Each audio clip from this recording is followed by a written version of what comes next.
104.3, The Score. Yeah, we're done. Wake up! Wake up! Mike Mulligan, David Haugh. It's been a great month of soccer or football, as Robert Lewandowski would prefer us to call it. I don't know why you call soccer not football. It's football. Not with the hand, but okay. Yeah, he was And amused Mully, by it. as I kidded before the show, Canada has a chance to do what no other country has done, stifle Messi. I hope that the wildfires do not affect Sunday's game in New York, or New Jersey. I did pick Spain, but I want Argentina. Is that allowed? No. Because no. I think Spain is the best team in the world. So I think that Spain hasn't lost a game in like 37 games. I just think you're hard-pressed to imagine them losing. I am sitting on a winning ticket here. So I'm going to really enjoy it and see what happens. Porro chance to cross, hooks it in. Williams battling, knocks it down. It's free. It's a goal. It's Ferran Torres. And with the last chance of the game, he'll lift this ball forward. Simon thought about coming, stays at home. It's knocked down and only finds Ferran Torres. His final touch of the game. He had the decisive touch as well. Spain, for the second time in their history, have won the World Cup. Start your mornings with Mully and Haugh, 5:30 till 10 a.m. on 104.3 The Score.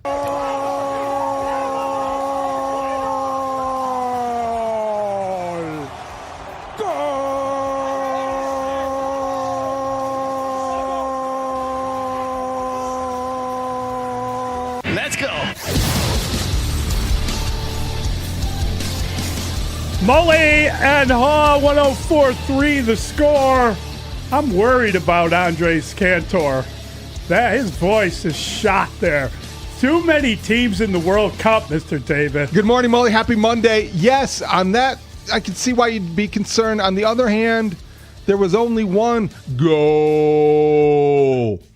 I don't think he was overused. Listen to me. I don't think he had to worry about that. He would not go hoarse after that game. If they do what they've threatened to do and expand this thing to 64 teams, I worry for his future. Yeah, I think you could see that. And I also think that that's coming based on the way everything is going in sports. Based on how greedy FIFA is? Bigger, better, richer. How much fun was it to see that great FIFA defender, Johnny Infantino, chase around after Donald Trump yesterday at the World Cup? That was hilarious. That was a little amusing, very amusing. Oh my God! The game itself, fall down funny. That was the most lopsided 1-0 game, maybe. In World Cup history. It was, it's often the case with different soccer games where you say, "Boy, this game needs a goal," because if you could get a goal, that would open everything up. Then the Argentines would be forced to play; they couldn't sit in a shell. Spain would be served well. It would have been like that third place game where they scored 10 goals between England and France. But no goals, and a phenomenal job by the Argentine goalkeeper. Man, he was outstanding. Yeah, he's a good player. He definitely had a couple key. And his brother plays for United, so we love his brother does play for United? All right. Yeah, that's Lizardo. Well, you had to wait and wait and wait. And he plays differently. Spain delivered 1 goal in 8 games. That's what they gave up in the World Cup. That's unreal. It's unbelievable. And you know what's funny? They drew with Cape Verde, right? In the first game of the World Cup, they drew 0-0. And, the last, I think it was 4 years ago, Argentina lost 1-0 to Saudi Arabia. Then they went on to win the World Cup. They had a draw in the first game, and then they went on to win the World Cup. So this was the same pattern of struggle early, dominate late. Yeah. Gotta keep maybe it that's in mind. maybe that's the one thing you look at. Maybe they were tight going in. I'm not sure, but they are now what a lopsided champions. Dominant. And Spain is win. the soccer capital of the world. How about it? It's a center. It's the center because the men's and women's teams both championship caliber. So that's a big deal. And Messi goes away empty-handed. Well, he got a World Cup the last time out. I wouldn't feel that bad for Messi. He's done nothing but win. and get. Don't you feel a little bad for Messi? Not remotely. I think some people feel a little bad for Messi. Can I tell you what? 39 years old. We were in our little group chat. Mm-hmm. The minute the player was sent off, they had a player sent off in the game. He picked up a second yellow. My first text was, they got to take Messi off because he doesn't defend and he can't run anymore. There's no way they were going to take Messi off. They should have taken Messi off. He just strategically. Yes, he couldn't help them. But just and throw on top of it, he's not a great penalty taker. They were clearly playing for penalties, and he has missed 2 in this World Cup. But in the previous game, with 7 minutes to go, he helped create the 2 goals. I know why you keep him on. I understand, but I'm just saying he was doing nothing. He didn't. Did he do anything in the game? No, nothing. I think it was a low number of touches for all of his World Cup play, and was not a huge factor. As a great man once said, he's 39 years old. Yeah. Well, his last World Cup appearance, in all likelihood, it would be a shocker if he were to come back. No, don't do that to him. No, I don't think so. He might be willing to. Maybe he wants that goal record that Mbappe stole from him. How much will he play now in the remainder of the MLS season after taking some time off? That's a good question. I wonder if they've got to be curious down in Miami. He looked exhausted. He looked like he was spent. Oh, my God. He looked like the saddest guy in the stadium. Yeah, when he sat down on the field. He just looked distraught. He had to sit destroyed. He had to sit there and then watch his teammates just behave like the worst sportsman ever put out a field. That wasn't cool. Not good. That wasn't cool at all. Yeah, it was pretty ugly. Yeah, a lot of history there. No, just a lot of, there's a history in Argentina. There's a lot of dirty play and bad stuff going on. It was awful. It was just awful that they behaved like that at the end. One would have hoped for a better, more lively game, a little more action. I know that some purists will look at Spain's defense as a thing to behold, and certainly you can't criticize that, but having 1 goal scored in the championship feels a little... It was a little bit disappointing. I mean, the thing is, they could have scored about 6. I mean, they were just the lopsided nature of that game. Just look at how many corner kicks Spain had to Argentina. Look at how many saves the goalie had to make. 3/4 through the game, Argentina had 2 shots on goal. I know. And it was as if none in the first half. None in the first half, like waiting and waiting and waiting. But Spain did what it couldn't needed to do. Couldn't get the ball. That's what Spain does. It holds the ball. Plays keep away. Yeah, pretty powerful stuff. If you can pull it off, it was a great finish to a great tournament. It was a hell of a tournament. The tournament overall, I think, delivered. Yeah. The final championship game a little bit disappointing. Yeah. Nonetheless. It was also, I heard some complaints, and this is mostly there were some British commentators complaining about the condition of the pitch at the Meadowlands. Was that a problem? Was that a concern going in? I think I think a couple of football players were tweeting, "Leave that grass for us," that kind of thing. But I don't know how good that was. But having their levels, this is stand. Making it better than it was for the football players doesn't necessarily mean it rose to the level of acceptability for the World Cup players. Yeah, I think, you saw some of the amazing tweets throughout the whole thing about the different stadia and the turf on those fields. You kind of wonder, I get it, they have it in New York because it's New York, but I'm not sure that was the best field that we have in the U.S. That's the kind of that was a spirit of some of the reporting that I heard of the commentary post game was that of all the venues, this was probably the least desirable or maybe the least ready for the championship game. Yeah. And so there was some maybe regret expressed by some people involved. Also, you wondered up until maybe Sunday morning what effect the wildfires were going to have on the air quality and whether they would have to delay or postpone. Did you find yourself kind of staying indoors on Friday, Saturday? Friday probably was the worst, I believe. Yeah. Saturday, we were at Wrigley, and it wasn't so bad. Got better. Saturday's rain was bizarre. Yeah. We were doing the show at Gallagher Way, and we did the 2016 Champions Gate ceremony. And it was a beautiful day, and things were going so smooth, and it was a fun show, and it was terrific. And then it started to rain. Yeah. I'm like, what is the deal? 2016, do we really need a rain delay? We're talking more about, the past, and we get it, but do you have to have, it lasted a little more than 17 minutes. I think the rain delay was perfect, if you think about it. It was perfect if you didn't have to sit there and worry about your computer getting soaked. It was perfect if you really wanted to replay 10 years ago. That's all I'm saying. We did it. Did the rain We delay, did it, guys. Did the rain delay make the gate better? It shined, it glistened, it sparkled, just like the 2016 Cubs. No, that was a fun day. But back to the point, the haze, the air quality, those were factors all over. I think in Cleveland they canceled the game Friday night. So I think Friday was a greater concern. Saturday, not as much, but it didn't go away because Sunday you wondered how it would affect just the air quality at the Meadowlands, and also players perhaps and fans too. Poor Messi was wheezing. I'm surprised you're not more sympathetic to Messi's plight. I am sympathetic to Messi's plight. I'm just kind of it's I don't think he belongs. Yeah, I mean, a lot of people are wringing their hands because it's Ronaldo's last World Cup and it's Messi's last World Cup and it's Neymar. He was injured, but it technically is his last World Cup. I just kind of think that's how it works. You see really great players, they rise up, they have these unbelievable careers, and then the next players come. Okay, so and that's all. I'm not regretting anything. The attention he receives, it's great. Is it appropriate or is it disproportionate to what he's achieved? He's an all-time great player without a shadow of a doubt.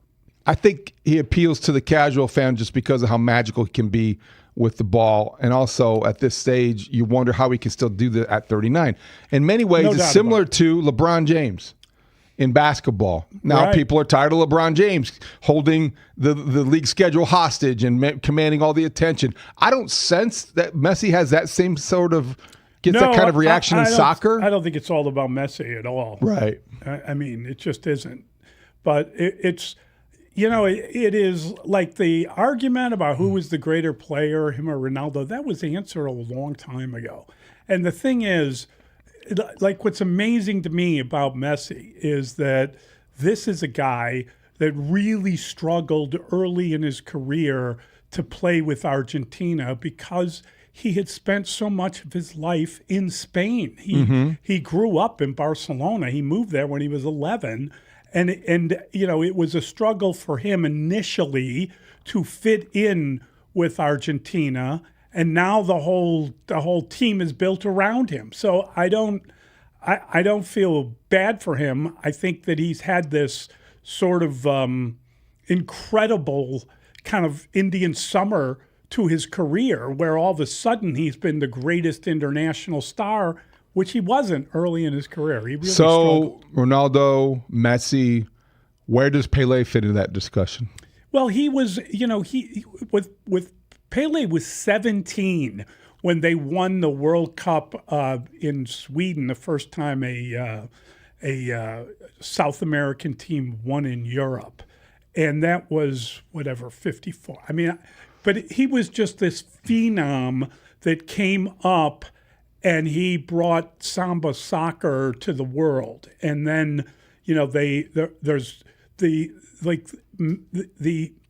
Brazil of 1970 is like the 23 Yankees, the greatest team ever assembled. And he was on that team and was an aging player on it, but still, world class. And, Pele was deemed a national treasure. They wouldn't let him leave Brazil to play in Europe. They kept him. It was a different level of kind of initial superstar. Hard to compare eras. Yeah, really impossible. But when you have conversations about the all-time greats, those are the three names that come up the most often. Right. But there are other Brazilian players that they should be in the mix. Like, I don't know if you watched Madonna at halftime, which, by the way, I was so amused. Did you see the reaction to Madonna's show, to the show by Wayne Rooney? Your guy Wayne Rooney? Wayne Rooney. Wayne Rooney? Wayne Rooney is about as my grumpy a goodness. human as there is out there. Did he call it garbage? They hated, in England anyway, they hated that the World Cup halftime show was turned into a Super Bowl halftime show. I know, because they Americanized the World Cup. That's what that was what they resented. And they were And so there could have been the best performance imaginable, and it would have been, to many Brits, garbage. Madonna was being driven out there, and I don't even think the car could move. But that was Ronaldo, the Brazilian Ronaldo, who's one of the all-time greatest players. And next to him was Ronaldinho, who is one of the all-time. There might not be another human, maybe Diego Maradona, that could do the things with a ball that Ronaldinho could do. The way he played, the things that he could do. If you ever get a chance, go to YouTube and watch a highlight reel, because it's not about what he's doing on the field. It's just him with a ball. It's insane.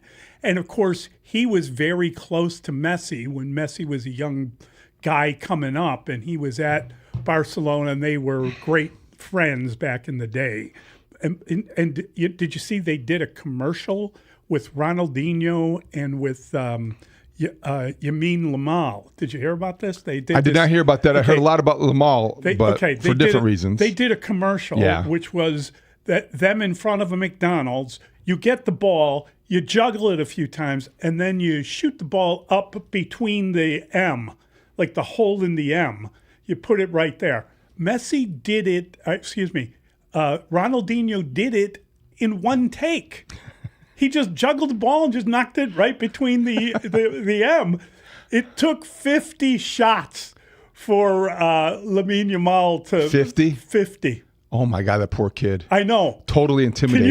Could you imagine? Had to be totally intimidated. And here is this, even though you may be as skilled as anybody in the sport. Oh my goodness, he's got to be close to 50. That's funny. And he's just boom, boom, boom, whop. We heard a lot about Lamine Yamal because he, of course, was the infant in the the bathtub. The bathtub with the UNICEF commercial and Messi 19 years ago. Now 19 years later, being the guy that deprives him of another World Cup. That was fascinating to follow. Did he score in the tournament, Lamine Yamal? I don't think he did. Doesn't mean he wasn't influential. Doesn't mean he didn't. Right. Their team, they got this Nico Williams, who came on in the game and really made an impact when he came in. They got him on one side, and they got Yamal on the other side, and that is like an unstoppable team because they hold the ball so long and they create their own little triangles on the field. They never give up the ball, and then you got two guys that can score. They're unbeatable. Unbeatable, and they were, and Spain is victorious. And that game came at a pretty good time. Sox played before. Yeah, it was Cubs great. played during, had to toggle a little bit, but both the Cubs and the Sox had very good weekends. Cubs had already won by the time that game was going. That's true. They had That's true. put up a ton of runs. But Shota, God bless they jumped out early, and the offensive explosion, which I thought was nice. Then they kind of exhaled, and so Cubs, they both needed those series. I think the Cubs after Friday was a little deflating. You started to wonder, okay, are they going to have a letdown here with everything going on and all this stuff? And they come back, and there's momentum. It felt like, and then they kind of blew it on Friday, but then they recover. And the Sox. The Sox have won 5 out of 6, Mully, and I know you know this. I think that in those 6 games, they've only given up 7 runs. Yeah, it's unbelievable. It's crazy. They're really pitching well. They're pitching so well. And it was a little bit embittering to see Davis Martin pitch as well as he did. Yeah. And they lost that game 1-0. But you guys, Shane Bieber pitched well. Yeah. Shane Bieber greater than Justin Bieber this weekend. I am a believer. I believe in the Bieb. You're a believer? Believer. You're a believer? Okay. Well, they don't want to see him in the postseason because he does seem to have their number. I don't know if the Blue Jays are going to be there in the postseason. Right now, if you had to make a bet Monday morning after that series, which team is going to be playing in October? Well, I don't think it looks like the White Sox. I think both of them. Okay. Why not go? Well, look at the standings. That's why. I understand, but I think Toronto can get back. The Red Sox are red hot. The Red Sox, they've won like how many in a row? I mean, it's like. They had a 12-game win. They've won 13 in a row now. Yes. You got the Rays and the Yankees. Their record is 15 or something? The Blue Jays are buried in last place in that division. So Yeah. 46 and 53. I think it's easy. The Sox look like the team that's going to the playoffs, and the Blue Jays look like a team that, for whatever reason, the defending American League champs aren't. Well, it's early. Okay, it's early. You're I right. don't It's wanna- July 20th. I just think the American League's wide open. American League is wide You're open. right about the division But problem. what you just said though is what should give White Sox fans hope everywhere, every day. Yeah. The American League is I got wide hope. open. I got hope. I got a lot of hope. I think Tonight, the Grom look good. down in Texas. Yeah, I know. That's your guy. I know. Well, He's they're not a- going to trade him now. No, but I'm saying he's a bad penny. That's not a good draw No, it's against not. Eric Fetty. But I like the way the White Sox starters seem to be in competition with one another. Yeah, And you get that sense the way they kind and of acknowledging it. talk. Yeah, I like that. So, Fetty, it's your turn. Fetty's turn. Martin and Burke are competing about who's the ace. They're both Boy, right-handers. They're both looking at it pitch that great. way. They both pitch great. Anthony K says, don't forget about me. And how good has Sean Newcomb been in the bullpen? Yeah. Whatever they ask him to do, he seems like he does it. He's and I willing- like the way now Grant Taylor Yeah, there you go. seems to Moving be into maybe, that closing role. I'm the guy that gets you the last 3 outs. Sean Will Newcomb. That's a good nickname. That'd be a great T-shirt. I Yeah. like it. Yeah. So the Cubs get their good performance out Yes. of Shota Imanaga. Great performance. Come on. It was great. Say something nice It about was. Shota. I am. He went 7 scoreless, right? He was phenomenal. 7 Say it. scoreless. He was phenomenal. There we go. Shota, it was showtime at Wrigley It Field. was Shota. It was showtime. 6 hits, 1 walk, 99 pitches, season high, 7 innings. He's gone 7 innings 4 times. So he does take the ball. I understand his value, and I'm grateful he's here. It's Shota time. There you go. Look at that. Shota mania. That's the nicest thing you've said about him since those original days that Brandon is tapping The into. original days. I just wasn't Early so sure at the Shota. beginning. I'm looking forward to tonight because Jameson Tyone returns. Yes. Tyone is back. They need him. They're trying all kinds of different combinations. It's hard. You know, you look at the Cubs, and they're 13 games over 500 It's incredible. with all the injuries. Yeah, but they still have a lot of the bats were alive over the weekend. You know who's back from the dead? You know who walked across water over the weekend? One Nico Horner, my Yes, friend. Nico Horner. Nico is revived. He had 8 hits in the series, That's I believe. correct. And the stand-up triple, who Yes. cleared the bases. Which may have been a misplayed ball, but let's give him the triple and not complain. That was a great call by Zach. Zach was in there with Pat. Coombe had the day off Sunday, and Nico Horner. Zach was very excited, and his energy met the moment. Nope. No, it didn't. He was We're good. not going to share it. He was revved up. Wait. Now the pitch. Nico swings, line drive. It drops in for a base hit and gets past Keyshaw, the center fielder. It rolls all the way to the wall. 3 runs are in. Horner on his way to third. Stops there with a stand-up bases clearing triple. And the Cubs up 6-0 over the Twins here in the third. Nico, a solid line drive. You could tell Keyshaw, Zach, was caught in between. Should I dive for the ball or try to make a shoestring catch on the run? He tried the latter, and it bounced past him. Cubs get a break. Nico stays red hot. Red hot. Gotta like that. You're right. Of all the developments, everyone will say Bregman homered. Again. Bregman is great. That's Bregman's good. back. I like the idea of Nico Horner getting hot and staying hot. He had and a being nice catalyst. weekend, as you say. I mean, the guy had some time off, and it looked like he used it correctly. It does. What error he may have done. I'm excited about the Tiger series because they don't come here very often. I like that matchup, and they're not having the greatest of years themselves. So they're somewhat disappointing just because there were high expectations in Detroit, and they are 7 games under 500. Jack Flaherty is beatable. Can the Cubs do the White Sox solid and beat up on these guys? Bury them. Twofold. I want you to say well, they're done. They can't win the division. When this I want to be able to say when we come in here Thursday morning, they are done. They took the Tigers by the tail. They are finished. That sounds like a plan. And then because you're helps the, guy, the Sox. You're the guy who said, "Oh, they're back. I They're know. in the middle of it." I know. I got a you little- don't have enough trouble in your life. Let me throw this little. I thought the mix. Tigers were trying to be revived. They're 7-3 the last 10. That's not bad. But they could help the Sox and help themselves. Because if they make them feel like they're not in it, then they can help the trade Sox. Skubal. Yes. Now we're talking.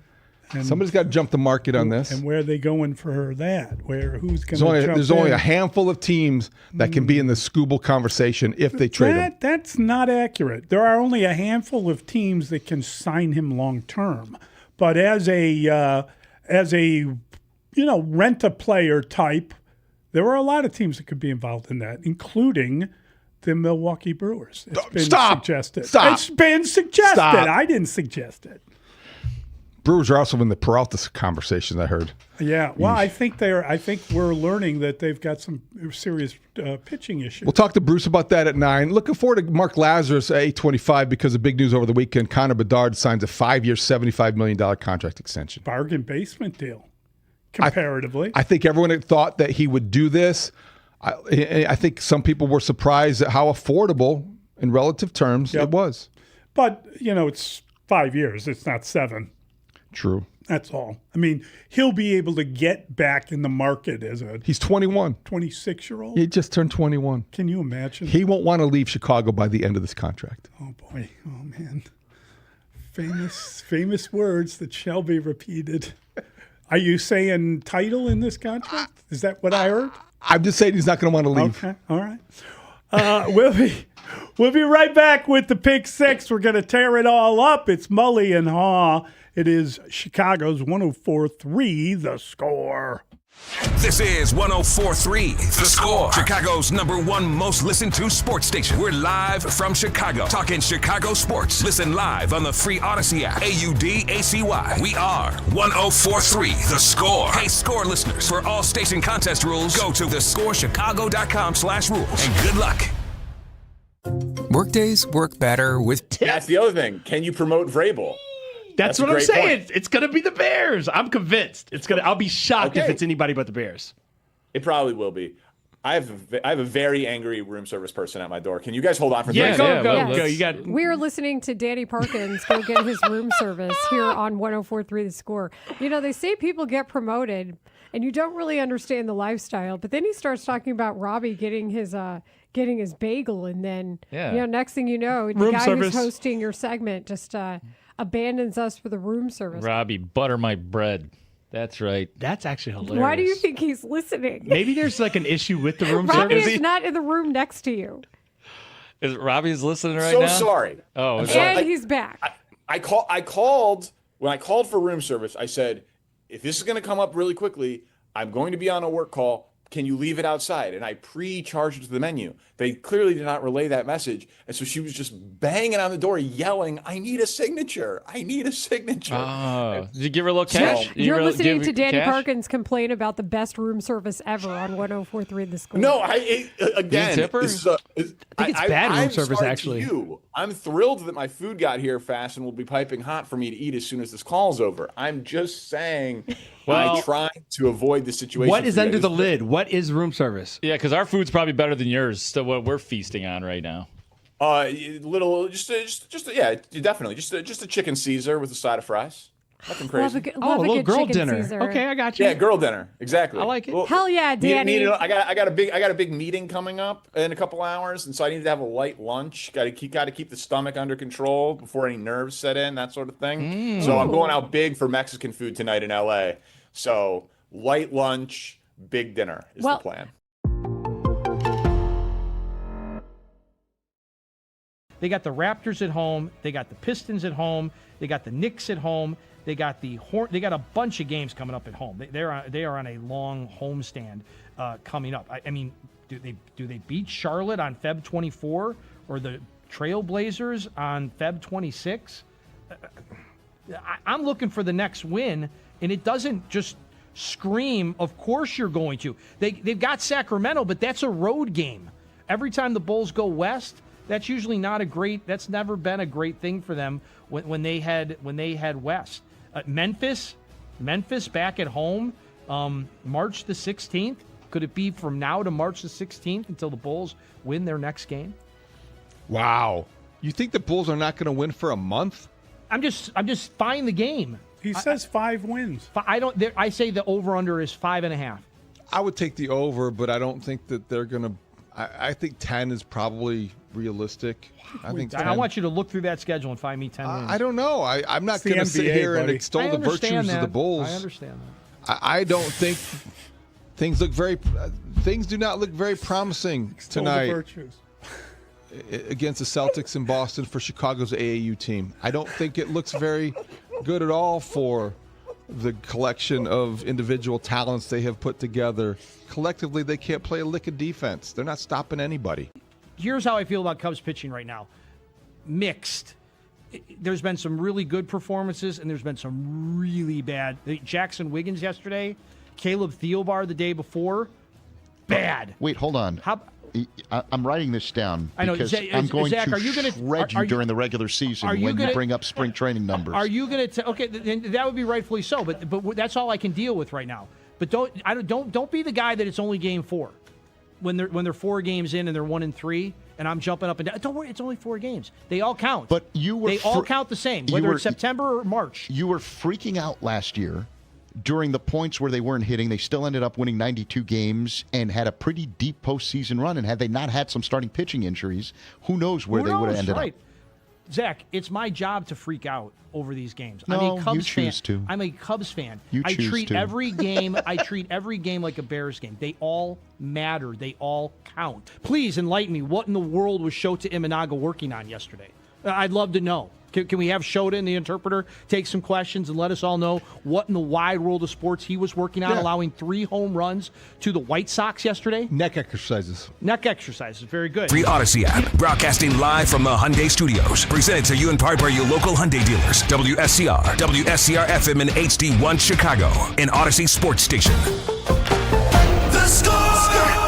Scoreboard update. Score Update Studio brought to you by AlmostFreeTeeth.com because confidence should never cost a fortune. Shota Imanaga pitched 7 shutout innings. Nico Horner, a bases-loaded triple, drives in 4. Alex Bregman, a 2-run home run in the first.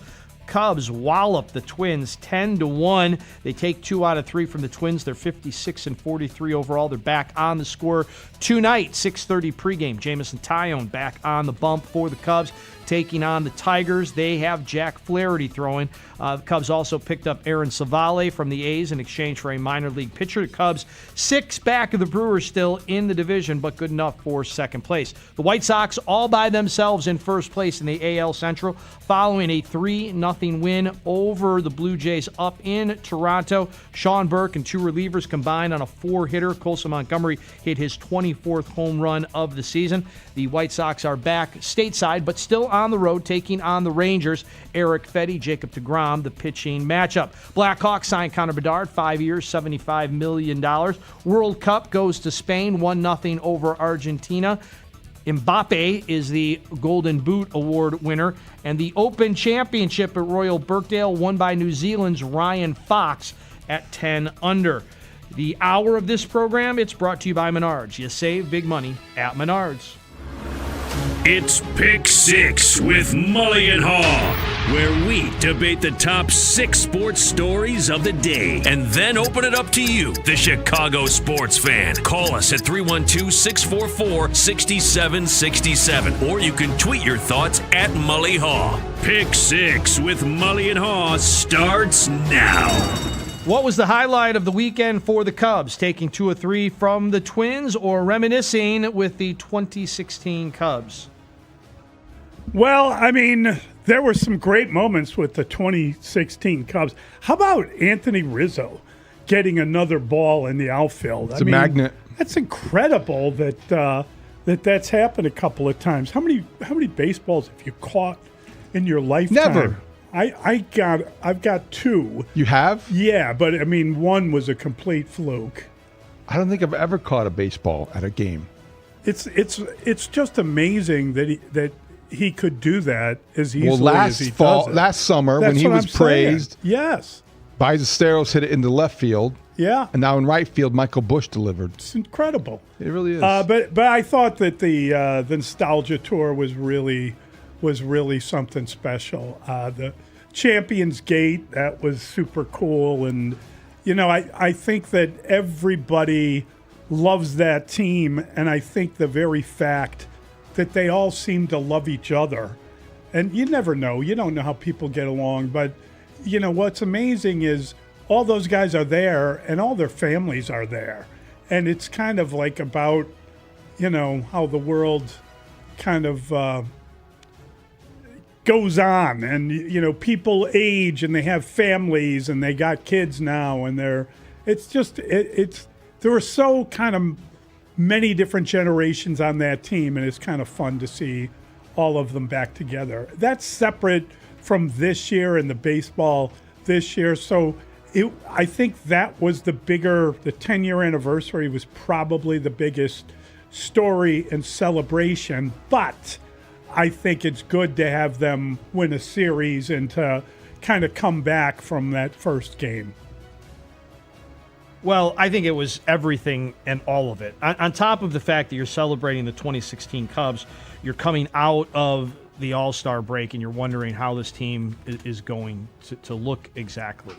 And, Friday night, it didn't go the way you would have hoped, and I'm still trying to wrap my mind around that Friday night game, still playing in the, Friday afternoon, City Connect jerseys. But anyway, it was great. And, for me personally, the highlight was my younger daughter, got to go to the game on Saturday, and she sat in the bleachers. And then as we were finding out as the morning was progressing, that the Cubs players were going to be sitting throughout the bleachers. So we made sure to let her know, be on the lookout. So she got a video with her favorite Cub from that era, Jake Arrieta, and she got a high five from Rizzo in the bleachers. So she had, again, and now this is she's going into her freshman year of high school.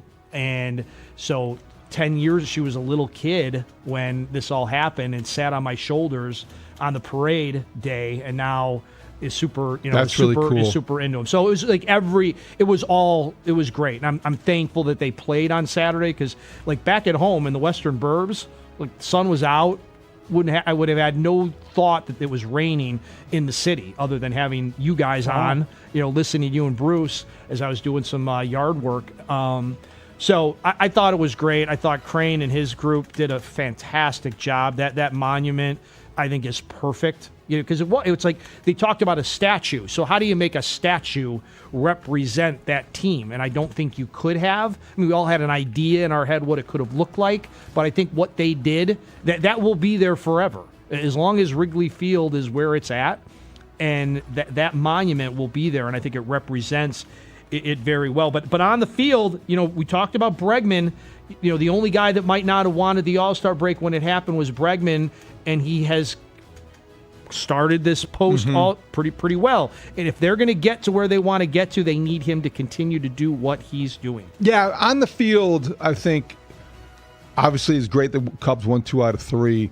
The integration of the past and the present, there's not a whole lot to compare. The 2016 team led from the outset and didn't have a ton of problems. They had one bad stretch in July.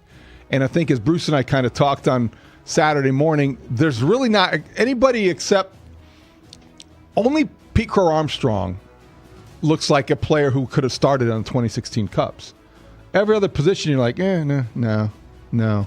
So I don't think there's any comparison with the teams, but I do believe that this was all about the fans. And I think even the players, one after another, as we talked to them on Saturday morning, and every interview opportunity they had, they talked about what this means in terms of their legacy with Cub fans. Everywhere they go, they run into people who thank them for winning that year. And everyone who is a Cub fan can relate to that feeling of someone in their family or somebody. This just hits you in a different way. So the Cubs did the reunion right. Everybody had a great time. The Ross or the Rizzo moment in right field was memorable because it was Michael Bush who hit the homer and the second time that he had done that. But I'll say this, a special mention because David Ross got the most out of every opportunity that he was in front of a microphone or a fan base. And this is a guy that could have handled this weekend a lot differently. And it bears repeating just how much class he has shown. He got fired by the Cubs after doing nothing but win 83 games. And he was beloved as a player. And he came back here, and none of that mattered. None of the way that he left town the first time mattered, and I give him a lot of credit for handling this and being the ringleader. Him and Anthony Rizzo, the ringleader of this entire reunion tour. I'll ask you guys both this question before I step out here, and that is... That is the voice of Bruce Levine. He'll be with us at 9 this morning. Any surprise that the Cubs picked up Aaron Savali from the A's in exchange for a minor league pitcher? Could this be a sneaky good addition, or are you a bit skeptical? I'm a bit skeptical. I think we talked about this on Friday. We may have talked about this possibly happening when we saw Savali being DFA'd by the A's. We did. I would like to get excited. I would like to say, pitching lab, 3 weeks, come out, and you're fine. I don't know what his latest injury has been. I don't know what the source of his inconsistency was. I know if you pitch in that ballpark, you're probably not going to be very good in terms of numbers if you're a pitcher. Savali could help them like he did last year. But I also want to check myself because I thought similar things about Aaron Bummer and Liam Hendricks and Kyle Wright. The Cubs have gone on this recycle tour before and tried to bring guys in and fix them. I hope they can fix Aaron Savali, but I am not exactly holding my breath. I think this is a sneaky good addition. I like this. Now, I don't want this to be like this is all we're going to do, but for right now, at the moment, and they obviously know him pretty well. He was here for a cup of coffee, if you will. I have no problem with this at all. Bring guys in. It doesn't cost you anything. They traded a scratch-off ticket. Okay, no disrespect to Aiden Moffett, but he's a scratch-off ticket. It's fine. Let's see. He knows the division a bit too, right? And when he went up to the Brewers, didn't he kind of push the Cubs back a little bit in a couple of starts? He had a couple big moments for the Brewers against the Cubs. So I think this is a sneaky good move. He was the guy that wanted to get traded when they brought up Miz and they moved into the bullpen. That's exactly right. That's why that happened. Mm-hmm. I think it's a sneaky good move. We talked about it immediately because the Cubs are doing this. Because whenever there is someone released that hey, wait a minute, wouldn't that guy wear? Yeah, here we go. Let's give him a shot. So there's nothing wrong with it. I kind of like the idea that they're open for business with all these guys. And I think it's a lot of work, and obviously you're biting off a lot. But I'll tell you what, all you got to do is get one guy that can help you, and then it's all worth it. It's all worthwhile. So I think we identified him as a guy that's been here, that they've seen before, that kind of helped them a little bit. Why not? Why not give it a look? I don't understand what the downside could be because, nothing ventured, nothing gained. That's another really good question.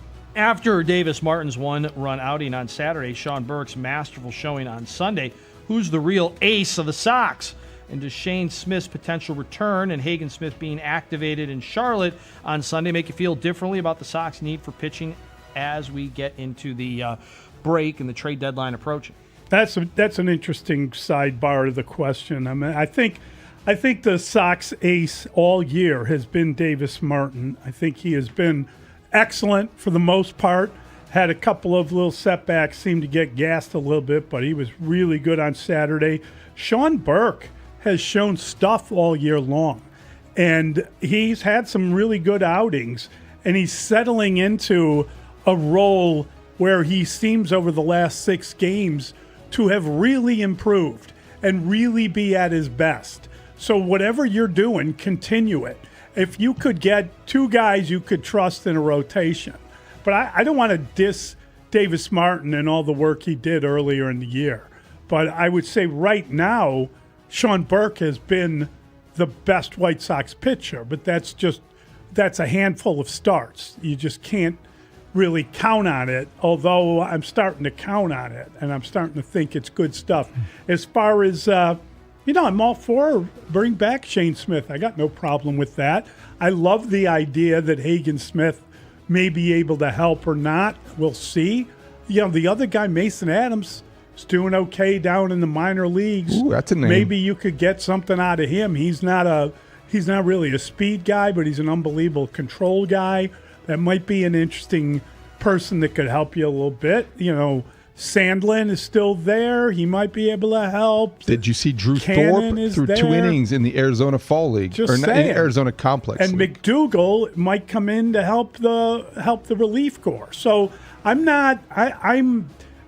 been a little bit hesitant about going after big time pitching. We'll see. I think the players have played well enough that they deserve to get a little payoff. So if you can get better in any way, do it. Make a deal.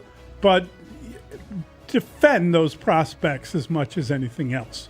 I don't think they need. I think they traded a guy who looked like a pretty good player, a guy that they helped, Jacob Gonzalez. They got him to turn around his career this year, and they got a real payoff for that, and that's Landon Tomei. So we'll see how he works out. And what was great with Tomei, did you see that he took an under slot deal? Yeah. And that allowed them You knew that was coming. to give a little bit more money to the other high school hitter they took right after him, Cole, what's his name? Propek, I believe. And that kid is signed as well. They've signed 20 of their guys, and they spent all that money. God bless them. These are really nice problems for the White Sox to have. We were worried all year about their pitching, starting pitching, and could they, be able to keep the Sox going. The offense looks pretty good overall. We might talk about that some more as the show goes on. But, both guys are good. I think it's good news that Hagen Smith, that could be kind of a sneaky addition that might get back up here and you didn't think he would be available to you. That could be big in potential postseason play. I guess you just have to wonder, the American League, as you guys talked about earlier, not so good this year. But is this staff good enough to win 2 series in the postseason? That's, I guess, the question you have to ask yourself as far as what you're going to do before the trade deadline. Well, ask yourself who would start game 1 if the playoffs started next week. Who would you want game 1? I think the answer, given how hot they are, is Sean Burke right now. And if this continues, he could ascend to be your number 1 starter by the end of the season. And if you had game 2, you might go Anthony Kay, righty-lefty. And then you might go Davis Martin, who righty-lefty-righty. They're right there. The way these guys have pitched of late give you reason to believe you could win a series in October. Right now, you've got to buy. You are the White Sox, and you were looking at the American League, and you understanding you are the surprise team, and you have to be excited, keep your feet on the ground, but keep on doing what you're doing. This pitching staff needs help. This pitching rotation will need supplemented. And that's okay, because I just don't know about Eric Fetty. I'm not sure about Noah Schultz. I do know that Hagen Smith activated back at Charlotte, and Shane Smith, former All-Star, back at Charlotte, could help. Maybe not starting, maybe bulk relievers, maybe out-getters, whatever it is, but you've got Smith and Smith. The Smith brothers. All that's missing is a cough drop sponsor. Smitty's. Yes. So you've got those 2 guys, but don't stop looking for starting pitching. Reed Detmers has been a name you'll hear often. Yeah. You'll hear other names mentioned, and I think they need to be aware and aggressive. We can continue to define aggressive as we get closer to the deadline, but if you're Chris Getz, you are not sitting this one out. Next question. Sorry. All right, next question. Are you relieved that the Blackhawks star, Connor Bedard, has finally signed an extension, 5 years, $75 million?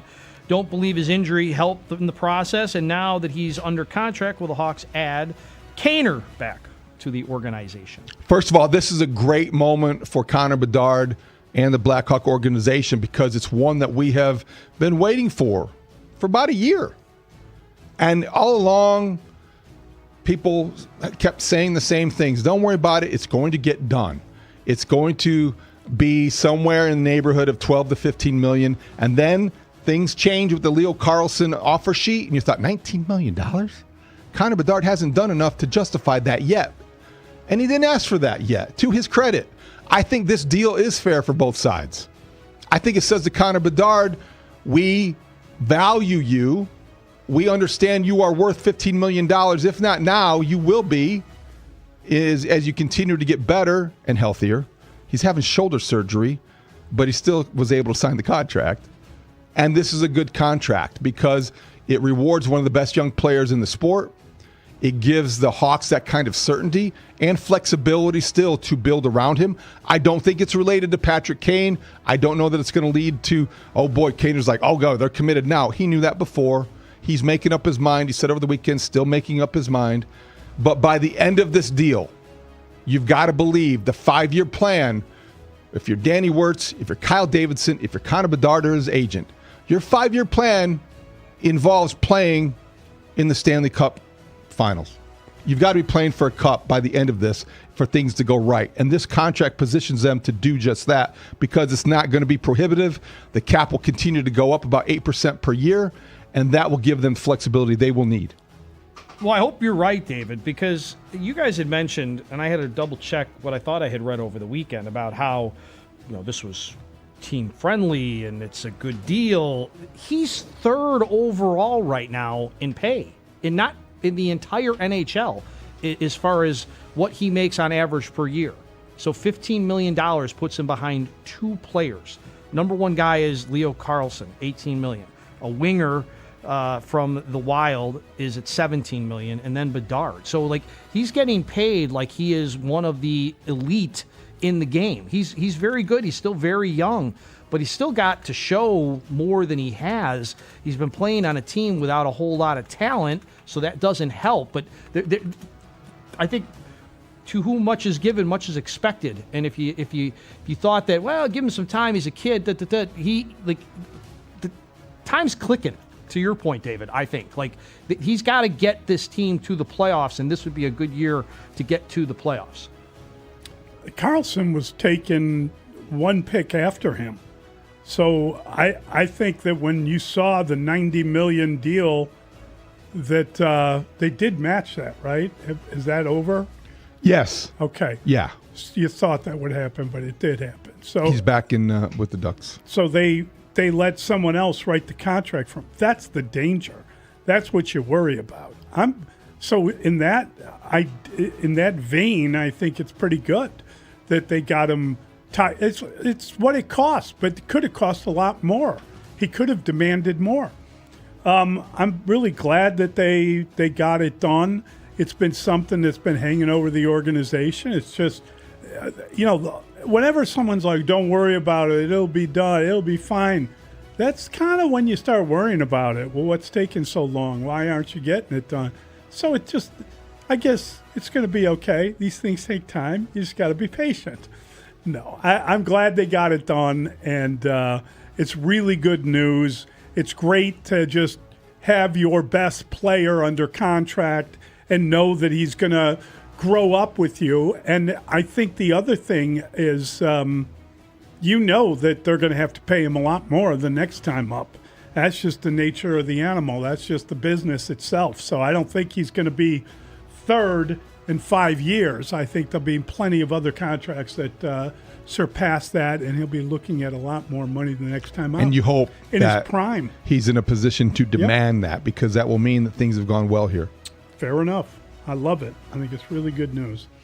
All right, we got to take a quick time out. We'll be right back with the Pick 6. It's Mully and Haugh, 104.3 The Score. The Spiegel and Holmes Show. Afternoons 2 to 6 on The Score. Jim Tomey, your son Landon. He chose baseball. Coaching your son, not an easy task. How much do you push with the knowledge that we've been given? And so fortunate to have been able to play as long as I have. And then understand that I'm his dad first and foremost. If you want to talk about the game, great. If you don't, we're going to be a family and keep moving forward. The Spiegel and Holmes Show. Afternoons 2 to 6 on Chicago Sports Radio. 104.3 The Score. The World Baseball Classic's about to start. So yesterday when the lineups came out, I was curious, and so I retweeted it. And it was basically, arguably, an opening day lineup for the Cubs. Yeah. It was that was the opening, potentially the opening day lineup. It was lineup. a significantly more impressive one than the White Sox. Right. And so I was looking forward to it. It's been a little bit since the Cubs have been on television. I had the DVR set up. We'll get to why I had the DVR set up in a couple of minutes. That's a tease. But yeah, what are we working on here? Exciting. What are we working on here?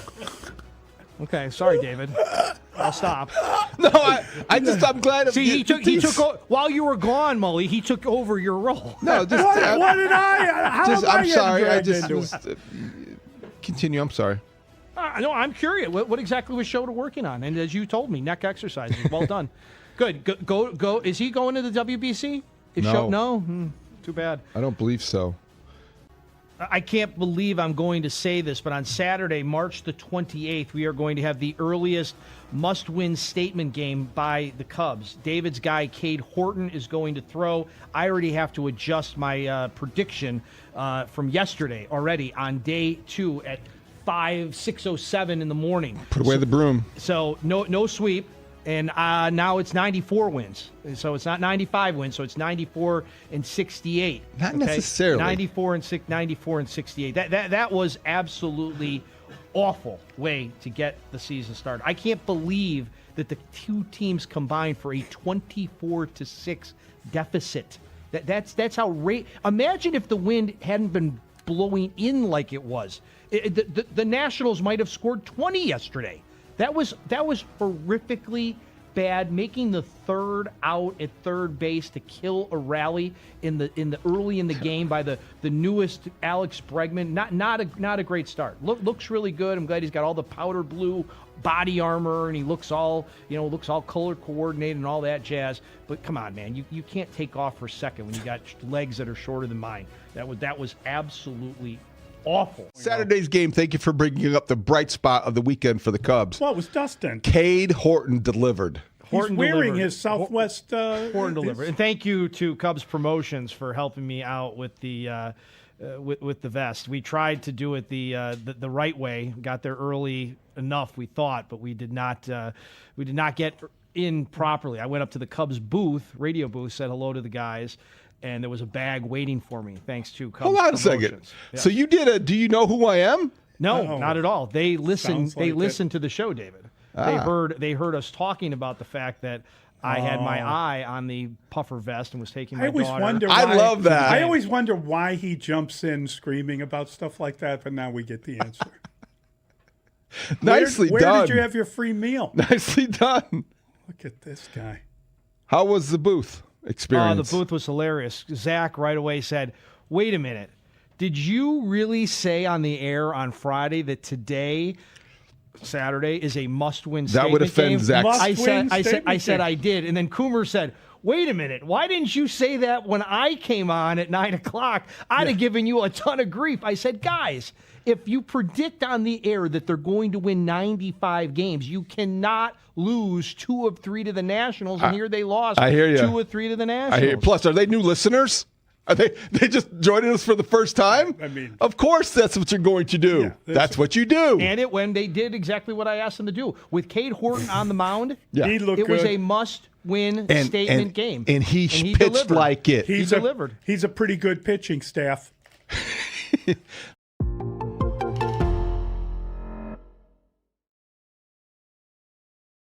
So all that happened. It wasted some time. They had to go to commercial and all this, and they're like, what is going on with the base at second base? And finally, one of the umpires did explain it.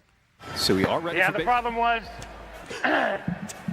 the plug that sticks in the hole got stuck. What? Dig it out. That's what she said. There we go. All right. Bill Miller letting everybody know what's going on. The plug in the hole, the thing to that, and here we go. The old plug in the hole. No dry socket. Hey, so a little bit of the Grote, old in and out. You know when he knew it was like, oh, wait, this is all about me? When he had to clear his throat because he heard what he sounded like on the PA? Yeah, let's hear that again. That was hilarious. So we are ready Yeah, for the problem was the plug that sticks in the hole got stuck. Dig it out. That was the problem. There we go. All right. Bill Miller letting everybody know what's going on. Oh, man. The plug in the hole, the thing to that, and here we go. He's like your handyman at Menards or wherever. Now here's the problem. Here's the problem you got here is I see this right here, this spike, that goes in the hole. That's your problem right there. So they needed a whole commercial break to get that thing back in the hole in the proper way. Do you remember Little League Baseball, at least when I played baseball, like of course they didn't have the professional bases with the big spike in it. They would have like two thinner spikes, and the bag was super loose. At least the one that I played in. They're just tiny little bags that they weren't the major league bags. Wait, the bags didn't move? I thought you played in the olden days where the bags, like, actually, they just put the bags down and home plate was the only one that was actually out there. Just hope it's 90 feet. Yeah. By the end of the game. One step up from Sandlot baseball. Yeah, not that old, but definitely the ones with the two thin spikes that would go in it. So I was sitting there watching that and laughing aloud as Bill Miller just felt very comfortable telling everybody where the spike must go in the hole. It all felt very, to your point, Mark, minor league-ish. Yeah. Like the whole operation. Yeah. Because it's a minor league ballpark. Right. The Sacramento River Cats still play there. You know? The plug that sticks in the hole got stuck. The plug that sticks in the hole got stuck. I want to have Bill Miller on. Bill, tell us more about this. Well, it just got stuck. You saw. Welcome back to Pick Six with Mully and Haugh. Since returning from 35 games out with a hamstring injury, Mully Murakami has been in a slump, hitting just 143, 3 hits in 21 at-bats, 5 walks in 6 contests. But the White Sox have won 5 of their 6 games and outscored opponents 39-7. Can a power hitter like Mully create confidence in a lineup? It seems to have happened. I mean, they seem to have gained confidence because he's back and Teal is healthy and they got their lineup and they're hitting all over that lineup except for Saturday. But yeah, I think that the very fact that they have won 5 of 6 games with him in the lineup hints at how important his presence is. Now, you know, I am confident. He seems like he's out of rhythm.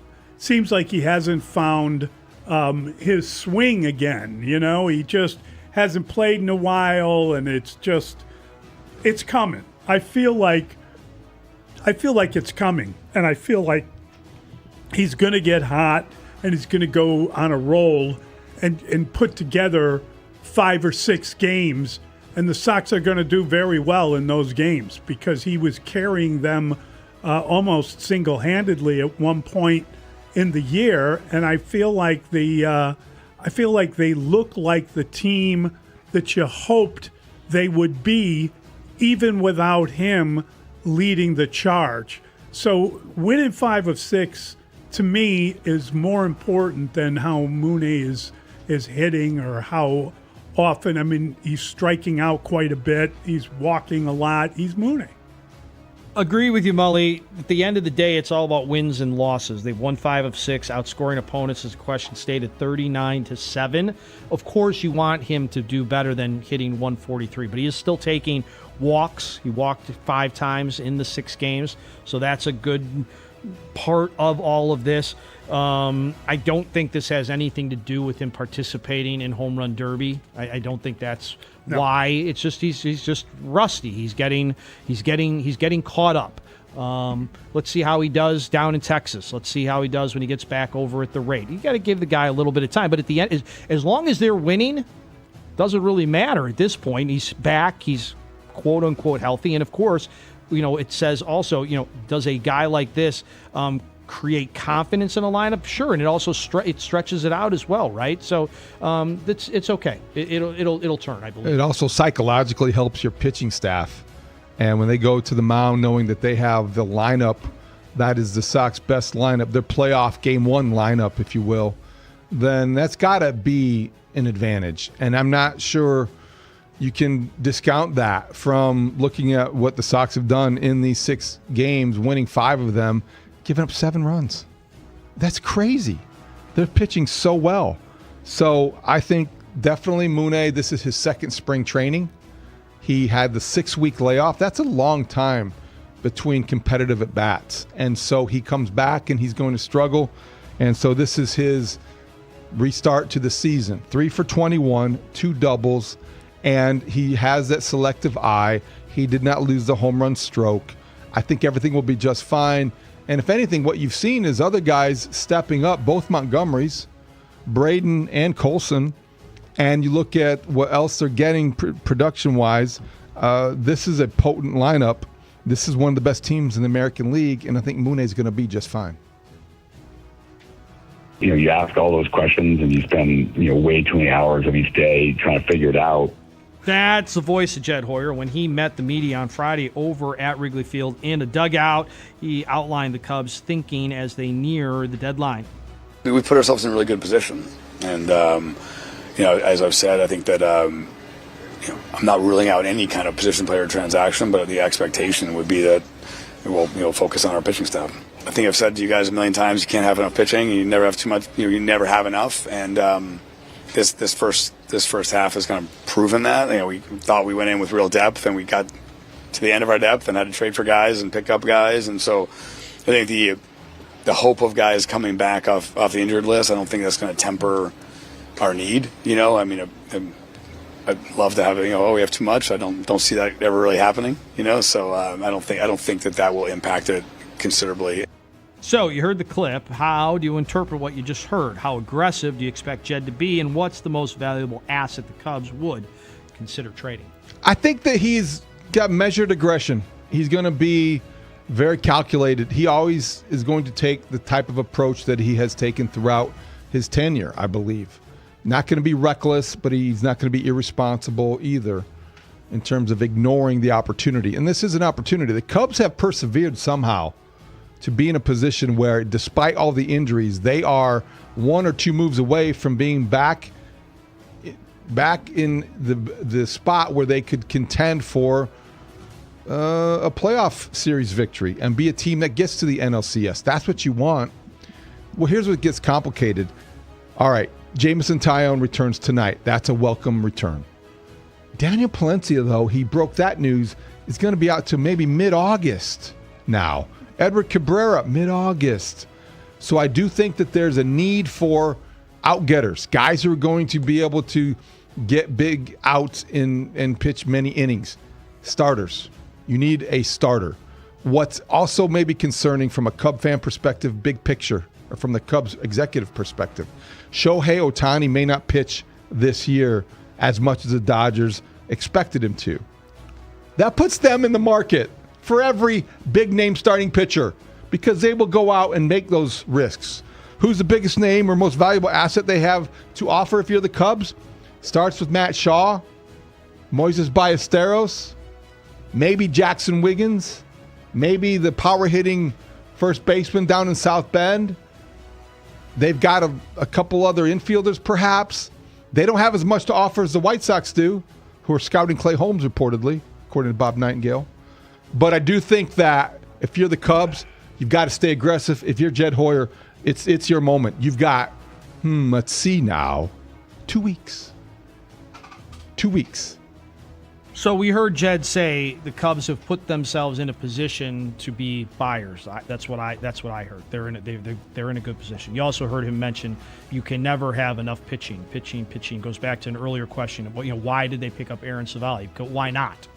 Why not pick him up? The question that needs to be answered is, if you are trading for a front-of-the-line pitcher, what do you have and what do other teams want? Matt Shaw is probably that guy. But he is still on the injured list with a hand injury that seems to be nagging him. He's still feeling the pain. Or are they protecting Matt Shaw on the injured list so that nothing happens more than like a bruised hand to him ahead of the trade deadline? Is that what's going on here? But the teams that want Matt Shaw aren't teams that need to win now, so I think that injury wouldn't be as big of a factor. Correct, but a worse injury would be, right? So I'm saying, like, this is not something that's going to, hurt his career. He's going to be able to play baseball again this year at this level. But I'm saying, I just wonder if, behind the scenes, well, they'll just keep him down there, keep him safe for the next 2 weeks to make sure that he's,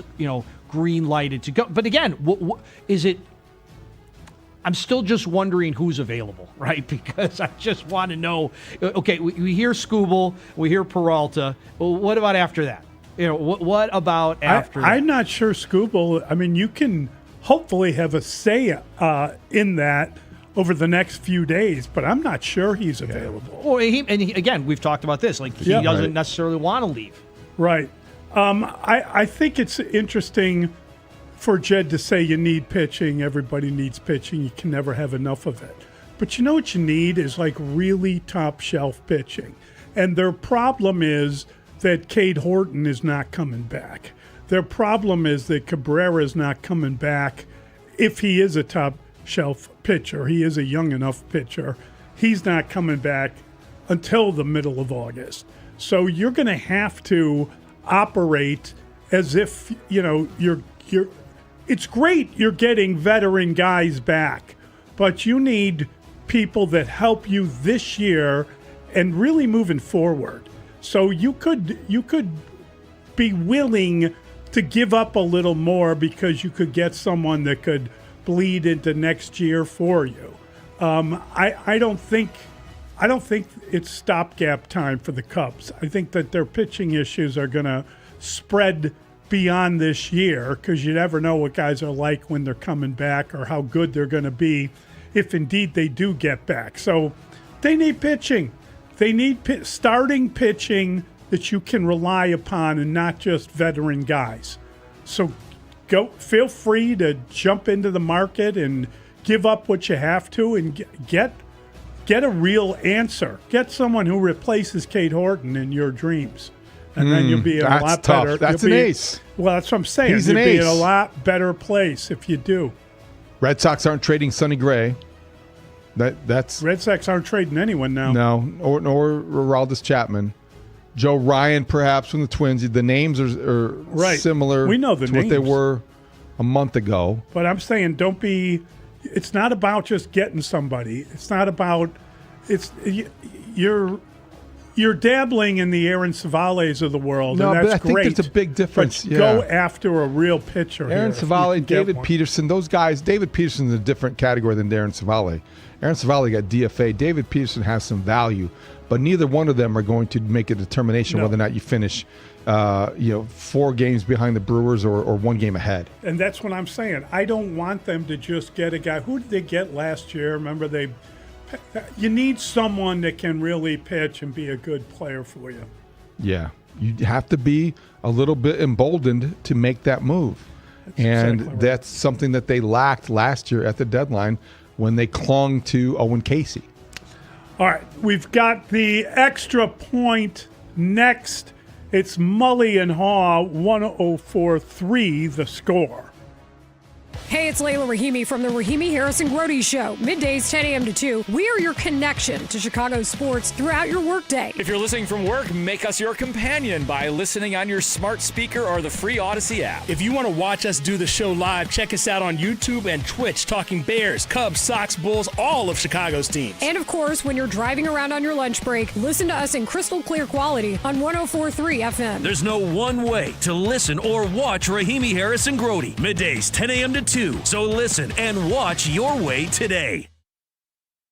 Chat to research your next home improvement project. Are you thinking about replacing your HVAC? Well, before you invest, make sure you're not letting heated or cooled air escape through old windows. Drafty Windows force your HVAC system to work overtime. They raise energy bills and reduce comfort. What happened? The hole in the plug got stuck. Did that require an explanation, though? Because it wasn't like something happened on the field. That throat clear is going to be a drop. In all honesty, I appreciated that there was an explanation, because if you're watching the game, you're like, what the hell is going on? It was nice. It was nice to get like a very specific answer from Bill Miller right there. Yeah, I agree. Like any delay in the action, I like the transparency, even if, and I mean, if it's going to be as entertaining as that, I guess Bill Miller should be doing them all. It'd be nice if he it literally explained everything reverse. What happened was you got your leg down here and the glove went on top of the leg and you weren't able to get under it, so the guy's out. I need one strange incident every game that guy is a part of.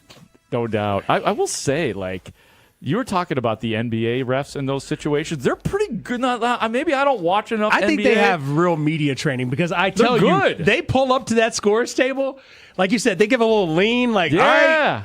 This is my time to time for my close-up. This is my one shot. Time for my close-up. And then they go, and they let you know in a very succinct manner what has happened. Sometimes a little flair, sometimes just straight up. They all have their different ways of doing things, and I appreciate an NBA official on a call that is confirmed, or a call that stands, or a call that is overturned. Yeah, I mean, they really get that zeroed in shot, that's more NBA referees, NBA officials are more like a TV show host than any of the other officials. Yes, you're getting zeroed in on, but you got this wide shot. Like for the NBA guys, it's like they're looking right at you when they're explaining those rulings. You guys saw the Walt Weiss tackle, right? And the whole melee. I was wondering, I don't know if an umpire came on much like an NBA official would after and explain these are the players who are called out. Usually it's just they just point and go, and there's no real, as you said, they sort it out the next day or whatever to find out. I wonder if they're doing that now in MLB. That's my next question, because that's the next logical step, right? I needed to be Bill Miller. Reynaldo Lopez hit Jorge Soler in the face with a baseball. He got him pretty good. There was one return hit that didn't necessarily land, but he got him in the hole. Can you imagine? Walt Weiss took him down. So Acuna comes to the White Sox. I don't know where he is in terms of his development, how ready he is for the majors, but also Truman Pauly, a right-hander who was a 12. Pauly. I love that. Come on. Finally, we get to cheer it again. Pauly. How did he have that already? Brandon Fryer at the top of his game this morning. It's like he was up all night since the trade, working tirelessly to bring us the best in White Sox trade hype. Truman Pauly is totally going to be nicknamed the Professor. Can I tell you this, though? Yes. This guy, to me, is Will Venable's contribution to this trade. Saying, guys, Chris, I need an Ivy Leaguer. That is exactly what he is. The Princeton man gets the Harvard guy. He's a Harvard guy. Can you guy. imagine those plane rides? He pitched at Harvard. Yes, I know. I'm trying to get that through my head. The spin rate conversation is going to be out of this world. He's kind of anybody that goes to the Ivy League is called the Professor. Yes. That is just how it works. This is then when you say that. Yes. You think that the White Sox just traded for a future Kyle Hendricks. I don't know much about Truman Pauly, other than he's got a chantable name. Yes, he does. We know that. Yeah. And he's a well-educated man. I think he left after 3 years, was it? I mean, he didn't get his degree from Harvard. That we know of. But he probably could just mail in and correspondence courses. Yes. These days you can get a lot done via Zoom classes. It's hard to get into Harvard. It is. It's hard to finish Harvard. It's hard. So maybe Congratulations. he, in the offseason, has been working toward that degree. How do you play baseball and go to school at Harvard? Well, it's difficult, but those guys can balance that. They're high achievers. All right. And I think you've got very pleased with that piece of information. A bright young man. Yes, he will think it through. He will think it through. He's 22 years old, was a 12th round pick by the Mets out of Harvard, where he struck out 91, walked 48 and 70 in third innings. He was a draft-eligible sophomore. That's what I mean. What does that mean? He's a long way from the majors. Yeah. So he'll be cracking the books in places like Kannapolis, on the road, and I don't in Birmingham. I am appreciative of a man that has that kind of brain power. I'm not making fun of it. It's just a fact of the man's life. Well, when you lead with... Time for the Extra Point with Mully and Haugh on 104.3 The Score. What was your takeaway from Spain's 1-0 victory in extra time of the World Cup final? What stood out to you, and was it the correct result? Well, I think from a casual sports fan's perspective, or just watching, what stood out the most was this was, as much as it was, and with due respect and credit, the World Cup that Spain won, to so many people it will be the game that Messi lost. And the fact that he did not repeat. And a lot of people tuned in to see him work his magic again. He was not a factor. The thing that stood out to me was the fact that Spain's defense was once again impenetrable. And they were not able to get anything started if you're Argentina. And Messi barely touched the ball. And Spain controlled the flow. And once again, did what they have done throughout the course of the World Cup. 7 shutouts. That's remarkable. 7 shutouts. 1 goal. That's not a motto. That's the total that Spain gave up. That's crazy. How did that happen? How did they get so much better defensively than everybody else in this tournament? So Spain's reign is complete. They now are the champions for the men and for the women and probably every child. Every Spaniard who grows up wants to play soccer because they know that they have a chance to be a World Cup champion. They deserve this moment. They earned it. And I think that it felt like, to me, that was the most lopsided 1-0 victory you'll ever watch in a World Cup final. That's a good point, David. It was very, very lopsided. Argentina ended up with, I think, 2 shots on goal until the very end of the contest. No shots on goal in the first half. I thought the Argentinian goaltender played unbelievable. I don't know that the shots were that crazy, but he stopped everything that came at him. You know, the tournament itself I really enjoyed and got into, but the final, it was a hard watch. It really was. I mean, nobody likes unders. Okay, there's a reason why there's Vegas, because everybody likes to bet the favorites and they like to bet overs. And you know, I mean, going in, I thought a very good investment would have been, you know, no goals in the first half. Didn't do that. Didn't bet the over either. Didn't bet on the game at all. But the third place game was much more entertaining. Now you could say it was meaningless, but it was a 6-4, right? I mean, you just don't see that often enough. Now, was it the correct result? It was absolutely the correct result. If it would have gotten to penalty kicks and Argentina would have won, it would have been outrageous because of the fact the way they played. And then I was talking to Mully about this. You know, the after shows. You know, so you know when you watch a Super Bowl or the biggest college basketball games, the biggest college football games, you watch these after shows to hear what the experts think. I mean, they were destroying calling their effort disrespectful, how they acted, you know, and then Argentina, there was like a little scuffle going on. Then Argentina didn't speak to the media after the game. They snuck out the back door. So they come out of this not looking good at all. And I can't believe it's going to be 2030 till we've got World Cup games again. That seems so far away right now. Yeah, it was a hell of a tournament. It was really a good tournament all the way around. It was wild. That third place game is a total joke. Why did they play that? I don't know. What if somebody got hurt? It's a dumb thing to do, and they don't even have the majority of their starters. Although Mbappe wanted to play because he was going for the Golden Boot, and he won the Golden Boot. He had the most goals scored in the tournament, because he picked up 2 in that third place game. And 6-4. And I laughed out loud because the former leading scorer for France was Just Fontaine. Do you know, he scored 4 in the third place game when he was setting his record. 4! I mean, it shouldn't count. That's not really a contested game. That was an absolute one-sided blowout yesterday. It was as dominant a game as you're ever going to see without goals in it. I mean, Spain had 20 shots and Argentina had 2. How is that humanly possible? How can you play with it? And they went 30 extra minutes. So you go 90 minutes and then you play an extra 30 and you get 2 shots on goal the entire time. I think only one of them were on goal. It was crazy. It was just crazy. And, Spain is the class of world soccer right now. They won the Euros for a reason, and they beat France. I think it was 5-3 in that tournament. That was a hell of a game.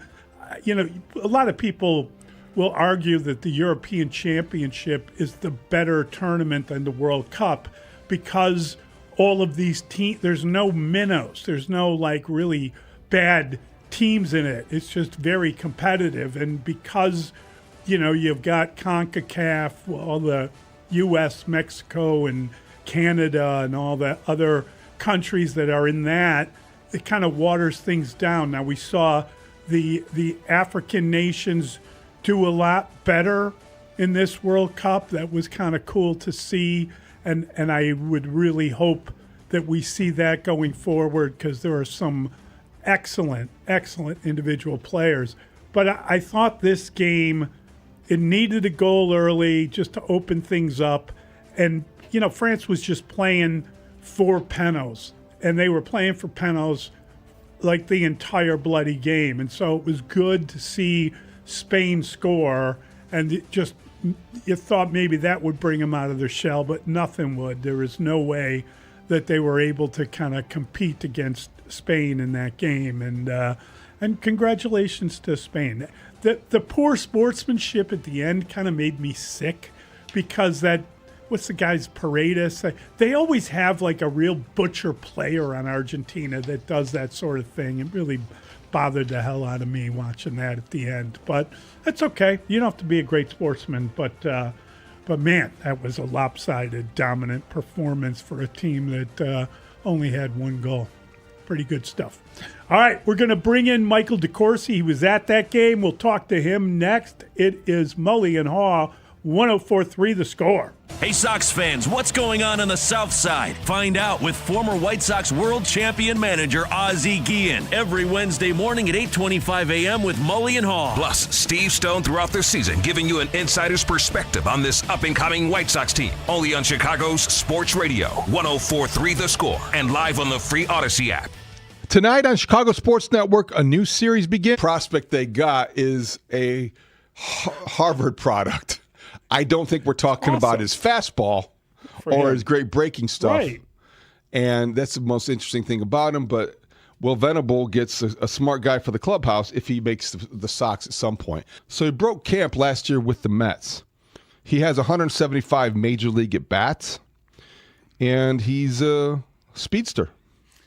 And I'm not, look, I hope he's 16 stolen bases. Wow. Yeah, 16 out of 17. 16 stolen bases. Out of 17. Sox got faster. Little they speedy got a guy. lot faster. But in Major League Baseball, and I don't know any of this, but I would always imagine that on draft day, there's a line on the wall, and it says, must be this tall to ride. That's a shot. It's like a guy getting on a roller coaster. The Mydroth meter. You just have it right there. If you can't be taller than Chase Mydroth. See, that is so mean. It is Luis Angel Acuna. Luis Angel Acuna. That's the way you say it. Luis Unleash Hell Acuna. There we go. That's a good nickname. Pass it along to Schriffen. Get him going on the nicknames early. Paulie. That's the other guy. That is Paulie. Truman Paulie. You go with Paulie. I'm going to go with the Truman Show. Truman Show's good. The Truman Show. And we'll find out when that will debut in Chicago. He's going to suddenly realize that he's not at Harvard, that he's actually playing for the White Sox. That's the big surprise at the end of the show. This is a move for the future. Nothing about television. Okay. Try to keep focused here. I know. I'm sorry. I'm making too many bad jokes. Chicagoland, your new favorite team should... Matt Snyder's with us from CBS Sports. Damn good hat wall behind you. Really impressive. Yeah, we need to talk about I've got that. the championship one right above my head, if you can see. Right folks are watching you on Twitch and on YouTube, so I've got some questions about this. Good, me too. Is this form or function? Like, do you actually pull caps from there, or is this your set for when you come on and hang out with people like us? It's a great first question. It's the set. Okay. It's just there. I don't really wear hats. So yeah, it's just the set. I pretty much you can see a bunch of the World Series ones. Yes. I buy them when I go to the World Series there. And I went to Indiana University. So this one is new and it's my pride and joy right now. Yeah. For anybody who can't see, there's 8 rows of baseball caps and there's a lot of Cubs hats. The entire row on the left, other than a Twins hat for some reason. Well, there's the White Sox Batterman. The White Sox Batterman cap is my question, Lawrence. The Homestead Grays. Yeah, well, is beautiful. Well, it was my wife actually at an insurance seminar got it autographed by Jason Benetti. You can see the autograph. The White Sox hat? Yes. Yeah. See, that's what we're wondering. You're an avowed Cub fan, an open and comfortable Cub fan with a White Sox hat on your wall. I was going to ask you to explain yourself. I don't hate the White Sox that much. Good for you. Yeah. I hate the Cardinals. You won't see any Cardinals stuff anywhere. See? Number one most listened to sports station, 104.3 The Score, is Chicago Sports. Chicago Sports is 104.3 The Score. Always live on the free Odyssey app. WSCR, WSCR FM and HD1 Chicago. An Odyssey sports station. The Score! Scoreboard update.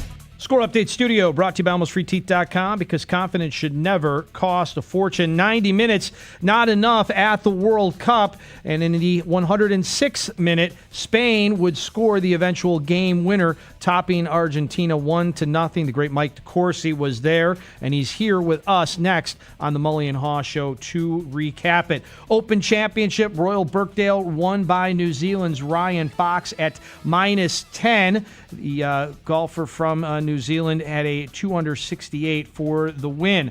The Cubs with a win over on the north side, thanks in part to Shota Imanaga, Nico Horner, and Alex Bregman. They're 56-43 following the 10-1 win against the Twins. They're back on the score tonight. The pregame's at 6:30, and Jamison Tyone back in the Cubs starting rotation. Cubs wake up today still 6 games in back of the Brewers in the top spot for the National League Central. The first place White Sox won the game and the series in Toronto 3-0 yesterday afternoon. They take 2 of 3. Sean Burke and 2 relievers combined on a 4-hitter. Colson Montgomery homered, his 24th of the year. The White Sox take their game to Texas, taking on the Rangers tonight. Eric Fetty, Jacob deGrom. The pitching matchup, Blackhawks signing Connor Bedard, 5 years, $75 million deal to stay over on the west side. The Hour is brought to you by Menards. Save big money at Menards. Mike DeCourcy talking college hoops with Mully and Haugh. Sporting News college hoops columnist. Big Ten Network studio analyst. He's a Liverpool supporter, but we let him on anyways. Mike DeCourcy with Mully and Haugh on 104.3 The Score. Mully and Haugh, 104.3 The Score. Always fun to talk to our guy Mike DeCourcy, and he joins us now on the Plumbers 911 hotline. Plumbing emergency, call 1-833-PLUM-911, local 130 Plumbers. Get the job done right the first time. Michael, good morning. How are you? I am great, Mully. How are you? Congratulations on completing the World Cup and getting Spain across the finish line. That was fun. It was all me. Mike, great column in the Sporting News is at sportingnews.com. Great experience, I'm sure, covering the entire tournament. You refer to it as Spain's subtle domination, and I think that people understand that who watched the game. How would you explain it? You know, I was thinking about this. I imagine a mutual friend of ours, Malcolm Moran, texted me after the game last night. And and he goes way back in college sports. And so I used a metaphor from 1970s football. Spain is like Oklahoma running the wishbone in the early 70s. It's not super exciting. It's not always easy to embrace, but they just don't ever let you have the ball, so you can't ever do anything with it. They were described frequently as a great defensive team, and they are in the sense that their pressure is extraordinary. Their ability to push you backward. I told Kyle Bond, who was our soccer writer, every time Argentina sent a backward pass to reset possession, it was an enormous mistake. They should only have done that under desperation. They did it as teams do this as a matter of course because it's part of the game. It's part of keeping possession. But every time they did that, they put themselves in jeopardy, and it never released pressure. It never gave them, okay, now we're going to figure this out. Every time they went backward, either to a center back or to the goalkeeper, here came the press, and you weren't going anywhere. And that was the essence of what we saw yesterday. As I said, not the most exciting thing for soccer fans to watch, or maybe non-soccer fans looking to be converted, but they are extraordinary at it. And it's not going to stop anytime soon. I think if you watch them, I know Lamine Yamal gets all the headlines because he's this phenomenal young talent at the age of 19. But I thought that Nico Williams, when they brought him on, the two of them together are an unbelievable force of nature, and they're both relatively young. Like, you look at how that team will develop, and I know the next World Cup is, Portugal, Spain, and Morocco. How about that? Correct. And a game in Uruguay because it's 100 years since the first World Cup. So that's kind of interesting. I am very curious, and I know it's way too early to make predictions, but the way that they play, the way that there's just always a triangle on the field and they're ready to pass the ball, and then they got these explosive players, it's almost like they could get better. Oh, yeah, they could. And they were better in 2024 when they won the Euros. Yeah. Because Nico and Lamine Yamal were healthy. And that was the difference in this World Cup, was that those guys were not healthy. They didn't score a whole lot more in the Euros. I mean, I think I looked yesterday real quickly at their group standings in the Euros, and I think they were 5-0 for the opposition in their 3 group games. Wow. But they were always more interesting because of those two.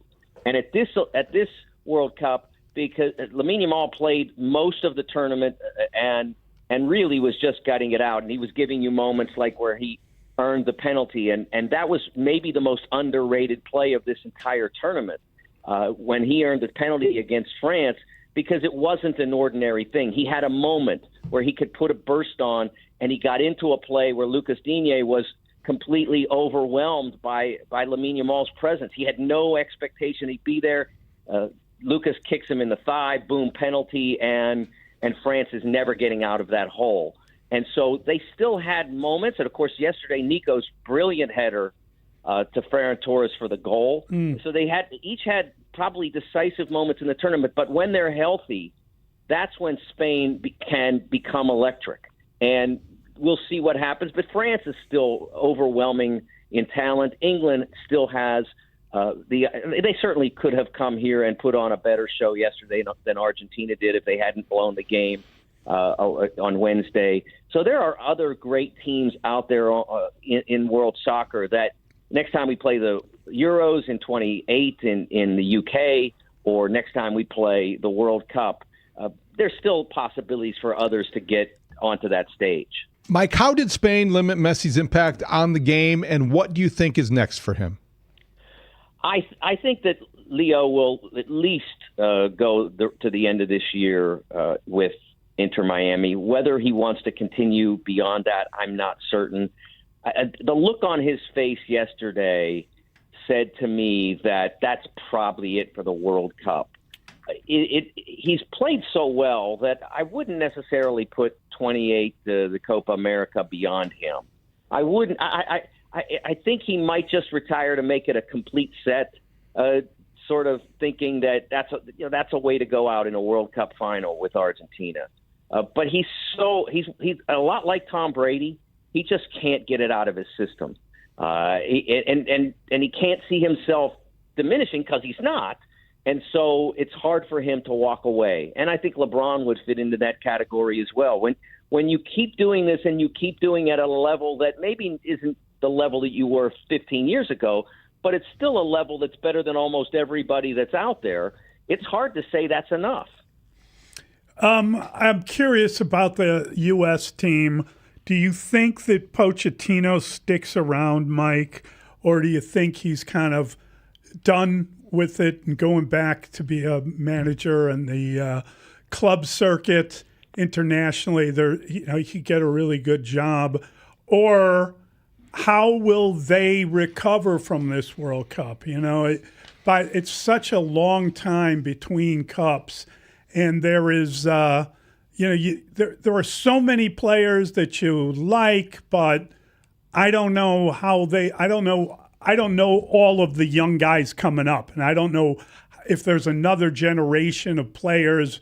There usually is that can be a feeder system for the U.S. team. They've definitely got to look toward the future. Yeah, it's really interesting because 4 years from now, the core of and please, I never called it this, ever. I mean, to talk about golden generations, I mean, you have to be. And so but the core of that generation, Tyler Adams, Weston McKennie, and Christian Pulisic, those guys will all basically be around 31. It's not really an ideal age to build the core of your team around, but it's also not 35, 36 like Kevin De Bruyne was when he came here with Belgium this year. So I think it'll be fascinating to see how engaged they are and how effective they are over the next 4 years. There are some very talented young players coming up. They don't always all make it, but there is a lot of promise there. And one of the things that's been nice about American soccer as MLS has grown is over the last 12 years or so, every team in the league, we're up to 30 now, is required to run an academy. Now, they don't all do it in a highly effective way. It costs money, although it can also make money. But FC Dallas is out there doing a phenomenal job, and Philly is doing a phenomenal job. And the more teams and clubs that do that, the more players will be developed and give the U.S. men an opportunity to improve and to be competitive. It's not an ideal circumstance in American youth soccer at this point. It's not like it is in Spain or France, but it's a lot better than it was 20 years ago, 30 years ago, or let's say 50 years ago when I was in high school. There wasn't anything at all. So we've come a long way. Mike, how would you describe the atmosphere, everything from the air quality to the halftime show to the conditions of the pitch that received a little bit of criticism because there was some suggestion that of all the venues that you could have chosen, the one in New Jersey was maybe the least appealing, and yet there they were on Sunday. So overall, just how would you describe Sunday's atmosphere? Yeah, it was great. I mean, I know this isn't the best stadium or whatever. I don't think you put a huge game in a stadium because it's the best stadium. I think you put it in New York because it's New York. I mean, that's why it was here. It was in L.A. 32 years ago, and so it was New York's turn, so to speak. We had 86,000 people, I think, get to be a part of that. If it were at SoFi, which is maybe the most beautiful stadium I've ever seen, not the most historic or anything, but the most beautiful architecturally that I've ever seen. But only 70 would have been able to be there. It's just not as big. So there were 10,000 people that were glad it was in New York. Argentina, the fans were phenomenal from beginning to end. We had a huge rainstorm here in New York over the weekend, so I had planned to go into the city on Saturday to take in the Argentina celebration at Times Square, which I knew would happen. It's not like there was a itinerary item that said, "Oh, by the way, like 20,000 Argentines are going to pack Times Square on Saturday night." We just knew it was going to happen, and they did, but it was really hard to get over. So I didn't get over to see that because of the flooding and stuff. But they were great inside the stadium yesterday. The halftime show kind of bugged me. Like Madonna she didn't even walk out onto the field. Like the whole thing that they were showing was her in the tunnel of the stadium or something, or maybe it was all video. And then she walks out, and I'm not sure from where I was. I know Ronaldo was one of the two people she was with. I and don't Ronaldinho. know That's what I thought it was. I thought, but I wasn't sure. And then she walks out, and she's like literally 5 steps onto the apron around the field, and then walks back in. And I was like, "What is that?" Mike, the woman is 67 years old. I know. But, I'm almost there, and I could, if I'm going to, I did 2 columns yesterday, for goodness sake. It's a long day. Oh, it's a good day. Yeah. The other one, Shakira, that woman is 49 years old. Well, there you go. See? She looks like, honestly. Hips don't lie, Mully. I know the hips don't lie. She looks like she's 29 years old. That's unbelievable that she can still perform like that. And I thought it was hilarious to me because I enjoyed the halftime show. I didn't think it was the greatest thing I've ever seen, but I thought, oh, well, that's pretty cool. And then I heard the Brits going crazy that they've ruined the World Cup by making a Super Bowl show. Wayne Rooney was classic. It was so funny that they got mad about that. But I guess they've got issues these days. Hey, there were lots worse things for the English in the World Cup. They should just keep their arrows, their figurative arrows, aimed at Thomas Tuchel for that abomination on Wednesday. Mike, before we let you go, you did a tremendous job covering this entire tournament. We really appreciate all that you contributed to our show. How would you summarize what this meant for soccer fans over the last 3 to 4 weeks, and just how much momentum the sport might have right now? Oh, I think it certainly gains momentum, but it won't be like it was in '94 when basically you put the World Cup into a desert and an oasis sprung up. And it was gradual, but it happened. And now it's coming into fertile land. Soccer is a significant sport here. There's not as much money in it as there is in hockey, baseball, basketball, and certainly the NFL. But it's a much more popular sport here than it was then. I think that the big difference here can be whether Major League Soccer is able to take some advantage of this, because the Premier League has probably reached the limits of its growth in terms of audience here, and Liga MX is huge here in the United States. So can Major League Soccer make continued growth and use this as – look, I don't think it's going to springboard from this into the top 2 or 3 sports or leagues in the country. It's not going to happen. But it's about making incremental progress. And I'll be frank, guys, there are some – I talked to Jonathan Tannenwald from the Philadelphia Inquirer, one of the best soccer writers in America, and he's on board with the idea of moving to a fall to spring schedule. I still don't like it.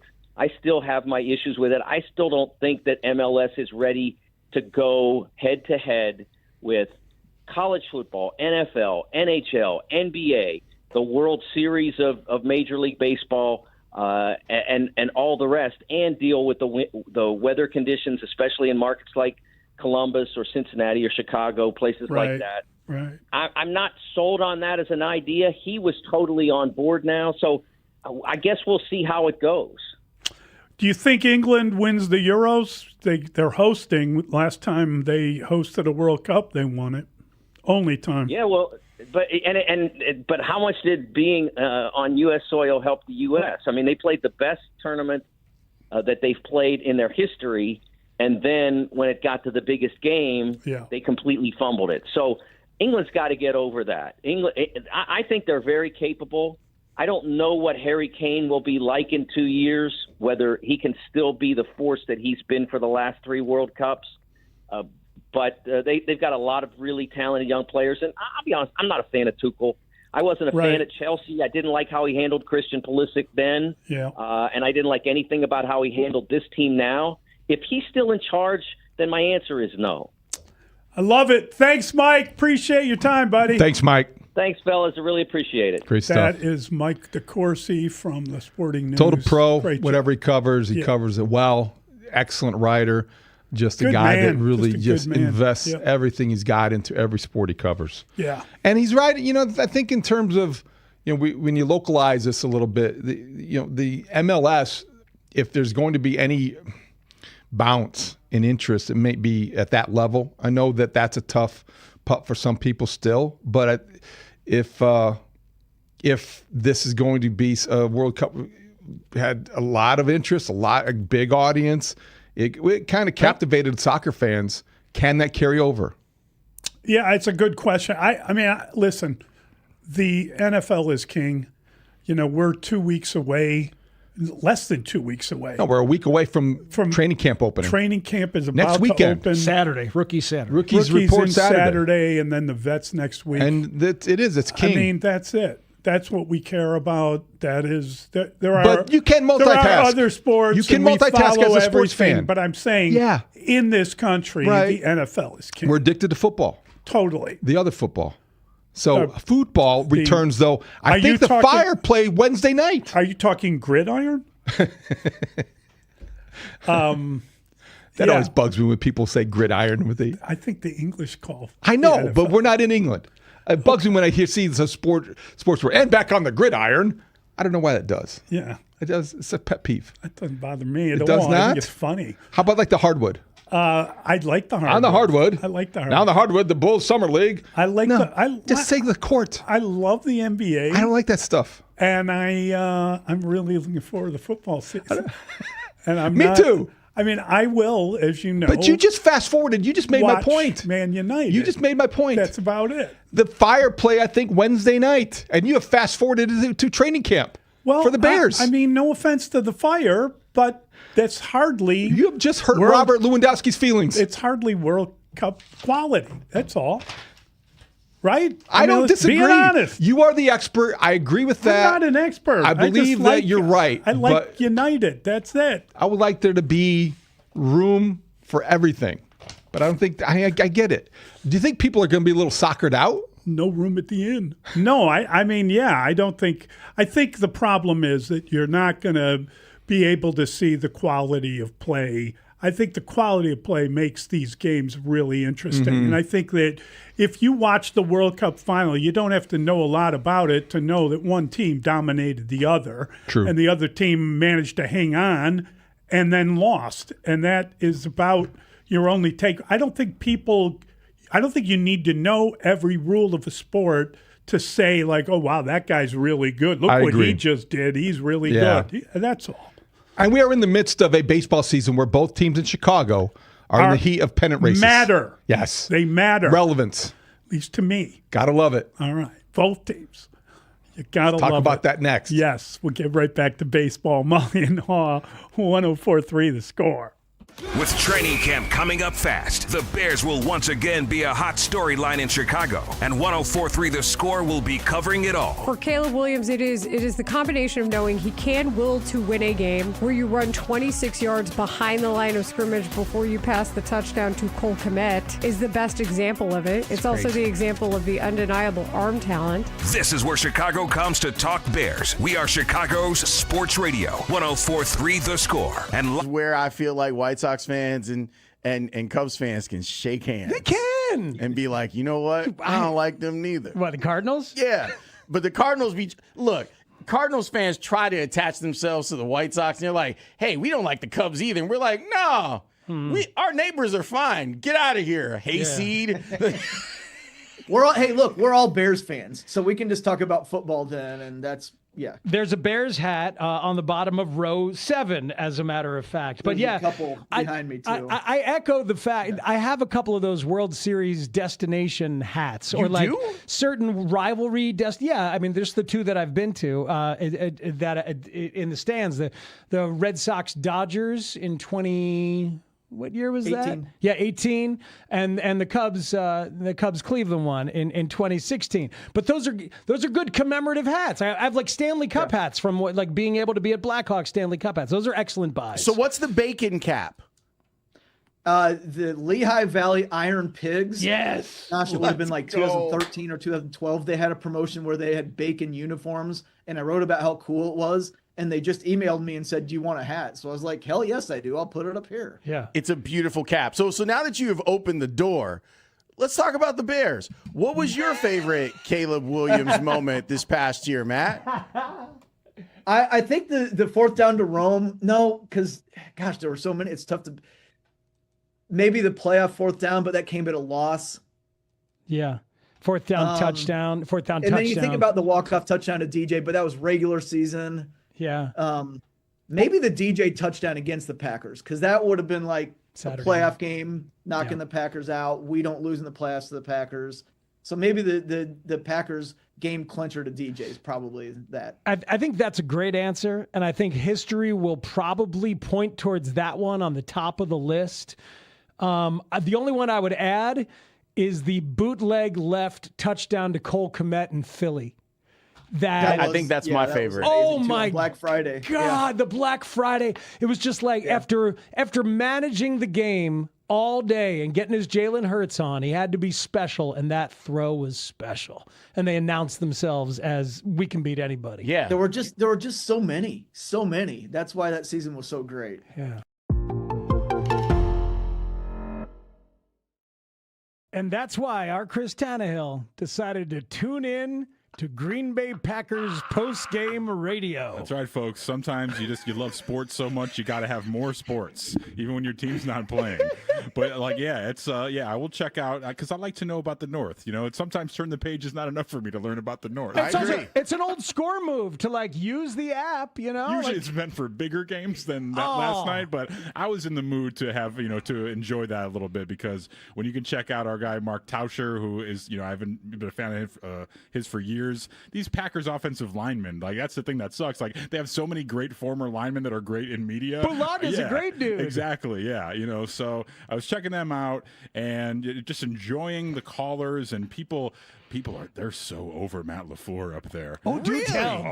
Yeah. Well, I'll let the audio tell the tale here, but here's one caller's theory on what's going on with Matt LaFleur right now. Jason, you're in Tosa. You're on with Mark Tauscher. Let her fly. So I've been calling in since the Cleveland loss in Game 3 to say Matt LaFleur was not a coach who will ever get the Packers into a Super Bowl, and been asking Couch to tell me why I was wrong. Does Matt LaFleur even want to be the coach in Green Bay anymore? And I'm serious. He's giving off Mike Holmgren last season in Green Bay. I know I'm going to, and I want to be in Seattle vibes to me. I think Matt LaFleur, there's a phrase out there, quiet quitting. He doesn't look like he wants to be there. He's been the worst part of the entire team all year. Wow, that is... The quiet quit is being accused of one Matt LaFleur. Tanny, this is what happens when you don't like Halloween.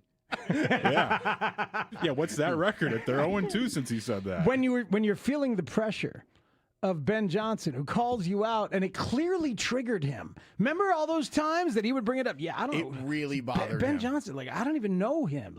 Why did he bring that up? What's with that guy? Yeah. What's going on with him? He's coming for you, LaFleur.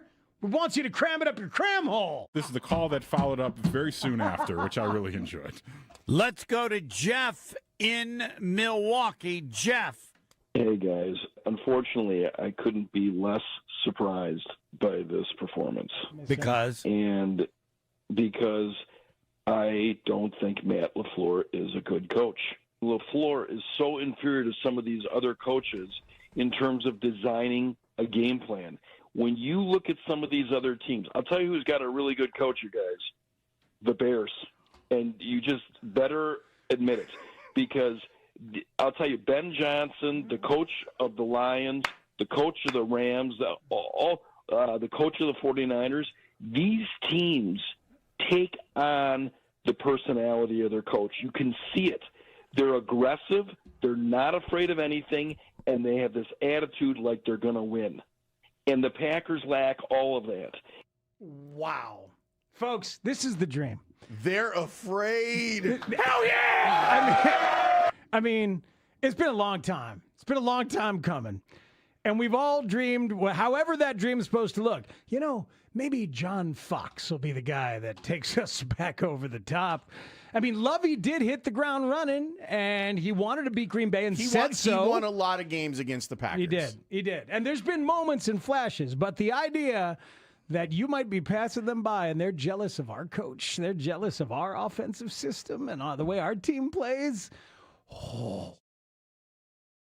So here's something that happened earlier, is that I was doing that interview, Grote. Yeah, thanks for including me. It was kind of a technical cluster bleep as it got a little rushed on us. It was earlier than expected, and then it was short, and we didn't have a chance to get you there technically in there. Apologies, but and you bolted Grote out of the room. I did. Fly ball right field, well hit. Back goes Martin. It's got a chance. Gone. Home run, Michael Bush. Cubs lead 1-0. Patrick Bushy hits the home run against his hometown team, and the ball lands right at Anthony Rizzo's feet in the right field bleachers. That is unbelievable. Riz is a magnet for balls when he sits in the bleachers. That's twice. Riz, come back again tomorrow. And isn't it interesting that the Cubs' first baseman, Rizzo's old position, and number 3 hitter, that's where Anthony used to hit, gives the Cubs a 1-0 lead here in the first. That is the great clip of the week, brought to you by Great Clips.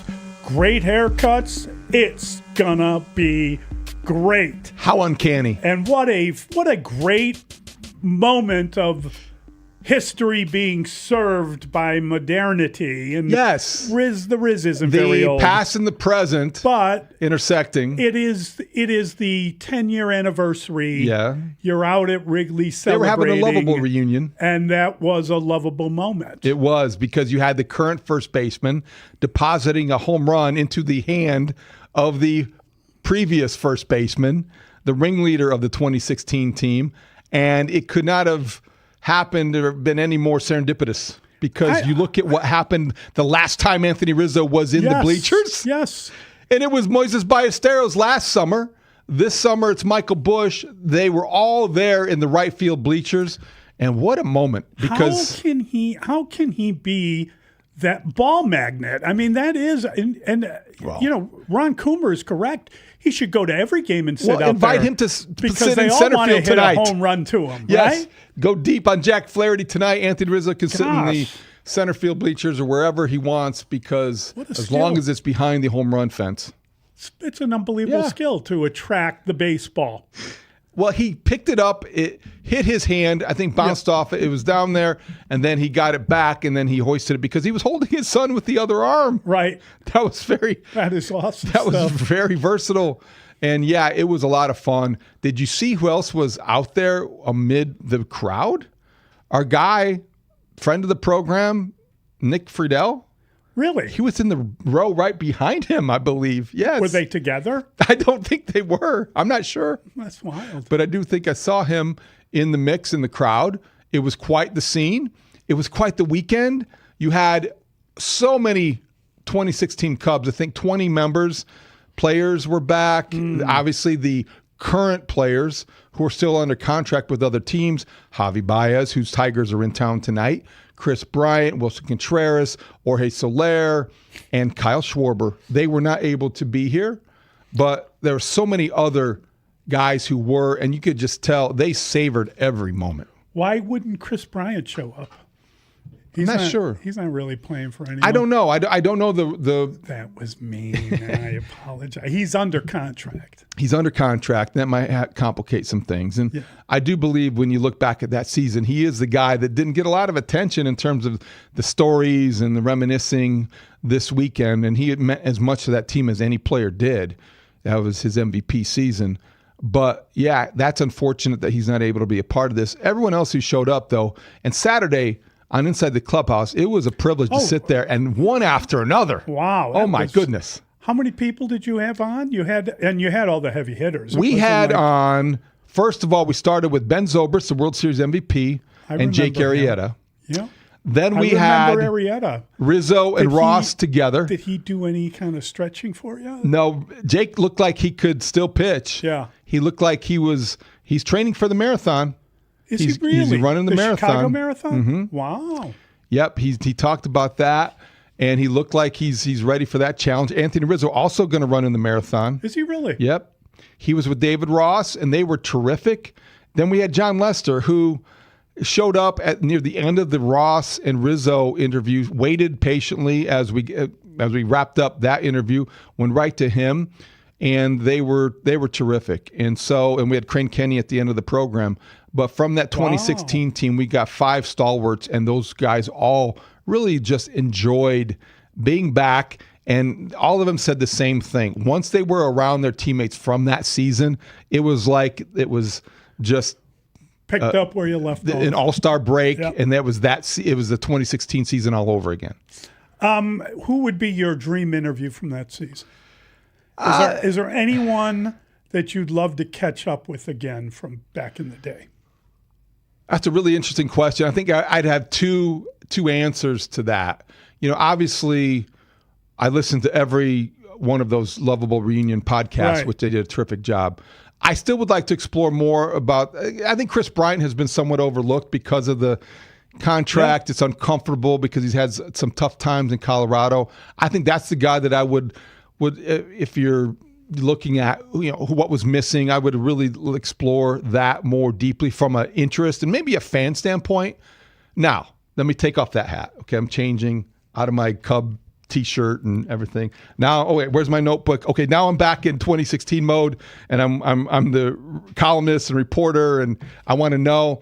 I'm really curious about Addison Russell. That is, what's so funny? I mean, I knew when you took your imaginary T-shirt off, yes, that's the way you were going. Yeah, because that is one of the more fascinating stories. It is. Connected to that team, just because he was so young and he was so vital to that group. And his tenure became so controversial. And it became really because of the suspension in 2018 and 19. Yes. And so I think did he go to Korea or Japan? Where did he go? He's been all over, Mully. I think he's played in the Mexican League. Okay. Somewhat exiled from Major League Baseball. Right. He did serve a suspension. Right. And he did issue a statement, I think, earlier this season talking about how he had come to terms and he's in a good place with his ex-wife, I believe. Oh. But there's circumstances that I think he addressed, and he was introduced. The Cubs welcomed him back. He was cheered on the field when he walked onto Wrigley Field during the pregame introductions. And so from an interview standpoint, from a content standpoint, I'd be curious to know more about his path back to wherever he is now in his life. Yeah, that's interesting. That's a really interesting one. Javi Baez, I think, is also a guy that I don't think he'll be in town tonight with the Tigers. He's beginning to hit live batting practice. He's been out since April 28th with a high ankle sprain. It's a long time. That is a high ankle sprain is, as we know from football, a minimum 6-week injury. It was really unfortunate for the Tigers at the time to lose him because of what he had done to kind of resurrect his career in Detroit as an all-star outfielder. Remember last year we were talking during the all-star break about Pico Armstrong and Javi Baez starting in center field for the respective all-star teams and how much fun that was. So Javi was a guy who I think was notable by his absence, and when you think back to that year, how special and magical it was, and maybe just his tenure as a Cub, he was as entertaining as anybody on that team. No doubt about it. So it was a lot of fun. And so other than that, John Lackey I didn't hear a lot from. I thought he might be a guy that would be a little bit more visible. But all the people that we talked to, all the interviews, these guys really got it. They really understood the hierarchy in the clubhouse, the leadership roles that were clearly defined, and also just how to integrate new players with the veterans in a way that made it all just come together. And let's face it, to me, the key to that entire season, above all the other contributions, was Joe Madden and the way that he made it work, the way that he was able to let them be themselves and be the smart baseball guy while letting them be true to their personalities. I mean, maybe the most influential figure of the group was indeed back, and that is Theo.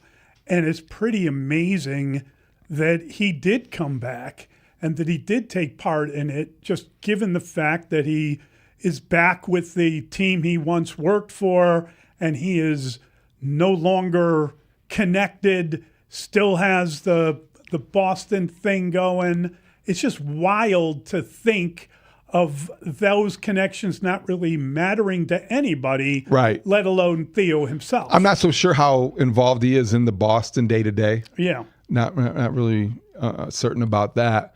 But he is involved with the Fenway group that has ownership stake in a lot of different franchises. So I'm not sure how he's handling that. Like in terms of like input during the Red Sox deadline decisions. Yeah. I think you would have to tap into that, though. In my opinion, if you can get his opinion of anything, you take it and you run like a thief in the night. 815 points out that Kyle Hendricks threw out the first pitch Saturday, but was conspicuously unseen during the game. I don't know about that. Was he conspicuously unseen? I think I saw Kyle Hendricks pretty much out there. I didn't see him interviewed, but he also plays a role for the Detroit Tigers as a special advisor to Scott Harris. He's a mild-mannered, if Superman wasn't Clark Kent, he could be Kyle Hendricks, right? He's one of the not more beyond pleasant the Cubs pale. to ever interview. He was just a really nice guy, a really good smart person. guy. Yeah. You could find him if he wasn't at the game on Saturday. Maybe you could find him at the library. I don't know. He's just one of these guys that well-read. He's not well-mannered. He wasn't nicknamed the Professor after Gilligan's Island. No, he was not. No, it was just a lot of fun. And then it was nice to see the team actually play well after Friday's dud. It was a dud Friday. It really was. And I was... Friday night, the whole... what are was- they doing on Friday nights? It's only the 8th time in... Right. I think franchise history, wasn't it? Just the number. I don't know It why. was a dud. There's no way around it. That's a good word for it. And Saturday came and the weather was threatening, but I didn't think they were going to play because it started coming down. And they cleared the area. They had lightning, I think, was detected. So we had to get off the air. We had to get off the air. We were like wrapping up interviews, and Mitch was doing his job and navigating traffic and predicting weather and all those things. You were just protecting your computer. I was protecting my computer. At all costs. Playing the hits. And we were trying to play the hits. Yeah. You heard the guest list. We were lining up. Yeah, that's pretty good. One after another. Did you enjoy it? I mean, not just from a professional standpoint. Oh but yeah, it was a lot of beautiful. fun. Yeah. It was a lot of fun too. That the ceremony they did with dedicating the Champions Gate and hearing from Tom Ricketts and hearing from Anthony Rizzo, and just overall seeing the way that people still welcome these guys back and knowing what that means to Cub fans of many ages, of all ages. Did you guys interview anyone from the 1907 or 1908 teams? No, but you know what? Mordecai Three Finger Brown, his family was here, the descendants of his family, as they dedicated 07 and 08, because he was the ace of that staff. And he is, I know you'll be happy to hear this because you might remember it. He is a Hoosier. Is that right? I Yes. did not know he was a Hoosier. I did a column on Mordecai Wow. Brown several years ago, driving down to rural Indiana. I think it was south of Terre Haute, and there is a plaque. There is a memorial. And There is. he had more than three fingers, right? It wasn't the. He had nickname? a farming accident when he was a boy. kid, but it was on his non-pitching hand. No, it was a pitching hand. Oh, really? Yeah. Oh, so he was like the original Jim Abbott. Yeah, well, he was definitely. It gave the ball some spin. I believe that He was the first guy to really throw with spin. Is that what you're telling me? Yes, the sweeper. Yeah, and it was a great story, and his family was definitely there to commemorate the occasion, and it was a great weekend all around. Great stuff. All right, we'll be right back. It's Mully and Haugh, 104.3 The Score.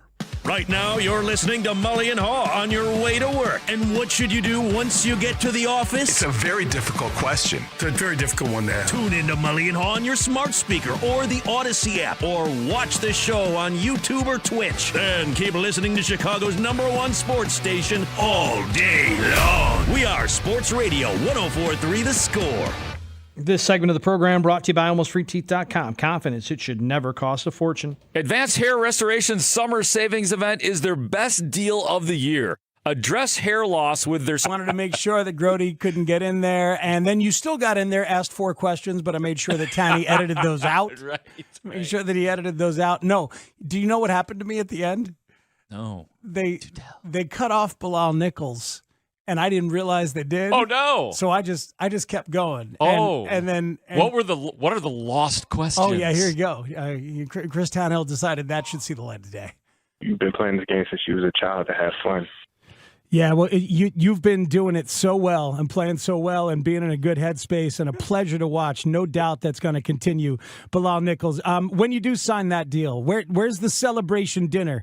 If I told you downtown Chicago, money is no object, and you can go have a meal at a restaurant for you and all your family and all your friends, where are you going? What's your place? Oh no! Oh no! Bilal, you there? All right, man. I drop an all right, man, even though he's definitely not there.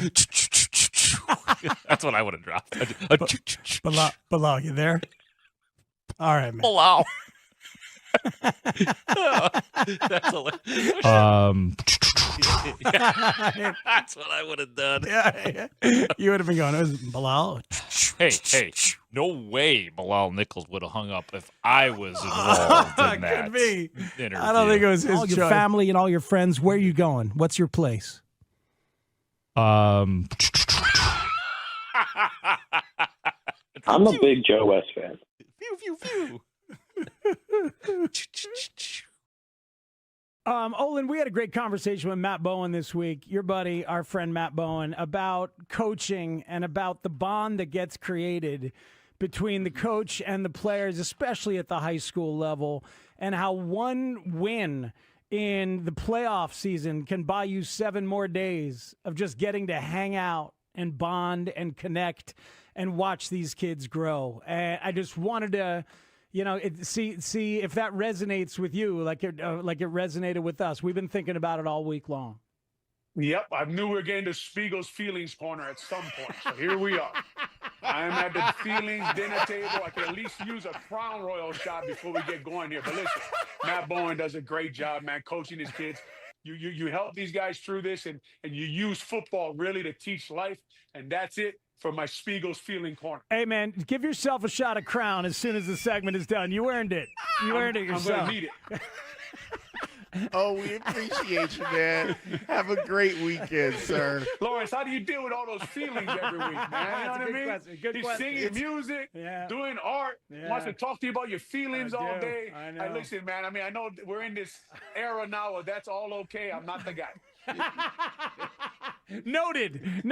I'll never put Olin in a Feelings Corner again. No, we have to do it. You got to be you, Steve. We got to do it, man. That's Every right. time You I gotta come on, be you. Spiegel's Feeling Corner. Hey, man, you get to critique my center technique, you know? And then you got to come into the Feelings Corner. It's like it's a little give, a little take. One day we'll do karaoke too, and I'll sing La Bamba for you. That's my karaoke Yeah, song. let's Oh, go. that's a great. Let's That's go. a great one. Now we're getting Oh somewhere. yeah, La Bamba. You just scream it, man. You don't even got to sing it well. Now we're Garza getting Shocked. That's my song. Roberto Garza used to be shocked. That was my song. But Warren Sapp would have probably guessed it was your song, right? I'm going to tie the room this together. is good stuff. Oh, man. All right, we'll talk to you, man. Appreciate it, guys.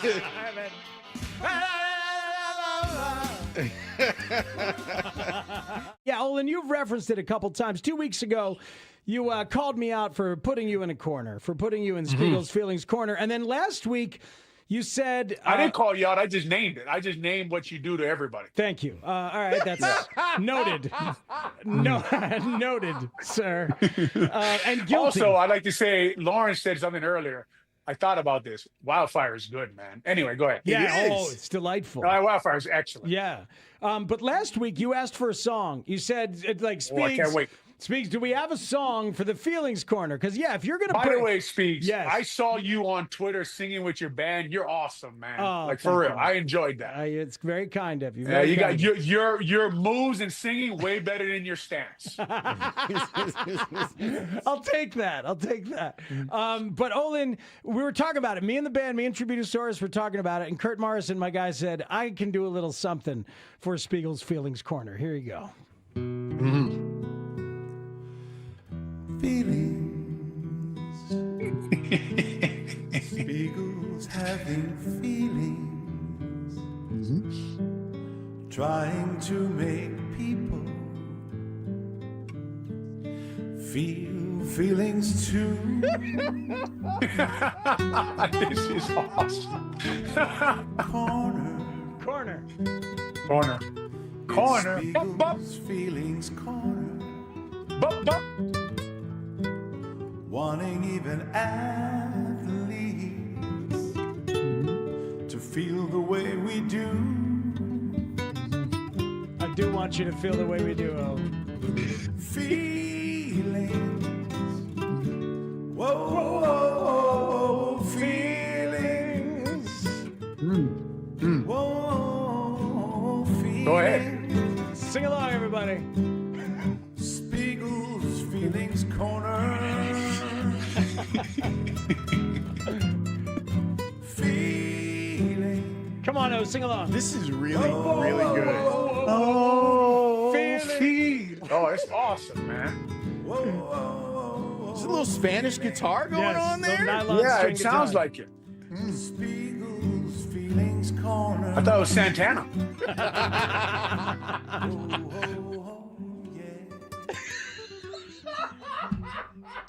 The great Kurt Morrison. The great Kurt That's Morrison. awesome, man. That really is awesome, Speaks. I appreciate that. Hey, man, thanks for branding a segment. Now we for sure. We just do there, and Lawrence can leave if he needs to. You know? Well, now we just got to get a sponsor. We got to get some sponsorship, and I think maybe Wildfire might be the perfect opportunity. Davis Martin has been your ace this year. I love that Sean Burke is pitching well over his last 6 starts. But it's a pretty good stretch of time. You had That's a month. I think you had him as the 3rd starter not very long ago. I know. Now but he's your I think ace. the secret to the Sox season is being adept and changing the way that you look at everything. You had a month without Mully. You had to change exactly the way that you had expectations. You had 35 games, and you could argue it's now 41 without him. Whoa, that's mean. Now you're mean. Back off. That's mean. Mully will be just fine. He has 3 hits and 21 at bats since his return, 1 double. So he's just refiguring out, regaining his timing. Everything is going to take a little bit more time. That's okay. The good news is that in his absence, these Sox young hitters learn how to perform well without him. They've extended the lineup with him and Teal back in it. It really looks like they're significant. Who needs Jacob Gonzalez? Oh man. Oh, maybe the Tigers or the Pirates do. Pirates do. He's had a pretty good run there. Homered over the weekend, playing shortstop in Pittsburgh. Helped to beat the Guardians. Yes, he did. So he's helping the White Sox still. Yes. But the Sox have gone on and moved on. And Antonacci playing second base yesterday. I thought that was interesting. I'll just say this. He's versatile. They're so lucky they drafted Rock. Because if they hadn't after that, then you'd have heard language, sir. Well, you're right. Rock Chalowski, had a lot of fun talking to him on Friday morning. That was great. He is somebody that is just looming. Now he's going to end up going to Arizona after the Charlotte complex mini camp, if you will. Mm-hmm. They're going to figure out exactly what to do with him next. I think they'll probably – is the expectations high A or single A to start, or is he going to stay in Arizona? Well, they've talked about going through a process with him, and they've talked about not skipping steps. Yeah. So I would imagine that could be just Class A. I'm not sure. Okay, that's I fine. Don't know. I don't know. Let's how keep our fast- eye on the ball, though. Can I ask a question about him? Do you think he gets to stay at home when he's in Arizona? No. He can't. Maybe. Can't he stay in his own Would he want bedroom? to? I don't know. I'm just asking if he has You're a the professional now. Do you think that Rock Chalowski, as much as he has made an impression as a professional ready to take that next step, would be wanting to sleep in his childhood bedroom? I see him on his way to Glendale. I see him with like a ceiling fan that is like a mitt holding the fan, and then the actual And a Buster Posey poster on the wall. And the actual light bulb fixture looks like a baseball. I could see that. You know what I mean? Like Yeah, he's, I can like see that. he's in his childhood. Yeah, he's in that. bedroom. He's in that element. I think he's moving on. Okay. His favorite team is no longer the Yankees, as he told us, or the Giants because of Crawford. He's a White Sox player. He's a White Sox future, and that's enough. That's Rock Chalowski's next step. He's number 5 in baseball, Why are you taking the focus off of this team? according to Baseball America. Now he is. Yeah, You that's brought great. up Gonzalez, and I just said that. I said that's how they helped cope without Mune Murakami in June. Yes, they did. Now dealing with July, it's been. This is an offense that's dangerous. They scored 12 runs on Friday night. I'm aware. That was really impressive. Braden Montgomery has taken a step. Colson Montgomery continues to come through. Colson Montgomery had a great Man, it's weekend fun. for himself. Yeah. Keep listening to the show in the 8 o'clock hour. Your chance to win a pair of tickets to wait for it. Guns N' Roses. Special guest Public Enemy. July 29th, Credit Union 1 Amphitheater, provided by Live Nation. Wow. Welcome to the jungle. Oh, you sweet child of mine. 104.3 the score. Cubs fans, Gold Glove second baseman Nico Horner gives you an insider's perspective on the Cubs tomorrow afternoon at 2:30 with Spiegel and Holmes. Sensational play by Nico Horner. Nico Horner on the Score is brought to you by Toyota. Visit your Chicagoland Toyota dealer or Toyota.com today. Toyota, let's go places. Hi, I'm Patty, founder of Awesome Tex. I started with a big idea to give old clothes a new life by turning them into recycled fibers and threads. Everyone told me that this was going to be impossible, but Chase for Business believed in me. They gave me a lot of guidance from the beginning. Get financial guidance from bankers in the Chicago community and convenient digital tools all in one place. Learn more at chaseforbusiness.com. Make more of what's yours. Real customers compensated. JP Morgan Chase Bank, N.A. member FDIC. Plumbing emergencies happen. Burst pipes, backed up drains, sump pump failures, and water heater issues can wreak havoc. When they do, depend on Plumbers 911 for fast, reliable help. Available 24/7. Plumbers 911 connects you with licensed, highly skilled local plumbers ready to fix the problem quickly and correctly. Backed by the training, expertise, and professionalism of Local 130 Plumbers. The experts who keep your home running smoothly. Call 833-PLUM-911. Local 130 Plumbers get the job done right the first time.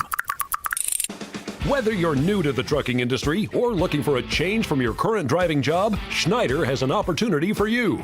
Need a CDL? Take advantage of our company-paid training and tuition reimbursement programs. Ready to advance your driving career? Check out Schneider's wide variety of driving job options that fit both your current needs and your goals for the future. Start or grow your trucking career at Schneider. See what we have to offer at SchneiderJobs.com. That's SchneiderJobs.com. Okay, Chicago. Now, did you know Geico has a 97% customer satisfaction rating? I mean, with service like that, choosing any other insurance is like putting ketchup on your Chicago dog. What'll it be, boss? Can I get a dog with the works and some ketchup? On your left is a neo-Gothic building. On your right, some guy who asked for ketchup on his Chicago dog? Wow, I'm sorry you had to see that, folks. What? Well, there you have it, Chicago. It's time to switch and save with Geico. Wild Fork Meat and Seafood Market? I thought they were just for special occasion steaks. I did too! But look, I got a fancy tomahawk for tonight, plus salmon and ground beef for the week. Aren't they pricey? My grocery bill is already sky high. Wild Fork's prices on essentials actually beat the grocery store, and the quality, not even close. So you get the wow factor and Tuesday's dinner in one stop. Exactly. Shop at one of their 12 Chicagoland stores or online at wildforkfoods.com. Advertising material. Zimmerman Reed of 1100 IDS Center, Minneapolis. Consent is not a condition of purchasing goods or services. Attention all rideshare drivers. If you are a current or former rideshare driver, listen closely, as you may be entitled to significant compensation. That's right. If you drove for a rideshare service any time in the past 10 years, you may be entitled to significant cash for unpaid wages and mileage. Text READY to 323232 right now to see if you qualify for compensation. That's READY to 323232. Rideshare services may be in violation of federal and state employment laws. If you were a rideshare driver part-time or full-time anytime during the last 10 years, you may be entitled to significant compensation. Text READY to 323232 now to see if you qualify for compensation. Hurry, time is limited, so text the word READY to 323232 now. Text READY to 323232. Texting privacy policy and terms and conditions posted at textingterms.us. Texting enrolls you for recurring automated text marketing messages. Message and data rates may apply. Reply STOP to opt out. I finally uncovered my... For Spiegel's Feelings Corner with Olin. Get our guy paid, get him fed, all of that good stuff. Kevin, I have some bad news. Unfortunately, Marshall did not run onto the field in advance of the last game that we talked to you about. I'm sorry, Kevin. I just didn't want to spend a night in jail. That was really classic Marshall. Yeah, my bad. You know, I just pulled through the Taco Bell drive-through, and I've got a couple of big, nasty Supreme burritos right here waiting to be eaten. And I know that they're going to go down a little bit more difficultly now because Marshall is not going to be in that scenario. Now, that doesn't mean we can't create it out of thin air, but in my mind, I might be able to digest my food a little bit easier, not picturing that in my mind. Maybe it might help. Maybe this will help. Our friend and yours, our boss actually, Mitch Rosen, would like us to say hello to you, Kevin. I've taken care of the boss. Hey, are you guys going to an FM station beginning in early February? Yes, sir. That's us. February 2nd. Congratulations. You would sound great on that FM station, Kevin, if you ever want to join us for some more talk there. Let's bring it, Layla. Let's bring it home, baby. Let's get this thing on. Let's put it on the books, and let's ramrod our way right into it. Kevin, please tell me that your Taco Bell, did you go through the drive-thru? You said you were driving. Yeah, I did. Yeah, but the first thing they ask you now, are you using the app? The app? No, I just want my burrito. I don't want to use an app. I want Cheers, the brother. burrito. Cheers. I would love bring a lot of mild sauce because I'm going to squirt it all over the place. It's going to be right there. Just be careful of that witch. You know what I'm saying? Oh yeah. Yeah. Oh yeah. She'll be rearing her ugly head on Sunday night. Let me tell you. I just can't. I know somebody has probably gotten your drive-thru order, and they're like, "Why does that voice sound so familiar?" You're the best, man. Is that the default order? Is the burrito, Kevin? I have to know. What's that? Is that the default order? Is the burrito for you? Everybody has a default Sports taco. Station. Scoreboard update. Score Update Studio. It's brought to you by AlmostFreeTeeth.com because confidence should never cost a fortune. A bases loaded triple for Nico Horner, plus Shota Imanaga going 7 shutout innings helps the Cubs take care of the Twins 10-1 Sunday afternoon at Wrigley. The win also clinched the series. Cubs are 56-43, host the Tigers. Pre-game tonight right here on 104.3. The score is at 6:30. Jameson Taillon back in the Cubs starting rotation.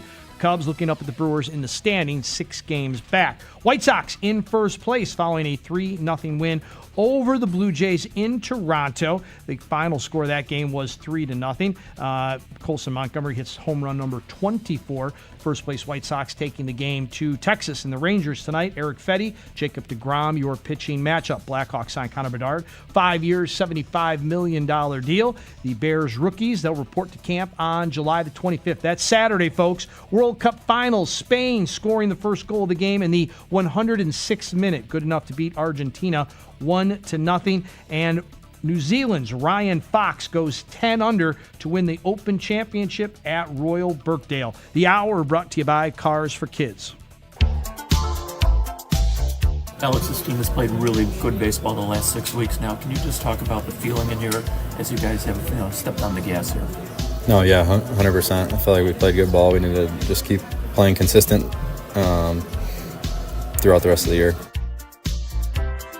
Mully and Haugh, 104.3 the score. So tell me how fired up you are by Alex Bregman. Was that happy Alex Bregman? That was Alex Bregman now on a torrid home run pace. Well, I think you're reading Suddenly. the headline of the Cubs.com. It is a torrid home run stretch. And it rolls on. Yeah. He's got 3 homers in his last 5 games. He is 6 for his last 20. 8 runs driven in that period. And there are 2 ways to look at this. Number one, and they're both the right way, that yes, this is Alex Bregman doing for the Cubs what he is capable of doing and being part of an offense that has carried this team. And 2, it's about time. It's about time. Well, it started before the All-Star It did. break. It's continued. So it's continued. That's good to see. It That's is really good to see. promising because this could be a very different second half in terms of consistency offensively if Alex Bregman is better than he was in the first half. And it would be hard for him to be worse because he was the most disappointing Cub hitter in the first half of the season. I think without question. Yeah, I think so. Dansby Swanson was pretty disappointing. But Dansby Swanson carried that team for a couple weeks when his historic outburst. He got hotted up. Yes, he did. He got 15 and he RBI. made history, and he did all those things. Yeah. And Alex Bregman. But I'm saying that underscored that he hadn't done anything in the early part of the year. But I think with Bregman and the expectations because of the salary and the contract, he was putting pressure on himself, and he is tightly wound, as we heard there. And I think he's also a leader in that's why he is who he is. And Nico, after kind of being the best guy on the team for a good early month, he went off the boil pretty badly in the first half, and now he's back. Well, he definitely had a great weekend. 8 for 13 against the Twins. He had been struggling for the previous month. From the end of June through before this weekend started, he was hitting about 200. And yeah, you can see signs. The stand-up triple was the highlight of his weekend, but he had 8 hits, and that was. Do you consider that a triple? Stand-up triple? His stand-up triple that cleared the bases. Yeah. There was kind of a bad play made on the ball. Well, if I'm being honest. It counts. With you. I'm just saying. Yeah, I know. It was as much the fielder as the hitter. It was, but those things everything evens out. Okay. Because you know that he was hitting the ball hard through the midst of his slump, so it's nice to see him get some breaks. That's how you take advantage of things. And yeah, I think he had 2 hits yesterday, 4 on Saturday, and 2 on Friday. This is somebody who they need to be hot. I don't know where he fits in the lineup. What do you do? Bregman batting 4th is interesting because of where he had spent most of the first half of the season. I think that was at the second spot. You can mix and match this lineup a lot of different ways when people are getting hot, and they are. The Cubs now 16-6 in their last 22 games. Yeah, the Cubs are playing very well. It was disappointing Friday, but then they got everything straightened out, and you got really good performances from some people that hadn't been performing as well. So that makes you feel better coming out of the first. I keep calling it the first half. We're coming out of the midsummer. People do that. They only, it's mathematically doesn't equate because right now the Cubs have played 99 games. They've got 63 left. Yes. They began the second half, so-called second half of the season Friday, with 67 games to go. So it's not really mathematically accurate, but we don't really care about the math. Yeah. They said there would be no math. So the remainder of the season, the stretch run, if you will, they are well positioned if they can respond to how good this year has been despite the injuries. And that is on... That's the burden that Jed Hoyer carries into the deadline. It's fascinating that the injuries have been almost limited to the pitching. And I mean, maybe unlimited to the pitching. You know what I mean? Like there have been so many in the same roles. It's almost like hard to believe. As he said, you can never have enough pitching, but you look at it and you thought going in, they probably have enough pitching. And lo and behold, it just dried up awfully You're right. quickly. And the news that we got Friday when Jed Hoyer met the media at Wrigley Field for the first kind of meeting for the second half of the season. Right. He updated everybody on some of the injuries. Jamison Tyone is pitching tonight. Yes. That's a good. positive development. That's good. After that, It's Daniel no good. Palencia might not be back until mid-August. That was embittering to hear. I was surprised too. Yeah. Did you go back? Did you go back to your WBC issue? Did you I see you kind of hitting the ground and trying to crawl your way out of it. Like the flashback element had to be there. Well, we did say at the time that was great to celebrate, but you worried in the back of your mind what it meant to the Cubs season. And you can't help but wonder what it meant to the Cubs season.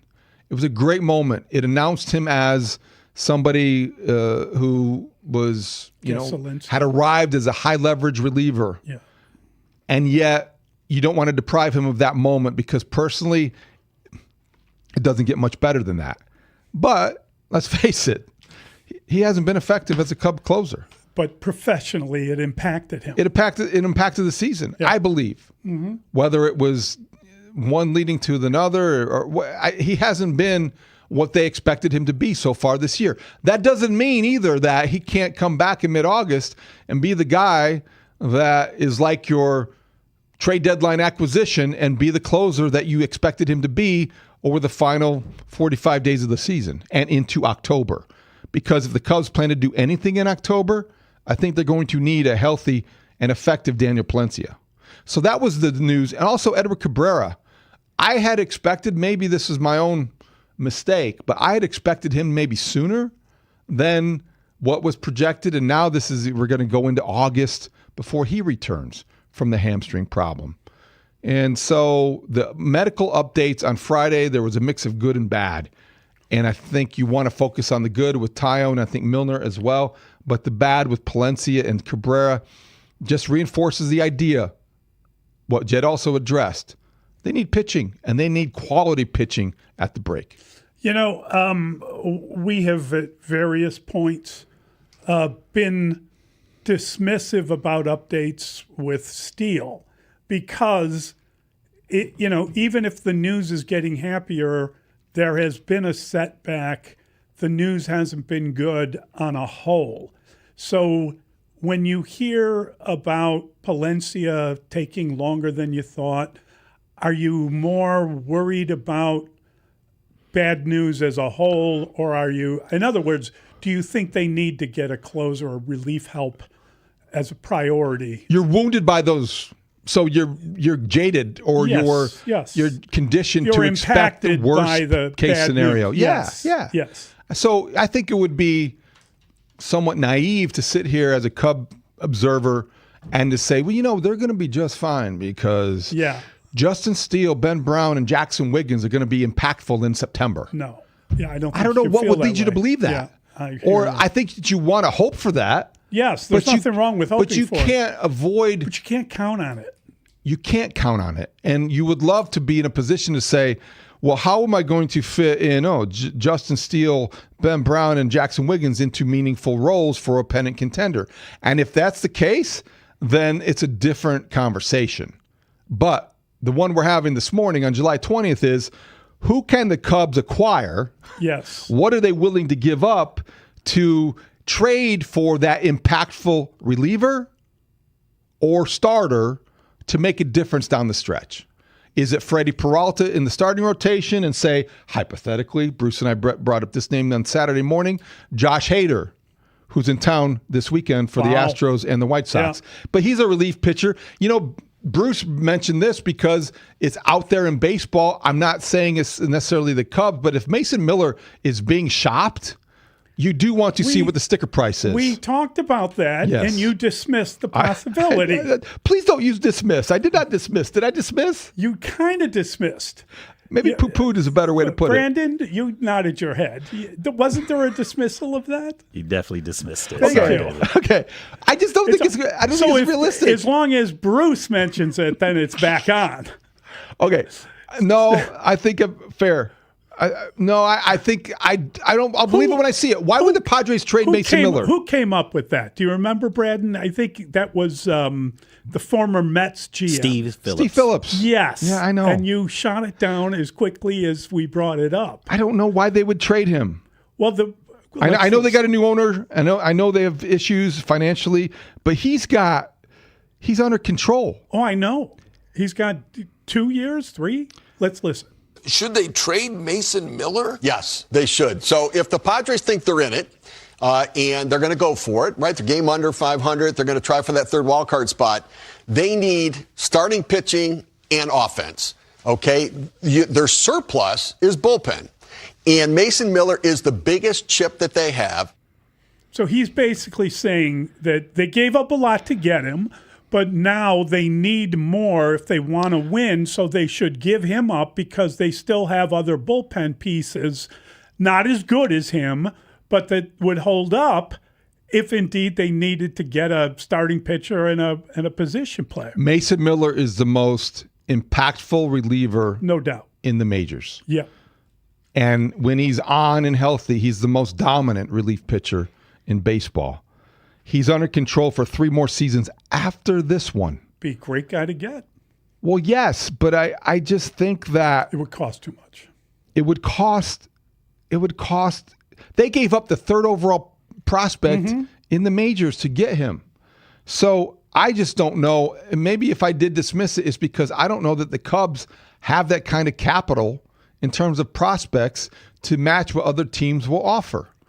And I think what complicates this entire conversation now, which is a new piece to the puzzle, that the Dodgers plan on maybe either shutting down or limiting Shohei Ohtani's time on the mound. So I find this fascinating. When I read that, I thought, does that mean PCA's got a legitimate shot at an MVP? And you thought, well, now they're going to go and take whatever pitching's available away from the Cubs. I would like both things to be. I would like the first thing to be true. PCA's got a legit shot at the MVP, and my concerns to be unfounded because they do have the prospect capital. They seem to find ways to, have these guys and make these deals that I don't. You mentioned and you referenced last year at the deadline, the Cubs ended up with Mike Soroka and Kittredge and very little else. It wasn't the right. They made moves, just no one that really contributed. So right? I just don't think in that context, I will be surprised, pleasantly so, if the Cubs step up and aggressively go after a guy like Mason Miller or find a way to trade for Tariq Skubal. Those are the names at the top of everybody's wish list. I just don't know if the Cubs have enough ammunition to get it done. It's a legitimate concern, to be honest with you. Let's try Marcus. He is on the road. Good morning, Marcus. Hey, morning, guys. I wanted to ask you, man, since Craig Counsell became manager of the Cubs, it seems like the Brewers just got their number. Do you guys feel that way about the record between the Brewers and the Cubs? Well, they had the number before Counsell arrived.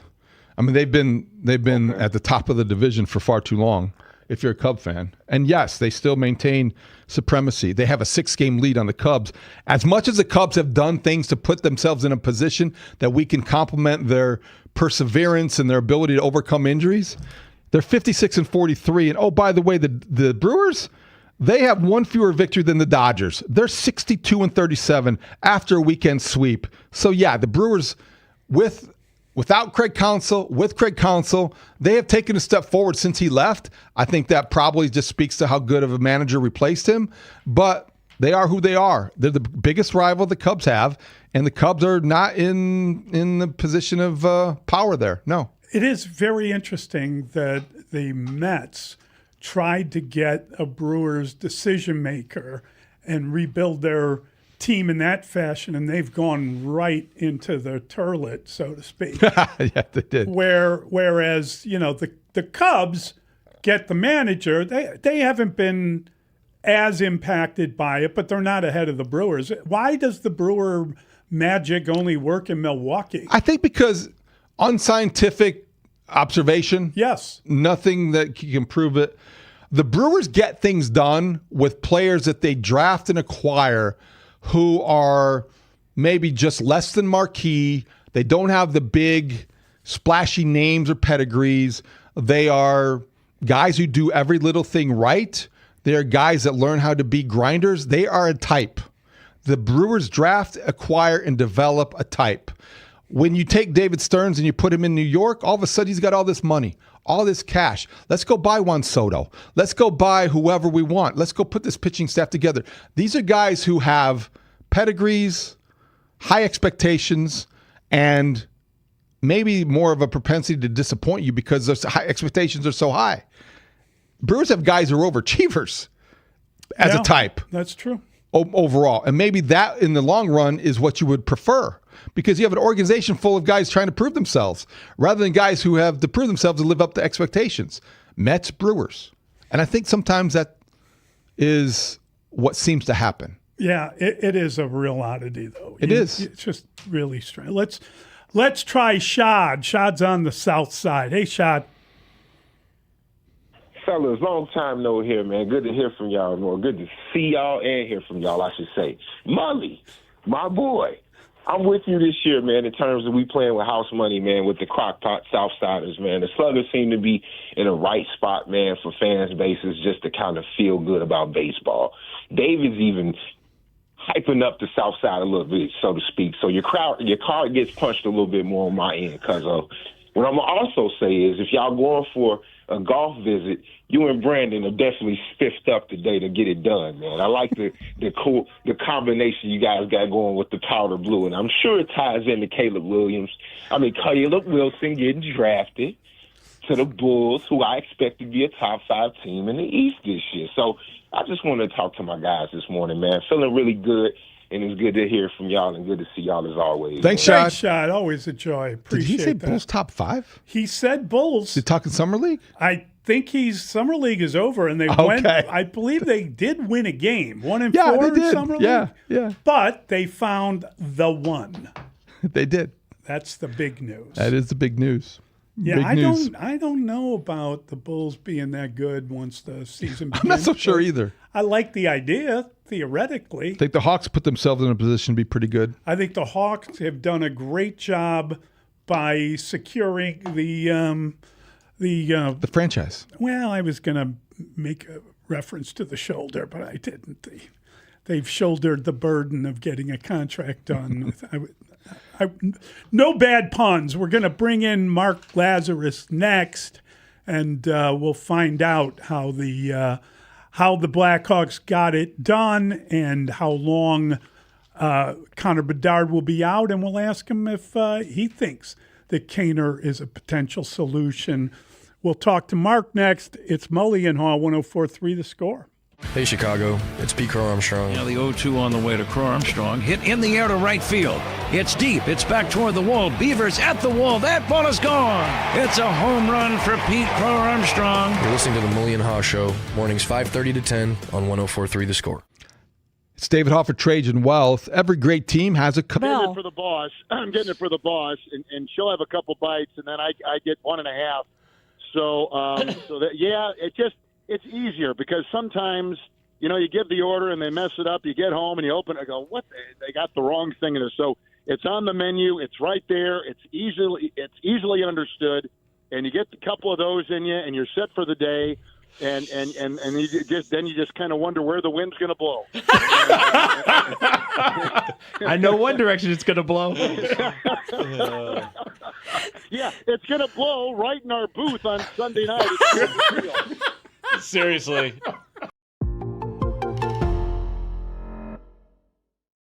Steve, what type of ball player were you? I played in college, Division III basketball. I was pretty good. Wow. I could play. I played in the Garden my senior year. Then I lived in Vegas for many years, so I played with all those guys, Larry Johnson, and I know Greg Anthony since he was in high school, and Ricky Sobers, and there was one place to play in town, which is, I'm not joking, it was called the Sporting House. It is now Sapphire's Strip Club. That is where everyone played, and you had everybody there, all the UNLV Rebels, all the guys, if they would come to town, they would play, and it was some great runs there. Yeah. Who's the best famous like actor ball player that you've played with? Woody Harrelson thinks he's good, but he was no good. He played with us. No good at all. He thinks he's good. I think Adam Sandler's okay when he was younger. I think David Duchovny could play a little bit. Did you ever play at Larry Sanders' house? Larry Sanders used to have those. Yeah, they used to have a game, but I don't know.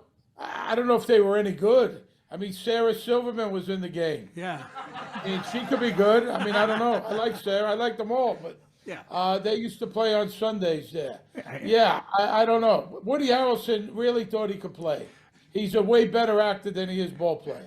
And of course, I meant Gary Shandling, who played Larry Sanders. But yeah, those were legendary games. So we're going to Vegas in a couple of weeks. Our good friends at Circa are bringing us to Vegas, and I didn't realize you were the talent booker at the Riviera for a long time. Is that true? That's insane. Who's some of the big acts that you booked at the Riviera at the time? Dennis Leary, Bill Maher, Richard Belzer, Rosie O'Donnell. That piece of garbage, Ellen DeGeneres, David Spade, Rob Schneider, George Lopez. We could go down the line. Ray Romano, Kevin James, Drew Carey. Wow.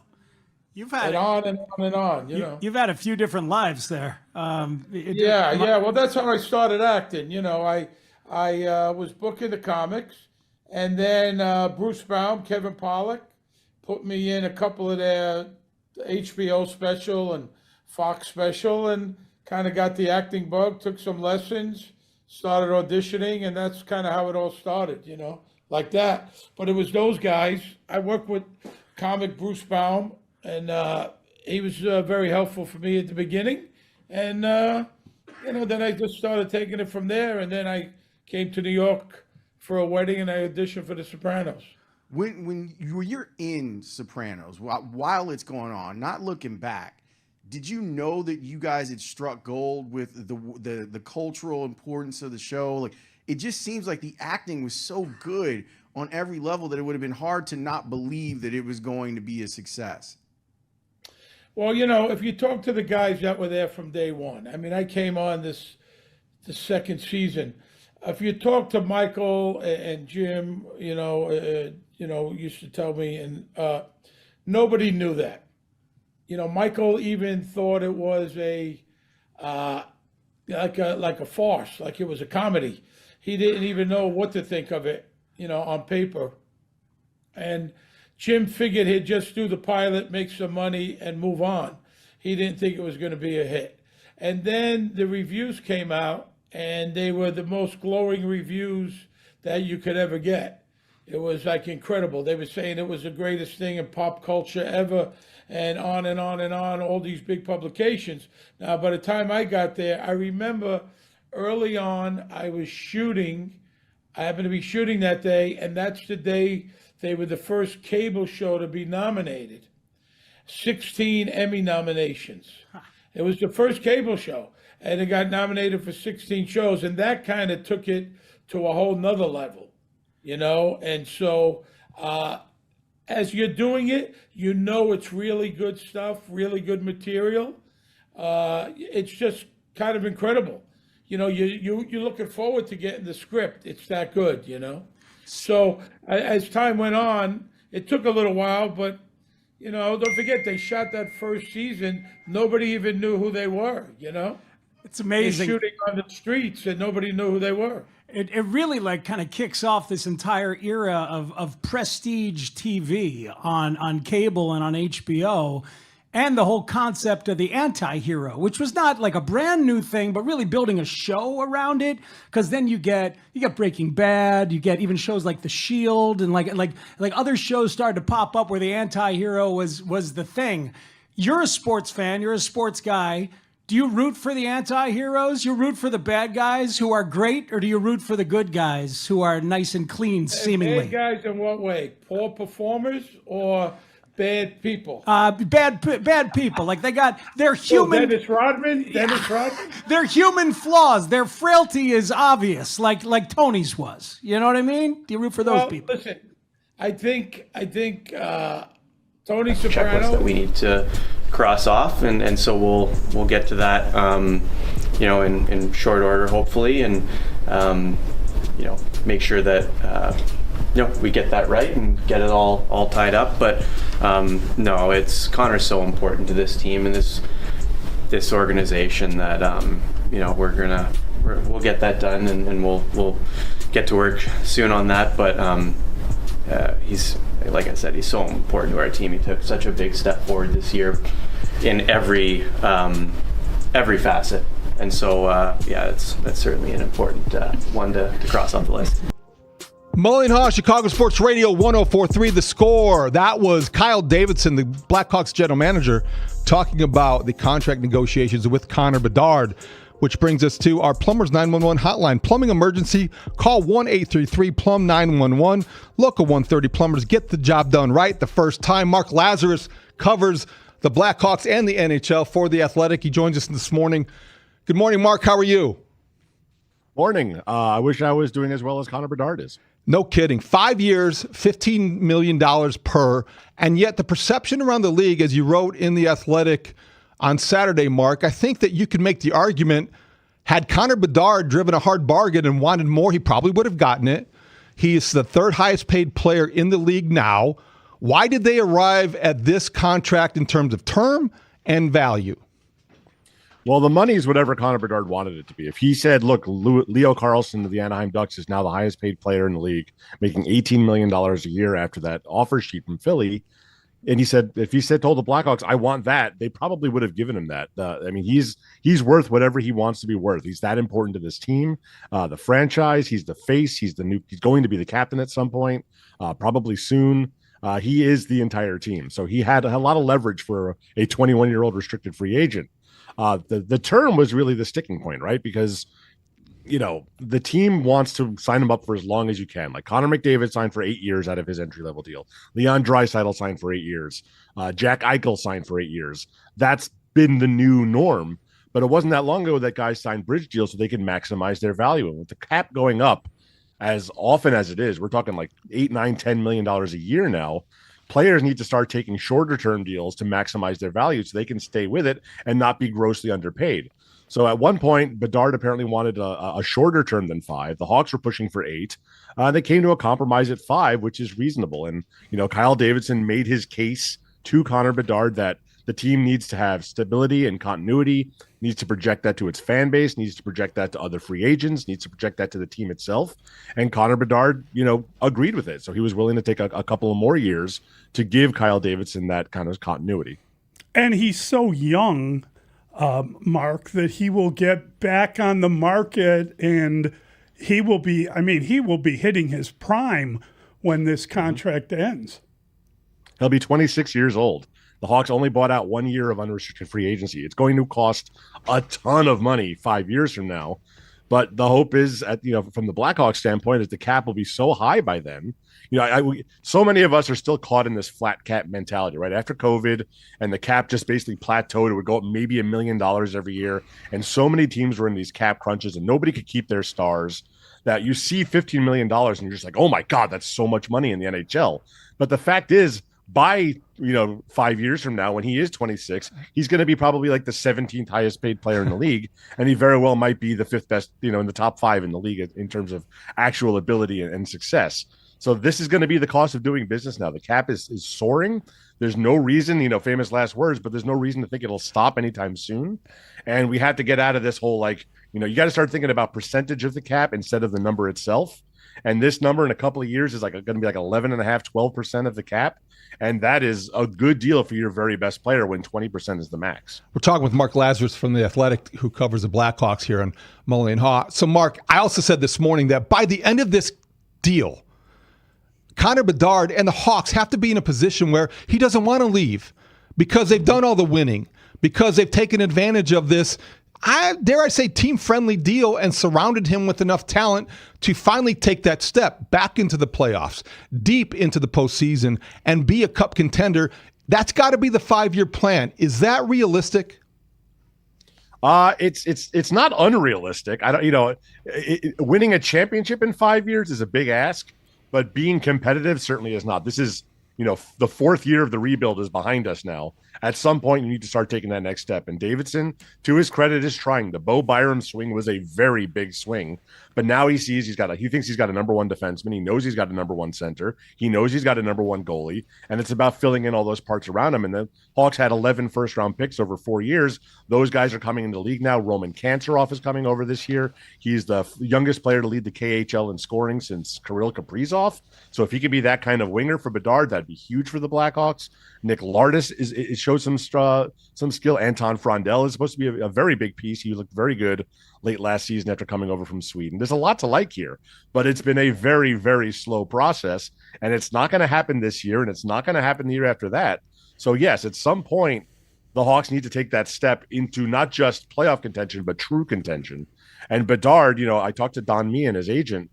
One of the reasons he didn't want to take $18 million or more is because he wants Davidson to have the kind of flexibility to be able to build a team around him.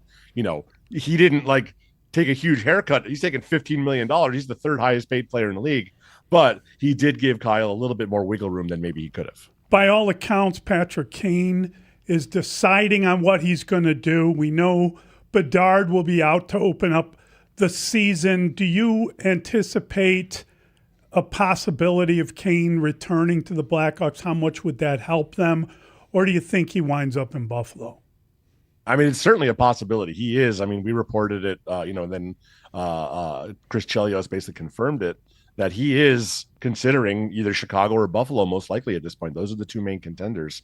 I think, personally, I do not have insight. This is not me reporting anything. Please don't radio me. But this, my sense is that he is waiting for Buffalo to make a move, right? Because Buffalo has to clear some space. Buffalo is in contention for Connor Hellebuck in goal. If they make a trade for Connor Hellebuck, that changes the situation. Do they have the money? Does that free up space because they have to trade someone back? I have a feeling he's kind of just Kane's in no rush, and he's sitting back and he's waiting to see what Buffalo does.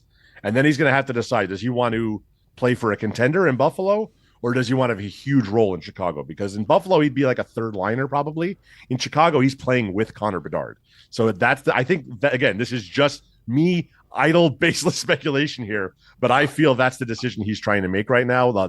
He and his agent, Pat Brisson, have really kept this close to the chest, and they're weighing their options. It's certainly a possibility. Well, I'll weigh in on that too and add to it, Mark, because I think that in Chicago, for the first month at least, it seems that his role would be expanded because of the absence of Connor Bedard, which brings me to my next question. For the first 10 days or so after Connor Bedard had shoulder surgery, I felt like there was some murkiness about what exactly was being done and how bad it might have been. What did you learn from speaking to the agent? And was there a time where they looked at it and they got a second opinion, if I read this correctly, and they decided, well, you know what, we better fix this because it's more unstable than we originally thought? Well, what it was, he had the option of trying to rehab it without surgery and then being able to play this year. The risk with that would be before you can't really tell just by imaging. You got to go in there to see what's really happening. And if it was still unstable after 4 to 6 weeks of rehab, then he'd have to get the surgery sometime in late August. And then he's missing, the first half of the entire season, which is a big risk. So he took the advice of the doctors. He went and got the surgery. And while they're doing the surgery, the surgeon said, good thing you did this surgery. You would not have been able to rehab this. So in hindsight, it turned out to be the right call. And it usually is. Usually you don't want to have a lingering thing all season long and push it off. It's a real bummer for the Blackhawks. It's a real bummer for Bedard that this happened. We still haven't really seen a full season of him at his best. He did play 82 games in his second year, but last year is when he really came into his own. And then he hurt the other shoulder early on when he was, stride for stride with Macklin Celebrini in the scoring race.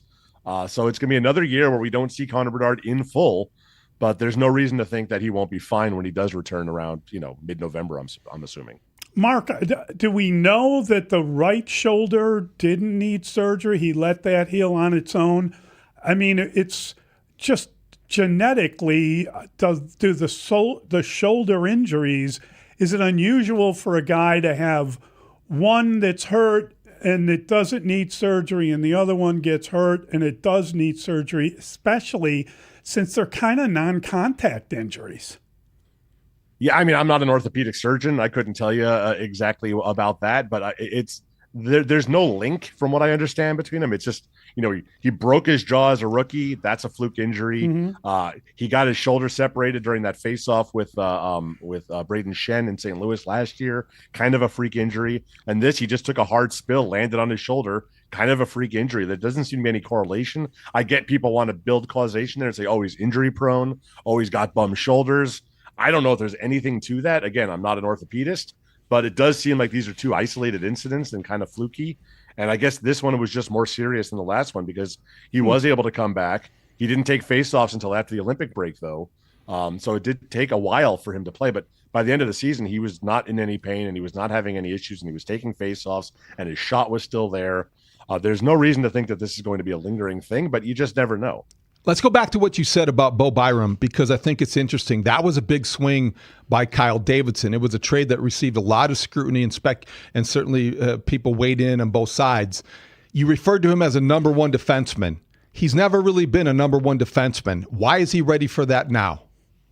Well, he's the number one defenseman, whether he is one or not now. He is going to be the Blackhawks' number one defenseman. But that's the $12.5 million question, right? Can he actually be a number one defense? Because Kyle Davidson made a trade that he gave up assets that befit a number one defenseman. And then he gave him a contract, a 6-year deal with $12.5 million a year, worthy of a number one defenseman. So Davidson believes that he is one. I've always liked Bo Byram as a player.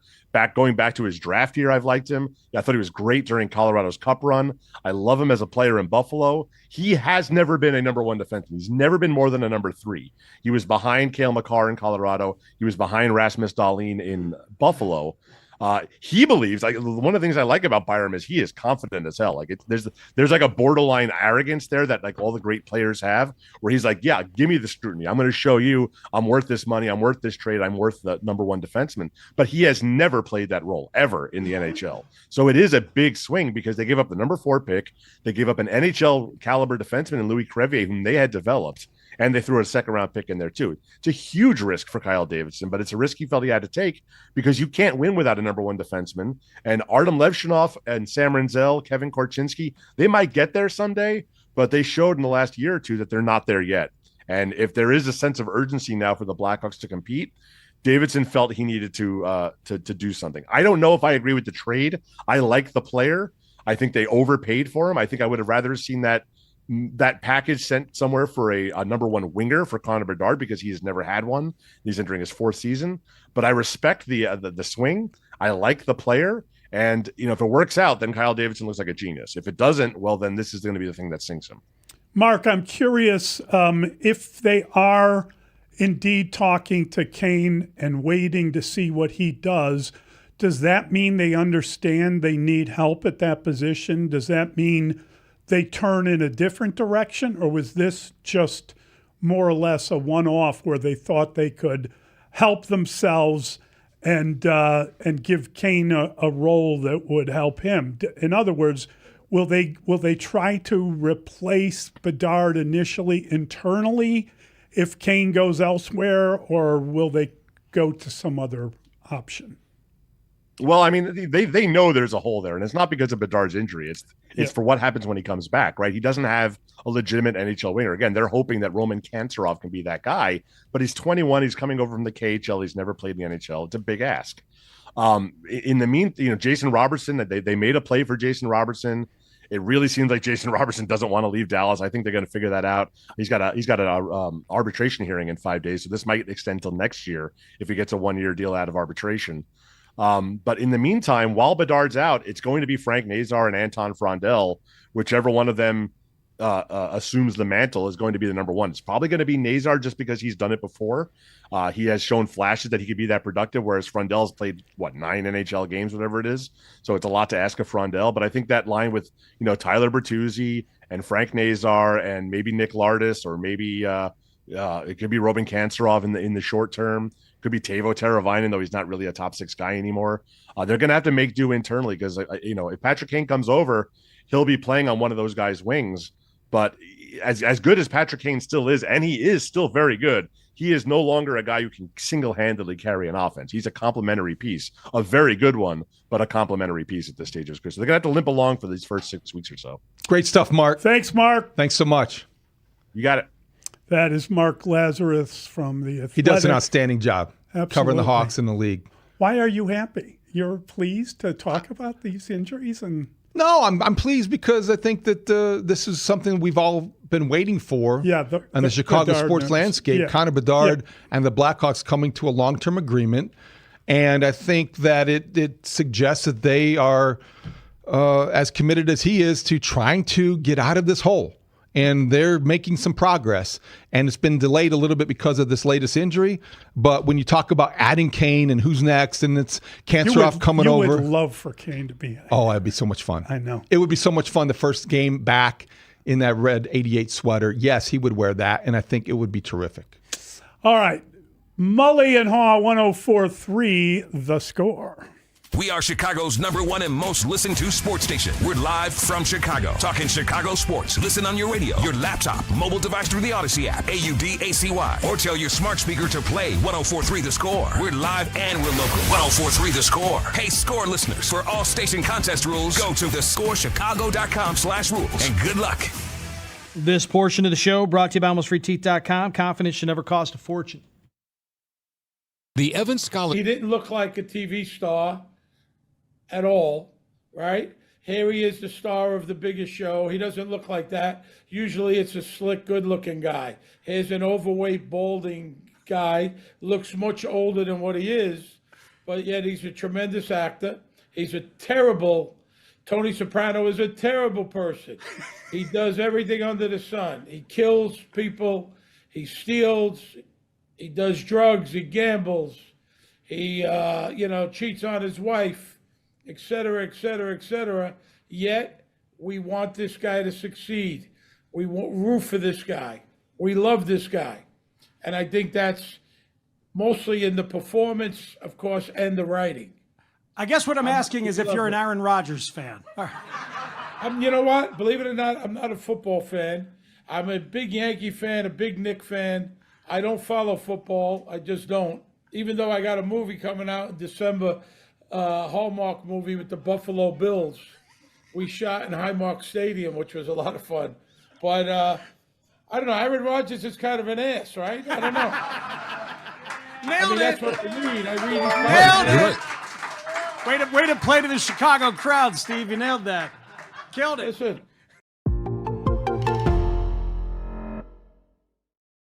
How about Russ Dorsey telling Layla and Mark yesterday that a scout called him last year while looking at the White Sox prospects and told him that the shortstop, Sam Antonacci, is his favorite guy. My favorite scout texted me and was like, yo, I'm scouting the White Sox right now.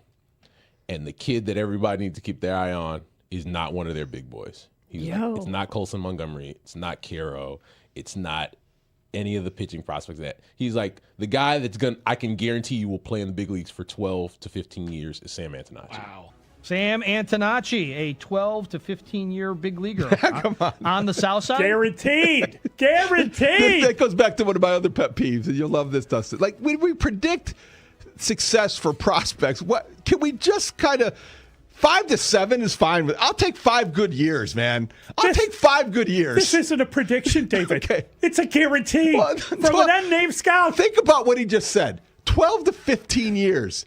In the year, where are we now? Okay, in the year 2041, Sam Antonacci is going to be waving to a crowd wherever the Sox are playing at that time, in the 78 or in Hammond or wherever, and it's going to be like a standing O for Sam Antonacci. Why? Okay, here's where I want to take a deep breath. Sam Antonacci is exactly who Russ Dorsey described him as. He's one of the best prospects in White Sox camp right now. So he has a chance to contribute this year. I would love to see him. I know you'll hate this. I would love to see him converted to an outfielder so he can play left field and they can find a spot for him. Because if he's got the bat and he's got the speed, I love the fact that he flipped his bat after taking Tyone deep. Wasn't it Tyone he took deep, I think? No one can take 12 to 15 and turn it into 5 to 7 like Mr. David. I know. I'm exaggerating too. I know I get carried away, but like 12 to 15 years, dude. How many prospects in the last 20 years have had 12 to 15 careers, 12 to 15 year careers for the Sox or the Cubs? Guarantee. Guarantee. So Antonacci bats in front of or behind Rock Chalowski? Now, there's a guy. Can we write up a little? Can we do a little batting order? How many shortstops can the White Sox have? And does one end up playing shortstop, one plays third, one plays second? Don't you dare forget Billy the Kid Conrad. That's right. There you go. He's the best defensive shortstop of all of them. He's going to be there for 12 to 15 years, He's going to be there for 18 years. How many years He's will just he be in on high the school. south side? Yeah. Well, Sorry. before they trade him, is that what your point is? Right. Like, will he play 12 to 15 in the bigs or 12 to 15 with the Sox? And could they be the Hammond Sox? Yeah. I mean, Bill look. Carlson. I'm sorry. Billy Carlson. Billy Carlson. Not Carlson. Billy the Kid. I know who you were talking. Yes, thank you.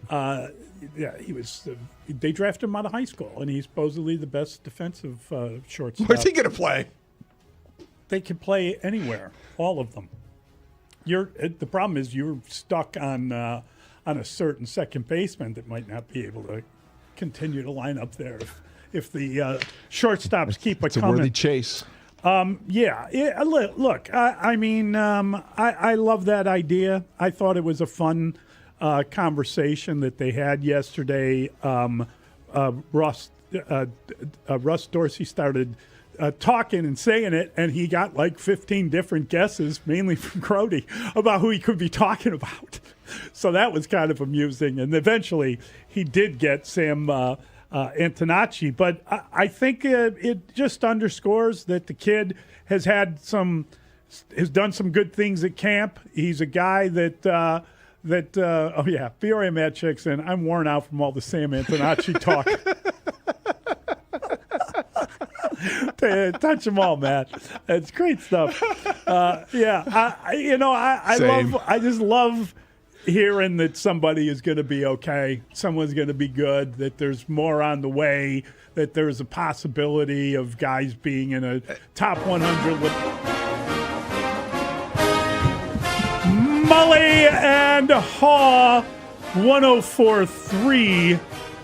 The Score. That, of course, is the Michigan fight song. Yeah, it is. Hell Go Blue. to the victors valiant. Going in a different direction as it turns out. Breaking news on The Score, sponsored by IDOT. Running late, speeding won't save you time. No need to speed. It's not a game. Ward Manuel out as athletic director at the University of Michigan. He'll still be in for another year, right? But he's out at the end of the calendar year. Yes. Gives them time now, He's a good 5 months or so, to maybe conduct the search for his replacement, if they haven't already.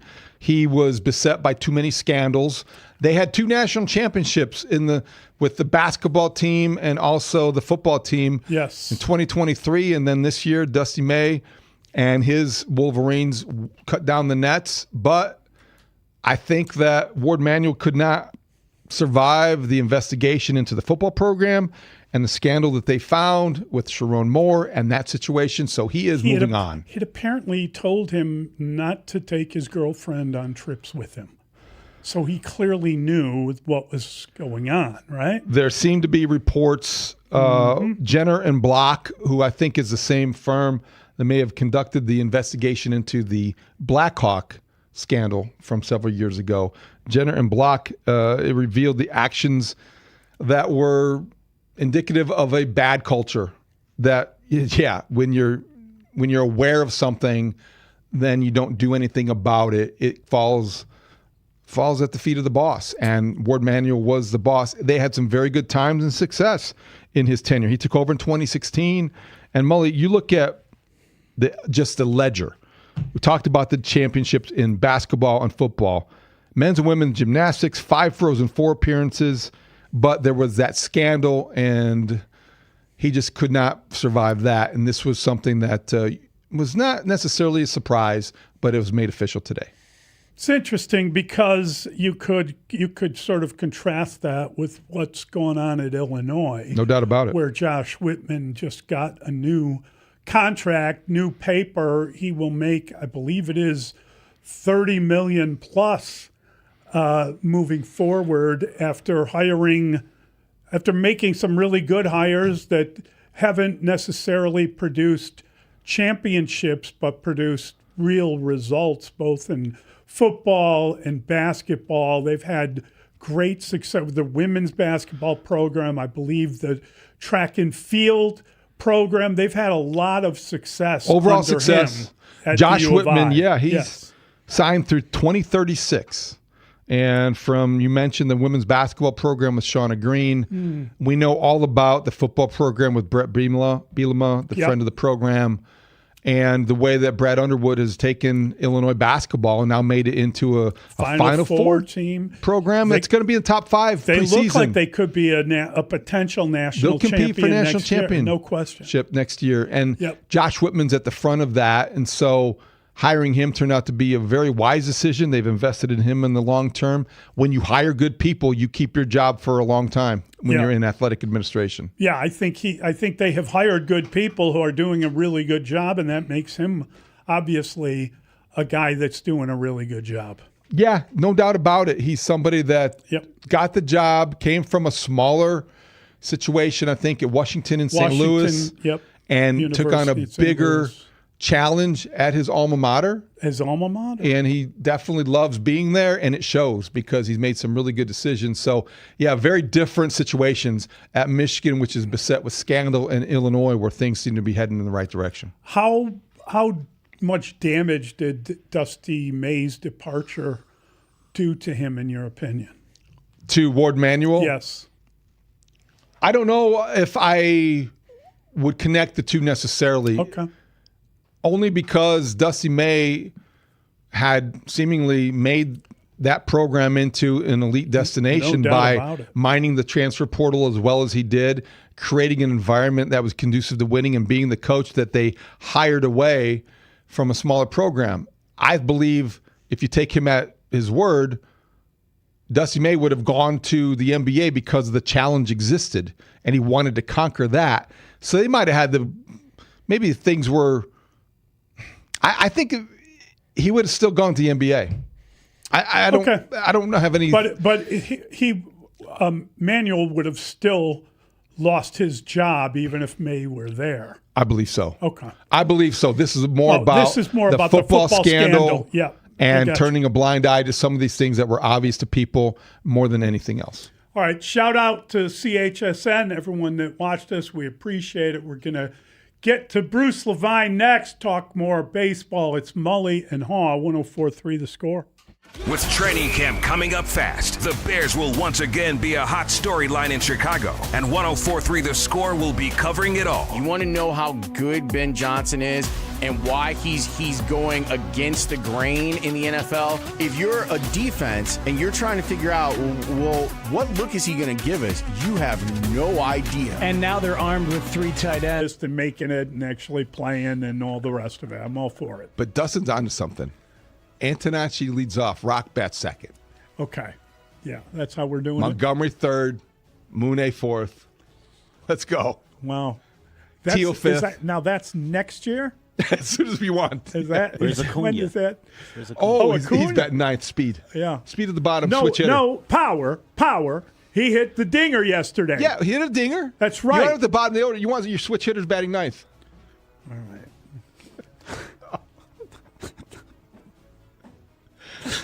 Okay, we got to take a break. This is exhausting all of us. This constant talk about sports.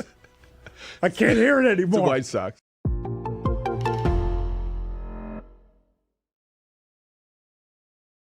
But you know what my issue with the story is? That I'm tired of hearing about the environmental study. I'm tired of it, Lawrence.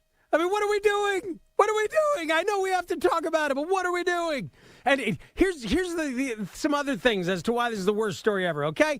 It is distracting us from a legitimately interesting and largely optimistic Bears offseason. It is distracting us from that. And 2 compelling baseball teams? How about the Bulls having the 4th pick and a loaded draft? We haven't even mentioned that in like 3 weeks because we got to talk about this worst story of all time. Every time that there's a headline for this story, everyone thinks that the story is over. Right. But the story's not over. It's never over. I don't think it's ever. And it's never even close to over. I would say it's 80% close to being over. I don't think it's ever going to be over. And in the end, what are we headed towards? We're headed towards an outcome that essentially is only going to make billionaires richer. Like, that's what's going to happen. There'll be an elevated, an exciting experience for some fans to go to the new place, but a lot of fans are going to miss Soldier Field and the lakefront. So it's not even like that's a big win. There's no win here. It's just the worst story ever. Here's the crazy part, and I expect that Caleb Williams will have a long, successful career, will make a huge second contract that'll probably be $500 million. But it's possible he's not your quarterback when this thing is built. Caleb's going to be wearing the gold jacket, like breaking ground at the site. He's going to have gray in his hair. After a couple of Super Bowls and all of the Pro Bowls and all pros that he's won in his 10-year career, he's calling it quits. After he gets his ownership stake that he wanted, right? And the ground is breaking in Kenosha, Wisconsin. Yep. Caleb's going to be the coach at USC, and his son is going to be playing quarterback. You know? Do we all agree, whether you're on one side of the political spectrum or the other, that if we just allowed Ben Johnson to be in charge of this, it would be done? 100%. It would be over. And to the texters who were saying that the Penn State story is worse than the Bears, I would argue this. At the end of that story, the righteous indignation and power of the media deposed that guy, Paterno, and made sure that dude, Sandusky, went to freaking prison. Like, there was an end game to that story. And we are hopeful that there will be some people who end up in prison after this story's over. Yeah, I mean, you understand that there's a bit of hyperbole that's going on here. We're not talking about crimes. No. Like, we're talking about actual stories that we've had to cover that have to do more with Chicago that have been more laborious than this. There aren't any. But I've said before, like, when the freight train of hate and indignation, when Bors and Bernstein leaned in on Penn State, it was phenomenal radio. It was tremendous. It was brilliant. It was journalistic. It was angry. It was healing vital. for many people who had gone through abuse themselves. Yeah. Yes. It was real. It was meaningful. This is not meaningful. There's nothing that's even close to meaningful or even thoughtful. That's why we have to laugh at slag heaps. And most of it is not real. Most of it is not real. It's not real. I will give a lot of credit because I think that Thomas McDermott is a very compelling listen and a good advocate for his city. And the fact that he was able to laugh at the concept of having the Indiana Bears T-shirt on underneath his Chicago Bears jersey. Oh God, that was funny to me. Yes. Like that was like that to me. That was someone who gets the bit. But the other thing is they haven't figured out a site. And even him, like, he was on with Mully and them boys earlier today, and he's like, yeah, well, there's another site actually. Like, there's another place that we might be thinking about presenting to the Bears as a place where they might want to build their place. That's currently occupied. They got to cover their butt in case the slag heap is indeed toxic. Yes. Like, if it's a problem. In the spirit of, we have to find things to laugh at, okay? And Slag Heap Day, one of the great days of our recent radio lives. I mean, that was... And yet here you are saying the story's the worst, and it gifted us Slag Heap. It really did. Well, that's why we have to lean into those moments when something happens. Let's go to Bob. Hey, Bob, you're on the score. Hi, how you doing? We're good, Bob. I got a good story to tell you about what kind of guy he was. Back in the early 90s, my daughter entered a contest to be a ball girl for the Bulls at old Carson Perry Scott store, and she won. And so we got up to the stadium, and the guy from the Bulls come and he says, now she's got to stay under the basket. It can't go on the court. He says, last year Bill Cartwright reached up for a ball, and the kid was below him, and he hit him on the head with his elbow. So they had to stay under the basket. But then they said, one of the Bulls is going to come out at halftime. And we'll off and running. Shota Imanaga pitched 7 shutout innings, and the Cubs topped the Twins 10-1. They're 56-43 overall. They took 2 or 3 from the Twins over the weekend. Our guy Bruce Levine was there. He talks to Mully and Haugh next. Later on today, 6:30 specifically, the Cubs are back on the score with the pregame. Jamison Tyone is throwing for the first time in a bit, and the Tigers are in town. Jack Flaherty on the hill for them.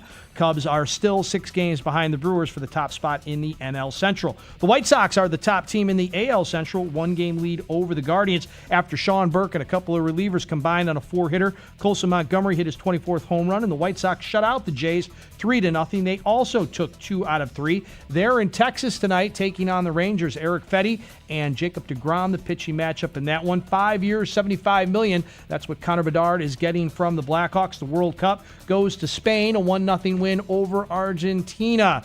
This hour of the program, it's brought to you by Menards. You save big money at Menards.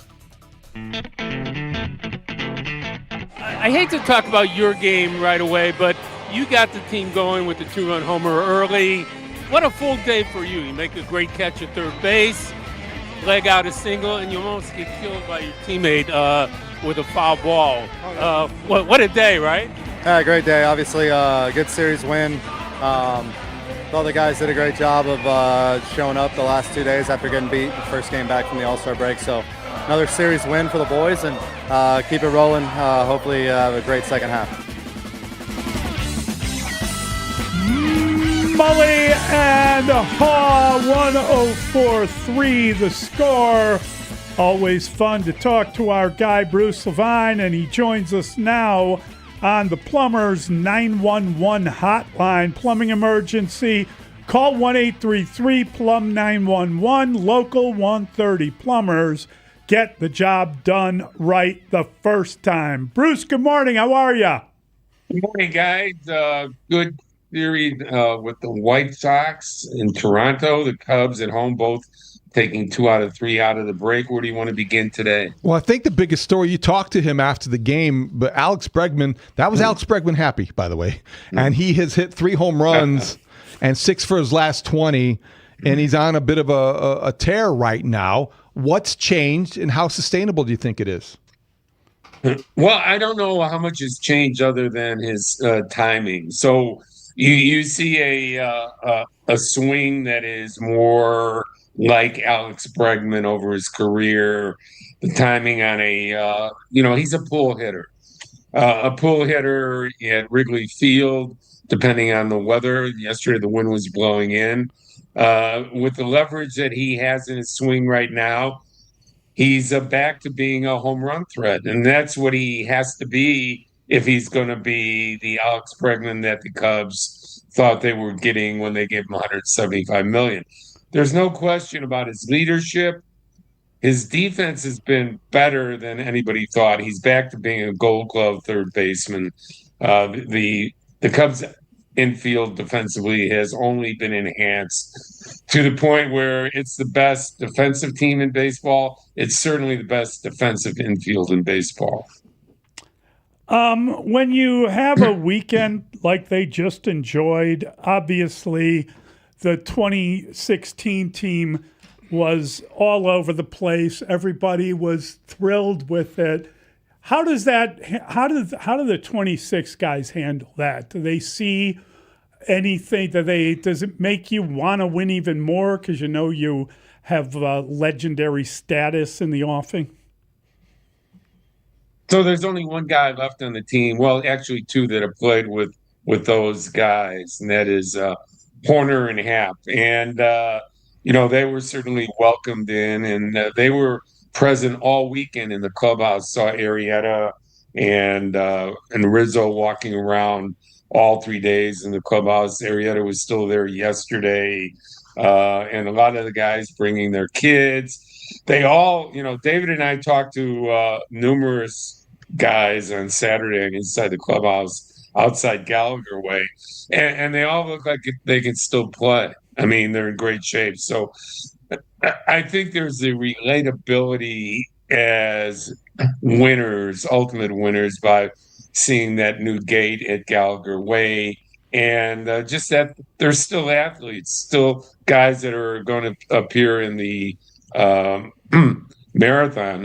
Arrieta and Anthony Rizzo are both running in the marathon, the Chicago Marathon in October. So with all those things in mind, I think it was a great weekend and a reminder of what could be ahead of this team. The Cubs have won 16 of the last 22, and it doesn't feel like it, Bruce, because I think the injuries to the pitching staff have been just so continuous, and the updates have been so ominous. Because on Friday we heard again, Daniel Palencia, middle of August. Edward Cabrera, maybe before that, maybe not. There are other guys who might be coming back or they might not be. What is the sense of this team in terms of, do they feel like they're one or two pitching moves away from stabilizing things, or is this overstated because they have stabilized things? Well, they're the best record in baseball, 22-9 over that period of time. Certainly Boston's 13-game winning streak is starting to put a dent in any other winning streaks. But the reality is that they feel very good about themselves. They feel they're going to go out there and win a game every single day. The no-name, I talked to Thornton and I talked to Robinson, two of their bullpen pieces yesterday, about being the no-name pitching bullpen. And do they embrace it? And they said, sure we do. We take it as a chip, and we know how good we can be. We know with the hard work and the belief in us that we can go out there and save games, even though we don't have, names like Miller and Chapman out there. So even though the trading deadline's getting very close, only a couple weeks away right now, the reality is there's great belief in that group right now that they can win with what they have. I'm curious, Bruce, with the White Sox, as far as that's Hear that. concerned, they seem to have done pretty well with their new lineup, if I may call it that, having both the catcher back, Kyle Teal, and Mooney return. Mooney hasn't really been hitting yet, but his presence has led them to win 5 of 6 games since he got off the 35-game hamstring injury. Can a team improve and be better just by the presence of a power hitter if he isn't hitting for power? I think the one area that they can add, we talk about them adding a bullpen piece or two, is right-handed hitting. So after Vargas and Grichuk, you don't have any right-handed hitting to speak of. And the White Sox are vulnerable at all. It's against left-handed. It's against right-handed. I'm sorry, against left-handed pitching, who they're 15-15 against. So that would say, guys like out there, Taylor Ward, or you're not going to get Hunter Goodman from Colorado, certainly, and you're tied up with Teal as your catcher of the future. But if you're approaching the deadline and you're looking for improvements, I think that's what you're going to see the White Sox do, make little improvements along the way. I think it's mostly about pitching, Bruce, because I think they're looking at Austin Hayes, Everson Pereira. Those are the guys that could be healthy and active at the deadline and be quasi-acquisitions, guys who join the team. I don't know how they fit in the roster, frankly, because I'm not sure what that does. If Austin Hayes plays every day, whose spot does he take? Is it Mydroth? Is it Antonacci? Is it Braden? Who's leaving the lineup? I'm not sure. Maybe it's a designated hitter. But so I think that may answer that question. The other question would be then the Cubs and the Sox would be looking for the same thing. Do the Sox have more opportunity or a better chance of landing that pitcher because they have more to offer? Well, David, you and I discussed this, and Mike, I'd like to get your opinion on this.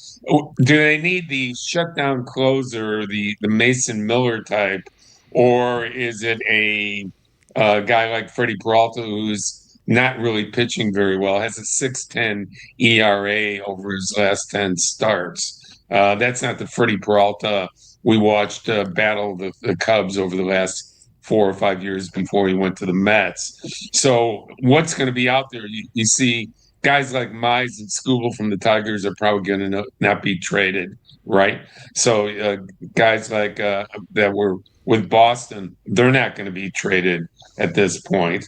So what are the pickings out there? And since some names that you don't know right now, that are pitching with Washington or pitching with Colorado.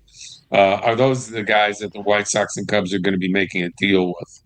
Well, for me, my perspective, Grant Taylor got his 5th save yesterday, and he didn't have benefit of a strikeout at that point. I don't know if he's rounding into that role, if that was a little scary.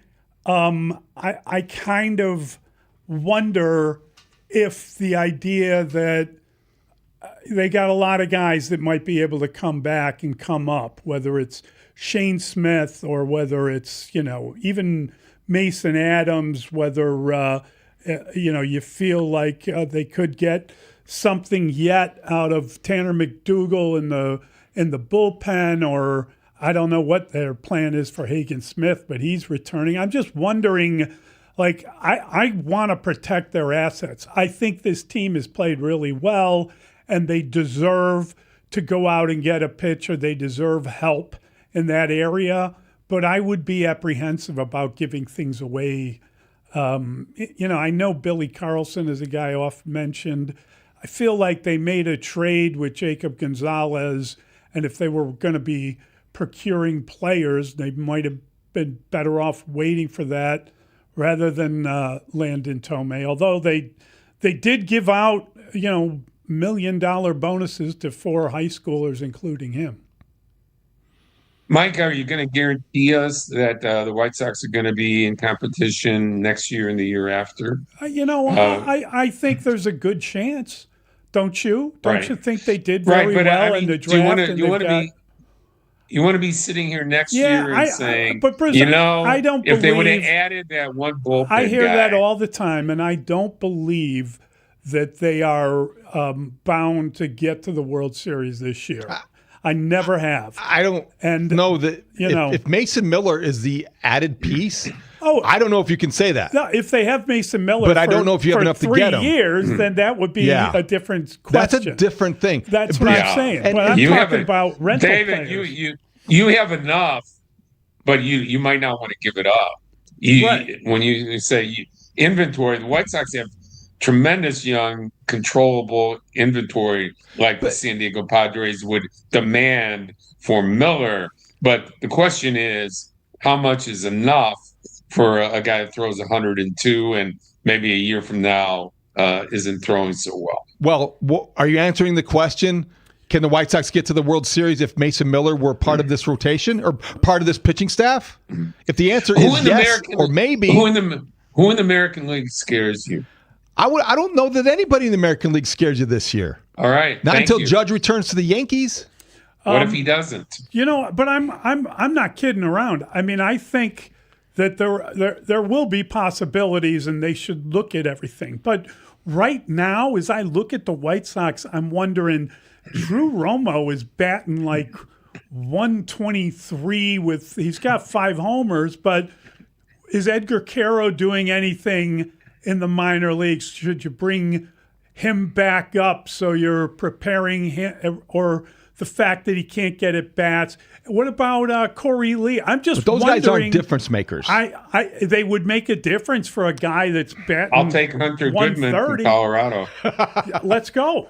All right. You would take him. I'd take him. Well, I mean, Colorado is, do they want to trade Goodman? No. Will they listen to a guy that hits 30 to 40 home runs every year, catches every day? Even though you have Teal, you have to have that conversation, because inventory-wise, you're the Chicago White Sox. They're the Colorado Rockies. They're looking for more inventory of good young players. They would have to listen to a trade like that. And although it doesn't make sense because you have Teal as your catcher from now on, you're going to find a place but you for a figure bat it like out. that. You figured out. Chris Getz is like the guy that walks into a casino with a wad of cash in his pocket. Like, you have opportunity there. You Turn around and walk out. Well, maybe you're bound to win that way. See, well, maybe, or maybe you feel just tempted because this is your night. Because this is your lucky year. You're going to own that hotel. Yes, because Mully, you look at it, and Bruce is right. You look at the American League, and you don't see a team like the Dodgers that you think you can't beat. You don't see a team like in the National League. You see opportunity, and you might be in a position to seize that opportunity. But what you're talking about, what you're really saying is the future is promised to no man, so try to get it right now. Whereas the reality is you've kind of got a promising future. Don't give it away because you think you can win now if you cannot. That's it, Bruce, isn't it?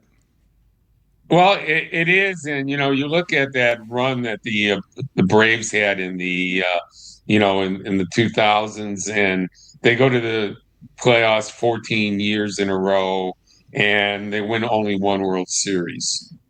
Then you start saying, well, yeah, it was great that they went every year and they were a good team every year, but if you see a year where you think big thoughts and that you can win.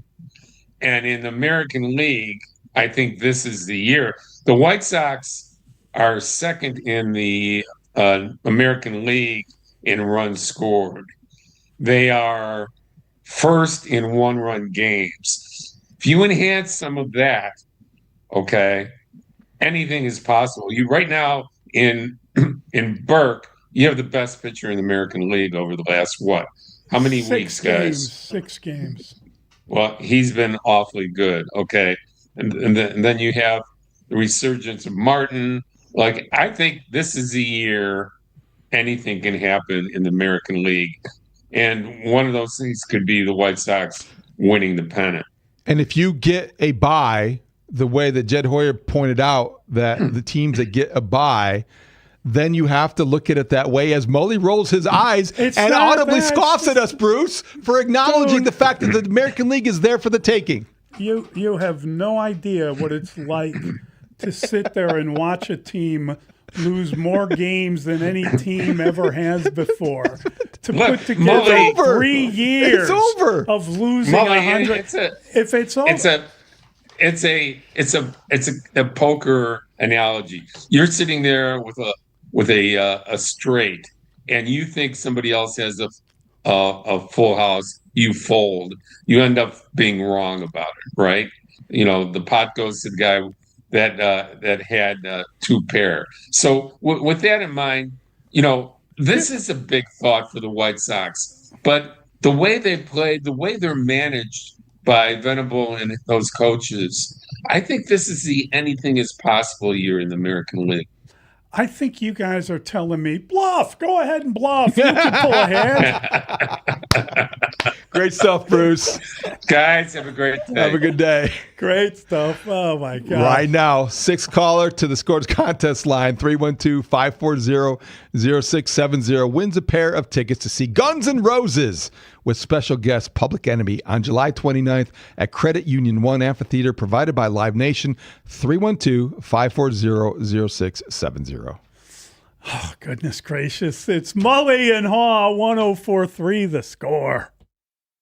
Hey, Chicago baseball fans. 104.3 The Score is your MLB trade deadline headquarters. Will Chris Getz and the White Sox be aggressive as they contend for a playoff spot? We're going to look for opportunities to help this future now. Will Jed Hoyer make a splash for the Cubs and acquire some much-needed pitching? You can't have enough pitching. You never have enough. Keep it here as we approach the August 3rd MLB trade deadline on Chicago's Sports Radio, 104.3 The Score, and live on the free Odyssey app. This segment of the program sponsored by Packy Web. Out to center court, and he's going to come out and take a picture with her.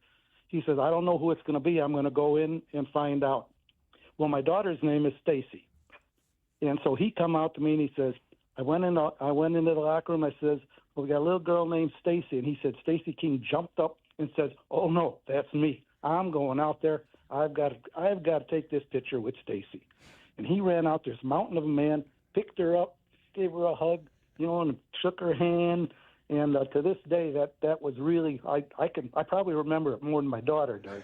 But that's the kind of guy he was. He didn't have to do that. But he said, oh, man, she's a Stacy. I got to do it. Oh, that's tremendous, Bob. Beautiful. That's beautiful. That's the goods right there. And like that moment of niceness and kindness. My 8-month-old daughter, she was in a body cast. Of course, I thought of that. One of the greatest non sequiturs. Oh, one of the greatest things ever. Now you got to play the whole thing. This is Mike in his truck. Yeah, Says there we here go. you got a Hamp story you want to tell us. Mr. Hampton, it's an honor to talk to you, sir. I met you with my 8-month-old daughter about, gotta be 26 years ago at the Old Navy Pier, and she was in a body cast with the only thing free from her hands and her legs.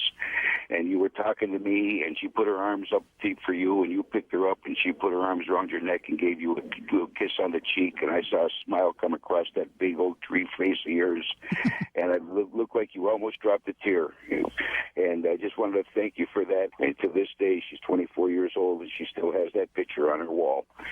And my question to you is, why do the Bears want to keep Jay Cutler in a pocket when, to me, it seems like he's much better when he's on the move? Oh, my God. That is the perfect encapsulation of scoreness. Of scoreness and bearsness. Oh, God. That is so perfect. Yeah, the alien time capsule, just put that in there. Try to explain sports radio and the score. If you'd like to understand why this station has been what it is for 34 years, here you go. This is it. That's an all-timer, man.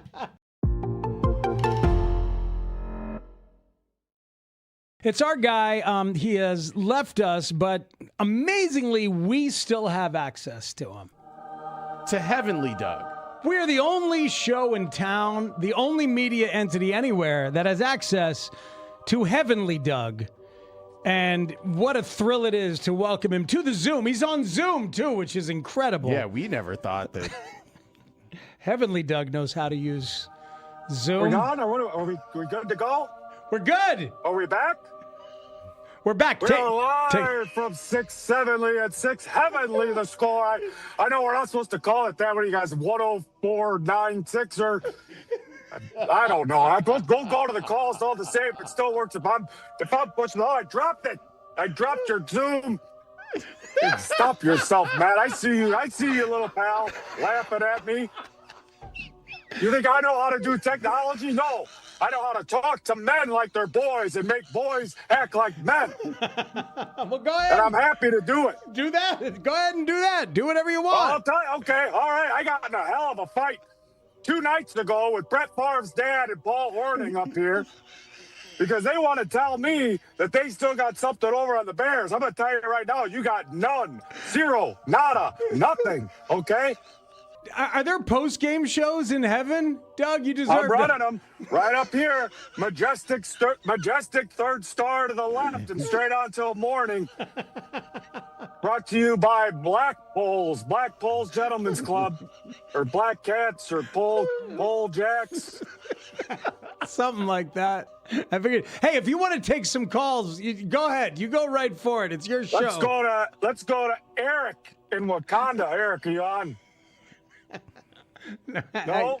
Sorry. Sorry about that. Hey, that's fine. We'll go to Steven in Milwaukee. Let's see if somebody with half a brain cell moved north of the border. I'm going to tell you something else, too, about these Chicago Bears. I'm going to tell you the same thing I told Jerry Angelo, okay? You can call yourself anything you want, but you can't call yourself likable. That's what other people call you. You got to earn that. Why did Jerry... I'm confused. Oh, Did he no. hang up? Yeah, I guess Steven in Milwaukee hung up. Yeah, Let's go to Donna on the 355 extension. Donna, I'm going to answer your question before you answer it. Okay. I'm going to tell you this. I still don't know why we signed Mano Money Luna, Manamaniolo, whatever his name was. That guy was a waste of money and cash. Give me that and a half a sack of garbage, and I'll buy some soup that we can all drink out of a can. Doug, you spent a lot of years in Rensselaer, Indiana, doing camp. How would you feel if the Bears went to Indiana? Oh, it's a good question. Don't care where the Bears go. First of all, half the people living in Portage say they live in this city anyway, and they can't afford to even do the coat check at Gibson's. Just because of that, being kind of put in that situation or asked to be put in that situation with coming out of the bullpen and something I wasn't used to, hadn't done in a long time, and pitching for this organization, you obviously know what's on the line on Game 7. So, obviously not wanting to go in and suck and give it up and try not to suck, right? Yeah, and then now you're in the line of the GOAT and Bartman and now you got Lester, and it's like, damn, that sucks. But no, I memean, I just it chaos and then just pure excitement once it was done. Mully and Haugh, 104.3 the score. That is the voice of John Lester. That is a very funny comment. He didn't want to be in line with the greatest GOATs, including the GOAT in Chaotic Game 7. Cubs history. That's what he remembers most from that experience, and he was great to talk to. And as we had the conversation with Bruce on Inside the Clubhouse Saturday, obviously this will be the first year John Lester is eligible to be voted on. He'll be on the Hall of Fame ballot. Yep. After being out for 5 years, he retired in 2021. And he's got credentials. And we'll talk about what that means in a moment, because I think I compared him in my head to Mark Burley, another guy whose durability would be among the most appealing aspects of his candidacy. People don't pitch like that anymore. They do not. It's the game pitching has has changed dramatically, if I could make up a word, and it really has. It really has. And so I asked John Lester on Saturday just about that Hall of Fame candidacy. Well, if you would have asked me this last week, I probably would have had the same answer that I've always had. But I actually went to this last week. I was in Cooperstown with my middle son for a baseball tournament, and we went to the Hall of Fame on Monday, and I got to go in there and see all the plaques and see all the people that are there, and some memorabilia stuff. It was pretty cool. They had a hat from 07 World Series that was mine, which was pretty cool to see. Oh yeah. So now I think my answer is yes. I think it's important. I think it would be awesome. I got the goosebumps. It was just a really cool experience. I didn't play the game for that. I played the game to win. Growing up, you watch the Yankees and you see them win championship after championship, and listen to Derek Jeter talk, and winning is important. And I think winning is important in life in general. So to answer your question, I think I'm not getting my hopes up, but it would obviously be one of the biggest honor of my life if I got that call. But I'm not going to be heartbroken if I never get it. John Lester Saturday. I wouldn't be surprised if he gets in. I don't know if it's first ballot stuff, but he's got 200 career victories. It's great. Got 3 World Series. 3 World Series championships, including 2 with the Red Sox in 7 and 13, and then with the Cubs. And his postseason, he was the NLCS MVP and also had a 2.51 ERA in 154 postseason innings. This is somebody that over 16 seasons was consistent, was clutch, and it wouldn't shock me if he's in the Hall of Fame one day. It's interesting because you ask the question. So if you normally, my thing is, if you say a name, then you say Hall of Fame or not Hall of Fame. You're usually right. Mm-hmm. If his name just says Hall of Fame, guess what? He's usually a Hall of Famer. You asked me about John Lester, I would say no, he's close, but no. I wouldn't immediately knee-jerk it as Hall of Fame. I agree. It's not automatic. But I think that if you did take a look at the numbers of what he achieved over the course of his career, and you looked at it, I don't know, man. It's a hard one. That's a very tough call. Other first-time candidates, when the ballot comes out later in the fall, will include Buster Posey, whose candidacy is thought to have improved because Joe Mauer got in. Buster Posey and John Lester are probably the 2 biggest names added to the list, but there are other guys who might still be in line. I mentioned Mark Burley. Yeah. He's somebody that has consistently, gradually grown, but I wonder... You knew he would. You knew he would, and based on the career he had. Those kind of guys who are durable innings eaters, yes. It will age better. I don't know if it will age well enough to get in one day. I would hope so. I will vote again for Mark Burley, and I'm likely to vote for John Lester. Yep. Just because of the October resume. Who's the Cubs Hall of Famer from that group?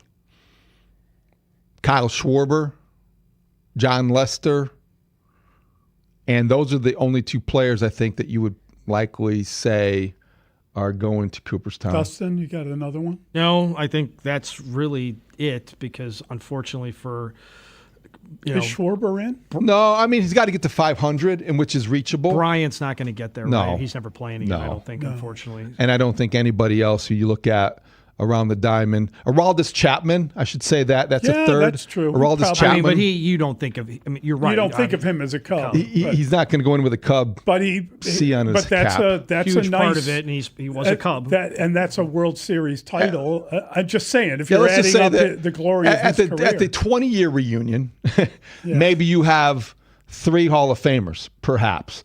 If Kyle Schwarber gets to 500 homers, then he's going to be where's he at? Close. He hit his 33rd over the weekend, I believe. And he's a guy that doesn't seem to be slowing down, and he's only getting better with age. Does Theo Epstein count? No, we'll get to that in a moment. I think when you just talk about players, Kyle Schwarber's at 360. He's at 360, and he is 33 years old. Yeah, I don't think he's getting the 5? No. Oh, yeah. He's Mully. at 360. Well, you need to have baseball next year. 140 home runs. He's averaging about 50 per in the last couple seasons, and he's got probably 5 good years in him left. If he's got 5 good years in him left, he's not done with this season yet. He'll be about 150, let's say 30 homers a year for 5 more years. I think he could probably get to, what is he on? What's he on now? 363, did you say? He's at 373. 373. 373. Okay, 373 in his career. So he's 137 away. That to me, You think there's 4 good years left? I mean, here's the problem. I'm not saying you're wrong. 127 away. I'm saying, sometimes as you age, you can fall off a ledge. Mm-hmm. I mean, it's just a reality that, you may have like a trick hip that ends up doing you in. I mean, the worst thing that happens to people is when their career ends not on their own terms. Sure. You got to be really lucky to not have like a major issue that ends up kind of ruining your time. I don't know about that, David. I don't know about 500. Well, I do think if he hits 500, then he I think this about Kyle Schwarber. There was a point in time when what you just said was what the Cubs projected for him, that he had fallen off a cliff already and he was not going to be worth keeping. Mistake. I won't make that one again with Kyle Schwarber. 127 away from 500. I think he gets there. I think Aroldis Chapman gets in because of his longevity in the game. And John Lester eventually, I think, probably will. So history will record 3 different players off the 2016 Cubs as Hall of Famers. Theo Epstein's is a shoe-in. He's going to go in at one point in time. And I wonder if anyone will make the argument or will scoff at this idea. Joe Madden. But I wonder about Joe Madden. I think Joe Madden has been so good for the sport. I think he's got a World Series in what was arguably one of the greatest seasons one of the greatest championship runs and what it meant to the game and what it meant to the city. I don't know if he gets in though. But I would support it. I was with a good friend this weekend, and he is one of those that says the Cubs won the World Series in spite of Joe Madden. Well, he has a lot of company in saying that. Right. But they needed Joe. But I think what everybody can agree upon is that they definitely needed Joe Madden to get to the World Series. Well, the ironic thing about that is no doubt about it. Jason Hayward gave that speech, and part of that famous speech in the weight room was how they needed to come together and overcome the mistakes. Every manager makes mistakes. Like ours just did. I got to be honest with you. It is one of the funniest things. I'm not really a Cub fan looking for anything like this, but the fact of the matter is, Joe Madden came here, won a World Series, and became an idiot as a result of it. He's the only manager in Major League history to see his popularity dip after winning it all. It's unbelievable. It is. Because everyone was saying that, Dustin. Every Cub fan I knew was like, oh, yeah, despite Joe Madden. But still to this day, I understand in the immediacy of it, right? Yes. I'm just saying, like, we were sitting around having a conversation about the festivities going, and part of it, of course, is, that Joe Madden was there and, all this kind of stuff after the Lovable Reunion tour on what was that, Thursday night, right? That was when Yes, the Thursday podcast. night, yep. So that was this conversation we're having Friday night, and he just said, I mean, immediately when we got to Joe, it's like, no, I know a lot of hard people pass. feel that way Yeah. or felt that way. I thought it would. I mean, I'm saying I thought over time that would ease a little bit. I thought that feeling of it would. I'm not in discounting spite that of, right? from the equation, but I also think that in the same breath, you could say the Cubs are not there without Joe Madden. That was my immediate rebuttal. They're not there. They're not there. They don't get They're there. not without in the it. World Series. This guy did everything right up to that point. He created the atmosphere. He pushed the right buttons. I've never seen a manager win a World Series and become more unpopular as a result. He was a hugely popular figure, and he just lost a lot of love for some reason. And David, to your point, what you just said there is what I heard from not only on Inside the Clubhouse, but other stuff that went on over the weekend, watching a lot of stuff on Marquee. That was the big point. It was the atmosphere, the clubhouse. There were a lot of guys talked about that Joe let us. It was our clubhouse. It wasn't Joe's clubhouse. Like, he stayed out of that. They ran the clubhouse the way they saw fit, and a lot of guys don't do that, especially as the pressure is mounting.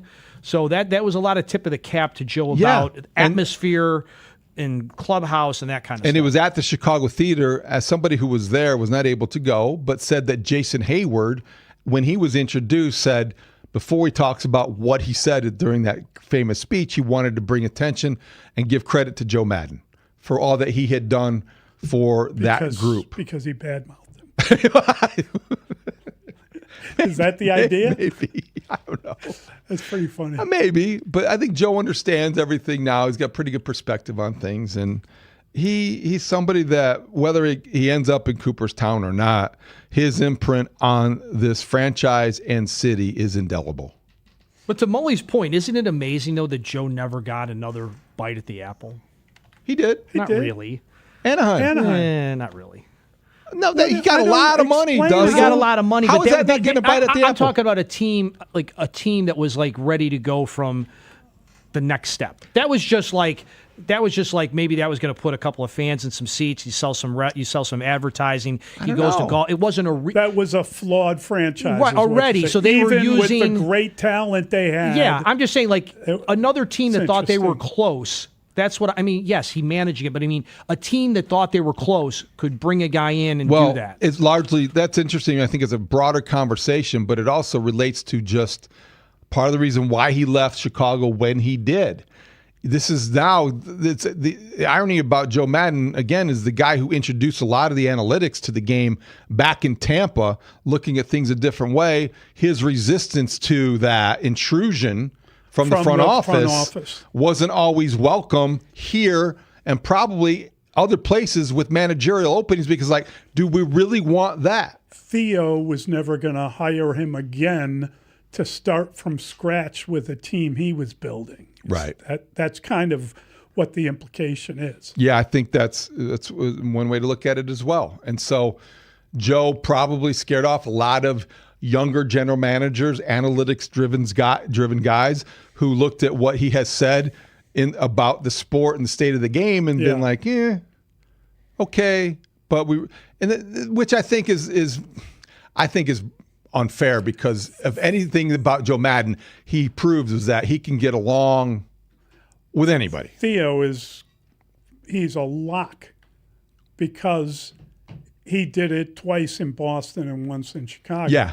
And he was the master of the curses and all the rest of it. Yeah, he's a curse breaker. So he definitely is going to Cooperstown at whatever point in time, however that happens with executives. 312-644-6767. Ron, our buddy on the South Side, wants to talk about Hall of Fame stuff. Hey, Ron. Hey, good morning, guys. David, you mentioned Mark Burley. I just think Mark Burley was a very, very, very dependable and a good player. See, when I think of Hall of Fame, I look and see were you ever one of the best players in a season, MVP. I looked up one time to see if Mark Burley had ever finished top 5 in Cy Young. He didn't. No. So I heard that criteria from somebody years ago. and that's what I use. Yeah, longevity is good.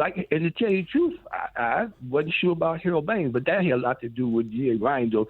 He supported, but he said Dick Allen wasn't a Hall of Fame. That made no sense to me. So, but that's it. That's great. That's a great point, Ron. But I think people will look at this now, and they'll say, how can you not get a guy like John Lester in the Hall of Fame if you manage to have a guy like Harold Baines in the Hall of Fame? Well, I think it's that lowered the bar. It did lower the bar because Harold Baines did not go in on the regular ballot. Exactly. He went in on the Veterans Committee. And just as for Mark Burley, I reinforce this every December, but I think it's worth pointing out that, Ron, great phone call, but since 1901, only 7 pitchers in Major League history have thrown 200 innings in 14 straight seasons. It's incredible. He was one of them. He never finished higher than 5th in the Cy Young for whatever reason, but he had 15 seasons of double-digit victories, a perfect game, a no-hitter, and a World Series title. Yeah.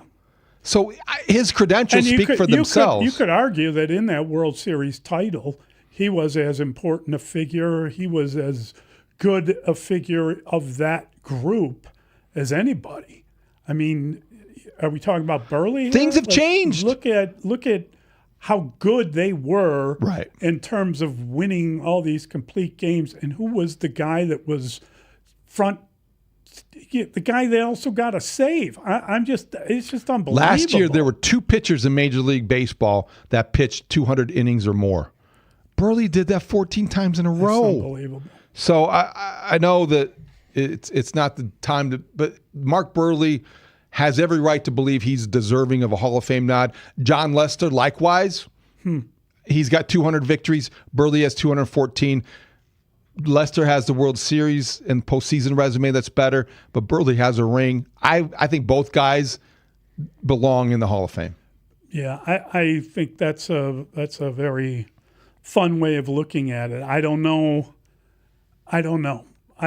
because I think that what the argument that is held up for Burley is that pitching has changed so much. He was one of the last guys that was like that. That's the same argument with Lester. It's just been the fun. other argument with Lester is his success. Yeah, I know. And he was a big game pitcher. He was a huge game pitcher. Yes, he wanted the bigger the moment, the more he wanted the ball. Yes.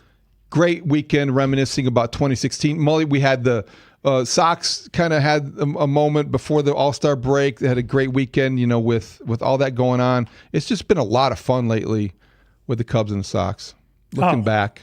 Let's hope the fun continues. And August 8th. Ozzy. Yeah. Jersey retirement ceremony. That's something to look forward to as well. All right. We're going to be back with, I believe, Layla and Marshall and Grote. We're going to have a full... Layla's off. It's Marshall and Grote. There we go. We'll talk to them next. Mully and Haugh on the score.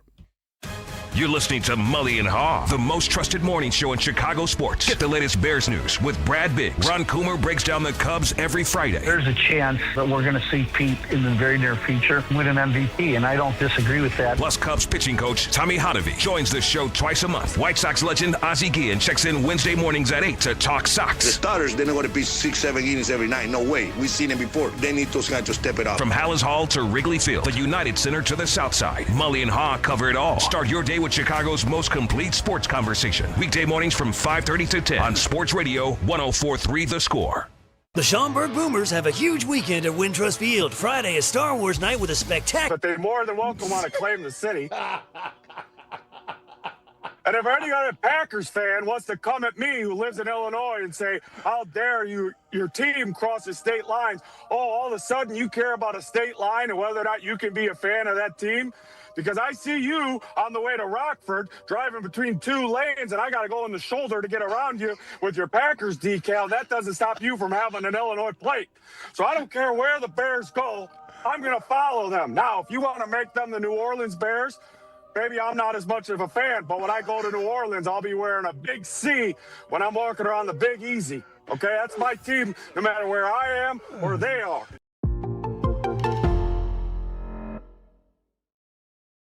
Luke Getsy interviewed for a head coaching job this past cycle. He's doing a great job, clearly, with Justin Fields.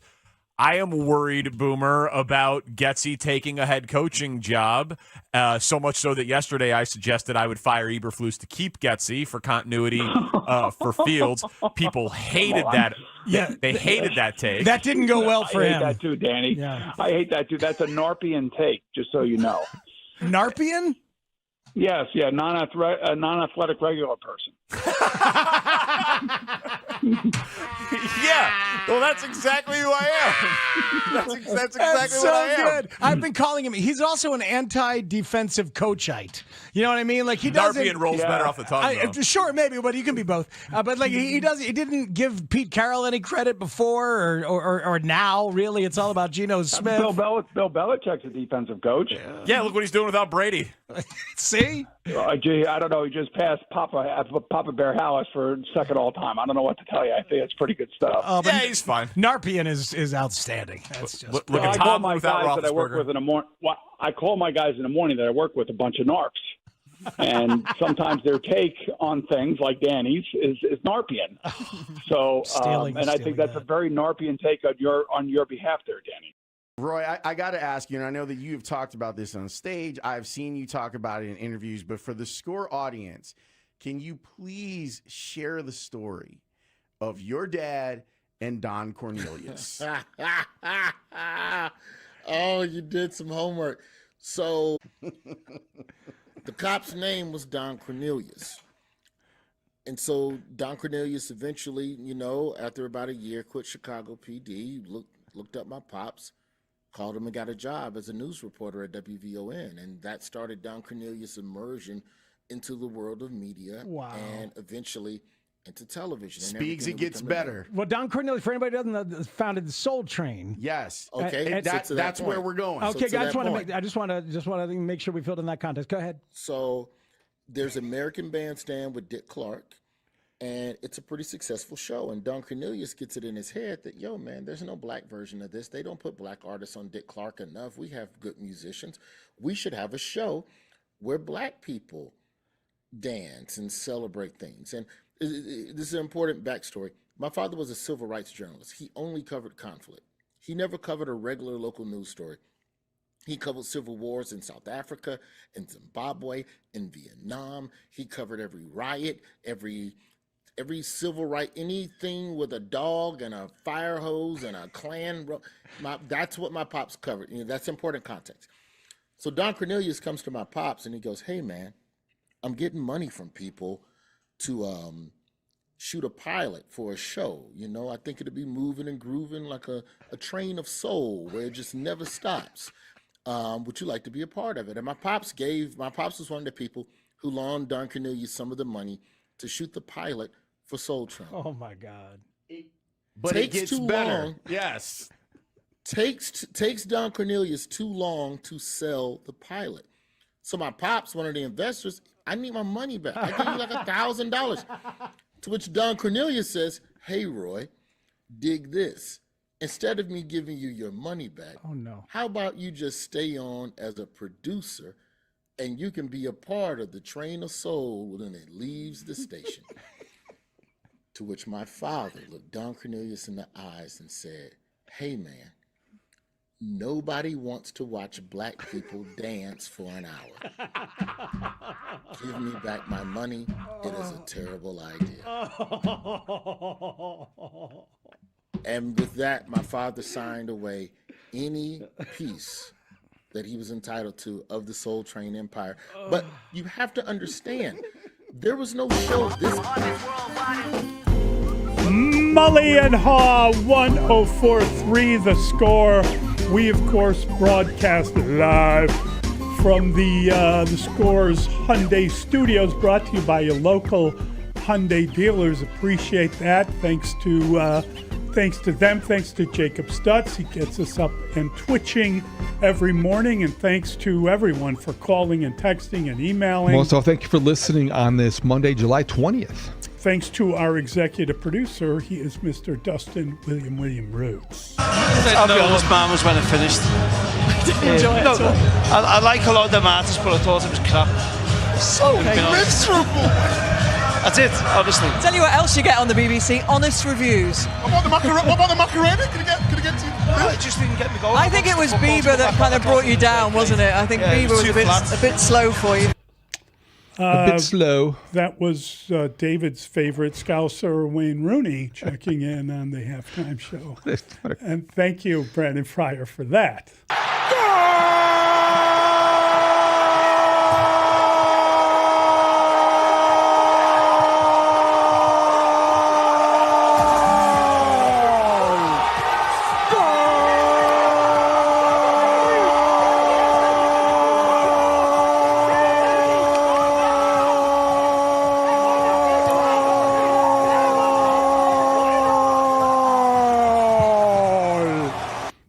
There's a man who needs to rest his voice. That's all it took, too. Andres Cantor.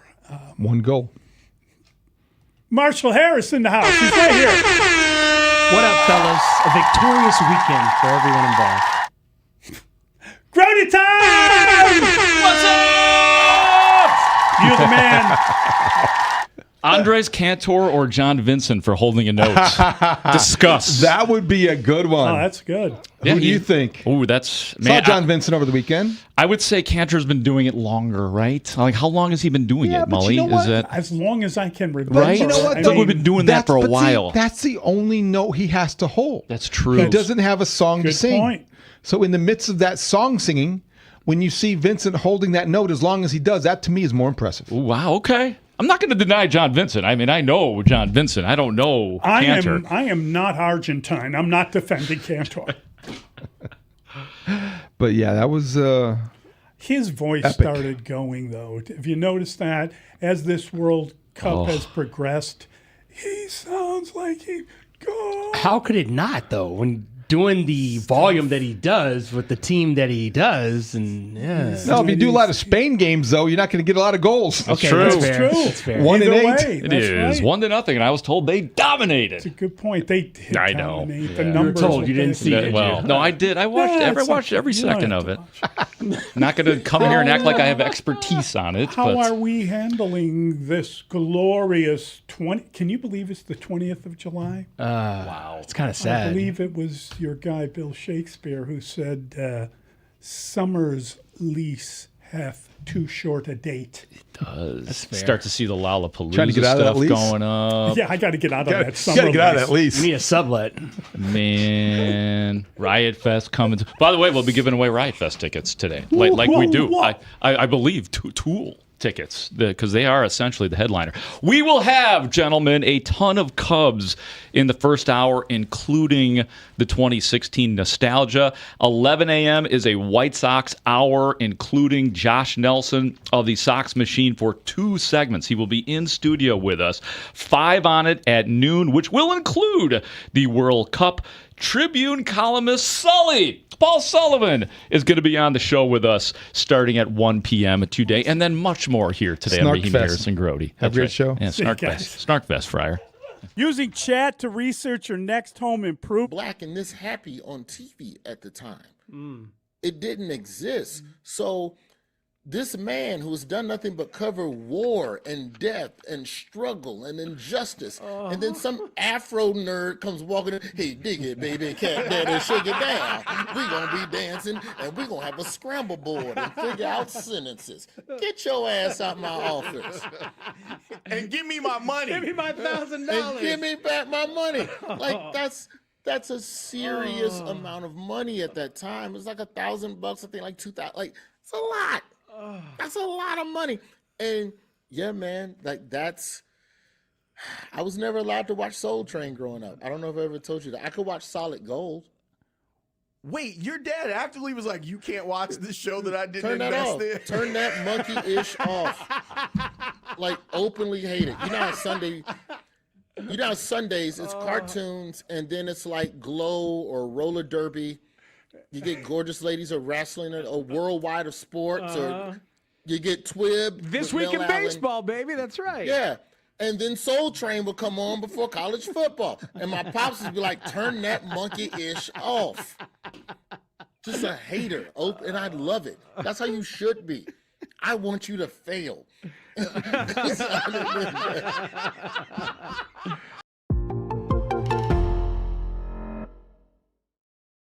That was my technique was being dissected by Olin Kreutz, and I'm not going to say how I did. It was something. Hopefully, never see it again.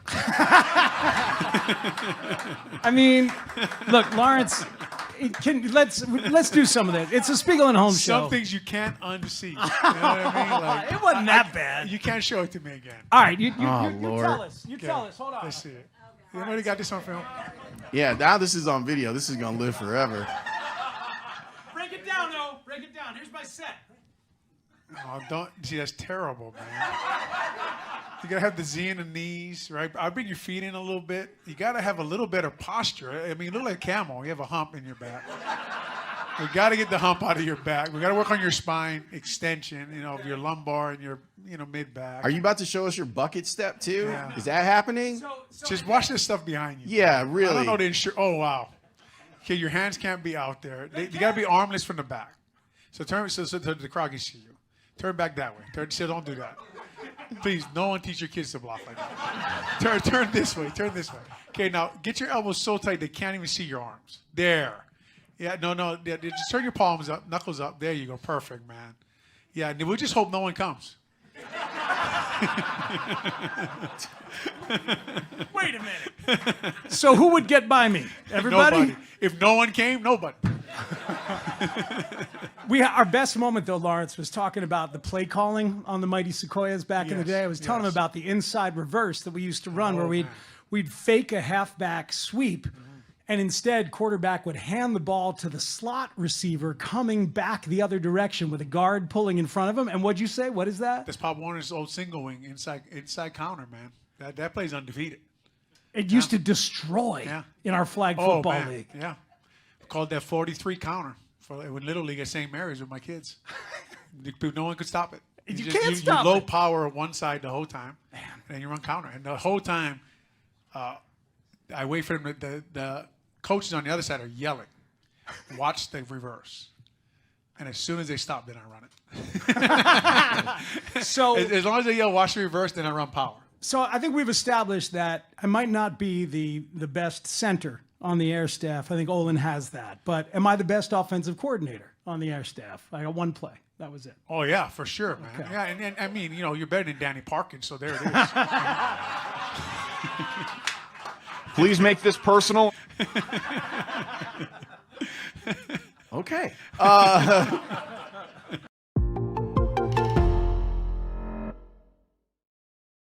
Freddie Gibbs is joining us here on The Score. Freddie, thank you so much for blessing the show by coming through, man. We appreciate it. Bear down, bro. Bear down. That's all I can say. That's all I got to say. How about it? So how much fun are you having with this team and this season? It's like it's emotional and psychological, healthy to live this thing, isn't it? I mean, it's just an emotional thing being a Bears fan, and we've been going through so many dog years, man. I was so frustrated with the team the past 3 years with Eberflus. I just felt like we wasn't making any strides to get where we needed to be. And I'm so thankful for Ben Johnson, man, because he has a mentality, not only the game planning, but just the mentality that we need. Like, he hate the Packers like we hate them. We love Ben Johnson. It's funny that you say that, because we were actually talking about that in the last segment, that the other coaches that have come through since Ditka, they all were saying, like, hey, we want to beat the Packers. But there's a difference between I want to beat the Packers and F the Packers. And that's... No, you can't. You have to hate the Packers to be with us. You can't. Like, I've seen a picture of Eberflus at a basketball game with Matt LaFleur. You can't do that. That's why I said we had to get him out. I'm so glad. And here on Sports Radio 104.3 The Score, and always live on the free Odyssey app. Broadcasting live from the Hyundai Studios. Presented to you in part by your local Hyundai dealers. WSCR, WSCR FM and HD1 Chicago, an Odyssey sports station. The Score! This hour is being brought to you by Vasectomy Clinics of Chicago. The views and opinions of Layla Rahimi, Marshall Harris, and Mark Grote should not be taken too seriously, especially when they give advice. Do not take Marshall's analogies literally, especially when it comes to Russell Dorsey. The sports thoughts of Rahimi, Harris, and Grote may change at any time. It's just sports. Okay, thanks, bye. Rahimi, Harris, and Grote. 10-2 on 104.3 The Score. Cliff, how are you doing today? I'm good, Layla. How you feeling? I mean, we're good, but I think we have to do a previously on the last episode of our talk. What happened? Previously. Flashback. Hey, I done ran to my daughter at the club already. It's a wrap. Oh, awkward, Dad. Awkward. It was very awkward. I called her, and she didn't look. She looked at the phone, put it back in her purse. I said, "Okay." Wow. End of flashback. We cleaned that up. So. Yeah, you told her you saw her. You had a conversation about it.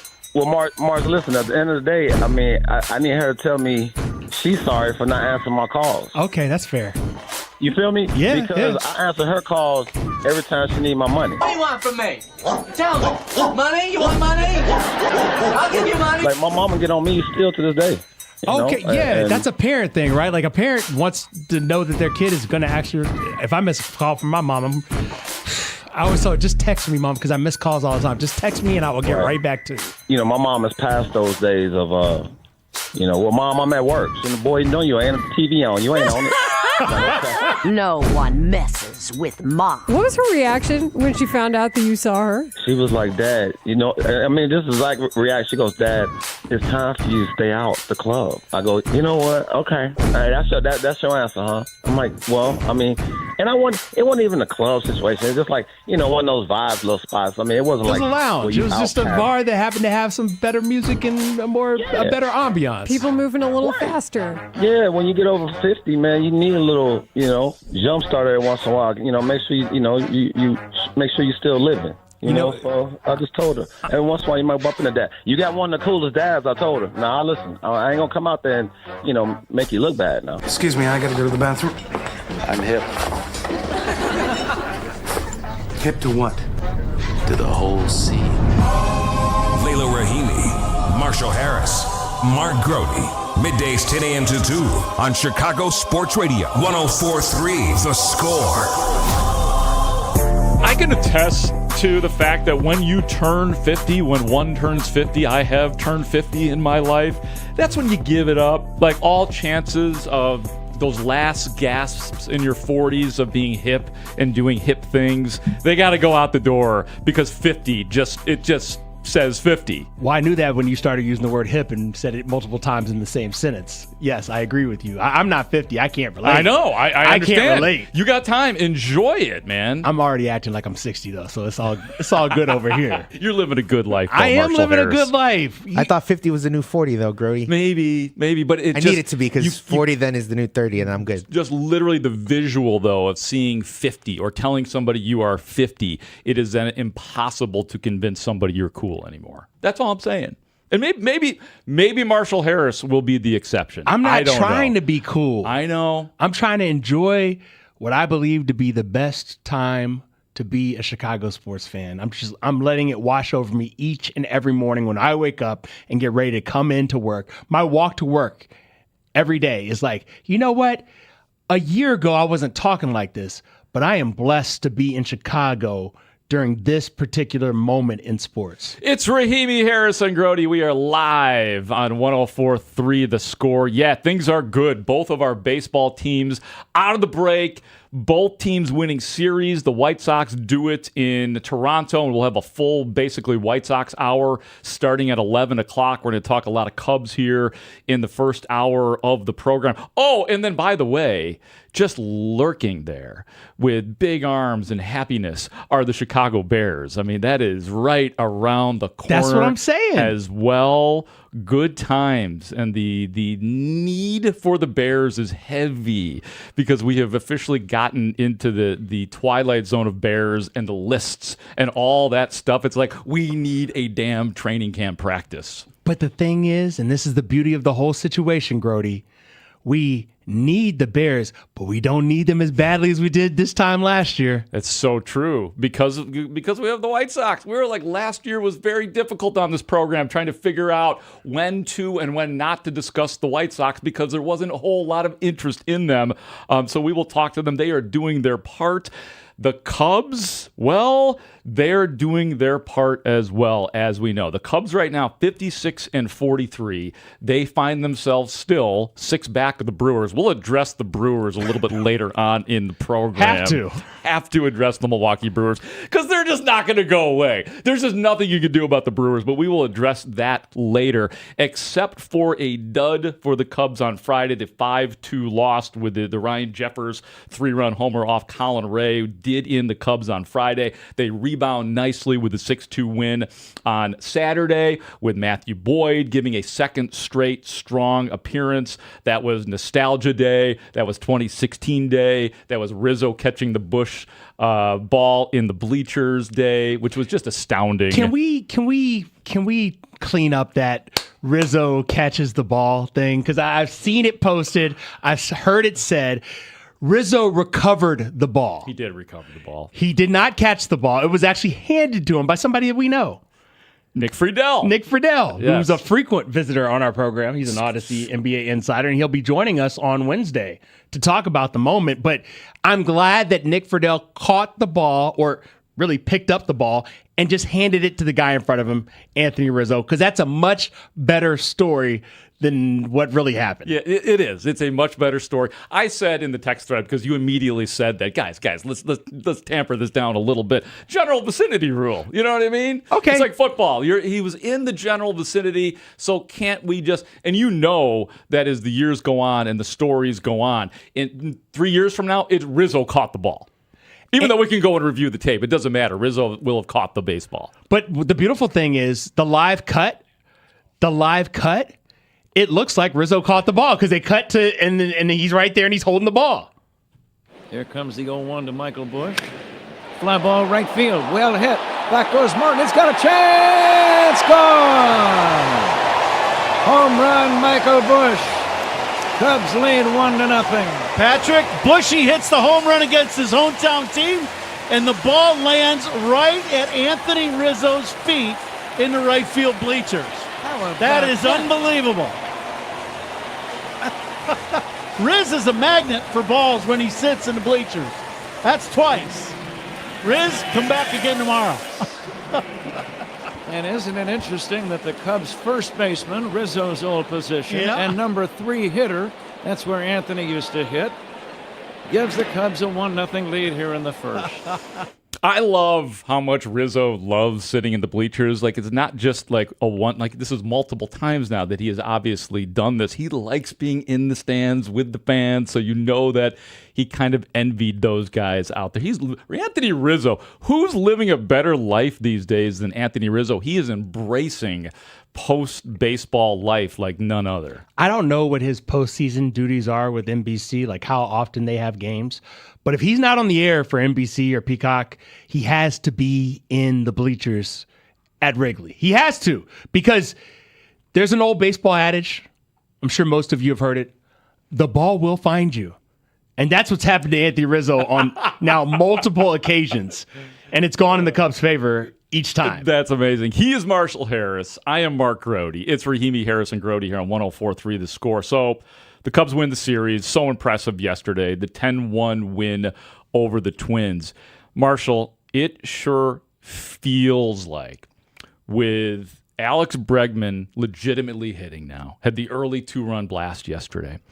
With Nico Horner, who would he have 8 hits in this series? He had a 4-hit day on Saturday, another 3-hit day yesterday. The bases clearing triple, although the ball was misplayed by the center fielder, but it did go down as a triple. All the RBIs count, all good for Nico Horner. Just those two guys starting to hit in a season in which I hadn't conceded the season for either of them, but I did think to myself, this may just be a off season for both of those guys, and that they'll rebound next year. That they are back and looking legitimately good. You've had now 4 straight strong performances from Shota Imanaga. 7 shutout innings in the game yesterday. Got to 99 pitches. His ERA under 4 now at 3.91. With that going on, with Matthew Boyd having had a couple of strong starts recently. With Jameson Taillon scheduled to pitch tonight. That's right, Jameson Taillon is coming back. Doesn't it feel like, my goodness, the Cubs are about to blast off again. And I don't know. Maybe it's another 10-game winning streak. I don't know if we need that because that usually leads to 10-game losing streaks. For the Cubs. You would take the 10-game winning streak and just hope that things hold up a little bit better, especially if guys are doing their thing. I think the biggest tell for me, Mark, is you mentioned Nico Horner, 2-hit day, 4-hit day, another 2-hit day with 4 RBI yesterday, including that triple. And I don't know what was going on with Luke Keeschel in center field. He was unfamiliar with what he was supposed to be doing out there. He's no Byron Buxton. Is that what you're saying? He is definitely no Byron Buxton. And the Twins could have used him. But, the Cubs out here doing favors for the White Sox across town. But to see Alex Bregman now have 3 home runs in his last 5 games, and that spans across the All-Star break, of course. And you mentioned Shota Imanaga, who has a sub 2.50 ERA going way back to June 10th. So it's been over a month of good Shota, and that followed a 4-game stretch in which his ERA was over 10. So to see those 3 players specifically, right? I think we all understand that the Cubs are not going to reach their potential if Nico Horner and Alex Bregman and Shota Imanaga aren't at least giving us their career averages, playing to the back of the proverbial baseball cards. And they are trending in a direction which makes you believe that even though the OPS plus is under 100 for Nico on the season, even though the OPS has been under 700 and the slug has been woeful for Alex Bregman, that this seems like the time when they can really take off. Want to mention also, Michael Busch with 3 more hits yesterday. Pedro Ramirez has kind of come out of nowhere. He's got 2 hits in this game. And the other guys, PCA got a hit because that's what PCA does. And he had struggled a little bit in those first 2 games out of the break. But to see Carson Kelly get a hit as well, they have everybody kind of tuning up to look like it's going to go for a run. And when Jameson Taillon's coming back, if he's not giving home runs over his last 7 starts, Shota Imanaga's only given up 5 home runs. I know that doesn't sound great, but that's how he's had an ERA of 2.41 over his last 7 starts. Yeah, we know his tendency to give up those big bombs, so if he can limit them, and they haven't been the ones that have been hurtful, obviously. Like I said, he has been successful as of late. Now, Edward Cabrera, probably not until August, but we're not that far from August, and I don't know exactly which part of August and what version of Edward Cabrera we're going to get. Actually, we know the version that has been for the Cubs. And let's roll the dice. That's what it is, right? That's exactly what it is with Edward Cabrera. It's kind of like that with Jameson Taillon as well. Like sometimes he's going to give up a few Taillons, the solo home runs as we have dubbed them here. You hope they're only Taillons. That's the point. That's a solo homer. No more Taillon pluses, as we call them, with people on base. Exactly. So you've got the band coming back together. That doesn't mean that you don't need fortification. Obviously, you still need, I believe, a ton of it, but you need some real arms back in that bullpen. Palencia doesn't look like he's coming back anytime soon. They have managed to keep things together in the bullpen with some guys that basically we had never heard of until this year. So good on them to do that. Aaron Savali is here as well. And how do you feel about that move? Well, it didn't really move me, but immediately when I saw the tweet, I believe it was from Jesse Rogers, immediately it's like, okay, he can give you innings, right? He's a guy that is not a lot necessarily. The average is about 4 to 5 innings per game. He has had 15 starts this season. He is 31 years old, 5-7 with a 5.42 ERA. But we know that the Cubs used him last. They claimed him off waivers last year. And in 5 appearances last year, 1-0 with a 2.08 ERA with 14 strikeouts, 1 save over 13 innings of work. I don't know how the Cubs are going to use him. That was out of the bullpen is the way the Cubs essentially used him last year, including in the playoffs in Game 1, which the Cubs lost badly to the Brewers, but he did give you, for whatever it's worth, looking back, 4 shutout innings in the postseason. So I am interested to see how they are going to use. I would imagine Savali is going to get a start, right? But maybe eventually he is bullpen help because he was successful. I don't know that he's going to get a start because if you look at their rotation right now, as it stands right now, you've got Colin Ray, you've got David Peterson, you've got Shota Imanaga, you've got now Jameson Taillon back, right? That's 4 guys right there. Who am I? I'm missing one. Boyd. Matthew Boyd. That's 5 guys. Yeah. That's 5 guys. So I think Savali is more of what Colin Ray was supposed to be maybe a long man? Because who's the Cubs' long man right now? I guess that'd be Colin Ray. Colin Ray's out here starting. So that's what I'm saying. They never really replaced Colin Ray because he was supposed to be a quote-unquote spot starter. Well, that's a big spot because he's been doing it all season long. Truth. You know what? While we're talking about pitching, why don't we hear what Craig Counsell had to say about, we've been talking about Shota Imanaga, 7 shutout innings yesterday, 6 hits, struck out 4, walked 1, 99 pitches, and a 3.91 ERA. Here's Craigers. He's done a really good job limiting the damage, and it's important, right? I mean, the Shota is going to give up home runs. That's the nature of his arsenal. But you have to, when they come and how they come, that has to be a part of it. And he's done a really good job of that. He is limiting the home run right now, but I think the walk limitation is also I'm a big fan of. Doing a really good job of that. It's a good start. He's a fan of walk limitation. I am too, actually. I think we're all a fan of, keeping people off the proverbial base pass. No, not proverbial, the actual base pass. Yeah. With him, it looks like we've seen the return of the split finger fastball. He used it 41% of the time yesterday. If you remember early in the season when he was getting all those swings and misses, the splitter was doing a lot of the heavy lifting for him. So encouraged by more use of the splitter. And I'm interested to see if that keeps up. And also keeping the ball in the ballpark is paramount if you are Shota Imanaga. And if you are going to give up home runs, make them tie-ins. Yeah, make them solo home runs that we can handle. David Peterson has been kind of up and down for the Cubs, but his last start was decent. I know he will go this week. Cubs host Detroit starting tonight. They will go up against old Jack Flaherty. And Detroit is such an interesting team right now. We'll talk more White Sox with Josh Nelson and that American League Central. But they have multiple guys, including Jack Flaherty and Tariq Skubal, who could be on the chopping block or the trade block for Detroit. And the big deal with the Cubs still remains, it would not appear to me, unless the Cubs get really creative or give up, sort of quantity over quality, they are just not as equipped as other teams right now in either league in terms of their farm system. And Lord knows there's really nobody at this point on the big league roster offensively, position player-wise, that the Cubs can do without. Are there? I mean, there's really nobody that you say position-wise, like starters for the Cubs, you're like, okay, I could live without that guy. I don't know that there's anybody the Cubs could live without. Could you live without Matt Shaw? Well, that's an interesting one. Could you live without Moises Ballesteros? Could you? No. That's the question. Look, if you're going for it, you're going for it. I'd rather have people under control. I think the biggest thing is the Cubs have a unique situation where they're trying to win now, but also they got a lot of free agent decisions coming up. When you look at the corner outfield spots specifically, Mark, and the fact that in right field you have Seiya Suzuki, in left field you have Ian Happ, both their contracts up at the end of the season. Yeah, so it's, well, God, if you're serious about winning this year, though, and I get it, man, like, say a Suzuki, the contract, I'm not moving off of either of those guys. Entertaining the possibility. But Shaw's interesting, but I don't know what he But I think gets you're looking you. at him as a guy who would fill one of those spots.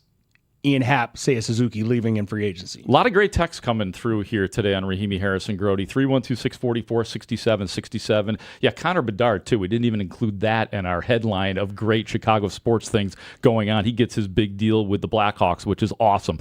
Keep listening for your chance to win a pair of tickets to see Tool, Morrissey, Nas, Social Distortion, and more. See how hip I am? At Riot Fest on Saturday, September 19th. I'm going because I'm hip. For tickets and more info, go to riotfest.org. Tickets provided by Riot Fest. When we return, let's get into the nostalgia of the weekend, the 10-year anniversary of the Cubs winning the World Series in 2016. And I will tell you why I was, quite frankly, feeling a little bit of anxiety on that Saturday. Really? And reliving some of what happened in the year 2016. I will share that with you. We will share with you some of the best of the day as well. I think you guys will be really entertained by what we have coming up next on Rahimi, Harris, and Grote on 104.3 The Score. With training camp coming up fast, the Bears will once again be a hot storyline in Chicago, and 104.3 The Score will be covering it all. I think Caleb Williams is heading into year 3 a legitimate top 10 quarterback in the NFL. What he did a year ago was the extraordinary. What they want him to do moving forward is more the ordinary. He has the ability to do the spectacular. This is where Chicago comes to talk Bears. We are Chicago's Sports Radio, 104.3 The Score, and live on the free Odyssey app. This segment is sponsored by Toyota on Edens. Hey, Chicagoland, your new... When'd you get in? Okay. AKA, when did you get into spring training? Pat Hughes, Ron Coomer, take it away. 7th inning. Ron, I've been in Arizona now for a few days. I know you've been out here for a couple of weeks. But you always hear the similar questions when you first arrive. And it becomes kind of comical after a while. You anticipate hearing them, and then you just smile when you do. But it doesn't take long. Do you remember the 4 questions that we have informed our audience that you invariably will hear over and over and over again every single spring? You'll hear 4 questions. Do you remember what the first couple were? Yeah, I remember them. Go ahead. No, I do. I know. This is... Well, the first one, they see you. Yeah. Usually they've forgotten your name. That's A. And then B, when did you get in? Here's a ground ball to short. And the throw to first is going to be in time. It's a 1-2-3 inning. Bottom of the 8th inning gets underway. We were chuckling about the 4 questions that you hear when you arrive at spring training every year. The first one is, when'd you get in? And that's exactly the way you hear it many times, too, especially if the person hails from the southern portion of our great country. When'd you get in? So, in other words, when did you arrive? Then the next one, where are you staying? That one always kind of puzzles me. Where are you staying? Do you really care where anybody else in the entire traveling party is staying during the spring? No, nor do I really care to share where I'm staying. Exactly. I'm in the state of Arizona. How's that? Yeah. I sometimes think that question is put to you only so that they can then tell you where they are staying. Yeah, I'd go with that. Yeah, we're staying over in Scottsdale, real fancy place. Well, good for you. Yeah. I'm staying over in the Mud Flats. Yeah. Oh, solid. Yeah. The old Mud Flats. Yeah, the Mud Flats section of the Valley of the Sun. Glad I haven't been over there lately. Nah, you wouldn't want to be. And then those of us that arrive in spring training, did you have a good winter? And I'll tell you why it confuses me. How much detail do you want? Here's the pitch on the way, a swing and a chop foul. Most of the time you just say, yeah, great. Yeah. Good. Yeah. Sometimes you feel like discussing things in detail. Do you ever go into detail about your winter? Well, our dog got sick and had to put a bandage patch on him for a while. The last one is always, well, have you lost some weight? You look good. Have you lost some weight? I like to say, no, but I've gotten a little taller. I have. I'm working with a trainer and some real good stretching, and as a result, I'm actually much taller than I was a year ago. Thanks for asking. I didn't know at our age we could get taller. But it's a lot of stretching. Yeah, a lot of stretching. That's what it is. Yeah. I need to get one of those machines for the house. Very first day I got into camp, I wasn't thinking about your 4 questions, to be honest with you, but I got blasted with the first one really before I even got out of my car. When'd you get in? Right now. Because I pulled into the lot, saw somebody in it. That was the first question. And I'm like, well, I still got stuff in the back if you want to help. Sure. Yeah, right now. Yeah. And next year I'll send you my itinerary, so you'll be waiting for me. He's not wrong about the questions. It's not at all. Right? As somebody who's been to Arizona, those are generally, and they might be different variations of those 4 questions. That's great. Oh, when'd you get in is the best. And did you notice Pat tried to be formal about it the first time? He said, like, when did you get in? And I'm like, nah, Pat. When did you get in? But then it became, when'd you get in? I don't necessarily ever remember it always being the Southern accent with the when did you get in part. I love that that's what it is because that really makes the whole bit. But I don't necessarily remember in my 3 years of covering spring training full time having an extra amount of Southern accents. The underrated one. The underrated question in there was, how was your winter? And it's usually, how was your off season? But that's a big question that people ask when I haven't seen you since the postseason. Yeah, the weight loss thing too is real. I definitely ask about the off season. See? I ask how people's off season. How was your off season? Yeah. Mm-hmm. Where are you staying?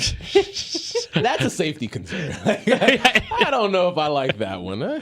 Yeah, don't tell him. I think Coon was on to something. It's like, I really don't want to tell you. Rahimi, Harris, and Grote. Let's go one time.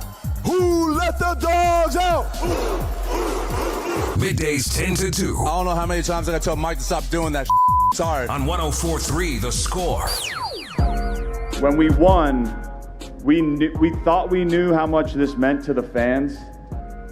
And over the last 10 years, I think you guys have poured us with your emotions. And I speak for everyone on our team. We appreciate that so much. All the stories, all the graveyard visits, and just one more until I die, to the older people telling me the very next day that we were going to do it again next year. That really aggravated me, but we got one before everyone died. It meant the world to us. But for me, 10 years later, I want to thank the fans. You guys don't understand how much that meant to us as players and our families. You're welcome. You're not dead. Okay? Glad you didn't die before 2016, right. Mark. You're still here. You might be old, but you're not dead. And that's a good thing as we welcome you back to Rahimi, Harris, and Grote. What a weekend. What a ride it's been. Like, kind of this whole year, for those of us who have been watching and paying attention to the Lovable reunion, you know, starring Anthony Rizzo and David Ross, and having multiple players, many players from the 2016 Cubs on that podcast, and learning new things, like revealing things about Game 7 and the Jason Hayward speech, and what John Lester was thinking when Mike Montgomery came into the game, and John Lester was not happy in the moment when they're why the hell are they bringing in Mike Montgomery to end this game when you have Jake Arrieta as a possibility? What the hell is going on? It was a great ride leading up to a great day at Gallagher Way, where the plaques were unveiled and champions were displayed, and Anthony Rizzo and Tom Ricketts and Kyle Hendricks, everybody getting to the podium and playing their part this weekend. Former players, now dignitaries with the Cubs, because those alums, that's how they are. They're done playing now, and now they are forever etched into Cubs lore and memory. And I feel like the 10-year celebration doesn't just cement that, but it reminds us of what this group of players, manager, coaches, the front office, what they brought to the city at a time when the city was starved. Oh my God. Starving, had to have it, overdue, however you want to put it. Overdue is one word. And based on all of that, I have to tell you what I was feeling, because the final play was heard and played tons. All you had to do was turn on marquee or listen on the radio, just hearing the final call of the dribbler to Chris Bryant and the throw across the diamond to Anthony Rizzo, and then the party was on after that. But I am feeling two things. Tons of gratitude that the Cubs won the World Series, because it was obviously in question, being down as they were, down 3-1, and then coming back to win the thing, and the craziness of Game 7. Like, thank God they won that World Series. And who knows how, if they hadn't won the World Series, how that affects things. Maybe the band is all back the following year, and then they get back to the World Series. Like, things could have been different, obviously. But I felt gratitude.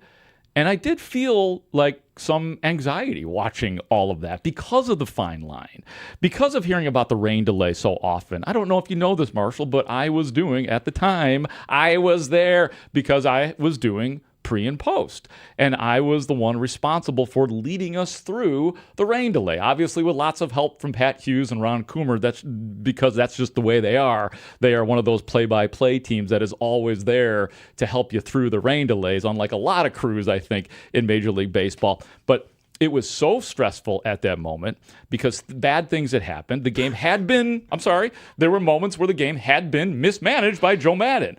So you think about all that, and the fine line between winning the World Series and not winning the World Series for the Chicago Cubs hit me hard. So I felt so grateful that they did it. But I also literally, my body felt sort of stressed throughout the weekend watching all of it. So this was more about an anxiety flashback for you. I guess you could put it that way. Yeah. And then it leads to, again, gratitude because they won the thing. And who knows what we're talking about right now if the Cubs don't win the World Series in the year 2016. And I should correct myself. Of course, everybody came back in 2017 because they did get back to the NLCS, but could they have kept taking more bites at the apple had they not won it in 2016? Mark, can I help you? Please help me because I still it's still like a little tight right here in my belly, right here. Okay. Grote, here's the good news.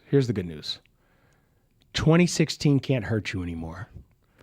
It should be such a beacon of light and hope and a sigh of relief that I don't want you to feel anxiety when you think back to it. I think you have to appreciate the ups and downs of it's a baseball season. That's the difference between a baseball season and some of these other seasons, right?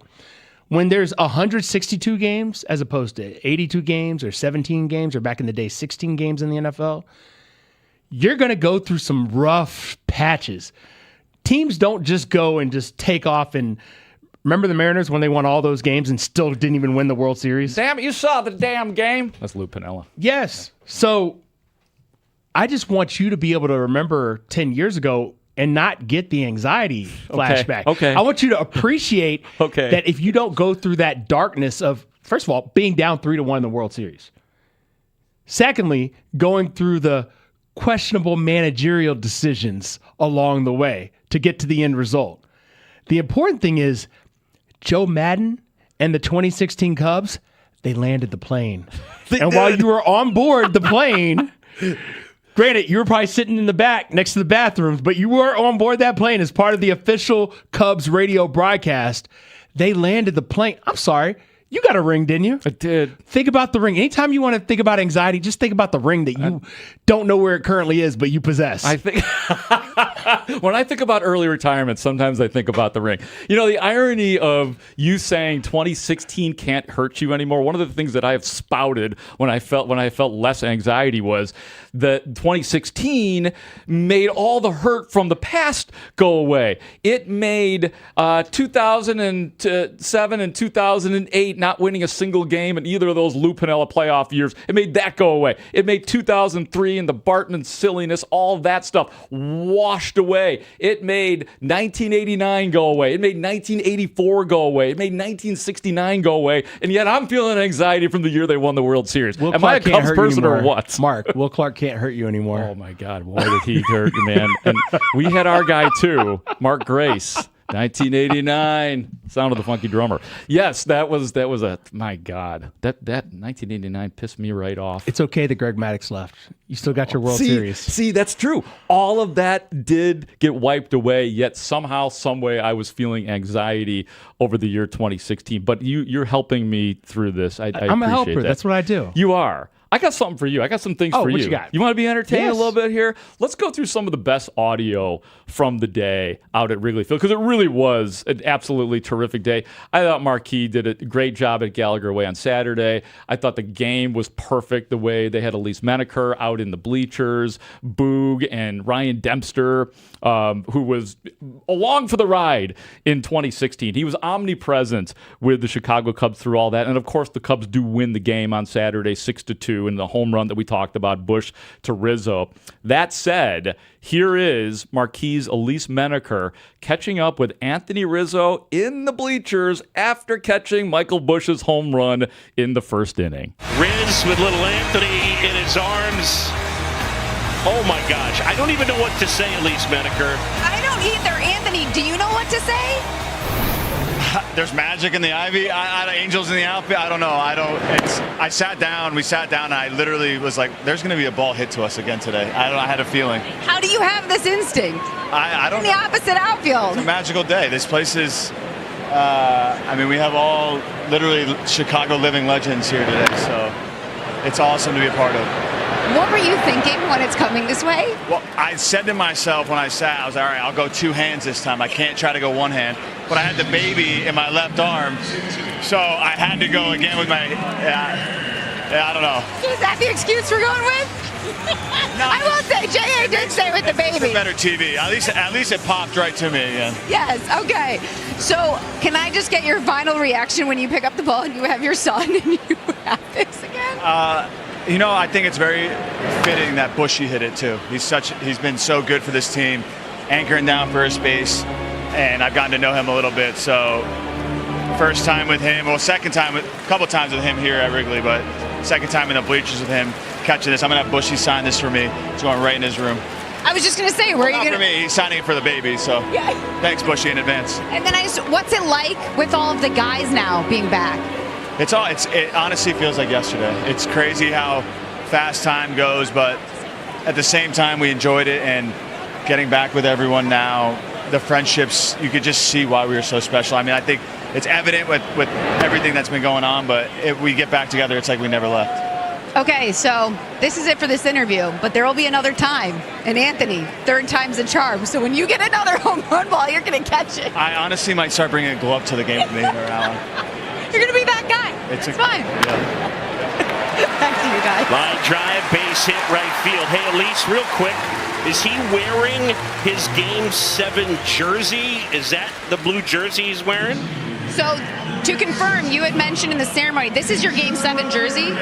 Yeah, this is my Game 7 jersey, yeah. This is, I gave it to my dad after we won, because I thought he should have it. And then actually before the game, there's a mustard stain on the back, and Tommy Lestelle was like, hey, you got mustard on this? I'm like, no, my dad did opening day in 2017 because he wore it.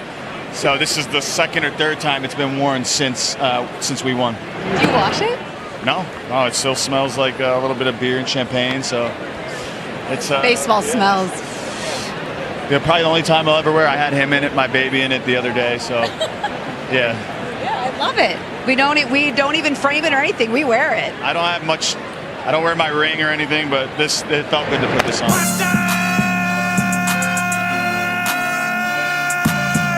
Yes. You put that together, Marshall? Was that what you guys were negotiating? I just said, bring that mustard back. Because, come on, man. Your dad wore your jersey and you got mustard stain on it. But he's like, I'm not washing this. He said, it still smells like the champagne and beer celebration. Oh. How sweet is that, though? Seriously. Yeah.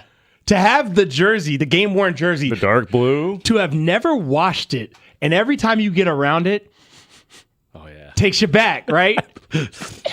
a dash of BO, a little bit of old champagne, little mustard, stale mustard. Ooh! Oh my goodness! Let me ask you this about Anthony Rizzo: is Anthony Rizzo the new Ernie Banks in terms of being an ambassador? Like, talk about embracing ambassadorial life as an athlete. Like, I can't think of men like Ernie Banks did it probably better than anybody in sports in the city of Chicago in terms of just being Ernie and smiling and making people happy. Seems like Rizzo is heading in that direction. I'll say this, in 2026, and the way media works and social media, and he's got a network job with NBC, he's off to a rousing start as an ambassador. His retirement has started Pretty good. Yeah, I mean, I can't really think of, like, you're going to see John Lester pop in every once in a while, Jake Arrieta, Ben Zobrist, all those guys from 2016, but I don't think anybody's going to be as present as Anthony Rizzo, just with his ties to the city and what he does at Lurie's here in the city. And he's a literal ambassador for the Cubs. They literally hired him as an ambassador. Yeah, so. Yes, that's what I'm saying. Like, I mean, Ernie Banks, Billy Williams, guys like that. I also like that it's so beautiful when you think about the Cubs being this, quote unquote cursed organization up until they won. So you go from curses and demons to Anthony Rizzo uttering the words "angels in the ivy." Isn't it beautiful? It is. I feel better now. It is kind of poetic. The anxiety is lessening right now. It should have never been that high, is my point. No, I understand the PTSD that existed. It's ridiculous. But once they won the game, I know. But all washed what went away. through my head was, what if they didn't win the game? What would we be talking about? Why do I go to that cynical place? Probably because I was raised a Cubs fan. That's Probably. like saying, what if the girl says no, but yet she said yes, and you actually did take her to prom? Oh my goodness! And then I'd be thinking about all the other exes that things didn't go as well with. Okay, this is okay. All right, I give up. I give up, guys. He's thinking, no! I just saw what we're talking about next, and the anxiety is back again. Okay, that's fair. We're going to talk a little bit about the Cubs' competition and in the division, and once and for all, we need to proclaim something about the Milwaukee Brewers. Should we do that next? I believe that is the right course of action. It's about to happen on Rahimi, Harris, and Grote on The Score. I will try to control myself a bit. Chicago wakes up with Mully and Haugh, the most trusted morning show in Chicago sports. Get the latest Bears news with Brad Biggs. Ron Coomer breaks down the Cubs every Friday. There's a chance that we're going to see Pete win an MVP, and I don't disagree with that. Plus, Cubs pitching coach Tommy Hotovy joins the show twice a month. White Sox legend Ozzie Guillen checks in Wednesday mornings at 8 to talk Sox. The starters, they're not going to pitch 6-7 innings every night. No way. We've seen it before. They need those guys to step it up. From Hallis Hall to Wrigley Field, the United Center to the South Side, Mully and Haugh cover it all. Start your day with Chicago's most complete sports conversation. Weekday mornings from 5:30 to 10 on Sports Radio 104.3 The Score. But coming out of the football season, I was kind of just talking about a few different things. We were here in commercial break at one point, and we started talking some baseball, and a discussion that really fascinated me with the two of you and the entire crew when I was on the afternoon show broke out, and I felt like it was worth revisiting. I do have a quick question for Lawrence. I know we are getting short on time, but if Nico goes to San Francisco, do you think he'll still come on the show once a week? Grote?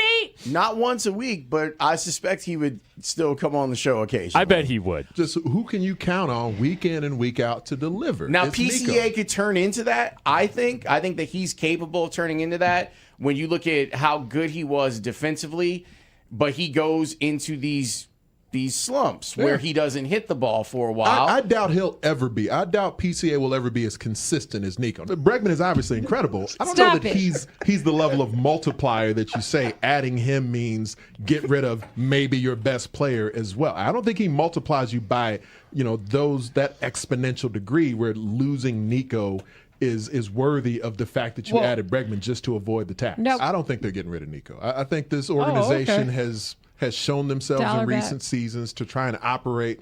You think it's happening? Yes. Dollar bet. Would you like to make a dollar bet? I'd love to. Yeah. You think this is happening? I don't think so. I think the Cubs have shown themselves to at least try to operate with a level of logic in their baseball decisions here. And it's sometimes flawed logic, sometimes less aggressive logic than we want. But I don't think they're getting rid of Nico. You want the logic to be greater than the value of $1. I think that's not happening with the Cubs. I'm the smartest man alive. Did we make a bet? Did we make the bet? You just heard it. What do you mean, did we make a bet? I didn't hear us agree on a bet. Yes. We did the make a answer bet? is yes. Yes. Okay, then I owe you there was Tyler Buterbaum put a little bit of a longer version together of that, but for timing purposes, we had to condense it a little bit. Hey, Ray. Can't break up with you. Hey, we Ray. were never in a relationship. Hold on, Layla. Did Ray, we make a bet? tell Ant the bad news, though, about him getting his money. I don't even know the bad news. What do you mean? I'm sorry. How many times have I come in that room today for something? Oh, that's right. This man, Marshall Harris, doesn't have his wallet You walking the streets today. without a wallet? Luckily for you. You grown adult walking the streets without a wallet? You better run that dollar, Marshall Harris. Run it. I think this is hilarious because Ray, how torn up was I when I walked in today? Marshall was devastated today when he came to work because he couldn't find his wallet anywhere. I couldn't find my wallet at home, so I left. Because I need the ID just to get where I need passport. Okay. I don't have my wallet. I don't have my ID. I don't have $1. I don't have $1. You had a feeling this was coming. Like the I hairs on the didn't. back of your neck were standing up. Is that what we're talking about? Your ears were burning. Meanwhile, you something got was going on. She's digging through folders looking for $1. No, because I got one from the ground again, and I was like, this is Yo, God you and your paying me streak- off Is there a for slice these of pizza bets in there I made. too? There was no ground pizza. I told you I'm close to the ground, so I find things there. I'm glad that the Cubs did not trade Nico Horner. Let me. What date was that? I'm trying to figure out how far. Like that was 3 right weeks after ago. Well, actually, it was right after the Bregman trade. That's what kind of spurred the conversation because the Bears had just lost in the playoffs, and the Bregman trade happened, and then we just kind of in transition. We're talking Nico. I was like, "There's no way anybody's trading Nico," and you were like, "Yeah, they're gonna trade Nico." And I was like, "No, they're not gonna trade Nico." And that is actually the first time I wanted to yell at you on the air. So Yeah, that's that's probably fine. That's what fine. It wasn't when the he time said I the Bulls were gonna officially win yelled. I knew it 45 was a long games. time ago, though. I knew it was a long time ago because once they told us about how much money they made and that they were putting their money back into the product, I was like, oh, then they're definitely not trading Nico now. Yeah. But until then, I was very much they might trade Nico. What Because show was it with the "Give me my $2"? Was that that was I like want a, my $2. Yeah, was that Better a off Cusack dead. movie, right? Better Off Dead. There we go. Yeah. I will have Wait your a sec- dollar the next time I see you. If I find my wallet. If I don't Better find my run that- wallet, better run that dollar. I might be in trouble because Run that dollar, Marshall. Austin Rivers said what he said about being bewildered, and then Draymond did, Draymond things. I don't like to get in these back and forths because, quite honestly, guys that you usually get into the back and forths with, they become back and forths because it's like one of them severely tips something this way and the other is just kind of so far down that it kind of pulls you back a little bit. And so, speaking of Austin Rivers, I saw he said he's bewildered and it's ridiculous of what I said.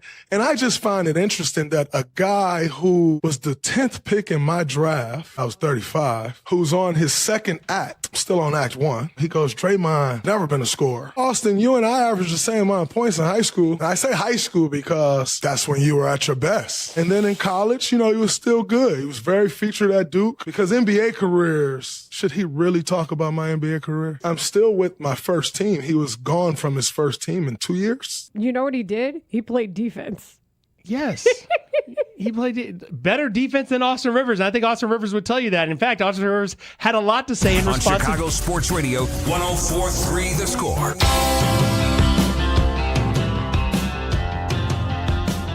Life is good for the Cubs right now, 56-43. Although they are 6 games back still of the Milwaukee Brewers. As we welcome you back into Rahimi, Harris, and Grote on the Score, along with Marshall Harris. I am Mark Grote.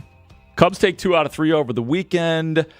But then you have the Crew. Milwaukee yesterday, and I think, Marshall, you and I had the same reaction following along on the MLB app. At least I was. That's where I saw my phone flash saying yesterday, as it pertains to the Milwaukee-Miami game, William Contreras, 3-run home run, 9th inning. The Brewers beat the Miami Marlins. Pretty good team, by the way, the Miami Marlins, too. Beat them 3-1. They sweep them. And after all that Cubs goodness this weekend, the Cubs find themselves now 6 games out in the National League Central. Not 5, where they started, I believe, post-All-Star break. They lost ground to the damn Brewers, who swept the Marlins and are 6 up on the Cubs. I think the way it's supposed to work is you win a series, you gain ground on the competition. I think so. I just looked it up. Yes, that is correct. But they actually lost ground because they didn't pull off a sweep, and the Brewers were like, okay, so we don't have Mizorowski's for this series. Brandon Woodruff's out for the season. Don't trust Kyle it. Harrison's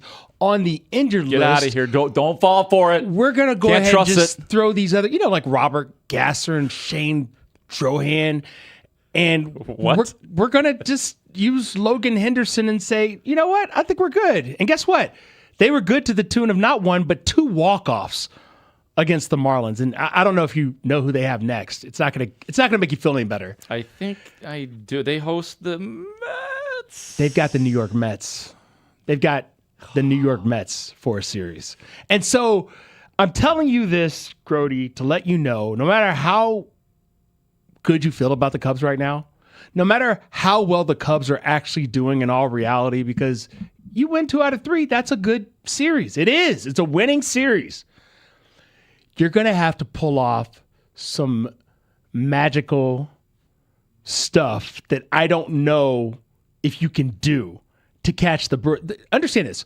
The Brewers are a half game out from having the best record in baseball. They're a half game behind the Dodgers. The fact that they're only a half game behind the Dodgers, that kind of tells the story in and of itself. It does. And the Cubs are going to have to do... Like, the Cubs might still win the division this year. I mean, I can't rule that possibility out, but it has to be because the Cubs go on a rampage. And I know this is going to sound crazy. In order to do that, a 10-game winning streak may not be enough. You may need to do what Milwaukee did last year when they blasted off with their, what was it, a 13-game winning streak right around when I had proclaimed that the Cubs were going to win the division. You set that up, Grote. And I condescended to Let's be very clear who did what last year. I did it. I own You that. came out here and started talking crazy, and I told you not to do it. I told you in real time. I said, don't do it, Grote. You don't have to do this. There's no reason you have to do this. I'm counting them right now. It was 3 straight against Washington, and then it was 3 straight against the Braves, and then it was another 3 straight against the Mets. So that's up to 9, and then 3 straight against the Pirates. That's 12. That's 12, and then it was 2 straight against the Reds. 15. 14. Oh. 14 yeah, total. 12. 12 plus 2 is... I was thinking of Baker's dozen, which 14. is 13. Yeah. Baker's dozen and 1. And 1. And 1. So unfortunately, that's what it looks like. Like, you just... We try. I try. When we fall for it all. I fell for Corbin Burns. I fell for Josh Hader. I fell for Willie Adames. The departure of Freddie Peralta. All those... Freddie Peralta. And he might be back with the Brewers. My God. Brandon Woodruff, who essentially hasn't been... He hasn't been Brandon Woodruff for years. But you know what I mean? When he's out there, he has pitched like Brandon Woodruff. Right, but he's out for the season. But I can't help but perking up a little bit when I see that Brandon Wood. Nobody wants injuries, but we kind of do. When Brandon Woodruff goes out for the season, you're like, advantage Cubs. But no, it's silly to do. It's naive to think that way. And you mentioned Kyle Harrison, and even going back to earlier with Quinn Priester, done for the year. Yeah, right. He was the Who guy last year that kept the Brewers afloat. You know who the Who guy is right now? Who is the Who guy now? Logan Henderson. He's made 7 starts for the Brewers. Just 7 starts.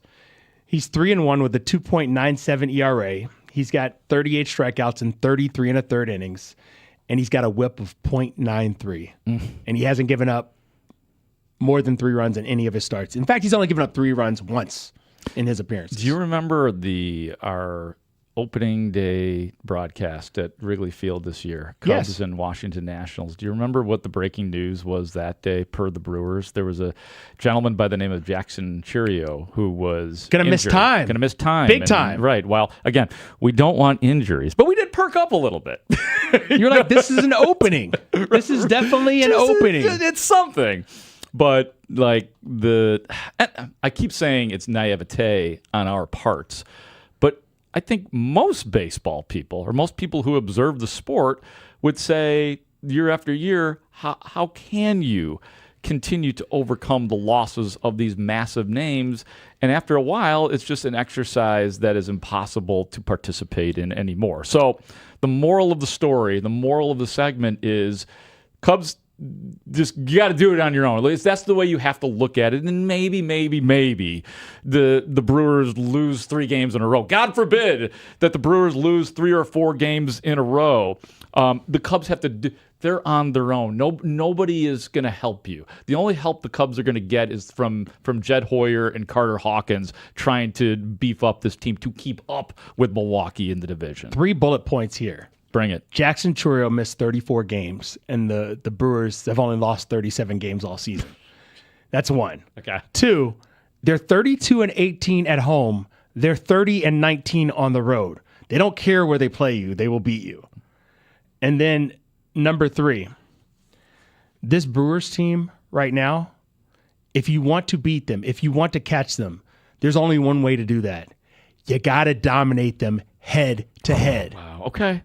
which is not inconceivable. Yeah, These that's two how teams, they're going to do it. If they do it, it'll be because they were able to win the majority of their matchups head to head. That's a great point.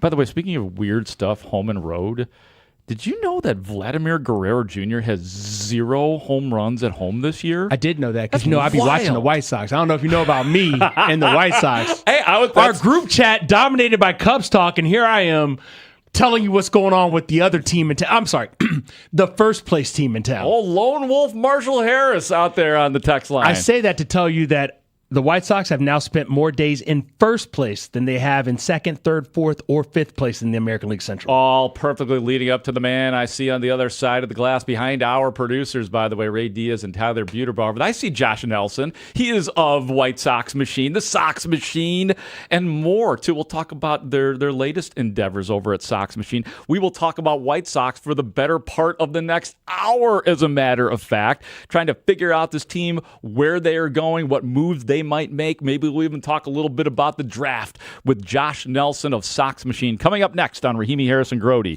on The Score. Baseball coverage on The Score is presented by Xfinity. Score the most reliable Wi-Fi. One price, 5 years, guaranteed. Xfinity. Imagine that. This segment is sponsored by Chicagoland Roofing Council. Have you been affected by the Draymond, correct? Come on, Draymond.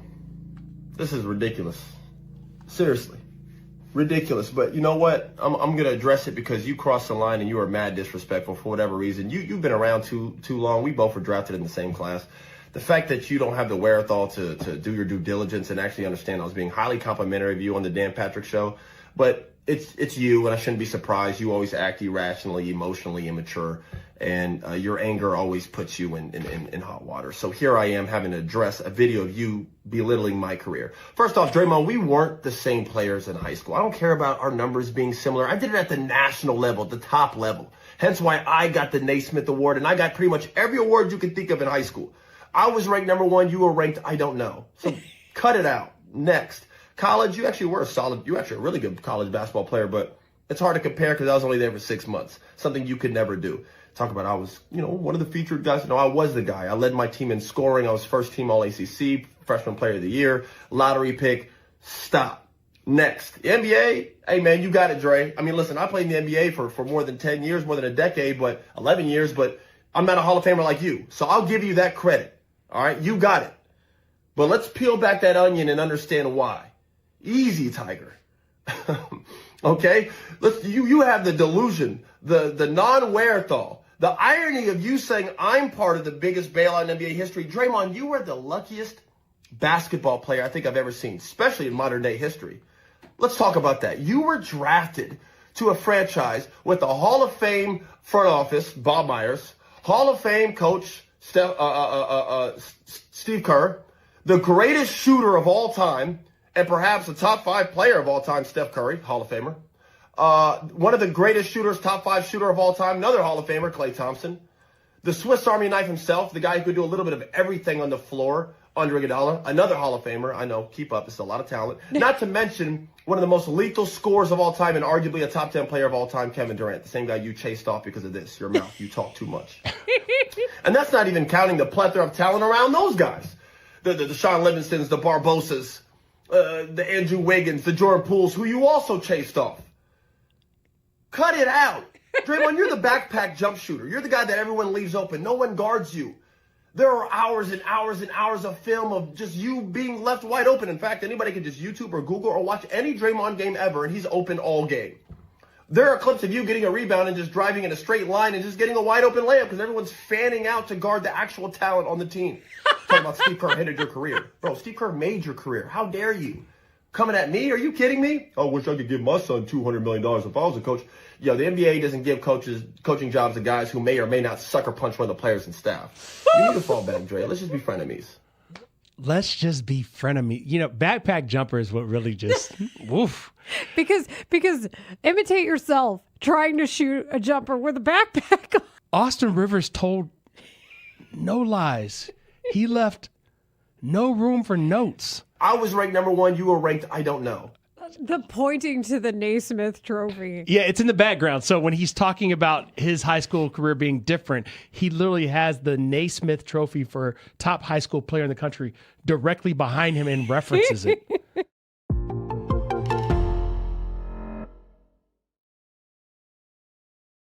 mean, at the end of the day, I feel like God is in control of everything. When God has a plan for you, you know, he gonna put you in the plan, and he gonna make you go through the ups and downs and the trials and tribulations. But, you know, when it's your time and he put you in position, you just got to go execute it and make the best of it. So that's what I plan on doing. Were you kind of shaking your head at God for a second, though? No, not really. Because, Hell yeah. I mean, honestly, I've been in this situation a lot in my life. This is not my first rodeo. This is not my first go-around. I've been thrown in the fire plenty of times, and I've excelled. So, I mean, I'm taking the same approach, and I don't expect anything different.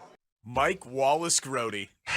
Were you shaking your head at God? Just surrounded by heathens everywhere. Oh, my everywhere. God. I heard that one, Grote. I heard that one. I was serious when I said you need to listen to this. I heard that one. I was walking out of Palace Hall today. I'm walking out of Palace. I knew the question was weird. Trust me, but I was kind of like, I had to do my work. Not weird. I had to get out of there, so I wasn't really like. I know other reporters were talking about it. I figured I walk out. There's Herb Howard. There's Herb Howard. You kind of shaking your head at God. You asked 4 questions in a row. There were other reporters around there? Oh, yeah. Hell yeah. Yeah. Were you shaking your head at God? Were there kind of shaking your head at God? Were there any Snickers? Yeah. Were there any? There were smiles when I said that, because it's a very weird thing What to happened ask. with Deontay's face when you posed that question? No, he was straight face, Very man. straight face. Yeah, absolutely. But I'm rushing out of Hallis Hall. I come up the stairs. I see Herb Howard and a bunch of his coworkers from the Bigs, and they're looking at me. They're shaking their head. I'm like, what? They're like, yeah, we're looking at you. They go, you better be careful driving home, man. Hands on the wheel. You are cursed. You talk about God like that. Lightning in the my sky God. right looking out this And window. I'm like, oh, okay, I guess that one did hit. Do we have Mooney? Yeah. You're kind of shaking your head at God for a second, though? What's that? Were you kind of shaking your head at God for a second, though? Meaning what? Were you kind of shaking your head at God for a second, though? Yeah, I'm not going to comment on that. Oh, it's so great. You're going to ask Flus a God question next time? Please do. This hour is being brought to you by Menards. Save big money at Menards. Sox Machine. Rahimi, Harrison, Grote on 104.3 The Score. Let's talk White Sox. They'd win their post-All-Star break series in Canada over the Blue Jays. They take 2 out of 3, an impressive 12-4 win on Friday. A big nothing on Saturday. They lose 1-0 to the Jays that day. They got Shane Biebered, I guess you could say. And then the nice comeback, real nice win yesterday for the White Sox, 3-0 over the Blue Jays. And the man in studio with Marshall Harris and I, Mark Grote, to discuss this is Josh Nelson of the Sox Machine. He is the host of the Sox Machine podcast, which is now part of the Foul Territory Network. Josh, thanks so much for coming in studio with us, brother. Thank you so much for having me on again. It's great to be back. It's great to be talking about a winning White Sox team. We'll have to work on that new intro, Ray, because I'm sure some of my sound bites are back from like 2021 and 2022. But it's a great time to be a White Sox fan. It really is. We're talking about this last night on Fox 32, doing the TV thing last night, and that is, even if you think, if it feels like, okay, whatever this magical season is, like it's coming down and the Sox go on a little losing streak, and you think, okay, maybe this is not for real, and then all of a sudden it feels real again. Yeah. How important was just this series alone to do what they did against Toronto to restart what the White Sox have going on? It sparks a lot of conversation for those that cover teams in the American League, because Toronto's in the same bucket as Detroit. Are they going to have another run before the deadline? This is a veteran team. This is the reigning American League pennant winners in the Toronto Blue Jays. Is this when they start their run against the White Sox at home? For the White Sox to go to Toronto and beat that veteran team and only allow 5 runs over 3 games, where run prevention has been an issue for the White Sox away from right field, I think is a very encouraging sign. In their last 10 road games, the White Sox are 6-4. They won that series in Baltimore, they won the series in Toronto, and they had that series split against Cleveland. This is another tough test. They're facing the American League West leading Texas Rangers. And in a weird way, even though the Rangers are 50-49, this could be a preview of the American League Division Series postseason matchup between the White Sox and Rangers because these two teams are leading their respective divisions. And I'm sorry for chuckling, but I don't think anybody was expecting that before this season started. But that's what makes this fun, and we'll see how these next 3 games go for the White Sox. But the way that they came out of that All-Star break and executed offensively and pitching on Friday and Sunday, and even Saturday on the pitching side as well, Davis Martin thought was good. Very encouraging. The best part about this being a potential ALDS preview is that if the season ended today, it'd be the White Sox waiting to see if Texas could fight through the wild card round to face them. That's what's beautiful about this. Look, here's my favorite stat right now about the White Sox. We talk about, are the Tigers in it? Are the Minnesota Twins going to catch them? The Twins are 4 games back and in 3rd place in the AL Central. The Tigers even further at 6.5 games back. The White Sox are actually closer to the best record in the American League than the Tigers are to them. They're only 4 games back of the Tampa Bay Rays and the best record in the American League. You mentioned it, the fact that they only gave up the 5 runs. You look back at their last 6 games, they've given up 7 runs over 6 games. I always thought the White Sox offense would be where it is, if not better, but I did not imagine that the pitching would be this good. What do you think has been the biggest difference in a lot of these arms we saw last year, but now what they've become this year? I think on the starting front, like Sean Burke attacking the strike zone. Before this recent 6-start stretch that everyone, including us at Sox Machine, I mean, Sean Burke in his last 6 appearances has a 1.40 earned run average, and he's only walked 6 batters. Like, that's tremendous. His 2 starts before this stretch, he walked 5 batters in back-to-back starts. Not very encouraging. But the way that he's attacking the strike zone and Davis Martin bouncing back, he says that he feels exhausted. He's already exceeded 100 innings this year, and he really got pushed at the beginning part of the season. So we'll see on how he handles rest and the upcoming run for the White Sox. And the bullpen is starting to pitch a lot better. Jordan Hicks has been outstanding in his last 7 appearances. 8 innings, 2 hits, 0 runs allowed, walking just 1 and striking out 14. Like, right now, this is vintage. It's weird for me to say vintage Jordan Hicks. Back in the day for the St. Louis Cardinals, where he captivated everybody because he's throwing 102 miles an hour. And Sean Newcomb has been nails for the White Sox. We know about Grant Taylor. Brian Hudson has been very good for the White Sox. So all of a sudden, you can see where things are stabilizing. But Marshall, I think you and I both agree, though, before the trade deadline, the White Sox need another starting pitcher to help lead that rotation looking ahead to the postseason. I know they want a controllable starter. There's some names that I jotted down this morning before preparing for this show with you guys. But I think that's the need right now. They do need another starting pitcher. Yeah, and Mark, it feels like the bullpen has sorted itself out. Not that they couldn't use another arm, because you can always, as you know, being a Cubs fan, you can always use another arm. Yeah, yesterday was beautiful. Yesterday with Burke going 6 2/3, you get Brian Hudson in there, and then Grant Taylor at the end of the game. So yes, combined 4-hitter, a thing of beauty, really, when you think about almost lessons learned from a day earlier in which they had all those opportunities. With runners in scoring position, with leadoff batters getting the Mooney double inning was really painful to watch. To see Mooney, who hasn't, I just want to point this out, they're 5-1 since he returned. He's 3 for 21, has not homered, and yet the offense has outscored the opponent 39-7. So, like, they're doing the thing with Mooney helping to lengthen the lineup, but he hasn't been as direct a contributor as you would expect. But for this offense, I feel like the pieces are a thing of beauty, and that's what makes their trade situation, as you mentioned, a little bit more digestible, because they don't need help offensively. They've got their young studs doing what they need to do. They just need to figure out what they want to trade from the farm to get that controllable arm. And I want a top of the rotation guy, because if you have a fill in the blank top of the rotation guy, Davis Martin, Sean Burke, that sounds like something that could be viable this postseason specifically. And you're okay with Anthony Kay starting like a game 4 if it's a 7-game series, because Anthony Kay has been excellent against left-handed hitters. And there are so many of these contenders right now, both in the American and National Leagues, where their lineups are very left-handed heavy. So I still think you're going to need Anthony Kay for this late season run and even into the postseason. But yeah, you would love to have someone that could at least strike some fear in the opposing team.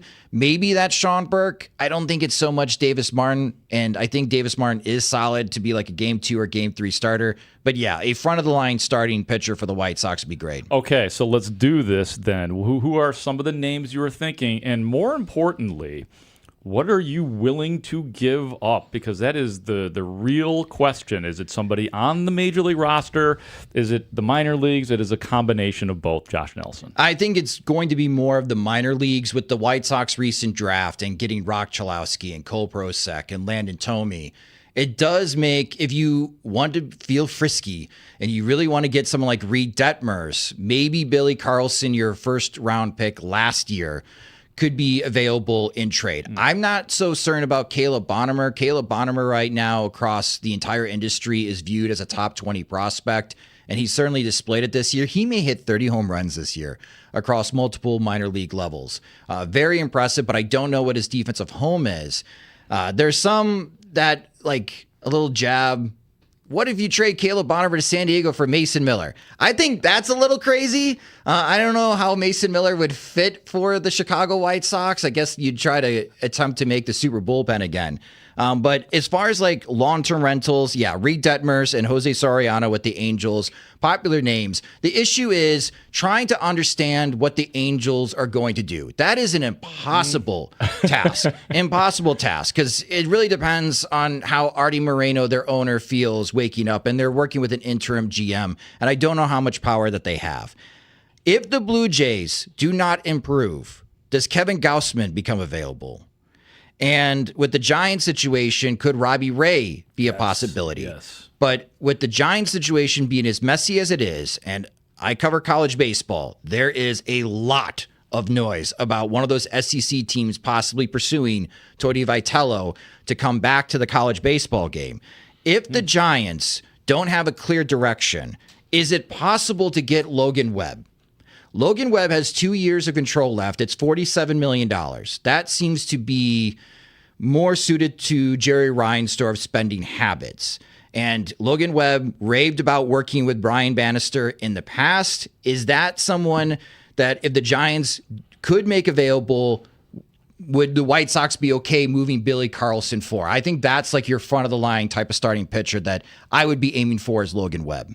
Josh Nelson is with us live in studio for a couple of segments here on Rahimi, Harris, and Grote. He is the host of the Sox Machine podcast, which is now part of the Foul Territory Network. We'll talk about that in a moment and how that came to be. But Josh, I just want to follow up what you said about Mason Miller. Let me tell you, I'm very much like, go give up the prospects to get Mason Miller, because look, we already know they want to make Grant Taylor a starter. And I think you just use that quote-unquote super bullpen this season, and then the Grant Taylor thing happens, and now Mason Miller becomes that weapon in your bullpen in the American League. It sounds like Mason Miller also wants to be a starting pitcher, which I don't blame him, because starters make money. The problem with Grant Taylor is his shoulder. Can his shoulder hold up pitching every 5 days, 100-plus pitches? There's some concern internally about his shoulder. This isn't a Garrett Crochet situation where it was about execution. Can he execute over 75, 100 pitches? Clearly, Garrett Crochet proved that he can. With Grant Taylor, it's more health. Can his shoulder hold up? What have you thought about Will Venable? Is he ready for this? I mean, like all of a sudden, after the, I guess on his watch, 2 100 losses, or no, just one. Just the one. That's I'm right. not blaming him for that. No. You like him as a manager? I think he's been phenomenal for the White Sox. Yeah. X's and O's, we can debate and argue amongst us White Sox fans about using the opener and his bullpen usage and lineup construction, and especially early in the season, being very random, it seems, to try to find where guys really fit in the lineup. But everyone that you talk to, as far as White Sox players, love playing for Will Venable. The clubhouse culture is a complete 180 from where it used to be. And you keep hearing that this is like a college baseball atmosphere. Everybody loves to play together, and it's such a positive vibe. And he's really cultivated this environment where, yes, if the White Sox players screw up, they hear about it. But Will Venable doesn't want them to fear making mistakes, because that type of aggressive baseball allows you to create chaos like Sam Antonacci does. Antonacci can make a mistake on the base paths, but maybe the next time that play comes up, he does get from first to third base and gets you into position to score a run. So he doesn't want to limit their aggressiveness, and it's just been such a fun atmosphere and fun team to cover. So many new faces this year. 13 players have made their major league debut, and Will Venable has these guys at 52 and 46. So I think he's done a terrific job. X's and O's, how he's going to do in the postseason. Man, we've been asking that question about Aaron Boone forever and how he handles those situations. In the American League, I do not think it's that big of a concern. It's really going to be about the players in the field and very little what the managers are going to do because everybody seems to make mistakes on that front. Will Venable's got the keys to one of the best offenses in baseball right now when you look at top to bottom situation. So the lineup construction is a thing that can go under the microscope. I'm curious as to what you think about Colson Montgomery. Look, he's been phenomenal through his first 162 games as a big leaguer. The power is undeniable, but situational hitting looks to be right now his Achilles heel with runners on base. This is a guy who's hitting 212 with runners in scoring position. He's a guy who's hitting 184 with just a 632 OPS, only a 350 slug. I wonder, is he going to eventually move down? Like we saw Kyle Till immediately come in and be put in the middle of the order. Yeah. I'm wondering if Colson Montgomery has staying power in the top 4 of the lineup. I think he's like your ideal number 4, number 5 hitter because it's kind of like Kyle Schwarber. You have him in the middle of the order. You want him on base because he's the guy that could hit a 3-run homer, right? I'm not moving Tristan Peters to the 4th or 5th spot in the lineup because he can put the ball in play. I need someone who can do damage in the middle of the order. And yeah, Murakami's been struggling, but Murakami walked 3 times this past weekend against the Blue Jays. He gets on base. Miguel Vargas, especially against lefties and especially at home, is a very dangerous hitter. If these guys get on base, I want Colson Montgomery at the plate because there's a real chance here that he's going to hit a 3-run homer. He's got 24 home runs this year. Another one yesterday. Everyone behind Colson Montgomery, sure, they can be more contact-oriented. I like the whole Agents of Chaos where you turn the lineup over from Tristan Peters to Sam Antonacci. That cannot be fun for opposing pitchers because you have to worry about those guys on the base paths and now having to face the heart of the order for the White Sox. What changes this lineup dramatically, other than adding Kyle Teal, Marshall, is Braden Montgomery. Braden Montgomery has 9 RBIs in his last 4 games. And that plate appearance he had on Sunday, with 2 outs, runner on second, Andrew Benintendi, down 0-2 against Trey Savage, battle back in that at-bat, and single up the middle is such a veteran move as far as a hitter, and he's only been in 32 games in his career. So to come through in the clutch, that will help as far as extend this White Sox lineup. So if Montgomery doesn't succeed, guys from behind him can pick up the slack. It was great. The Friday game, the 12-4 win where Colson Montgomery has the bases clearing double in the 5th, and then Braden of the Montgomerys with the bases clearing triple in the 7th, all to bring me to the question of this. Which Montgomery will end up being a better White Sox? Is that the hardest question you'll be asked all day today, Josh Nelson? Sure, it will be, because I've never thought of it. The thing I like the question. The thing I love about like the possibility with Braden, where you can dream. The last White Sox right fielder that had a 2 WAR or better season, Avisail Garcia, in 2017. The next Miguel Cabrera. It is 2026, 9 years later, and we haven't seen a league average right fielder from the White Sox. So I think Braden Montgomery will finally solve the right field problem the White Sox have had. I think of the world of Colson Montgomery, especially the adjustment that he made last year and how he came onto the scene in the second half and what he's been able to do for the White Sox. Maybe with all these infielders the White Sox have, eventually do move Colson Montgomery over to third base. And then move Vargas across the diamond to first base and see what you want to do with Murakami. But both of them have the potential to be 4+ WAR players. I know it's very sports radio. I would still say Colson Montgomery because I've seen Colson Montgomery hit more than 40 home runs in a short period of time. And I'll still bet on Colson Montgomery. But that doesn't mean I don't like Braden Montgomery. I like Braden Montgomery a lot. It's a very sports talk, right? That usually lands in 5 on it on this show. That was a great question. I have other questions. Just about the White Sox and about a player that you guys probably aren't thinking of. Well, you might be because that's what you do, but you're probably not thinking about because I'm very impressed in what he's done since the start of June. I can't wait to hear that. We're going to take a break. We are lucky that Josh Nelson of Sox Machine is going to be with us for one more segment, so I'm looking forward to hearing what Marshall has up his sleeve. We'll also talk a little bit about the draft and maybe even beyond Tommy and Brock Chalowski to get Josh Nelson's thoughts on that because he's been covering all of that. And as we've been talking about, Sox Machine now part of the Foul Territory Network. We will talk to Josh about that next as well here on Rahimi, Harris, and Grote on The Score. Hey, it's Spiegel and Holmes, afternoons 2 to 6. We're bringing you the most up-to-date Chicago sports talk on 104.3 FM during your commute home from work. Do you want to watch us do the show live? Hang out with the Twitch mob or on YouTube. We're talking all of Chicago's teams every day. And if you're working from home, listen to the show on your smart speaker or the free Odyssey app. There's no one way to listen or watch Spiegel and Holmes, afternoons from 2 to 6. So listen and watch your way today. This segment is brought to you by AlmostFreeTeeth.com. Save on dental implants. One God question a year. No. Or I'd get it talking to. No, you know? Work it in.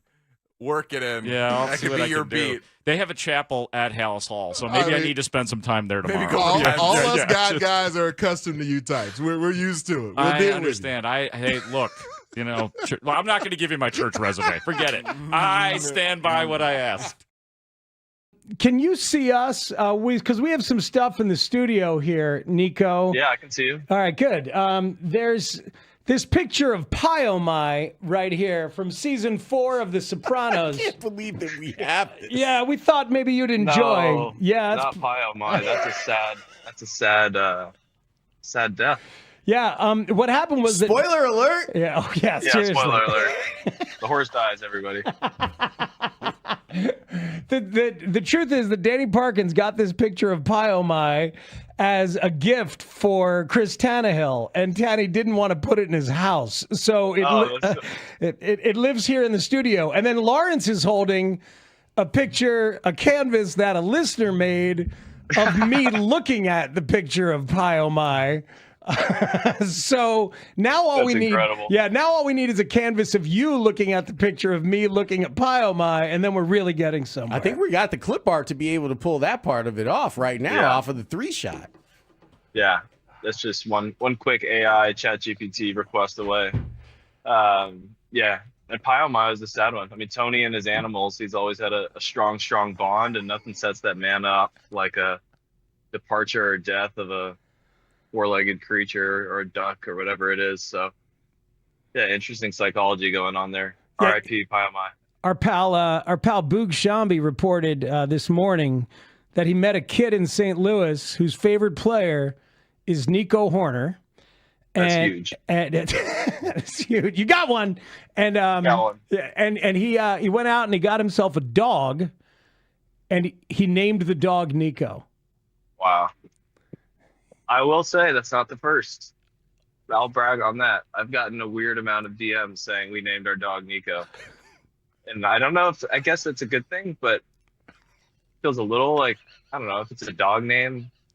I think that you should take it as a compliment because I mean, like, if they went with usually the child name is connected to a family member. So, you know, if someone did want to name their child Nicholas or Nico, I mean, that's a good point. A kid name would be weirder. I think a kid name would be a lot weirder. Yeah, I feel kind of yeah. I mean, it goes back to the animal thing, right? I'm kind of more excited about the dog.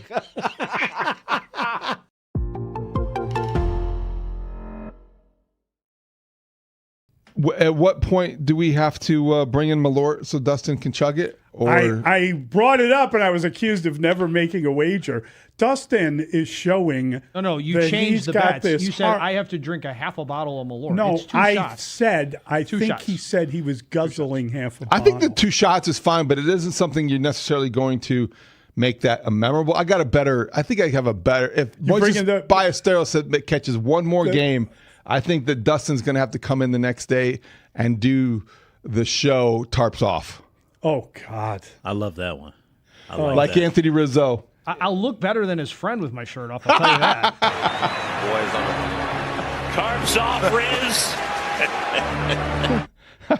How about that? I got to tell you, it was kind of wild to see him in the crowd just having a drink. Mm-hmm. But there was one point where they were showing him and he was taking a photo with some lady. She seemed delighted to be there. And some dude may have hit him or something. And he turned around and looked, and it was just a fan hey, and he didn't look thrilled that the guy had, you know what I mean? You got to be a little bit careful. I think about boundaries with guys like that. I think that you're out there and everyone just thinks, hey. I think Anthony Rizzo puts himself in the middle of a lot of these situations because he wants to be a man of the people. And I give him a lot of credit for that. Incredible. But you're right. That he's People doing will that. give him an inch, he'll take a mile. Well, hey, buddy. Yeah, exactly. Hey, Anthony, remember that time I watched you and you hit that home run and we had that moment? Except for you weren't part of that moment. So all these people think that they know him intimately like that. I know. So there's no boundary.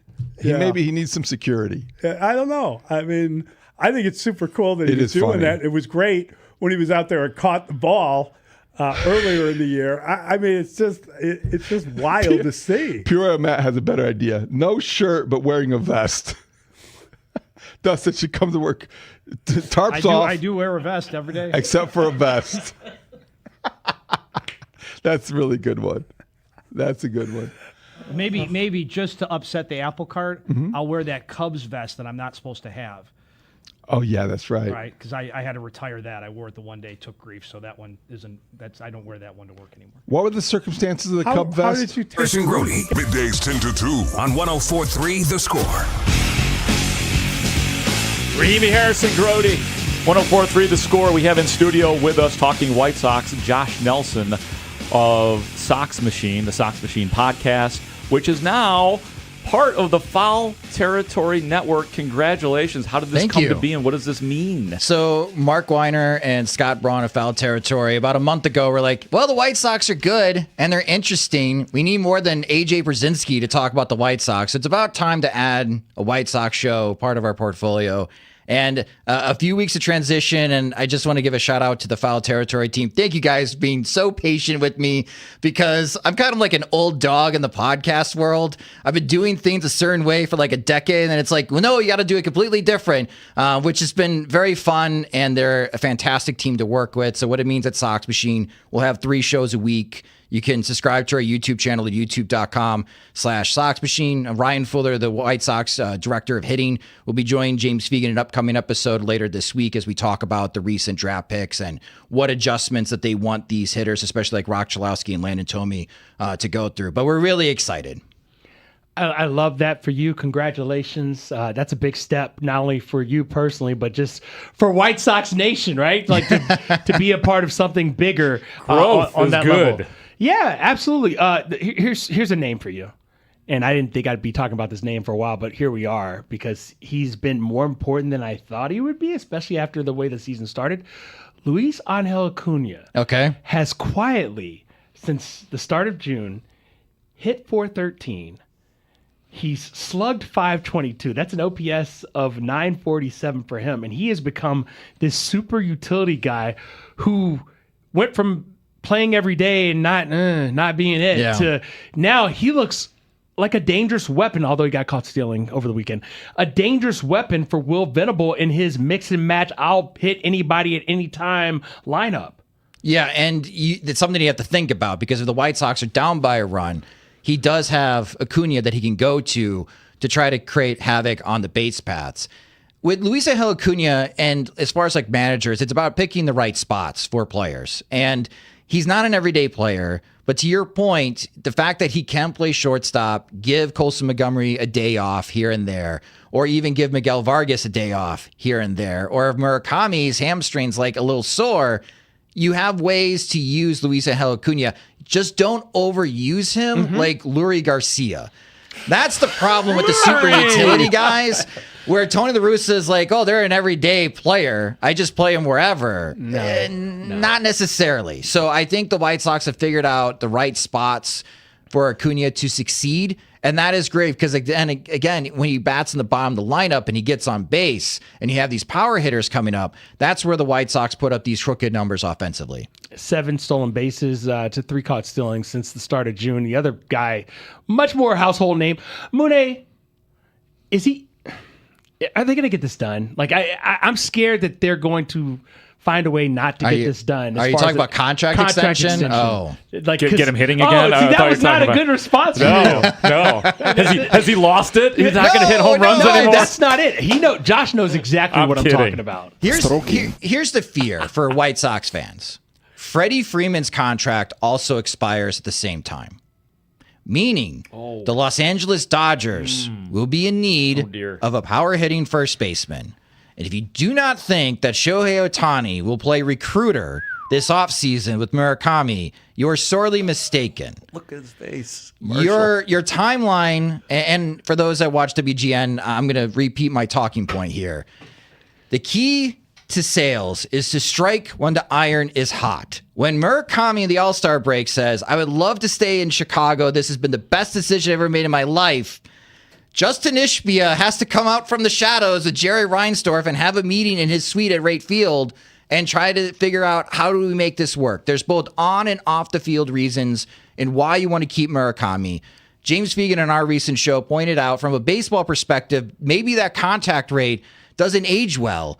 But if you don't get something done, maybe during this offseason or even in this season, and you inch closer and you wait until he becomes a free agent, man, that flirtation with the Los Angeles Dodgers is real. More players than not in this league would rather play for the Dodgers than the White Sox. I just think that would be too big of a risk for the White Sox to wait to make a deal done. If they wait too long, maybe they'll just have to move on. Josh, they can't even. It's not like they can outbid the Dodgers either. That's the thing. It's twofold. How much does he like being in Chicago? It's the question. He loves it now, so that's what I'm saying. Strike when the iron is hot. Yeah. I think Josh is absolutely right on this. Oh, man. While we're talking organizationally, is there help on the way? Like we talk about call-ups that will eventually happen. We're talking about going outside the organization. Are there players in the minor leagues right now, pitchers, hitters, anybody that could fortify? We know some of the young pitchers that could eventually fortify the roster and fill some of these holes that we're talking about in the bullpen or starter-wise. Yeah, the pitchers that we're paying attention to right now is that the Chicago White Sox have moved Tanner McDougal and Hagen Smith into the bullpen. Okay. And they are ramping up to join the White Sox bullpen. Nice. This will create a lot of debate, especially on social media for White Sox fans. That does not mean the White Sox are giving up on both of them being starting pitchers. But if they're going to find internal options that could be really tough against left-handed hitters and they could throw premium velocity like McDougal can, hitting triple digits, these are the two best options they have internally. So again, they're not giving up on them being starting pitchers. I'm just saying that they have moved them to the bullpen. Hagen Smith pitched in the bullpen yesterday. Was not great. It's a learning experience for him. He's breaking off some rust after being hurt. If they're going to get help on the starting pitching side internally, it is not old friend, but opening day starter Shane Smith would be your best option. He looked strong in his last outing. Again, he's breaking off quite a bit of rust. David Sandlin could also be an option as well for the White Sox in the starting rotation, but like front of the line type of stuff. If Shane Smith rediscovers his old self from last year, especially the way that he ended the season, that would be a big boost for the White Sox starting rotation. But those are the names that I'm paying most attention to. Offensively, Austin Hayes could be rejoining. Everson Pereira could be rejoining the White Sox lineup soon. So maybe that's another right-handed bat they could add into the lineup. Those are the names. But the two most important are Tanner McDougal and Hagen Smith. That's awesome. That's all-star Shane Smith to you, Mark. Oh, that's right. He is okay. He is all-star. All right, Shane better Smith. Hagen Smith or Shane Smith? Not kidding. Oh, jeez. Why are you doing this? Let's go back to the Montgomery conversation. He's never going to visit us again. I'll go out on a limb and say Hagen Smith will have been the more successful White Sox player. At least I hope so. I think in theory that's what you want. One of them is an all-star. One of them is an aspiring major leaguer. Okay.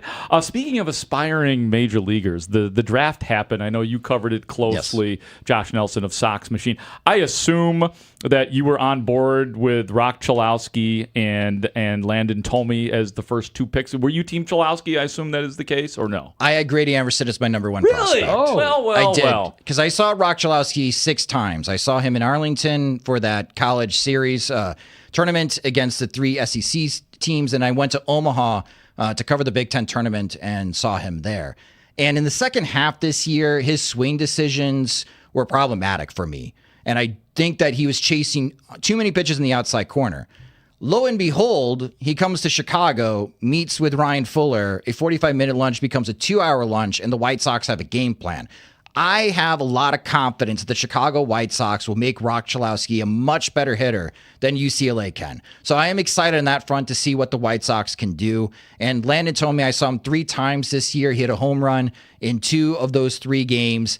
The question I have is, his dad was also a 6-foot, 185-pound shortstop drafted out of high school. Is Landon Tomey going to have another growth spurt? And if he does and he grows up like his dad did, well, then he's not a shortstop, but he could be another left-handed power hitter for the White Sox. And I also like Cole Prosek as well, who they took 41st overall. I thought the White Sox had a really strong draft. A lot of people saying they had the best draft of any major league team. Are you on board with that idea? Is that in the realm of possibility to you? I think it's in the realm of possibility. I just don't want to put the cart before the horse. Okay. Because if I go on here and say this was the best draft ever, and 5 years from now, none of these guys are major leaguers, so I look like an idiot. I just want to give it some time to see how these guys actually mature and reach the major leagues and to see what they do. But with the White Sox, they were chasing exit velocity with the hitters, and not necessarily as far as pitch velocity, but they drafted these college pitchers who are supinators, so they generate a lot of side spin. And it kind of fits into the model of what the White Sox want to do with their pitchers, and especially like Joey Volchko from Georgia, who was outstanding in the College World Series this year against Texas. With the amount of side spin that he has, you don't have to do anything with his fastball, cutter, and slider, but can you teach him some seam-shifted wake-type pitches, either that's the kick change or the sinker, to make him more dynamic? You mentioned the second-round pick, Cole Prosek, the high school infielder. What is it about him that you liked, and what's he got to develop before he's going to be here? Obviously, he's a while away. Very strong prep hitter. So if you watch the film of him, he does a great job firing off his back hip, and that is the trend right now when teaching young hitters to develop more power, is to concentrate on how you fire off that back hip. He won the All-American game, high school classic, I guess is what they call it now. He was the MVP there. He was great in all the showcase games. What position is he going to play? We'll find out. I think he's played some catcher, some third base. He's got a strong throwing arm. But there's a lot to work with offensively. The more I watch him, he kind of looks like the left-handed version of Caleb Bonheimer. So if you just took Caleb Bonheimer and your development plan working with him and you flipped it to the other side, I think that's what you have with Cole Prosek. And then you mentioned the 2 pitchers around 3. I think it's Joey Volchko, the right-handed pitcher out of Georgia, Eric Segura, right-handed pitcher out of Oregon State. I mean, you love seeing the college guys. What's that trajectory look like? Yeah, so with Volchko and Segura, maybe they're more relievers in the long run. Okay. But I think they're going to get every opportunity to develop as starting pitchers. With both of them, it is going to be that walk rate. How are they handling the control and the command of the pitches? Can they get their walk rate below 10%? If they can, I think they can stick as starting pitchers. But if they can't, well, then ramp them up, add some more velocity, and these guys will just be a headache for right-handed hitters. Both of them generate so much side spin. They just create havoc, especially with the sliders and cutters. I mean, Volchko throws like a 95-mile-per-hour cutter. That's just a devastating pitch that he has in his arsenal. In a perfect world, I think most Sox fans and most Major League Baseball fans at this point expect a number 1 overall pick out of college to be up the following season in this new world that we're living in. But when you look around the White Sox and you want him to play every day, it seems like they take their time, because where is he going to play? This is where this draft radically changed, because in December, you had Mully sitting where Grote is saying that Rock Chalowski is going to be the best White Sox player. You could call him up right away after the draft. And then here we are, we're talking about the first place White Sox, and Colson Montgomery may hit 40 homers, and Miguel Vargas might hit 40 homers, and the bar has just been elevated in which the White Sox can give Rock Chalowski plenty of development time to work out as far as his swing and get acclimated against better pitching. Because being at Omaha to watch the Big Ten tournament, it's a lot of 90, 91 mile per hour fastballs. He did not see the type of velocity that you do see in the major league level. So I'm thinking 450 to 500 plate appearances, but the fact that he already signed, he went to draft camp, he might be joining the Winston-Salem Dash sooner than later. Next year, next calendar year, we could be talking about a Rock Chalowski who's hit well in high A, double A, and triple A and might be ready for the majors. Can't wait to see that. A question of more immediacy, though. White Sox in first place by a game. I mentioned Twins 4 games back, Detroit 6.5 back. I don't even need to mention the Royals. They're the healthiest team in the division. So who's the biggest threat? Knock on wood. Yes. Well, let me just read that. I do this almost every day. Who's the biggest threat in your mind to them not winning the division this year? Cleveland, because Cleveland does a fantastic job with run prevention. They don't need to score a lot of runs to be successful. And what they've been getting out of their starters, especially in Parker Messick and Gavin Williams, very intimidating. But the White Sox have the season series lead. They've won 4 of the 7 games against the Guardians. They have proved that they can score against the Guardians. They've also proved that their elite closer, Cade Smith, is not immortal, that they have been able to hit against him. So I'm still confident the White Sox can outlast Cleveland. But Marshall, Jose Ramirez is coming. And what version of Ramirez will be joining the Guardians, I do not know, but his presence does make a difference for the Guardians. He's a pretty good ball player. He's been decent for my entire time watching him play August baseball. 7th through the 9th, Ozzy ceremony on Saturday. I like the Sox Ozzy Machine, ceremony. we're celebrating our 20th anniversary on Saturday. Congratulations. White Sox, Guardians. That is going to be a sellout weekend. The intensity will be there. It will feel like a playoff atmosphere, which is a weird thing to say at Rate Field, but if you're a Sox fan, you got to be there. Ja Rule is playing Friday night. I remember that. Yeah. It is absolutely on. Josh Nelson, thanks for coming in studio, man. Absolutely. Thank you for having me. Of Thanks so course. much, Josh. We appreciate you, man. Josh Nelson, the host of the Sox Machine podcast, which is now part of the Foul Territory Network. This is Rahimi Harrison Grote. Coming up next, it is halftime. There was fun stuff at halftime of the soccer game yesterday. We'll give you our thoughts on Spain's World Cup win and some of the entertainment. And I actually see a text at the top here, 312-644-6767, which I will ask Marshall. That is a great question right there for Marshall Harris regarding a trailer for a certain massive movie that eventually will be coming out. So I will test Marshall on that question coming up. Next, Rahimi Harrison Grote on The Score.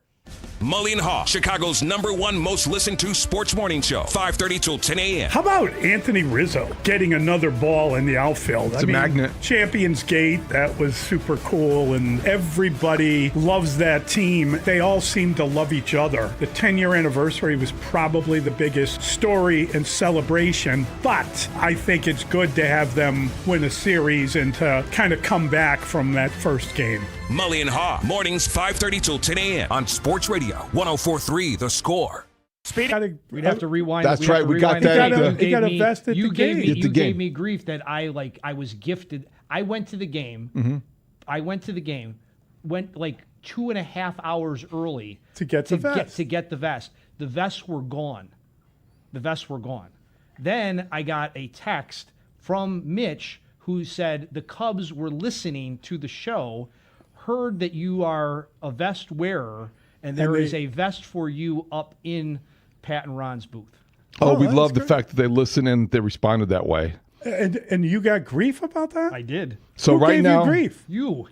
Oh, no. That's not fair. Yes. No, you are the guy. There's another free item.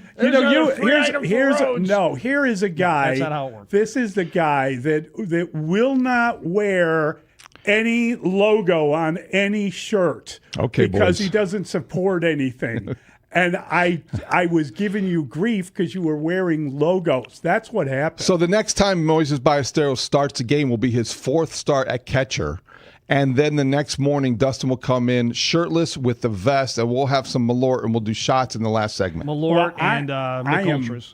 All right. I don't know why Malort would be something we have. I thought Malort was like an incredibly. Well, he could do it. We'll do something else. Bitter taste. I thought you said you were going to bring in. I'll bring some Screwball. No, Peanut you butter said whiskey, peanut butter whiskey. Yeah, peanut butter whiskey. I'll bring in that. The Spring Inn has One or already the other. sponsored the bottle of Malort. We already have Excellent. That's right. We're set. We're set for our next baller catching. Another stint. freebie for Rhodes. I Another will freebie. buy. I will buy my McUltra at the Jewels. Excellent.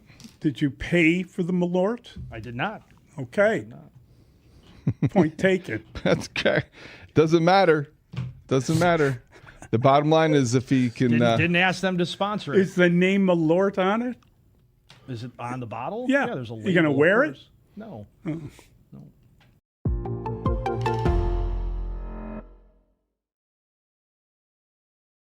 Didn't know you had the air horn in you. You're like the Michael Winslow of baseball play-by-play guys. Wow. You know? Yeah. You did the Vuvuzela, too, which Right. we thought was pretty good.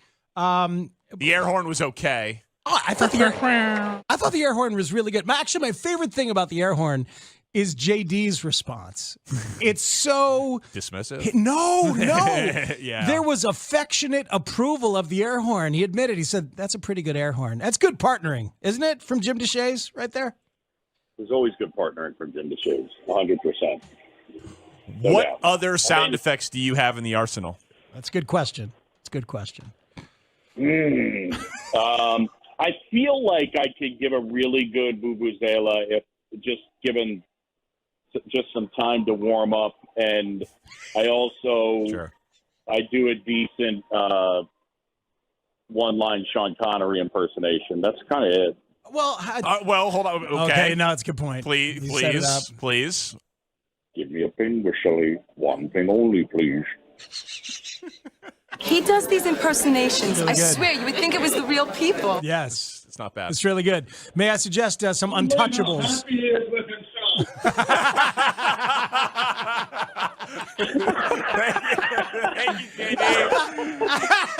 Is that actually a decent adjustment? You know what I mean? Like, is that a good sign long term that that's the adjustment, is to challenge him right down the middle of the plate?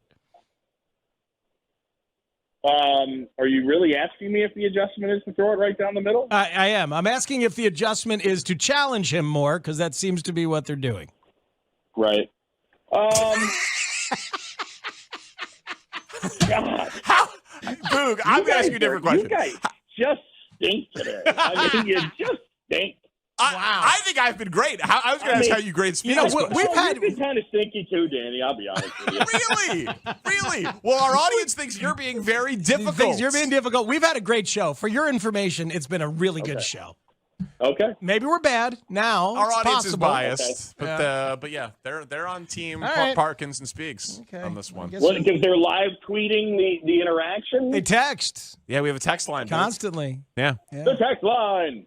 Boog is either a tough interview or there's something else going on. Love you guys always, though. Boog is being difficult. I've been on the show before, but Yeah. I don't know what I did a Sean Connery impersonation. How am I being difficult? Well, so how are we bad if we got you to do a Sean Connery impersonation? Well, you didn't get me to do a Sean Connery impersonation. I volunteered a Sean Connery impersonation. I had the audacity to ask about what I perceived. I'm sorry that my sports thought was bad, Boog. I'm sorry, it's beneath me. Should they keep throwing it right down the middle, Speed? Yes, I think that's a bad sign. No, that's not what I'm saying. You know what? You listen poorly. You listen poorly, sir. You're wow. Here we busy. go, Jim. You're Here we busy go, Tony. talking. You have thoughts for America, and you want to share them.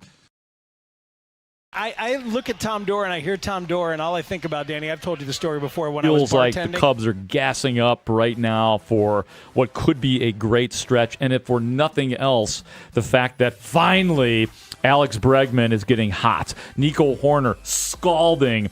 It means a lot considering the Cubs' issues with injuries in pitching. And the pitching has been pretty good as well for the Chicago Cubs. We talked about the 2016 reunion and perhaps my unnecessary anxiety surrounding it, because what if the Cubs didn't win? And oh my goodness, the rain delay was so stressful. And seeing that final dribbler to Chris Bryant makes me think, oh man, what if he slipped? What if he overthrew Rizzo? Unnecessary anxiety for me. And we just had a great 2 segments talking about the Chicago White Sox with Josh Nelson of the Sox Machine and now part of the Foul Territory Network. So we appreciate him for that. It's halftime. Yes, sir. It happened yesterday. Spain, España, wins the World Cup. I got that. Sometimes I use my 3 years of Spanish. They beat Argentina 1-0 to win it all. Argentina did not register a shot on goal until the 117th minute of the match. Spain had 20 before that. All you have to do is score a goal and you will win the game. Spain allowed 1 goal in 8 months in the tournament, so I guess my takeaway is the best team won, and that's always cool in sports when the best team wins. My takeaway is, my goodness, Emiliano Martinez, get yourself a bulletproof vest. 11 saves, most ever in a World Cup final. That man was under constant attack.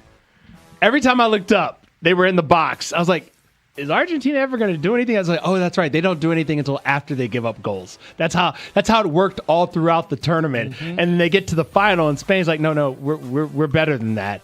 And it took so long for Spain to score a goal. And then you saw that Argentina put together some attacks. Yeah, like it looked like they had a chance to tie the game. Like, is Lionel Messi going to do this again? Because he finally was the one with those corner kicks, which were it was very dramatic at the end. Because if you're Spain and that game gets tied, or you lose that game after dominating the match like they did, then that is hell to pay for España.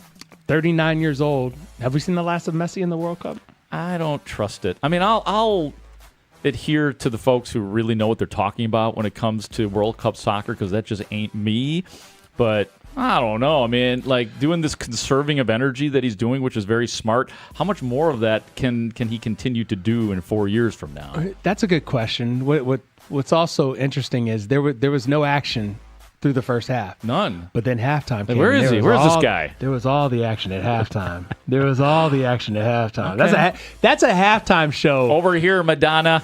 That was Super Bowl level halftime show, if not better. And there were complaints about that, Who was weren't there? complaining? The rest of the world. Because I guess they don't typically, help me out here, did they typically do a big halftime show like in other countries when it is hosted by other countries? Because I heard some people saying that it got too Americanized with all the Justin Bieber-ness of it, and the BTS and the Ted Lasso. Mark, remind me, where was the game again? Was it what Here country in America. was it? Yeah, we're gonna America it up. You're lucky it wasn't supersized. The extra large Diet Coke. We're gonna take you to Target later on. We're gonna go to a super Walmart, man. They're lucky they didn't have fried Oreos for halftime. Look, we're going to do what we do as Americans, and you're gonna like it. It's called immersing yourself in a different culture than maybe what you're used to. Yeah, that's good. You know what? Thanks for defending America. America doesn't get defended a lot lately. Listen, so Mark, thank you, Marshall. Shakira You're a doesn't true need patriot. defending. You know that? Shakira does not need defending. She could stand on her own. The hips are still not lying. They still don't tell lies, Ray. Did you see Ray's T-shirt today, Mark Grote? Oh, no. Shakira. Oh, I didn't even He's notice got a Shakira that. T-shirt on in honor of her performance. 5 buttes. Ray, what did you think about Shakira's performance? Yeah. Actually, tell the people about the text message. Tell the people about the group text that you were involved in yesterday. As you were out. Yeah, I was out with one of my cousins, but my family group chat was popping off. And my brother, as the Shakira performance is going on, I text my family, similar to what I texted you guys. I've been watching the Cubs game, but now that Shakira is on the World Cup, it has my attention, right? My brother responds by saying, I used to be a fan of Shakira. So my response, first of all, I couldn't believe, what? I was perplexed by that response. So I said, used to? Did you go blind and not tell us? Yeah, what was the critique? I mean, I know she hasn't really advanced beyond what she's always done, but that I think he formula made kinda a pretty works. good trick. Yeah. My brother made the cardinal sin of forgetting about Shakira. Okay. What is wrong with you? All right. How are you going to forget about Shakira? That is pretty amazing. By the way, I got all I needed actually in the third place game, which was on Saturday. Oh, goals for everyone. Oh, my God. You get a goal and you get a goal. Yes, that's what I'm talking about. Did you see I think it was the one that made it 6-4. Jude Bellingham's like, I'll take all of you. And just, yeah. It looked like a video game. 6-4, England beat France for the third place game. But yeah, no, I enjoyed the entertainment. You know, some people liked it, some people didn't. Watching the third place game. That's how I know you've arrived. I was, that's not how we started this. I felt like I was obligated to watch the sports that we'd be talking about, so I wanted to have some idea. Now, I may not have watched any other matches, but I did cram this weekend. Okay. I did. I got to tell you, it was a funny experience for me I was at Pizza Lobo in Logan Square, which is not traditionally a sports bar, but they have 4 screens. I called hours ahead of time, hey, are you guys going to have the Cubs game on one of these screens? And the bartender I talked to agreed to put the Cubs game on one of the 4 screens. So while the World Cup is going on, and they have the audio of the World Cup like broadcast on Telemundo, I guess it was NBC, whatever, same company, on in the bar. I'm the only one looking at the screen watching the Cubs game. That's like hilarious. I'm literally Loser. the only one, and I'm listening to the score in my earbuds and watching this while everyone's staring in the opposite direction. Ray Diaz, not a big World Cup fan. Man was locked in. I actually When'd you get in? I walked State Street last night, going to the Fox Studios last night. It was cool to see, like, all the fans out, like some elated, some looking dejected, just to have that sort of spirit right here in our beautiful city of Chicago. One more quick thing. We had a texter ask this, so I got to pay it off. Marshall, did you watch the Avengers Doomsday trailer yet? Now, what's funny about that is when we got done with our meeting, our 9 o'clock meeting that we have every day, taking people behind this. Backstage, I like to say. Oh, yeah, backstage. Yeah. That's Isn't the that neat correct how term. I talk and all? Yeah. Everything about you is neato. And hip. Neat-O. That's how I call Mark Grote. I started to watch the trailer, but I ran out of time, so I got like halfway through it. So in the commercial break just now, I watched the full 2.5-minute trailer, and let me tell you something. I'm going to be there. Oh, we're going yeah, come on, Avengers Marshall. Doomsday together. I love it. I mean, there's only so many movies these days that attract me to the theaters. That might be one of them. This Odyssey situation. Are you going to go see it? I think I might. I might go see it. The problem is I don't have time to see it this week. Is it like 4 hours? It's got to be. 3. I think it's 3. Okay. So I'm gonna have to wait till next week to see it because I got some work I got to do over the weekend. So yeah, I will see it. It's just a matter of when. I watched the Hail Mary Project over the weekend. It's like on the old Amazon Prime. Now yeah. It's like a new version of E.T. It was nice. Ryan Gosling's always good. Coming up next on Rahimi, Harris, and Grote, you know what's going on. 5 on it. 5 on it is next on The Score. Hi, Madonna. Over this way. There you go. Hey, Chicago. This is Dansby Swanson. Cubs lead, 9th inning. The pitch. Line drive. Diving backhand catch by Dansby Swanson. Sensational play. And the Cubs win the ball game. Right now, you're listening to the Rahimi, Harris, and Grote Show. 10-2 on 104.3 The Score. This segment is sponsored by Benjamin Moore. Ready to refresh your home? And my shift would end at 2 a.m. And I would drive home as fast as I could, safely and soberly, to get to my couch at 2:30 in the morning. To watch a replay? To watch a replay on Sports Channel of you and Johnny Redker and those Bulls teams. And I didn't know. I had no cell phone. I didn't know what happened. Exactly, yeah. Nobody told us. It was new to me. And I can't tell you how many regular season Bulls games against Patrick Ewing and the Knicks, or young Shaq and the Orlando Magic, or like how many games I watched in that way and stayed up with you till 4:30 or 5 in the morning. I got a good Shaq story for you. Good. I'm sitting on the Bulls bench with Bill Cartwright. BC and I played in the All-American games with or against each other, so I've known BC Billy forever.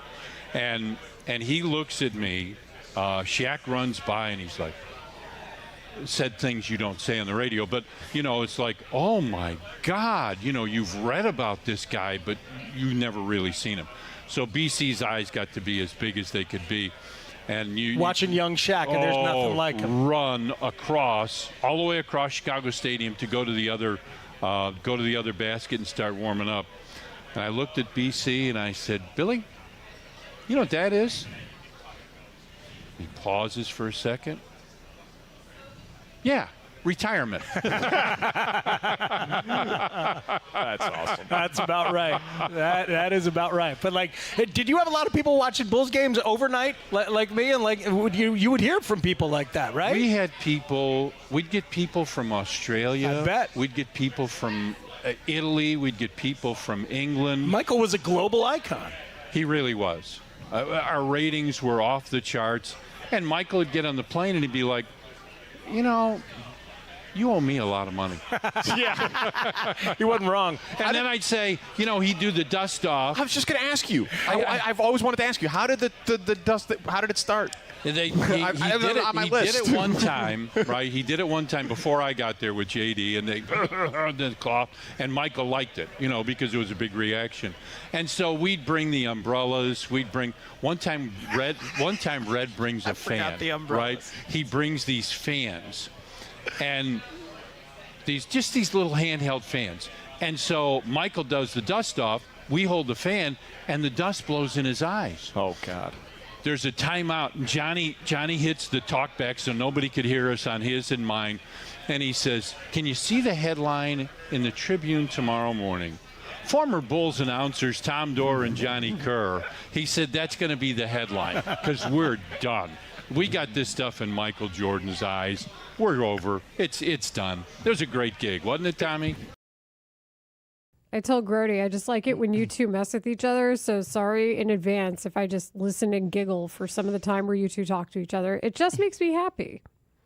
I miss Grote a lot. He's good, but he has to say something ridiculous. So once he starts talking, Wow. I swear to God, I was just about to say, because I feel like I don't know, Layla wants us to fight or something. I don't know what's going on. No, I here. didn't say anything about a fight. Oh, just entertain. Yeah, no, but I was just about to say before you made the comment you made. I'm looking at you right now, and you look good. You look like you just got back from vacation. The hair looks good. The tie is tight, as if like you're just got off the air, but you're getting ready to go on the air. So you're looking good, my friend. Thank you, sir. You're looking good also. Don't say that. Yeah, you don't have to say that. Yeah, no, I didn't mean it. No, it's good. This tie knot is great because I don't tie it myself. What? Yeah, they tie my ties. No, they don't. Here. Are you serious? Man. Dude, of course I'm serious. I've told this story before. I've not heard the story. Grote, not only do they tie the ties, not only do they buy the clothes, not only do they set out the outfits, when I step into the dressing room, the belt is already through the loops. True story. And I asked our lovely wardrobe designer, Christine, this was like a week into the job. So this is, almost a year and a half ago. At this point, I was like, why is the belt already through the loop? And she said two things that blew my mind. One, she was like, well, it's because our job is to make sure that all you guys have to think about is performing on the air, as if me having to put the belt through the loops was somehow going to take away from the takes. And then two, she said,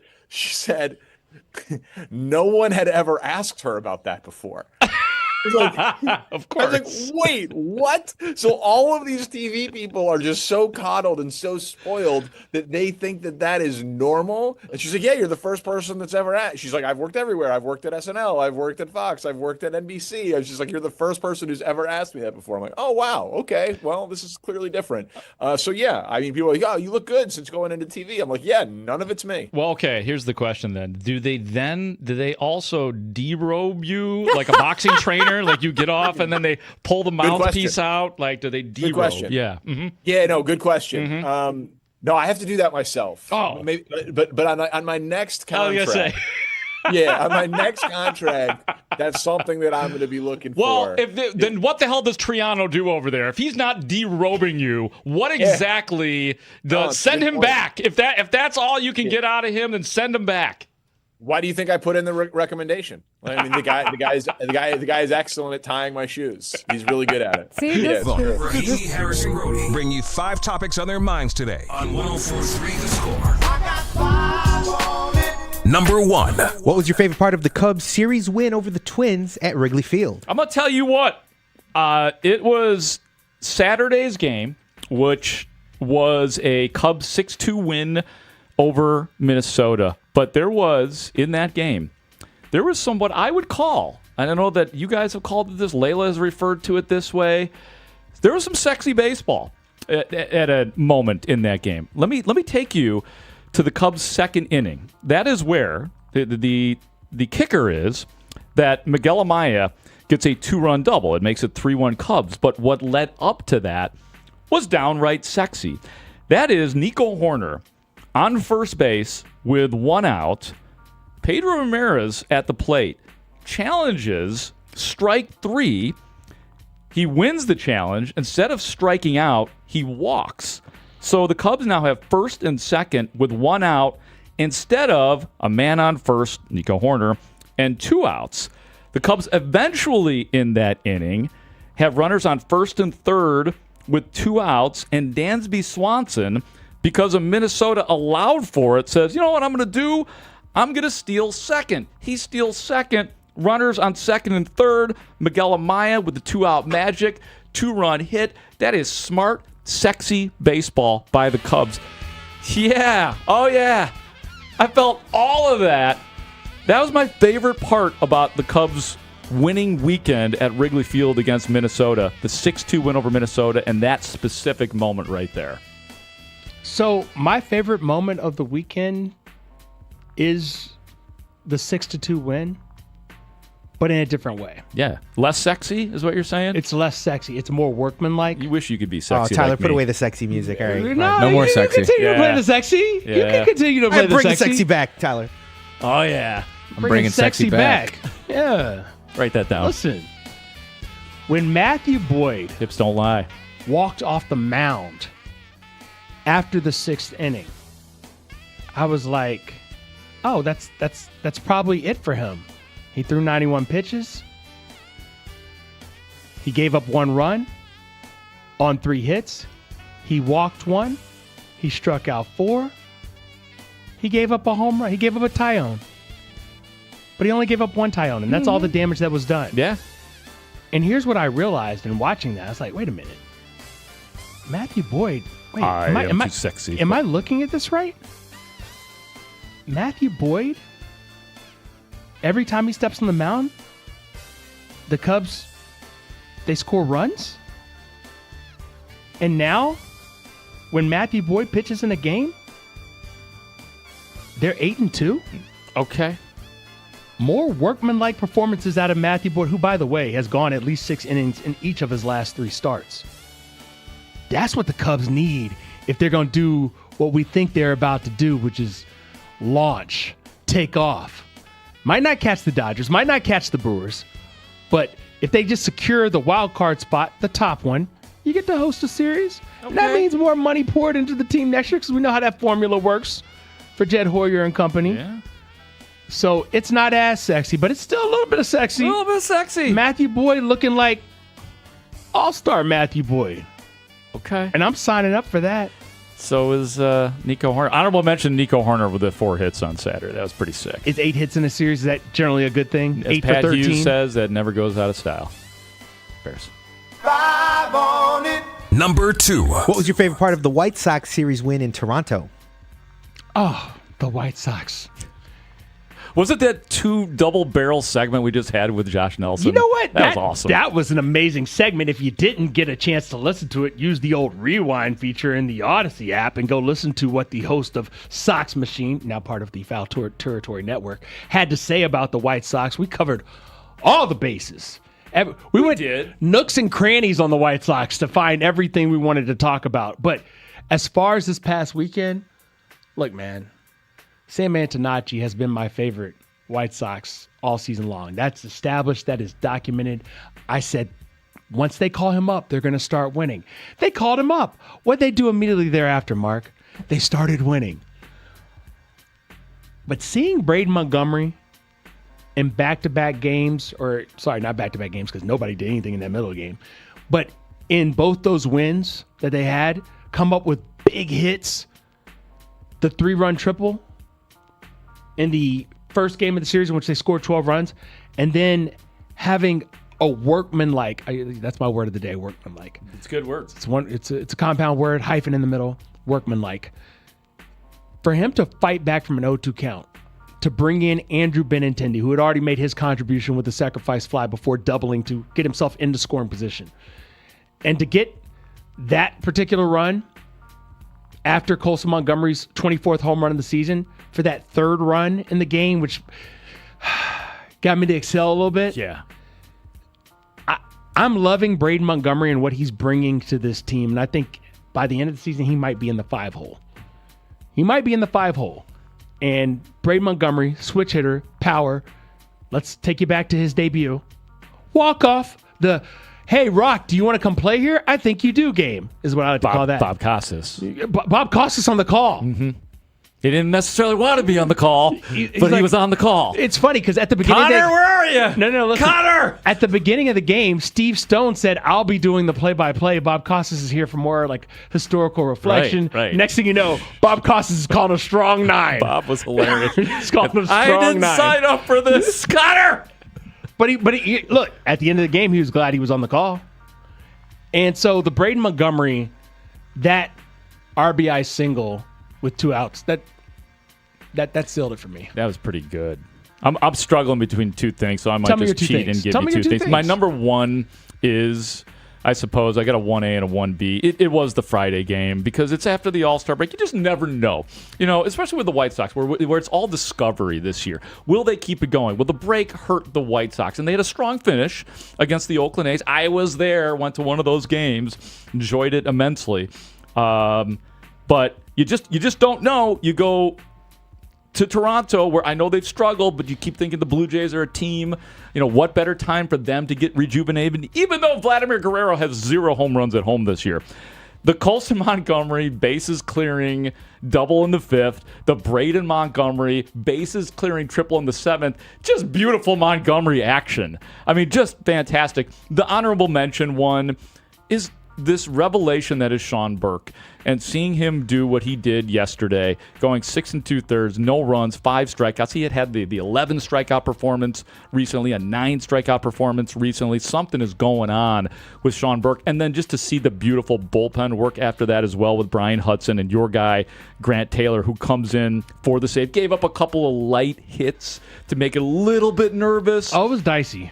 A little dicey, but it wasn't like they were like squaring him up in any way, shape, or form. Good to hear Dan Plesac on the call because he knows the White Sox inside out. So, Mark, you know how I like my closers? Yes. I like the ones that throw it so hard and so fast that the other people don't make contact of any kind. I get it. But Grant Taylor is trending that direction with 98, sometimes 99. I just saw people on base, and I was like, why are these people on base? I know. Why is the tying run at the plate? That's what I was thinking. But that's just it. You got to trust these White Sox. These are not your White Sox of the last 3 years. It's like, you pick a yard. Yeah. So lots of good stuff going on with the White Sox. 5 on it. Number 3. This is 5 on Rahimi Harris and Grote, Marshall Harris and Mark Grote in today. Coming at number 3, which Cub is having the better bounce back, Nico Hoerner or Alex Bregman? Well, I think you could definitely argue the numbers. Maybe it's Nico on the overall because the guy just did have 8 hits in a series, including the 4-hit game, which is just ridiculous. Like there's nothing better than a 4 or 5 hit game in life. But I'm going to say Alex Bregman. And I guess I'm changing the rules of the question a little bit because he's so badly needed it. Like, Nico Hoerner has proved himself in a Cubs uniform. Everybody knows what Nico Hoerner is all about. And I think most people assumed that Nico Hoerner would get back to where he was, and it appears that he is. Alex Bregman, although obviously we know that he has a track record, and his credibility as far as a hitter and a ball player is at from 8 to 10. He hadn't proved himself in a Cubs uniform. It had been ugly. Given the thumbs down, to Wrigley Field when he hit that home run that day. I mean, there was some tension between the media and Alex Bregman, maybe between the fans and Alex Bregman. So I guess I'm changing the wording a little bit to say it was much more needed, has been much more needed for Alex Bregman, and hopefully he has taken the proverbial deep breath and he is relaxed and settles into Cubsness, because sometimes it takes a while. And I know, look, guy's a World Series champion. He's played in big markets in Houston. He was in Boston, which is just as hyper or more hyper than it is here in Chicago. He just needed to prove himself as a Cub, and hopefully he's on his way.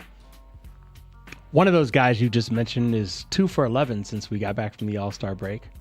The other guy's 8 for 13. I'm going to go ahead and go with the guy who's 8 for 13. That'd be Nico Hoerner. It's pretty smart. Yeah. One of those guys is... But Alex, I mean, I understand what you're saying, but even pre-All-Star break, you're starting to see Alex Bregman as opposed to whoever that player was throughout the first however many games of the season. I'm going to reiterate what I just said by saying that Alex Bregman is batting .212 in the month of July. Okay, so that predates, just the last 3 games. Okay. And the good news is, in the month of July, he has 3 home runs. Guess what? That's as many home runs as he's had in any month prior, and he's only played half the games. He's only played 13 games in the month of July. His slug, 462. My favorite thing from yesterday, not even the games themselves, but Ray Diaz. I didn't even think of this. Alex Bregman hits a home run, and I like slug. He just sends the slug emoji. And I was like, you know what? That's going to be our new thing. The slug emoji. like it. Whenever somebody's doing something that involves slug, more White Sox than Cubs because, team to team. You always remember the bet we made at the beginning of the season, right? What, the Sox are going to hit more homers than the Cubs? Where are we with that? For real. You're behind. You will remain behind. This guy with his receipts, man. You'll remain behind. Yeah. What is it seriously? Like, what's the deficit? Oh, the deficit? About? Like 20 behind, 10 behind maybe? I don't know. The Cubs can make that up this series. The White Sox have 131 home runs. You're going to go up against old Jack Flaherty tonight? They're familiar with him. They've thumped Jack Flaherty plenty of times. The White Sox have 131 home runs in only 98 games. The Cubs have 123 home runs in 99 games. So they are 8 home runs behind. But the White Sox have a game in the hand. What the hell is this guy talking? Hey, Michael Busch hasn't gotten hot yet, Marshall Harris. Michael Busch will get hot. I believe it. Steady as she goes. Can I remind you of something else since you want to bring up Michael Busch? Yes. That other first baseman in this conversation hasn't hit a home run in 6 games since returning from the IL. You think that's going to continue? Who's going to have more home runs the rest of the season, Michael Busch or Munetaka Murakami? Go ahead. I'll wait. I'll wait. I mean, like it's. I mean, are you a little nervous with 3 for 18 for Munetaka? 3 for 21. Okay, I'm just saying. I'm not at all concerned. Okay. You're not even concerned. Let's be honest. I'm not. You know he's gonna. Unless there's something wrong with him physically, still he's gonna hit home runs. Unless he's been found out. Did you see the home run he almost hit? The double. We're doing almost home runs now. No, I'm saying, where we are. I'm just pointing out nothing's wrong with him because he hit a double off the wall. That I was like, okay. You know what? I predict the Cubs will have more almost home runs than the White Sox this year. Write that down. Slug. Number 4. On Saturday, we got the news that Connor Bedard has signed a 5-year, $75 million contract extension with the Blackhawks. So here's question number 4. Will the Blackhawks be relevant in the next 5 years? They better be.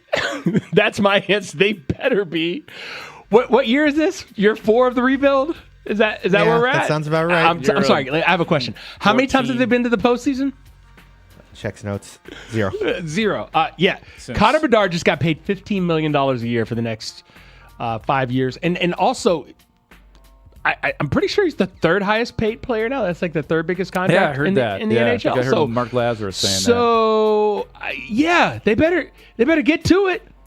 They better get to it. So, the fact that this is 5 years as opposed to, 3 years or 2 years, that's a lot of runway we're giving the Blackhawks. So, my answer is yes. And if not, there could be guys named Kyle who don't have a job anymore. That's just it. Like of course. I mean, if guys want to keep jobs, then as you said, to quote you, they better be relevant. And look, Connor Bedard would not have done business for 5 years with the Blackhawks if he was not assured that at some point in time the Blackhawks are going to be in go-for-it mode. And I know they have fortified a little bit with some recent signings, and Patrick Kane heard Mark Lazarus talking about this again, reconfirming that it is down between Buffalo and Chicago for the services of Patrick Kane, the older version of Patrick Kane. But that's what you want to see. I mean, Kyle Davidson, the moves he makes over the next couple of years obviously are going to be crucial. You have a special player. You have a guy who is probably going to be a legitimate superstar. Now you got to build around him. So, yeah, I mean, I do believe that they are going to be relevant in the next 5 years. It's how relevant they can be. Is it going to be just getting to the playoffs, or is it going to be actually doing damage in the playoffs? That's the answer that I do not know at this point. Yeah, I would hope they would do some damage. I mean, again, like what's damage? Like, I mean, winning a playoff series, winning 2 playoff series. Like, I think getting to the semifinals. Okay. Being knocking on the doorstep of a Stanley Cup final, because you don't know what's going to happen year to year with injuries and everything else. But you got to be in the discussion as a Stanley Cup contender. It's so fun when they're relevant. I mean, the Stanley Cup titles. My first year working full-time and in earnest here at the Score was 2010, doing updates for then the Mully and Hanley show, and that was the first of the 3 cups that they won, and there was leading with the Blackhawks back in the day was an absolute blast. This city comes to life, so may they be relevant in the next 5 years. I'd love it. Number 5. Last question on 5 on it at 104.3 The Score. Spain won the World Cup by beating Argentina 1-0 in extra time in the title game yesterday. On a scale of 1 to 10 on the newly created hype meter, trademark, where would you rate your level of interest now that the World Cup has come to an end? I mean, I have to admit, probably right at about a 4 or so. I kind of admitted that I hadn't watched a whole lot of it. I did take in every second of the final yesterday. I took in just about every second of England's win over France 6-4.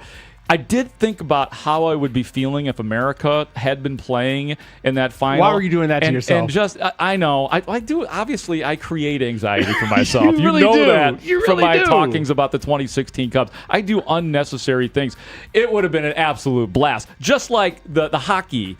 The Americans winning at hockey at the Olympics, same thing. I'm not the hugest hockey fan in the world, but watching the Americans win that was just an absolute blast. So for me, unfortunately, I'm still one of those people who needs more goals and What's the still number? needs Team USA to be better. So what's the number? A 4.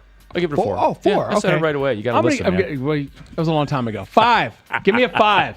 I'm going to do Price is Right rules and go 5. Okay. I was hyped coming in, disappointed in the way the home team went out, the Americans. Yeah. And, I pay attention, but I don't think it was any more hype than it was from the start. You know what I'm saying? The hype didn't grow. So I'm going to give it a 5, right down the middle. Very nice. So the World Cup, we didn't convert any full-time fans that'll be seeking this out. What? I'm going to go to an MLS game soon.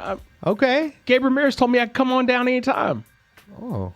Gabe's I like Mr. that. Soccer, yeah. Yeah. Is Gabe so soccer that he calls it football? No, he's not that. That's true. He's a Bears fan. He does cover the MLS. He's a Bears fan. That's true. Bears.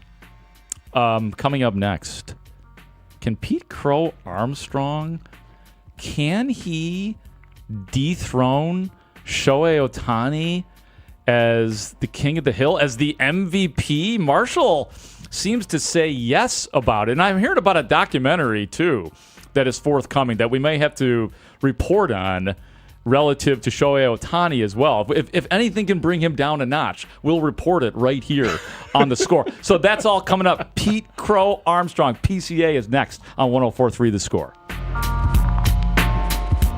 What's up, everybody?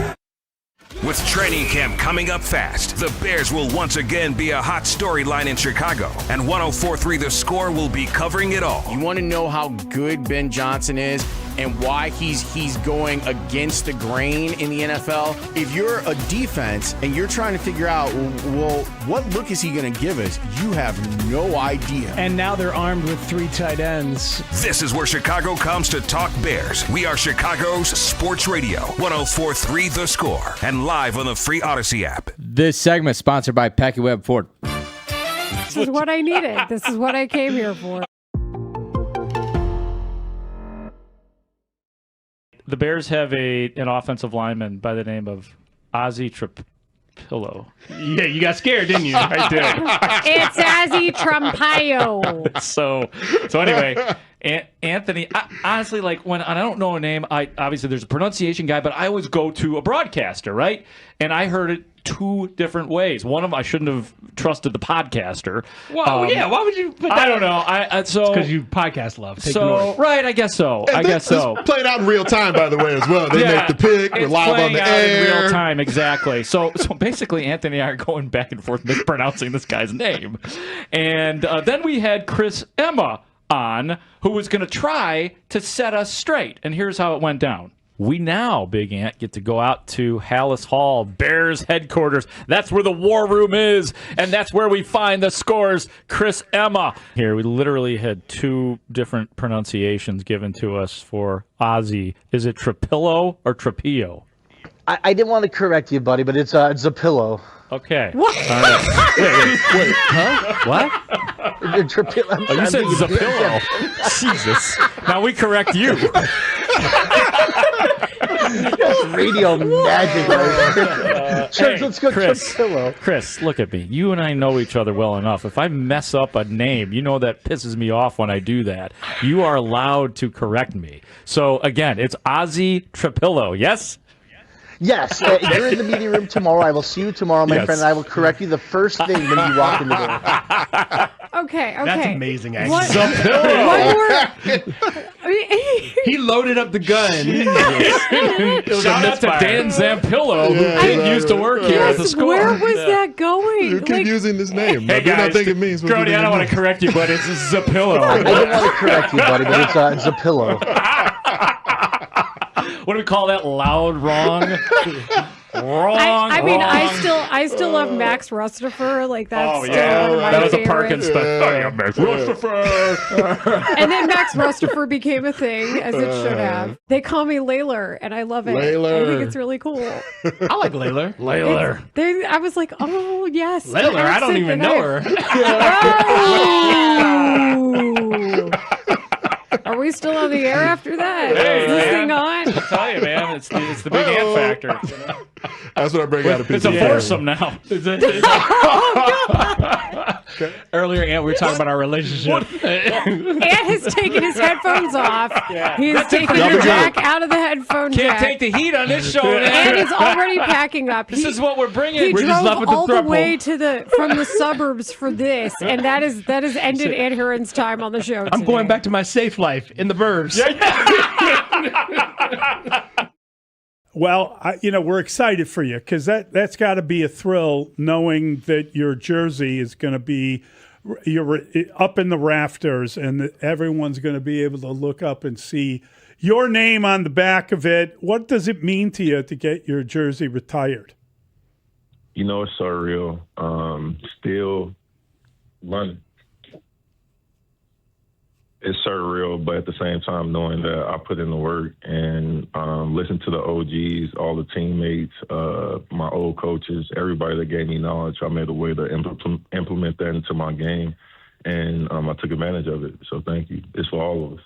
So you found out a year ago, and we remember the surprise at the time, and you were moved emotionally. So you've had about a year to process all of those emotions and, frankly, to put your own career in perspective. We have seen you grow up in Chicago, and everyone has appreciated the journey. But as you put that into perspective, how would you articulate what you have accomplished and what this represents? I think whenever I look at all the players that did retire or got their jerseys in the rafters or even won championships, they feel like they gave their all, and people respected that. And I feel like it's very similar to this, where we didn't win a championship, but, man, I have no regrets. I feel like I give my all. I feel like I squeezed or maxed out on my body when I was on the court, and I did all I could do. I'm just curious, Derek. In retrospect now, as you look back on your career, famously, there was all these guys gathering together. We know what happened in Miami. And people were like, Derek needs to recruit someone to come to Chicago. We need another star. And it was almost like you were blamed for not recruiting. Did you consider that part of your job, or did you laugh at that idea? I kind of laughed at it, but in a way, maybe it was towards the end of my career with the Bulls, but I feel like I adapted or I made an attempt. Sports Radio 104.3 The Score. Look at this. PCA hits it into the tarps off row. Take that for overrated. That's what talent does. It responds. Third hit of the night for Pete Crow Armstrong. It's a bummer when you talk and then whap. You're darn tootin'. Put your shirts back on. St. Louis. Overrated chance. Who was the broadcast there? I want to give proper credit to whomever that was. I like that guy. It was Fox. Who's the dude that did the play-by-play? Do we know? Okay, we'll figure that out. We'll figure out. Sorry. I'm being really nosy here. I am sorry. I am So sorry. Let me be opposite of Grote. Thanks, guys, for pulling up that clip. I appreciate you. Oh, is it Eric Collins? Yeah, Eric Eric Collins who used to work here in Chicago. Nice job, Eric Collins. Who does the Hornets game. Eric Collins, who, aside, last night I'm at work at the old ABC 7, and I'm watching just MLB Network, and they're showing the AUSL, and it's a big final game of the regular season of this first, the softball league. Chicago needs to win to advance, I guess, the championship series. If they lose, they're in like a play-in situation, and they are taking forever. I was like, what's going on? Because I'm just watching with it in the background. Apparently, the umpires forgot what time the game was, so they couldn't start the game, and they were in a delay because the umpires didn't show up. And I was like, poor Eric Collins calling this game, and the umpires didn't show up. Wow. And I don't even know. I turned the channel eventually. I don't even know what happened. But that's so funny you were watching that. I was watching, when I got home from Fox last night, I was watching wiffle ball. They had a wiffle ball to Chicago against San Antonio or something like that. It was wild to watch on one of the ESPN ++- +2 ×3, something like that. But watching wiffle ball was fun. It just brought me back. Because remember, I was the kid who went out and played, unlike the rest of y'all who were just playing video games. I was outside playing wiffle ball.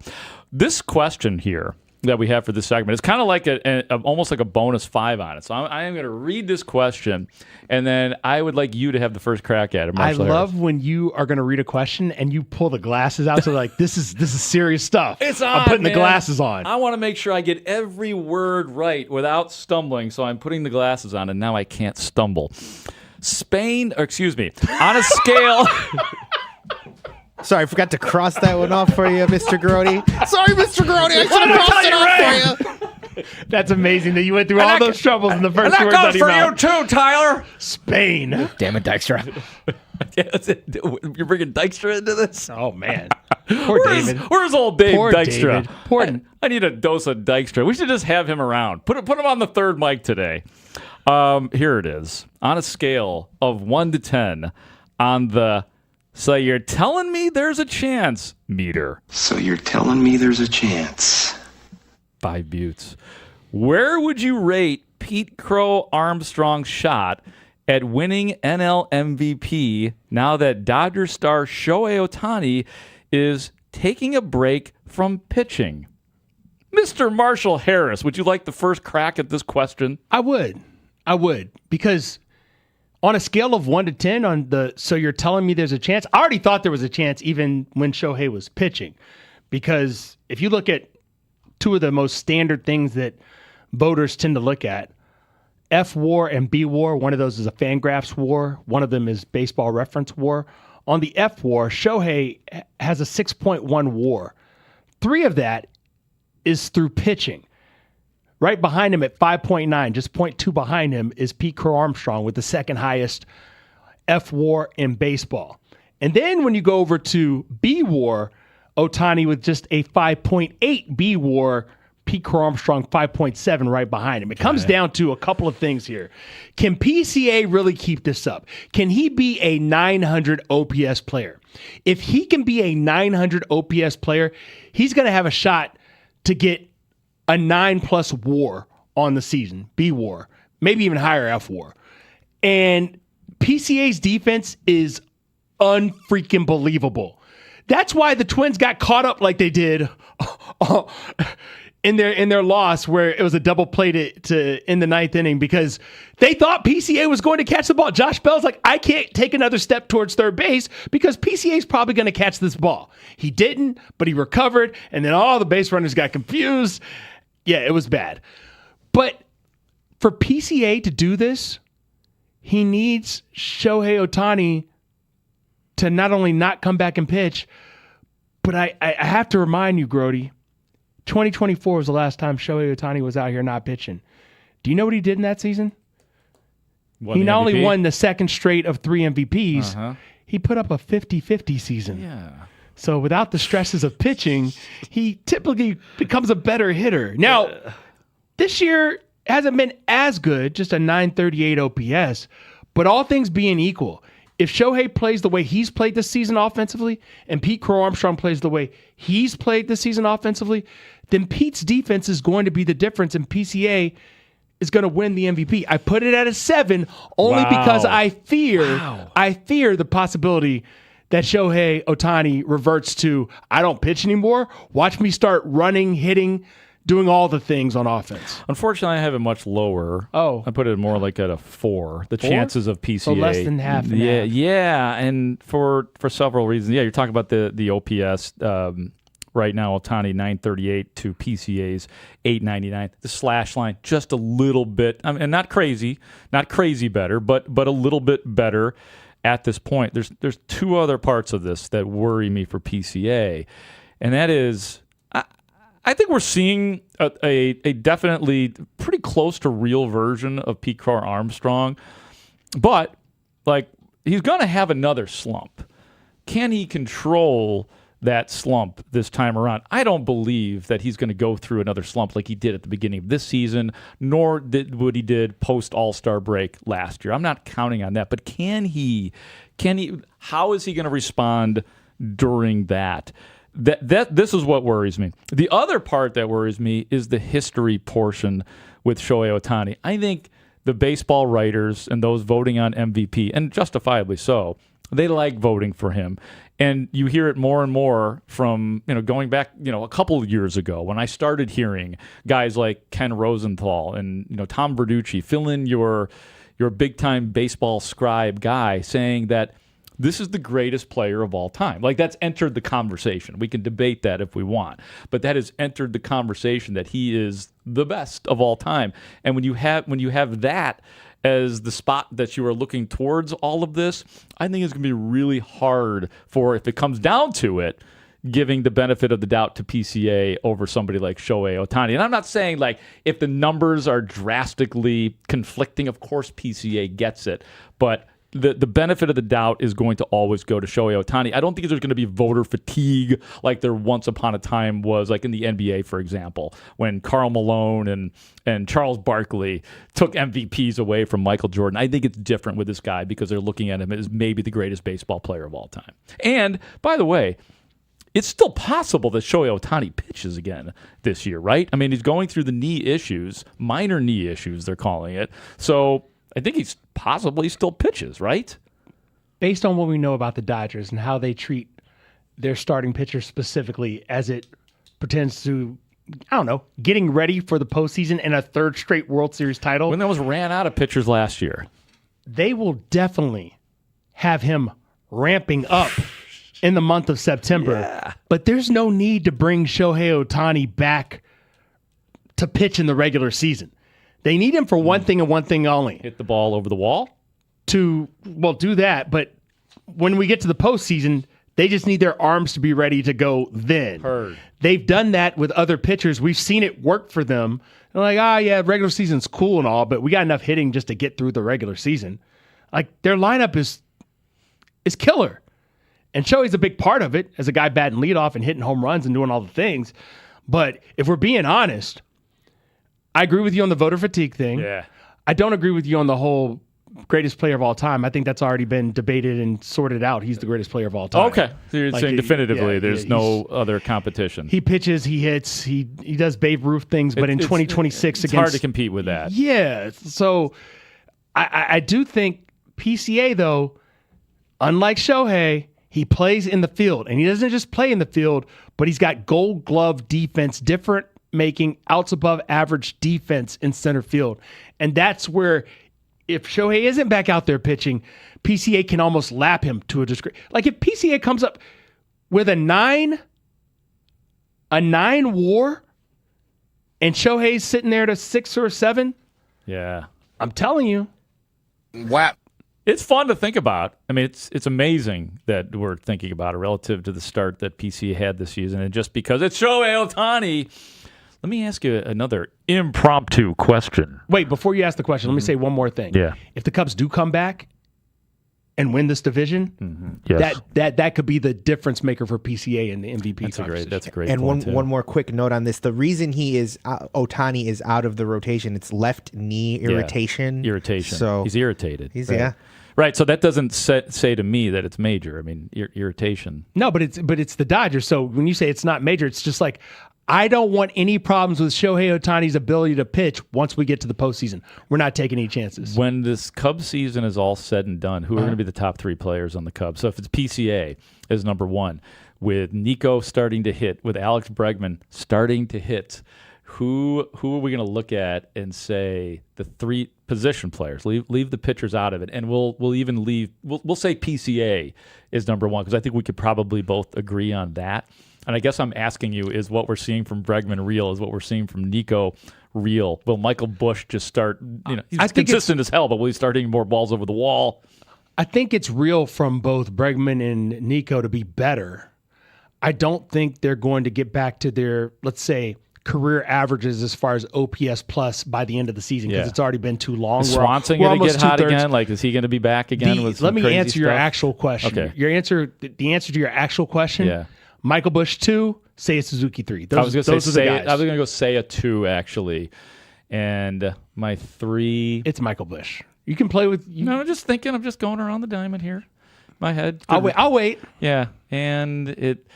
Man, I want to like go outside the box and say Swanson goes crazy again, but you he's don't even believe that. He's just so streaky, man. You don't believe that. I don't believe that. Yeah, it's Michael Busch. It's Yeah. Michael Busch. Yeah, I think that's the case. If you want to jump in, 312-644-6767. Top 3 Cubs coming in. I like the outside. I don't know if this texter is joking or just trying to think outside the box because he is prone to getting really hot. Top 3, Nico number 1, PCA number 2, Carson Kelly number 3. If Carson Kelly returns to his first half, was it last year that he went nuts? Last year, where he was Thurman Munson. Whoa, where did that come from? Thurman Munson reference out of your guy. I would implore you, before you say anything cross about Carson Kelly's season, to go look at his numbers right now. No, listen. Go look at his numbers this season, both basic numbers, advanced numbers, runners in scoring position numbers. Yeah. I have been always on the side of Carson Kelly should just be up higher in the lineup. We wouldn't have some of these problems. Yeah, you have said that, no doubt about it. What a great Cub he's been. You know what I mean? Yes. Really, Carson Kelly especially has been compared to the expectations when they got him. Yeah, we all thought that, and Miguel Amaya has been fine. He had that great 2-run hit that I was talking about on Saturday, but Carson Kelly, man, he's been terrific with the Cubs in his time here. Greatest player of all time. Sure didn't elevate the Angels when he was there. Turned into the best ever when a team spent $1 billion on talent. Yes, I am a hater. That's my favorite part of that. Whatever. That's from 219. All right, I got another question that we're going to discuss on the other side, and that is the following. Where will Caleb Williams rank on the NFL Top 100? Because we don't know yet. Let's talk about it next. Rahimi, Harris, and Grote on The Score. This is 104.3 The Score, Chicago's #1 most listened to sports station. We're live from Chicago, talking Chicago sports. Listen live on the free Odyssey app, AUDACY. We are 104.3 The Score. Hey, Score listeners, for all station contest rules, go to thescorechicago.com/rules, and good luck. The Evan Scholar. But I did recruit that way, not like how everybody else was at the time, but I felt like I was cool with my guys and showing loyalty to my teammates. If they would have heard me each year say that we needed somebody different, who was going to mess with me on the team? Or it was a fake relationship, and that's something I never wanted with my teammates, and that's why we're like family to this day outside of basketball. Youngest MVP ever. We saw what you accomplished on the court and with those Bulls teams you're referencing, and then you came back, and your second act was impressive because you had the longevity, and I think a lot of people might have been surprised, Derek. Now that you have got your jersey retired, and you just look ahead, is the Basketball Hall of Fame a goal of yours? Can you look at it that way, and do you think that your career was Hall of Fame worthy? I think it was, but once again, it's not up to me to decide that. It's up to the committee, and it's up to them to decide. But I would love to be in the Hall of Fame. Who wouldn't want to be in the Hall of Fame? And like I said, I'm not doing it for me, or I didn't play this way solely for me. It's the Chicago way of playing. Like, that's the way that I played. That's the way that every time I step on the floor, I always try to show a Chicago toughness or a Chicago aggressiveness in some fashion. And for that not to be in a Hall of Fame, it will hurt in a way, but at the same time, this moment right here is kind of like my Hall of Fame if I don't get in. Not to be mean, but I hate that shirt. Yeah, something like that. Not to be mean, but your nose is too big. Something like that. I don't think I've ever gone that. Okay. Not to be mean. Mully. But whenever you say that, I'm always expecting, like, here comes the hammer. Here comes but that guy doesn't belong in the major leagues. Yeah, right. That's the kind of thing. You know who does belong is Mark Grote. Grote time! Can't believe it! I love Zuzu's pedals. Big fan of Zuzu's pedals. Always have loved them. What's up? That's a recording of me imitating Baby T. And Baby T playing it. No, Fryer played it. Morning, Mark. And, morning, Layla. Morning, Moon. Morning, Sunshine. Morning, Prudential Building. Morning, Car. Layla Rahimi in the building. In Morning, the River. house, in the studio. Wait, It's a holiday. should I do the imitation of you imitating me? do that. Whatever, Do it. the Bears suck. Whatever. Nobody has conquered the Layla impersonation yet. No, we just you got do. it. No. we just do a higher pitch. When I heard that you were working on one, I Yeah. was like, I bet it's going to sound a little like Mickey or Minnie Mouse. And then it did. Yeah. Well, I didn't want that. So Technically that's why both. No, why not? I mean, it's just an okay impersonation. So that's I stand by Man, it, but it's just okay. if you don't get a Grote Yeah. impersonation, like, Yeah. are you even here? No. And I do that too, by the way. I did the not to be a jerk thing yesterday when I was looking up baseball savant stats, but I was kind of a jerk about it. But like, if pointing out unfortunate information is a jerk, then guess what? We're all jerks. It's the same thing as when people say it goes without saying that. Yes. Well, if it goes without saying, why must you say it? Don't say it. Zip Yes. it. Zip it. Yeah. I think there are times where people Zip say it. things to soften, and Yes. in journalism, we are taught to not do that because those are words that we need for other Brevity. other Layla. space. Brevity. Yeah, It's totally underrated. Dave Feldman. I don't have it. Dave I'm Feldman sorry. was the great horse racing writer at the Sun Times. I love when you talk about And Dave whenever, Feldman. and whenever two or more ex-Sun Times guys get together, they talk about Dave Feldman because the stories were unbelievable. I know. But his line was always, he would say, "Don't get me wrong, I like the guy," and then whoom, Boom. here it comes, And boom. I mean, wham! I love that. Oh my God, you are wearing a Detroit Lions t-shirt Yes, today. thank you. Thank you. Are people moronic? Thank you. I thought it was a anyone- Chicago Lions shirt. Has anyone been to Chicago? Mully's civic pride and Chicago card was compromised for a moment. And Mully's like, "No, it's the Art Institute, you fool." I take pride in my lion. I know you should. That's a lion joke. Also, like, does White Lion Detroit Pride. does Yes. Detroit get all the That's lions? a band, by the way. Pride of Lions. Do you remember Did the they? band? I don't know. They don't I'm get all sorry. the lions. Not to be rude, but you're crazy. No offense. No offense is another one. No offense. No But I offense. hate your family. Yes! Got it. My Got night this on is fire. made. Dalen Thank you, Swain God. on fire. From What the a- University of Texas. Oh my God. Chuck Swirsky. Yes. Can we go to the He's gas batting station? nearly I 1,000. told you guys, this Hey, is crazy. I'm telling you Nearly right now, 1,000. this is a great first round. Tell me for the why. Bulls. Tell me why, Chuck. Because he's every slap. That's exactly what Bryson Graham has preached from day one. Unbelievable. Dalen Swain from the University of Texas. I love it. I flat out love it. The only major. Bryson Graham for mayor. This is it. Onions, baby. Onions. Dalen Swain in the building. Last year, second team All SEC. Oh, he's got Bill Duffy representing him. He's great. 3 the score. Yeah, Iceman.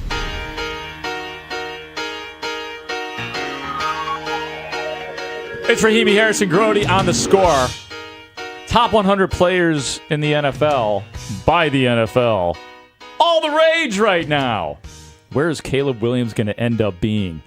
He has not appeared on the list yet, and they are through 50. They've gone from 100 to 59. Number 59 just announced today, as a matter of fact, right? And that would be Broncos quarterback Bo Nix. So one starts to wonder if he's going to be in that grouping. in that tier, if you will.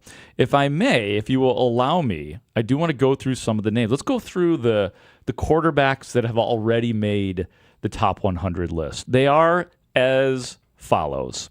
At number 98, Panthers quarterback Bryce Young. And we have to do this here because Marshall said, and I like it. At number 91, Bears defensive end Montez Sweat. Just because we like saying that Montez Sweat is a top 100 player. I assume that's why you put that there for me? Well, yes, that and last year there were no Bears. So No there's Bears. like, we have a bear. So the Bears, we have a bear. So whenever we do these lists, we will always mention Bears. Yes, That Bears. they're in the list. So Montez Sweat. Back to the quarterbacks. At number 85, 49ers quarterback Brock Purdy. At number 77, Buccaneers quarterback Baker Mayfield.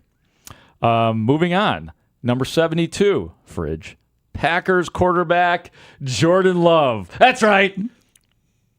Jordan Caleb greater than Jordan Love. You hear that, Green Bay?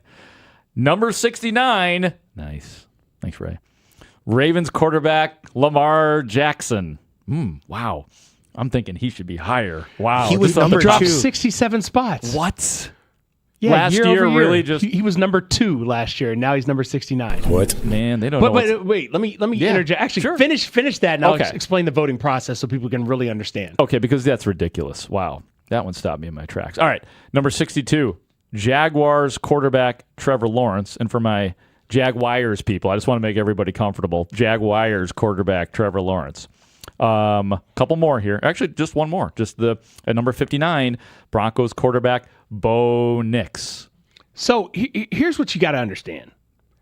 The way this process worked, they used to have problems getting the players to vote because this is all player vote. And it's very simple. They get players to tell them, NFL Films does, who their top 20 players are. 1 through 20, rank the top 20 players in the NFL. Now, a lot of this skews towards, teammates or people at your position who you believe are one of the best 20 players in the NFL. And the way it works is if you rank somebody number 1, that player gets 20 points. If you rank somebody number 20, that player gets 1 point. Okay.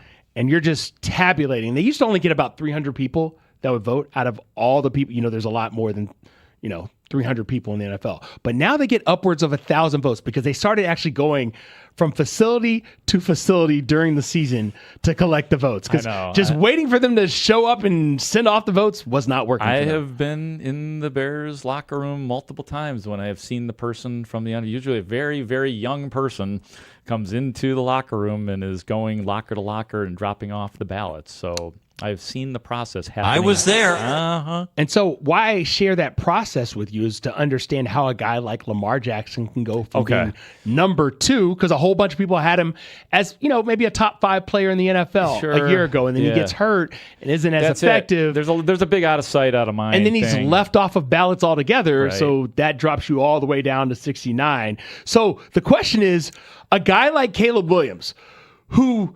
everybody, it's fresh on their mind because of what he did in the regular season as far as comebacks, and of course in the playoffs just making ridiculous plays. He's fresh on everyone's mind, so he's more likely to be in a player's top 20 players in the league than not. Especially, as you said, the player like Green Bay Packers players have said as much. Certain really great edge rushers have said as much about Caleb Williams and how awesome and elite he is. So it's a great point to bring up. Do you know what the greatest ability is? Availability. You know the guy you're talking about Does not miss games. He was not available, but Caleb Williams, he doesn't miss any games. Talk about Micah Parsons, by the way, if you haven't figured it out yet. He wasn't there. He was not there. Right. And like one of the things we don't talk about enough with Caleb Williams is his durability. The man has not missed a game for the Chicago Bears so far in his 2-year career. So then I like that he's ahead of Bo Nix. Now we got to think about I guess it's interesting that Jaden Daniels has not been listed as of yet, that he is I don't think he's going to be on the list. Oh, you don't think he's even going to be top 100? Well, based on what we saw with Lamar Jackson, a guy who's won MVPs. Jaden Daniels played how many games last year? The relativity. You're right. Yeah, and he wasn't great when he played. So, wow. I think he's a top 100 player, but based on what you just lined remember, up, you got to put him. That means a certain number of players have to say he's one of the best 20 players in the NFL. All right, I'll cross him off the list as competition here, quarterback-wise. Drake May, probably going to be ahead of He's Caleb definitely going to be Williams, on the list. right? Probably going to be ahead of Caleb, probably. Probably. Jared Goff, obviously, is got to be probably. On the list, yes, but I don't know if he'll be ahead of Caleb. Yeah, just because of what you're talking about, the flavor. So, okay. Let's get down to it here. Are we talking about Caleb Williams in the top 20 because of the way he finished the season last year? Is that where we're going? I said on this very program, Rahimi, for this list, Harris, and Grote. We're anticipating this list, not necessarily saying what we think. No. But I'm saying when we first talked about the NFL 100 and like, hey, will there be Bears on the NFL 100? Because there weren't any last year. I said Caleb Williams is going to be on the list. I think he's going to be top 25. That's just because of I know how the voting goes. Yeah. I think he's going to be top 25. You might be right. Yeah, Dak Prescott, not yet. Justin Herbert, not appearing on the list as of yet. But I think you're on to something with that. Boy, man, we need training camp so bad. Caleb Williams makes you feel things. Because you just want to see it now, right? Yeah. You want to say, okay. Because we're I am complicit. We did our own top 10 list. I had Caleb Williams at number 9 in my top 10 quarterbacks going into this year. If you want to check out, we also did it on Take the North, and you could hear what Dan Weeder had to say. I did the same list on Take the North as I did on the Score, but Weedman did his as well. Where did Dan have him on the list? I believe he might have had him right where I did. I think he had him. I believe. Okay, I had him at 11. It was either 9 or 10. I think it was 9 that Dan. I had him at 11 mainly because I had Jalen Hurts and Sam Darnold ahead of him. I mean it's tough. Like I said, I had to work to for that number 10 was tough. There's so many guys. Like honorable mention is a real thing when it comes to that. But it's going to be very interesting to see. If you understand math and how math works, you understand why I have him in the top 25. But if you don't understand math, I can see why you'd be upset. Like, why wouldn't he be? Yeah, I can't help you. You got to be able to understand how 20 votes is all you get as a player, and you're hoping that more players than not have him in their top 20. And therefore, that's how it's decided. I think Bears fans will be happier to see him in the top 25 than they were to see the Bears on Hard Knocks 2 years ago. I think that's how big this is going to be. That's how huge. That's a low bar for me. I'm going to go back and watch the very end of Hard Knocks Don't again, do that to yourself. where the very dramatic ending where it's slow motion and you see the breath. Like Caleb Williams taking a deep breath and the dramatic sound effects and everything, and you kind of felt like it was the Rocky movie about to start, and then Shane Waldron. But now I feel like it's safe to go back in there. You know what I mean? And feel that again. You know why I like this? Because this is you once again showing that you will battle your past anxieties. There it is. That's what this show has been all about. We'll continue to do that actually, because we're going to talk some Cubs next, and maybe we'll spray it all. We'll talk some White Sox as well. Paul Sullivan is a columnist for the Chicago Tribune. He was very Wrigley Field oriented this week, though, obviously, with the reunion going on. So we will get it from Paulie's perspective. Paulie's always got something for you. So looking forward to talking baseball and other stuff with Paul Sullivan of the Chicago Tribune next on Rahimi, Harris, and Grote on The Score. Hey, Chicago baseball fans. 104.3 The Score is your MLB trade deadline headquarters. Will Chris Getz and the White Sox be aggressive as they contend for a playoff spot? We're going to look for opportunities to help this future now. Will Jed Hoyer make a splash for the Cubs and acquire some much-needed pitching? You can't have enough pitching. You never have enough. Keep it here as we approach the August 3rd MLB trade deadline on Chicago's Sports Radio, 104.3 The Score, and live on the free Odyssey app. This segment is sponsored by... Okay. Like you said, listed as a guard there, but he's got size, right? 6'7". Yep. Should be around 225 pounds when he reports for training camp for the Bulls. Stud. So this is like you said, staying in line. Already going to it, Chuck. Absolutely love it. Played at Texas last year, obviously, but he played at Xavier prior to that. There were some inconsistencies at time at Texas with his defense, but he was better at Xavier, and I think Longhorns had a little bit tougher year maybe than they expected last year and such. So really, really good rebounder for his position as well in that. So that gives the Bulls optionality there just as they fill out their roster. Don't know his exact role yet, but certainly a guy who should play on the wing for years to come. 100%. They said best player available. That's what Bryson Graham said. So certainly that's what he feels about 6'6", 211 pounds. A key point for Dalen Swain is that He's about a 30% three-point shooter for his college career. He needs to improve on that, but he did get up to 34, a little over 34% last year at Texas. So there was the improvement right there last year, which and you love to see. And he's shooting 54% from the field, and if you're shooting 33% from the three-point line, that you can get to the cup and finish around the rim. He can. And that's his calling card, right? He's a slasher. The Bulls got two guys here, question marks on their three-point shot, but who are renowned at the college level for attacking the rim.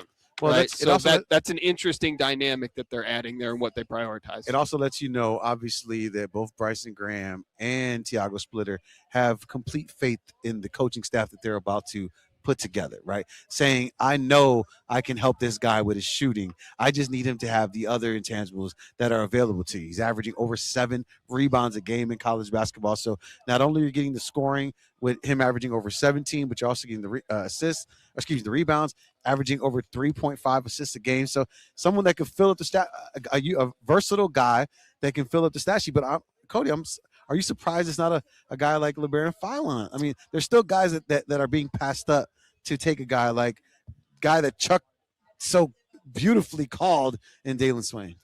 I don't know that I'm surprised in that sense, because size does matter to this new Bulls front office, and Fillon's a smaller guard. So it is a question of obviously what they wanted to prioritize in that instance. And it's hard, right? Like 15, nothing really surprised me because there were so many options on the board. If they would have had someone with the second round grade or something, but Dalen Swain was by pretty much all projections mid-first round at some point, maybe slightly out of the lottery a little bit, like he just went right here. So it seems like a good start for the Bulls to this new era. Certainly a couple of second round picks as well, but these are two guys that they should get big minutes next year right away, because Swain's been in college 3 years. Like, he's ready to come in and start playing. Yeah, I wanted to do some reporting around Caleb Wilson because I think he's a super talented prospect who also has some very real holes in his game. So I wanted to get, a look at what he's like as a person, not just a player. And everyone I talked to around Caleb Wilson believes he's the type of guy who has the right mentality to improve his weaknesses and the curiosity to continue to get better. I talked to his high school coach, Mario Mays, down at Holy Innocents High School in Atlanta, and he told me that Caleb logged by far the most hours on their data watching platform, Huddle, 3 times more than anyone else in the program, to just study his opponents and study his own film to see where he needed to get better. I talked to Sean May, who told me how Caleb became a leader at North Carolina as a freshman, despite being one of the youngest players on the team. And I just became more convinced that, he's someone who has a little bit of boom or bust potential, I think, especially compared to the other top 3 prospects in this class. But he has the right mentality and he has the drive to become the best player he can be. So I think that, the Bulls will have a player who has the highest potential on the team and someone who could one day become the star they really need to level this thing up. What fits in the bust category for him? Yeah, well, I think a couple things. One, he doesn't shoot threes at all. That's a pretty tough thing for a modern NBA forward to have to deal with. He's also 211 pounds, so he really plays a power-based game. He plays like he's a center, but he's going to be severely underweight for an NBA power forward, let alone an NBA center. Also measured at a sub 7'1" wingspan. So, not a ton of length, not a ton of strength, and doesn't shoot. He's not someone who really was running pick and rolls as a ball handler at North Carolina. He didn't have a lot of opportunities in isolation. So he's a very unique player. And to me, it puts a lot of pressure on Thiago Splitter as the Bulls head coach. I think that you just have to use him in unique ways because he does have a lot of shot creation potential, but it's untraditional. You're not going to be able to let him be, your lead pick and roll ball handler. Instead, you got to put him in the middle of the floor. You have to surround him with shooting. And I think you got to let him work out of the post a bit, and you got to let him take some mid-range shots. That's not something the Bulls did last season. The Bulls were 30th in mid-range frequency under Billy Donovan. Who was number 29 in that stat? It was Thiago Splitter's Portland Trailblazers. But a good coach has to adjust to the talent they have.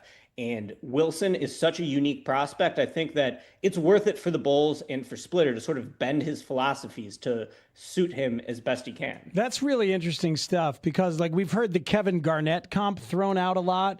on Caleb Wilson, which is asking a lot. But KG, not a guy with a superior Sports handle. Station 104.3 The Score is Chicago Sports. Chicago Sports is 104.3 The Score. Always live on the free Odyssey app. WSCR, WSCR FM and HD1 Chicago. An Odyssey Sports Station. The Score! Fly ball shallow right. Michael Bush going back. Foul ground. Makes the catch. Cubs win. Cubs win the game. Cubs win the series. Wire to wire in this one. Cubs 10.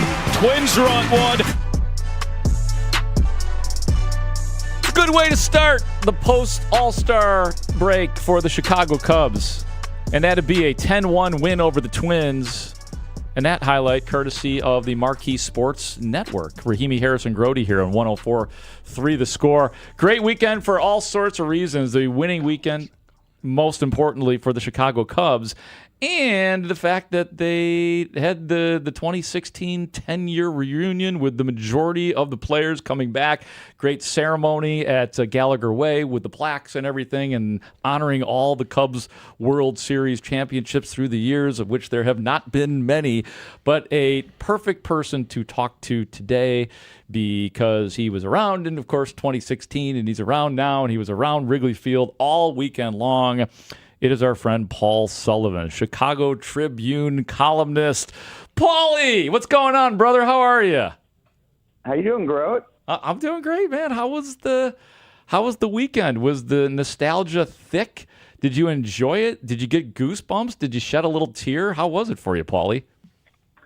It was thick, very thick. I did not shed a tear, but I had a few laughs. It was good to see a lot of those guys that I hadn't seen in many years, and I thought they did a great job. The Cubs really did it up for them, and got to commend the Ricketts for that. They really, went all out for these guys and their families, and some of the speeches were a little long-winded, but other than that, a mistake here or there. They called Matt Caesar a pitcher. That was kind of embarrassing, but all in all, I thought it was really nice, and the Rizzo home run thing was a nice touch too. Speaking of Rizzo, I brought this up earlier. Does Rizzo have an opportunity to, with the ambassadorial work that he is doing with the Cubs, and he's done seemingly a great job of it already, hanging out in the bleachers and getting his hands on a couple of fly balls and just sort of embracing his stardom. Does he have a chance to kind of be the new Ernie Banks of the Chicago Cubs, in terms of the way Ernie Banks was always present and always smiling and always willing to do whatever? Is like Anthony Rizzo have that opportunity to be that guy for the Cubs going forward?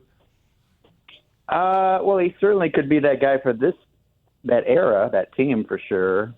Ernie I think he was living in Chicago most of the time, so he was That's always true. out there, Yeah. even if he wasn't doing anything. But Rizzo, lives in New York still, and he's got so many media obligations. I don't even know how many channels he's on now, but I was talking to him in St. Louis about it, and he just can't be here all the time. So I think it's going to be limited. But when he does come back, it's Rizzo's back. He's kind of the leader of that team. Yeah. And, when you think of reunions, you always think of somebody getting it together. And I think he would probably be that guy.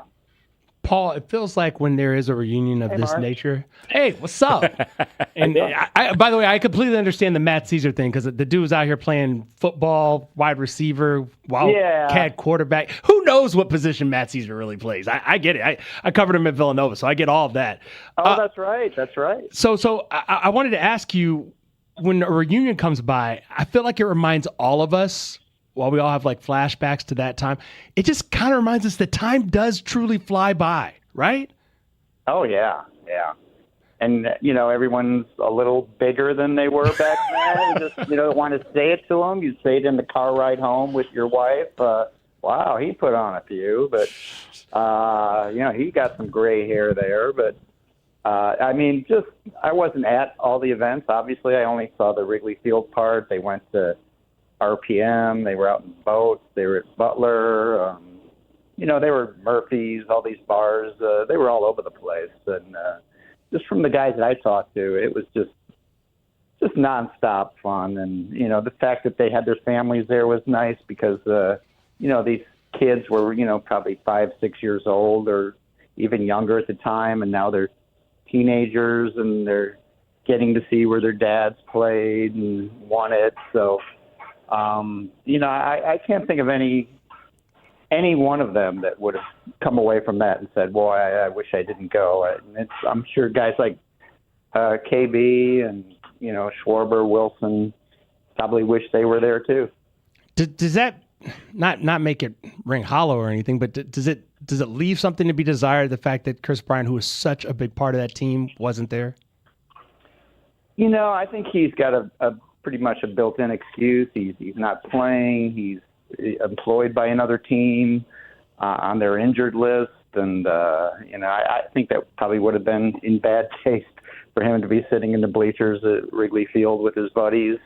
Maybe for one of the dinners or something, I could see that. But, no, I understood that. And, we were talking to Wilson a couple weeks ago when the Red Sox were in town, and he said he would have loved to have been there, but he had to play, I think they have a series in Tampa Bay that weekend, or this weekend. So, it's a shame. You'd like to have Schwarber there, too, and there's a few others. I wish Chris Bosio would have been there. I don't know what happened to him. He was a very integral part of that team. So, guess he's holding out a resentment still. He did get fired, right? He did get fired, but then, you think of it, and I was looking around, most of these guys got traded or fired or, released. So there was a lot of bad endings, and people put that behind them, especially David Ross, number one.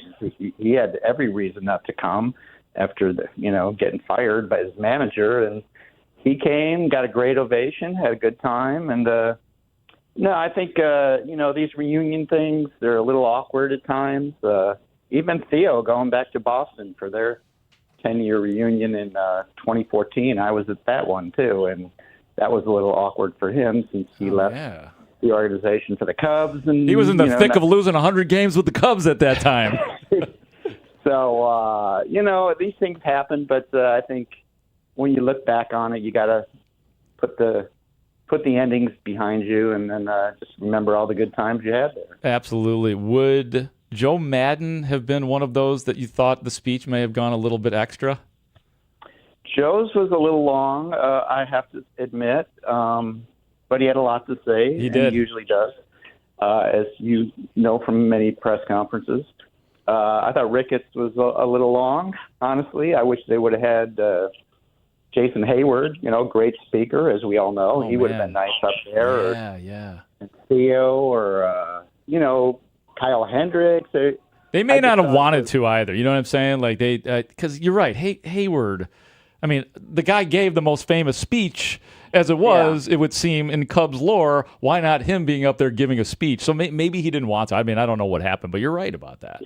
Yeah, I just wish there was more players talking. Yeah. We didn't even, honestly, the media, I don't know if Joe was on the score, but we didn't even get to talk to him at all. I saw him from afar, and that was it. He was gone, and, Joe was one of my favorite guys, and, probably should have built a statue of him, but didn't.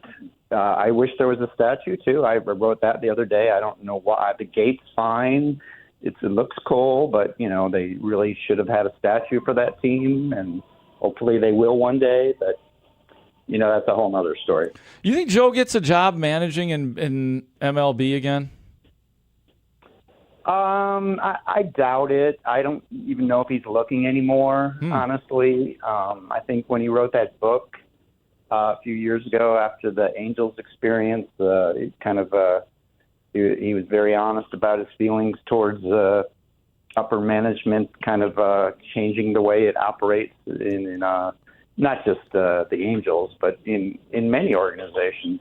A lot of meddling going on. The manager doesn't have complete control like the old days. And I think that was kind of his swan song, that he knew that when he wrote that he might not be getting many offers. And so I think he's comfortable with that. And he's very good speaking, obviously. So I think I think he does some MLB networks and podcasting, and he'll always be around, and he's always going to be welcome in Chicago. Absolutely. And, no It doubt. was nice to see him get his due, too. Absolutely. No, he's one of the greatest Cubs managers ever. There's no other way to put it. So say what you. I mean, there were some things in Game 7, but man, you don't get any of what you got starting in 2015 with the Cubs if not for Joe. Of course, Joe Madden delivering the goods. Paul Sullivan of the Chicago Tribune joining us here on Rahimi Harrison Grote. He is a columnist. He is a ball scribe in the most pure form.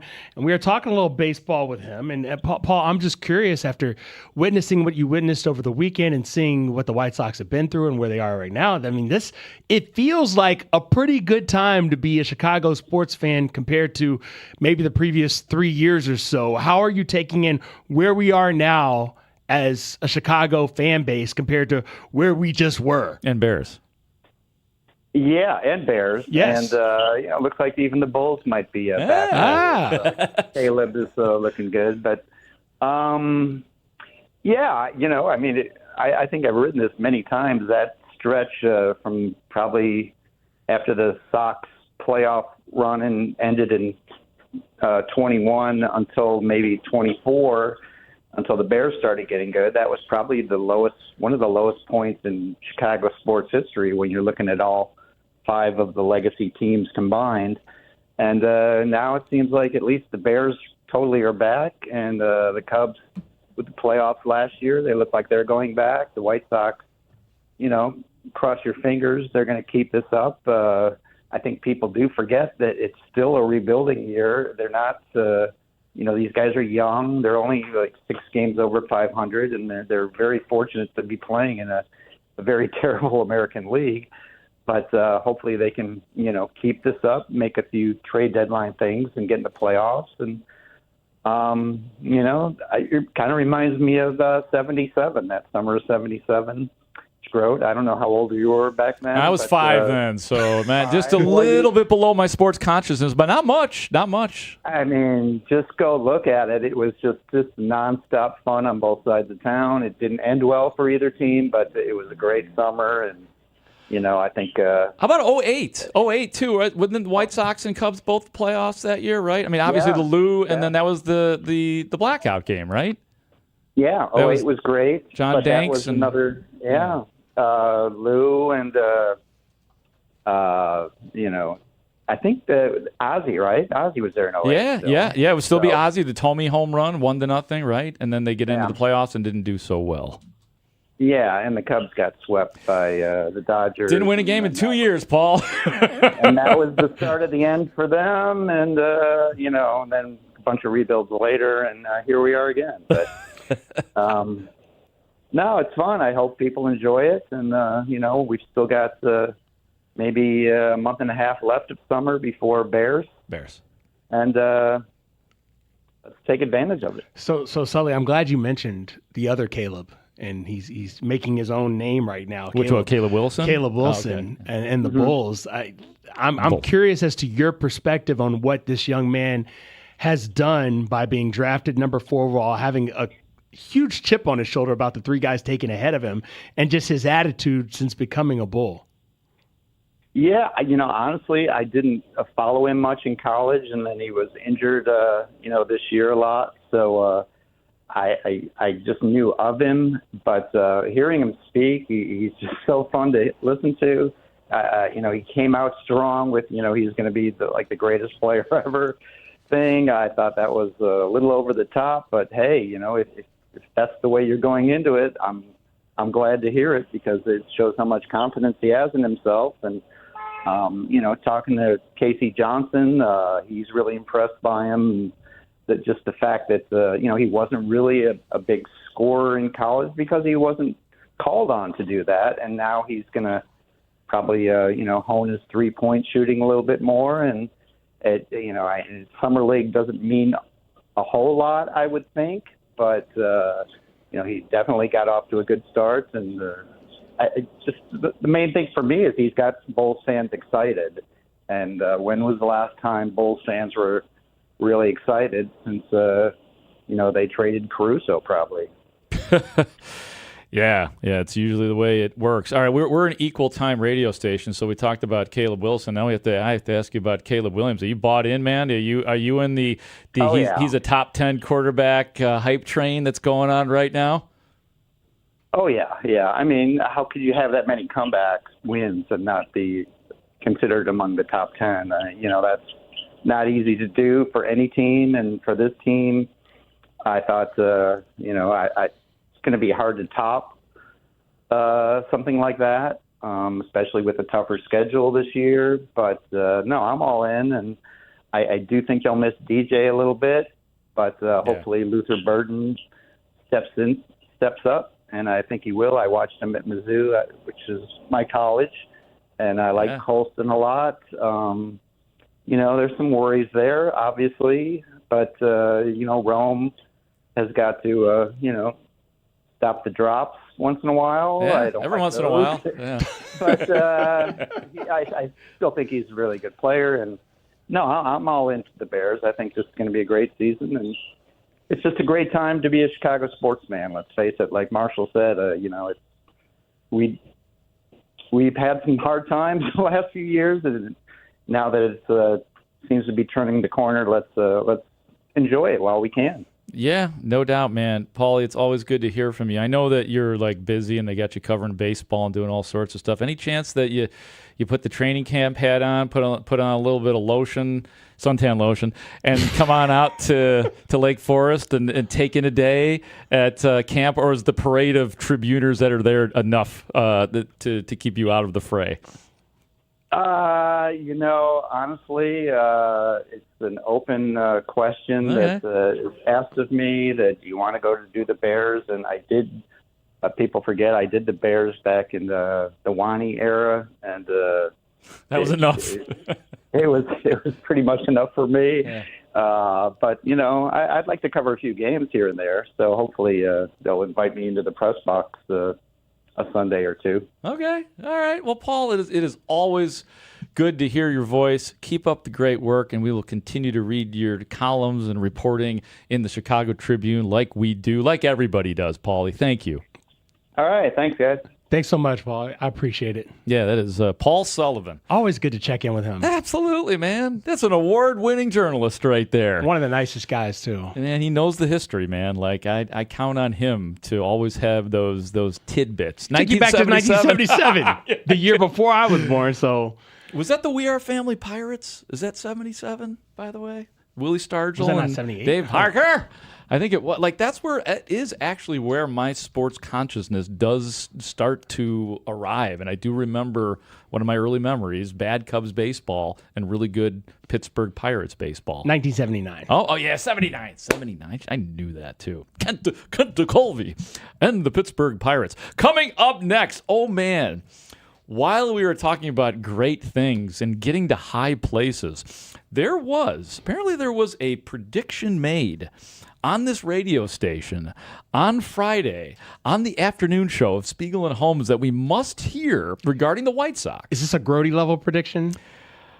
Yeah, it kind of is. Now, I don't know how he delivered it, if he delivered it as condescendingly as I did towards Milwaukee. I'm not sure if that is the case, but wait till you hear the prediction regarding the White Sox that was made on Friday. It's next on Rahimi, Harrison, Grote on 104.3 The Score. And Bears. We are Chicago's #1 and most listened to sports station. We're live from Chicago, talking Chicago sports. Listen on your radio, your laptop, mobile device through the Odyssey app, AUDACY, or tell your smart speaker to play 104.3 The Score. We're live and we're local. 104.3 The Score. Hey, Score listeners, for all station contest rules, go to thescorechicago.com/rules, and good luck. And then I believe it's a sim game or something like He's that. He's 6'6"? Yeah. Oh my gosh. But they don't like him, Dustin. Is that not what you've said? Both pinkies, or both baby toes for 6'6". I'd do that too. I gotta be. I still want to make the NBAs. I gotta tell you, man, you don't want to be 6'6". What? No, Mully, you're absolutely wrong. I'm giving you advice there that you should listen to. If you're 6'6", I can only imagine. You don't fit proper beds, into a bed. You are uncomfortable all the time. You don't fit into an airplane. That's a little bit. That's just a hair too tall. You don't want to be much more than 6'3". Mully, if I'm 6'6", I'm not going to be a regular guy. I'm going to be a superstar. I'm going to be something that's making money where I have custom-made beds. I got Now you sound jets. like him. Yes. See, it's like this 6'6". idea. We'd be on the same team. 6'6". Gabe and I'd be on the same batting team. 2 and 3 right here. Yeah. 6'6", Mully? Yes. I would be. Let me see. If What you would I were be? 6'6", you'd be Gabe. I'd be the Paraguayan goalie. You'd be a taller Gabe, is what No. you would be. You would be just a little bit taller. You haven't seen my jump shot, Mully. Oh, my God. I'd be Jose Alvarado, but in a 6'6" body. You have to duck in that door to get into B96? Yes. The idea I that wouldn't the be at owner- B96, guys. I'd be making millions of dollars somewhere. 6'6"? You sound just like Dustin. Dustin has gotten up and done pass blocking drills when we were in Vegas in a tavern one time just to show what he could do. He told me, which is a nice thing to say, I suppose, that if he had my size, he'd have played in the NFL. I believe it. Okay, so I'm a loser, according to both of you. No, you Mitch. chose writing. You chose journalism. No, you chose to play soccer. You played in college. I mean, you did your sport at a very high level. The first time I met Olin Kreutz, I told him, I said, I'd have replaced Hilgenberg and you'd have replaced me, and he almost wet his pants. Yeah, I don't think I can almost guarantee you he didn't believe that. That's a guy I wouldn't say it to. He bent over, absolutely laughing. I'm sure. And about Olin is a bad dude, Right. but he's also not your prototypical height-wise playing on the offensive line in the NFL. He's pretty tall. How tall is Olin? It's about 6'3", isn't he? How tall is Olin? Maybe with the screw-in cleats. That's hilarious. But he had the leverage. He had the know-how. Well, he had the mean streak in him. He knew what he was doing. He was an all-star wrestler. Right. That's a huge factor. Yes. Huge. All-state wrestler. Dustin, you know the type of people that say that they dismiss our claims of 6'6" and greatness. Oh, I hear it all the time. It's those that are tall and didn't. You know what I mean? They're like, no, it's not as easy as you think. I know, but for you to think that the only thing that stopped your NBA career, like, dude, you could have been 7'6", and I'm not sure you'd make the NBA. I don't know. Even if I didn't You'd make be the a lot clumsier than you are. That's an insult. That's an insult. 7'6". If you could stand up and dunk a basketball and still not make the NBA, that's an insult. Check my statistics at Lane Tech basketball team. You'd say if you add 6 inches onto me, I think I'd been all right. Bruce Weber. I'll tell you a story. Bruce Weber. I went to I graduated from UIC, but my first year I went to SIU. Bruce Weber was the coach at SIU, who went to Illinois and Kansas State. He was the coach down there, and I thought I was exceptional at basketball. So I went to the open tryouts for SIU. Win the knockout competition, killing on 5-on-5. But there were these two twins that were like 6'5". Dunked on me, dunking on everybody. Bruce Weber comes after. Do you find the expression "two twins" a bit redundant?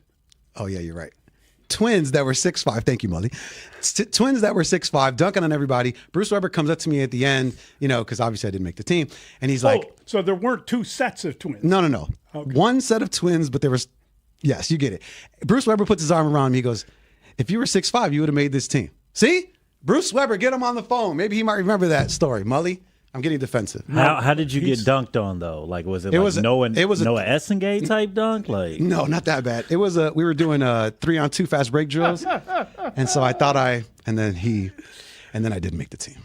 So I wonder how many times Bruce told that to a player. Son, if you were only 7 feet tall. Hey, I'll take it. Because Gabe took that and he ran with it the whole way. And I'm telling the story 20 years later. He's in the NBA. He's mentally in the NBA, and he's giving up digits to get there. Pinky toe. I wish it would have happened. Wow. It's all right. Sorry, Mully. Can't we just accept that we are as God made us and not try to just wish our with life all that away? money, I could buy new pinky toes. I could get them back. Yeah. See Deion Sanders, right? Could have put it back on there. That's all right. See but you know Deion what? Sanders? Fortunately, we're he got new toes. He had to have them removed because we have reached a level. Isn't that true? Did I not misread that? Deion he got new toes. You don't get new toes. They don't grow Deion back. got new toes. He got it's pretty like a too. I heard they're pretty. prosthetic. It's like a prosthetic. Yes, the prosthetic toe is that's not what I a said. new toe. You buy a new toe. I mean, you bought them. They're paid for. Good God, Dustin. If you had a prosthetic leg, you never suggested. The score. Fun is winning. Winning is fun. I believe have fun first, then you win. Then you have more fun in the clubhouse. White Sox, White Sox, go, go, White Sox. Rahimi, Harris, and Grote on the score. What is this team capable of? How good can the Chicago White Sox actually be? We're all in this learning and discovery phase during this, what feels like a bonus season for the Chicago White Sox, because while I think most of us, most pundits, and many of the people that we had on the show, I think of Ben Verlander as one of them. Everybody predicting that the White Sox were going to be better. And to be better didn't even necessarily mean the White Sox were going to be a 500 baseball team. We all moved very slowly on this because, well, when you lose 100 games in 3 straight seasons, I don't think anybody is out of order for making it baby steps. Would that be a fair assessment coming into this season? The Sox were going to be better, but they were still probably going to be below average. Don't lose 100 games was the bare minimum here. That was it. That was where the bar was set for the White Sox this year. Be encouraging, develop your players, show us that you're not going to suck. The next year, I think, is probably where most of us were coming from. I'll speak for myself. That's sort of where I was. Stoney, make me feel like the White Sox are going to be good going into the next season. Be encouraging, sort of like the Bears in a lot of ways, having their nice little bonus season this past year as well. Well, now that we're getting hot and heavy here, and the White Sox, as we speak right now, are 1 game up on the Cleveland Guardians in the division. The Sox are 52-46. Tonight they will be at Texas. And check this out. Ryan McGuffey of the Recap, and you know him from various places around town, mainly NBC Sports Chicago and the many manifestations or titles that place has had through the years. Ryan McGuffey filled in for Lawrence Holmes on Spiegel and Holmes on Friday. He's locked into the White Sox. He is a White Sox major and shared this hot take regarding the White Sox. My bold prediction, I'll cheat. Don't be afraid. There's a lot of good stuff in there, but don't go back and listen to it. Oh yeah, you're harvesting your own content. Yeah, I love that. How about that? Yeah, I've done it my whole life. My bold prediction is that the Chicago White Sox are going to go to the ALCS. Wow, that's my bold prediction. Now that requires them making some move. There's somebody that's not on this roster right now. In order for that to happen, there's going to need to be a trade. But tell me why the path to the ALCS is insane if they're the 2 seed in the AL. Well, that's the thing. They would get a bye. They win 1 series. They're there. And they'd have home field. And that matters for that team. They are the second best home team in baseball. Yes, they are. And that's why it was so nice that the White Sox started post-All-Star break, taking 2 out of 3 on the road, out of the country. Not just on the road, out of the country. Marshall Harris, longtime White Sox fan. Do you agree with Ryan McGuffey? Is that just a hot take, blowing off steam? Can I take you back to a prediction that I made when you were sitting in that very seat and I was sitting in this very seat? You may. About a certain football team in which people thought I was jumping the gun, but I explained very logically that they would be the 2 seed in the NFC. And therefore, their path was very simple. Win a game, and you're right there in the mix. And it's even better in baseball because if you are the 1 or the 2 seed in the American League, all you got to do what Mr. McGuffey was talking about, all you got to do is win 1 series. And so if you believe the White Sox are going to win the division, you also believe that they're more than likely going to be the 2 seed. Wow. And then all you got to do is win 1 best of 5 playoff series.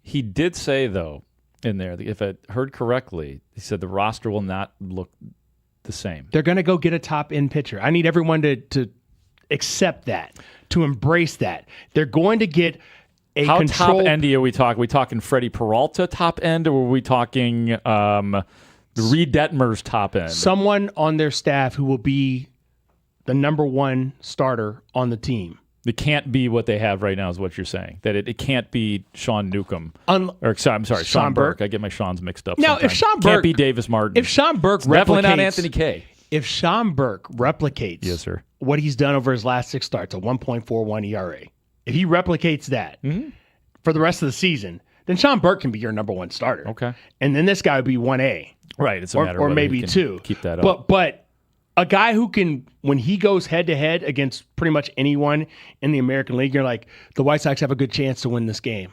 Like, not a prayer, but like a legitimate chance to win Like the baseball game. Feel good when you Like, look that's- at the next day's starters and you're like, oh, that guy is that Tarek Skubal is starting. But yet the White Sox still have a chance. Cam Schlittler is starting, but the White Sox still have a chance. Robbie Ray starting. That Sonny sounds Gray, pretty good too. Sonny Gray. Jack Flaherty, who the Cubs will go up against tonight. Sure, but you get what I'm saying. So yeah, I think it is a hot take.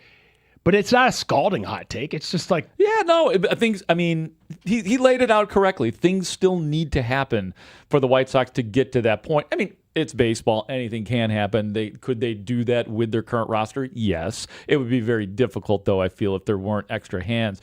I thought it was really interesting what Josh Nelson was telling us. Josh Nelson was on with us today for 2 segments starting at 11 a.m. So if you are a White Sox fan or just a baseball fan, it's really great stuff, really insightful stuff from Josh of the Sox Machine talking about the team. And then we did a little draft stuff towards the end of the segment. But how about the idea that the White Sox right now are using in the minors Tanner McDougal and Hagen Smith, 2 of the they got next potential starting pitchers. But for now, for the White Sox purposes, it's pretty cool. Kind of gives me goosebumps when you think about what they're doing. This is building up for a playoff push. All hands on deck. We're going to Chris Sale and Garrett Crochet these guys. It's okay. Mark Burley started off as a reliever in his White Sox career. So it's a really smart move, I think. I don't know if it's going to work. I do think that McDougal and Hagen Smith eventually get cracks at being starters, but the idea that they're working them out as relievers is pretty damn cool, man, because they know the Sox know what's at stake and they know what's possible relative to the rest of this American League. Well, Mark, that's why it's so important that they go and get this next starting pitcher from outside the organization to fortify the rotation as it is. Because if you're looking at a rotation and you have guys like Davis Martin and Sean Burke. Yes, and then established. Anthony Kay will be your 4th guy. And then the other guy, fill in the blank. Not Noah Schultz. At 1 or 2. Not yet. Not yet. He may be great. He's just not yet. But Noah Schultz might end up being a big part of what they're doing if he can get his control issues under control. Truth. Now, I haven't given up on Noah Schultz. It's just, you're right. But I'm saying for this push that we're talking about, yes, when you've played 98 games and you only have 64 games left, and by the time the trade deadline comes around, it's going to be basically a 4th of the season to go, right? Yeah. 2 weeks from today, trade deadline. And so to understand with 40 or 41 or 42 games left, you have a chance to really take off because the offense is offensing. Last I checked, it's a top 10 offense in baseball. Montgomery's aren't stopping now. They are not. Get them boys some biscuits because... Yes, they both played against the Montgomery Biscuits because they both were Southern League guys. That's right. Antonacci hitting balls out of the park still and playing some infield too, by the way. Ever since you said what you said about him not having the power and like he couldn't be he's been showing you a little bit more pop. Yeah. That's hey man. If I can create that motivation for Sam Antonacci, and you know I have a soft place in my heart for him, and being from Springfield. I spent a couple of years in the great capital of our state here. So I feel he doesn't know it, but we both cut our teeth in Springfield, man, right? So yeah, he should know that, Sam. But when you talk about those younger guys coming up and being part of like the solution in the bullpen and understanding if you count it backwards from 9, 8, 7, and even a little bit of 6, you have to like the idea of Grant Taylor in the 9th. Yeah. And then a mixture of Brian Hudson, Jordan Hicks in the 8th/7th, however you want to line that up. And then Sean Newcomb filling in that gap if a guy only goes, 5 1/3. It looks good. It looks really good now. What if the White Sox slipped in? If the Padres truly are going to deal Mason Miller, how about that? How about that idea? Could you imagine if the White Sox, that would be fortifying your bullpen if all the things we're seeing from them, including Jordan Hicks, which is a later season revelation, to get back to where maybe he once was when he was popping at 102 with the St. Louis Cardinals. And you mentioned Brian Hudson, and Grant Taylor's been good all year. You add Mason Miller to that mix, that is danger. I do worry what Josh Nelson told us when he was with us to say, oh, he wants to be a starter, and then you get into a murky situation. Yeah. If he's Mason Miller like he's been used the last 3 years or so, sign me up for that. Mm-hmm. But if he's going to be in a situation where he's not happy because he's not a starter. Well, what's the worst case scenario? You try him as a starter, and maybe you have a great starter in Mason Miller. But the amount of the amount of prospects they would have to give up just to get Mason Miller in the building, you got to know what you're getting. But he's under contract for what, he 3 is, more but years? I don't like having, in 2026, here's what I don't want. Okay. Unhappy players on my roster. I don't want a Rafael Devers situation at any point. Man. Yeah. Yeah, I don't know how hot and heavy it is because I was just hearing that for the first time. I did not know Mason Miller was still desirous of being a starter. The Guff take, if I gave a take that might be a little hotter. Yeah, bring it. Turn up the heat to 450. I believe the White Sox have a legitimate chance because of the way things are shaking out. They have a legitimate chance to perhaps have the best record in the American League. Whoa, could they win the White Sox win the World Series? I'm not saying all that. I'm just saying as far as regular season, they're 4 games away from the best record in the American League right now. With the Tampa Bay Rays. Here's the thing about the Tampa Bay Rays. Even though they're 14 games over 500, what's always made me curious about them is they play in the AL East. They just got swept by the Red Sox, by the way, who are the hottest team in baseball. 13 in a row? 13 in a row. And so they still got to contend with the rest of the American League East. Understand this. Their run differential has always been shaky to me. It's at plus 14. To be 14 games over 500 and only have a run differential of plus 14, they don't have the luxury of playing in the American League Central. If the White Sox can make some things happen, it starts with this series against another division leader in Texas. But if they can make some things happen in the next 2 weeks and one of these teams falls off in the AL Central and they become sellers, they may have an easier path through this division than what we had even imagined coming out of the All-Star break. Finally, what concerns you more that you've heard today that if the Sox were to acquire, or the Cubs were to acquire Mason Miller, that he wants to be a starter, or Josh Nelson talking about the Dodgers and Munetaka Murakami? That's the Munetaka Murakami replacing Freddie Freeman scenario is probably a White Sox fan's worst nightmare at this juncture. Like I said, man, and he like Josh did, and say he laid it out nice and simple, and it made sense. And it made sense to strike now because Munetaka Murakami has made it very clear that he likes Chicago, and I think he's being genuine about that. Mr. Ishbia, get in a room with Mr. Reinsdorf right now and figure it out. Oh, Ishbia. Coming up next, we have a David Ross, John Lester reunion over the weekend. Plus, we got a twofer here. Plus a Twins double play tea party for you next. Rahimi Harris and Grote on the Score. The Cubs are now on 104.3 The Score and the Northwestern Medicine Cubs Radio Network. It's got a chance! Cubs win the ballgame! Northwestern Medicine, leading the way to better medicine. Learn more at nm.org. The Schaumburg Boomers have a huge weekend at Wintrust Field. Friday is Star Wars. What is your leg? I never suggested that he grew a new. I would call a prosthetic leg a new leg. I got a new leg. Would he go to Home Depot? He got the best Miracle Grow out there and soaked his foot in it? I mean, no, of course it didn't happen. Chia toes. Dustin said, look, Lieutenant Dion got new magic toes. Lieutenant Dan has magic legs. Good God, that is so weird. It's weird that you both have the same kind of secret, I don't want to say desire, but bizarre self-belief that you would have been this had you only... So what else would you have needed to have been a pro soccer player? Like a new body? Like a different identity, like a prosthetic body, or I need a brand new one. I needed to lose about 5 inches. Well, perhaps you were too tall, right? You were too tall. No, I've always enjoyed I've always felt I was the right height for me, just for me.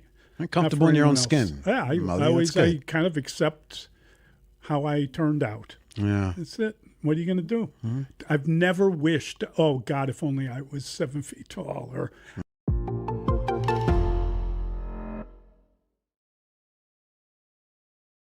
And sometimes people like to listen to a podcast about crime because it provides justice. There's an element of somebody being brought to justice. Do you like Law and Order? You probably like seeing a perpetrator be brought to justice. So when I saw this story, I thought it fit into that.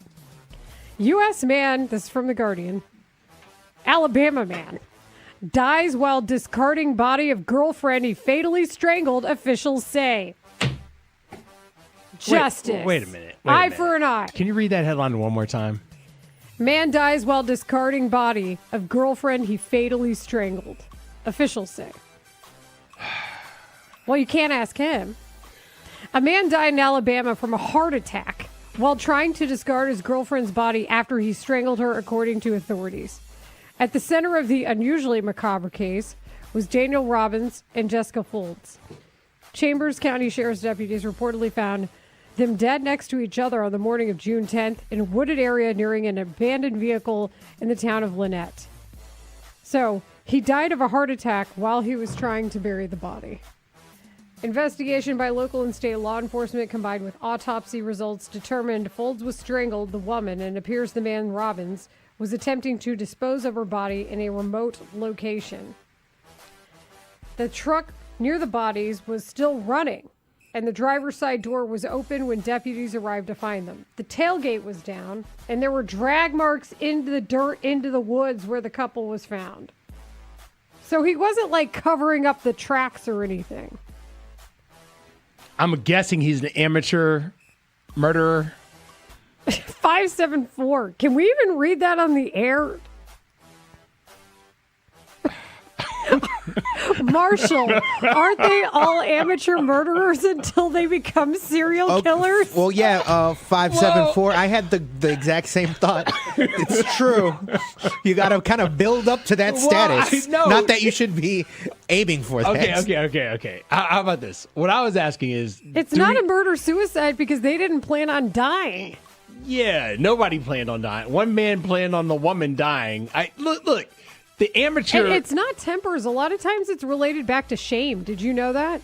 It all goes back to shame that they can't acknowledge. No, I don't doubt that. There's behavioral science studies.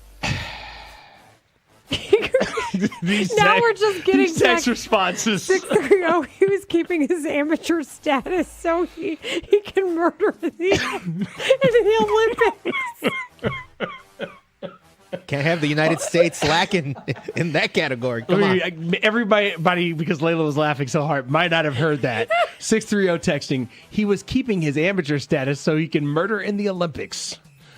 How did you say that? How did you just do that? So, no. Listen, when I said amateur status, I was like, do we know if he was a repeat offender, if he had murdered anyone else? That's what I was asking. Oh, my word. If he had a record. No. Y'all are hilarious today. 847, can you still declare for the supplemental? I can't. It's not going to be a supplemental draft this year. Brendan Sorsby wanted me to tell y'all. Will you please? Who's on your serial killer Mount Rushmore? 312-644-6767. 815.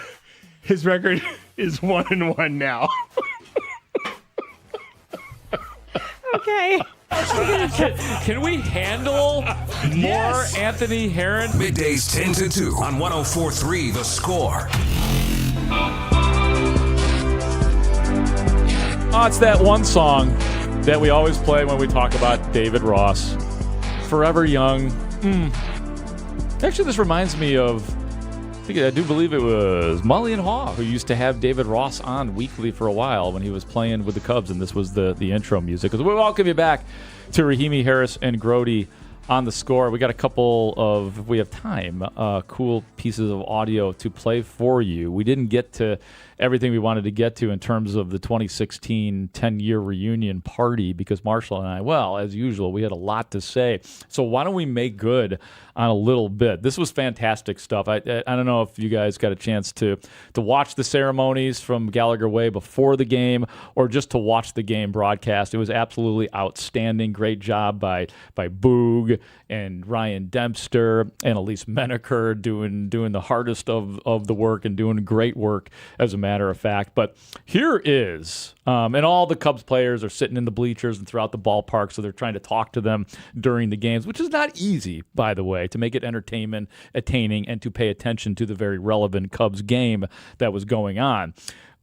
We have a David Ross, John Lester reunion from the weekend. So this is John Lester was in the Marquee Sports Network booth with Boog Sciambi and Ryan Dempster. And as I mentioned, Elise Menaker was in the bleachers with David Ross, and here's how it went down.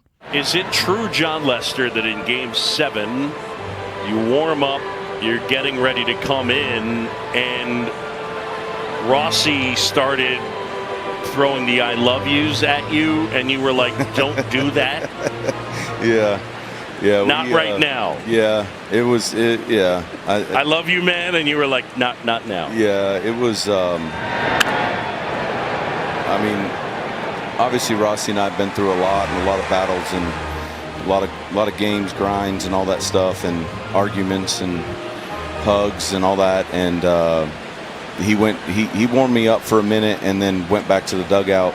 And on the way in, he gave me a hug. He said, "I love you, man." I said, "No, we ain't doing that right now. We're far from that right now." That's in there for a strike. All right, you want to do something? Elise is out in the bleachers. She has Rossi there. All right. I can feed her a question right now, and David will have no idea. So if you, oh gosh, yeah, I mean, I should have probably prepped you on this one. Yeah. Something to like sneak attack. And now look at him. Now he's probably a little panicked. Yeah, but like, waiting. what's the question? I'm scared. Who was your all-time favorite pitcher to catch? Who is your all-time favorite pitcher to catch? Oh, Johnny Lester. Johnny Lester made me a lot of money. I love you, buddy. Thank you so much. Ryan Dempster probably is a close second. And then my favorite person to work with now, besides Anthony Rizzo, is Boog Sciambi. So did I cover everybody? Look at that. We got everybody. An honorable mention. Thank you. That's right. Man, he got everybody. I love you in This there just too. announced David Ross putting his name in for they're mayoral speaking to the ballot. audience, so if this was one-on-one, it would not be nice. I do know that.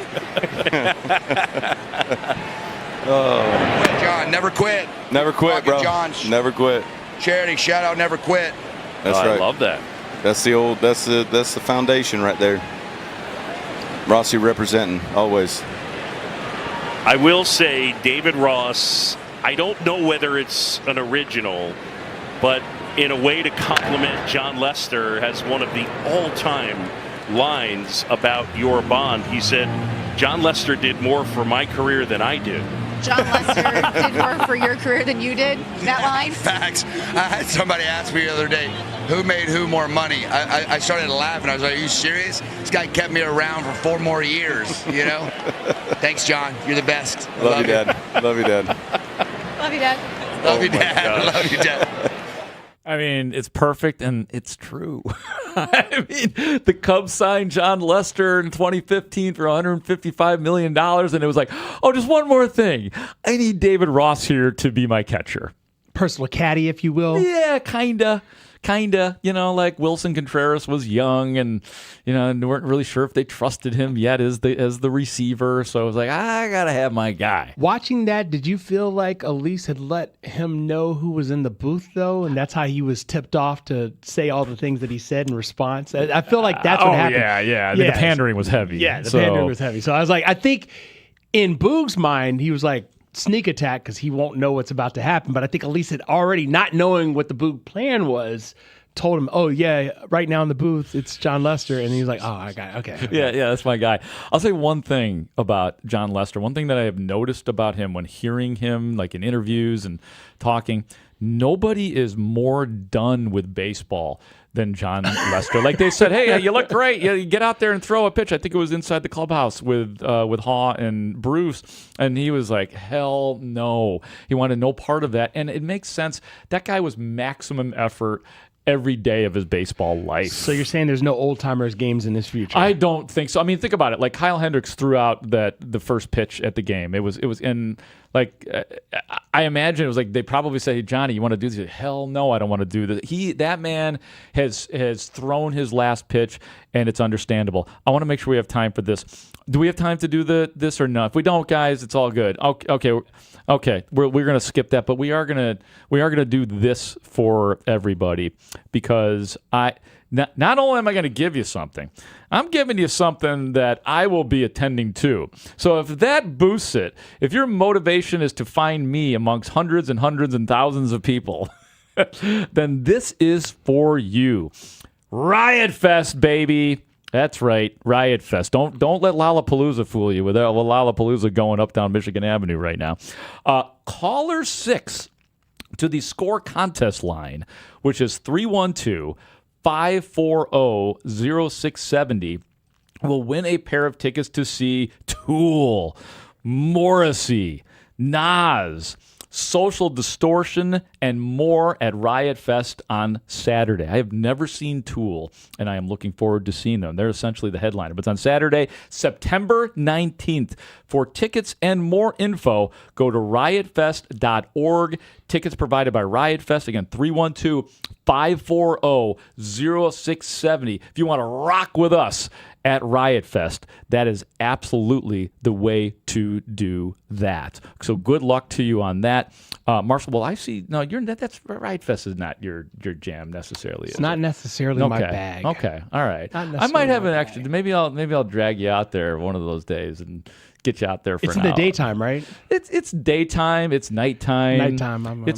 It's okay. You know how I'm at night, Grote. I'm getting to be more and more like that too. So I do. I am taking after you, Marshall. When we return on Rahimi, Harris, and Grote, they're both here.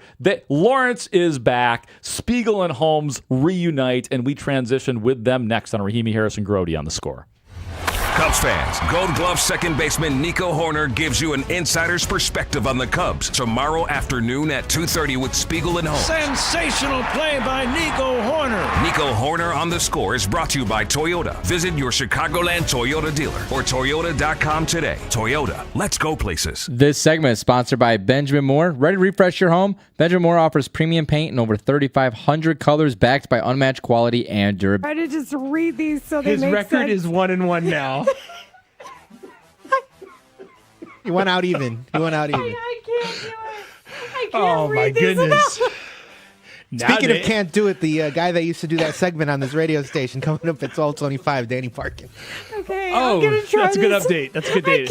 I keep just looking at the text tonight.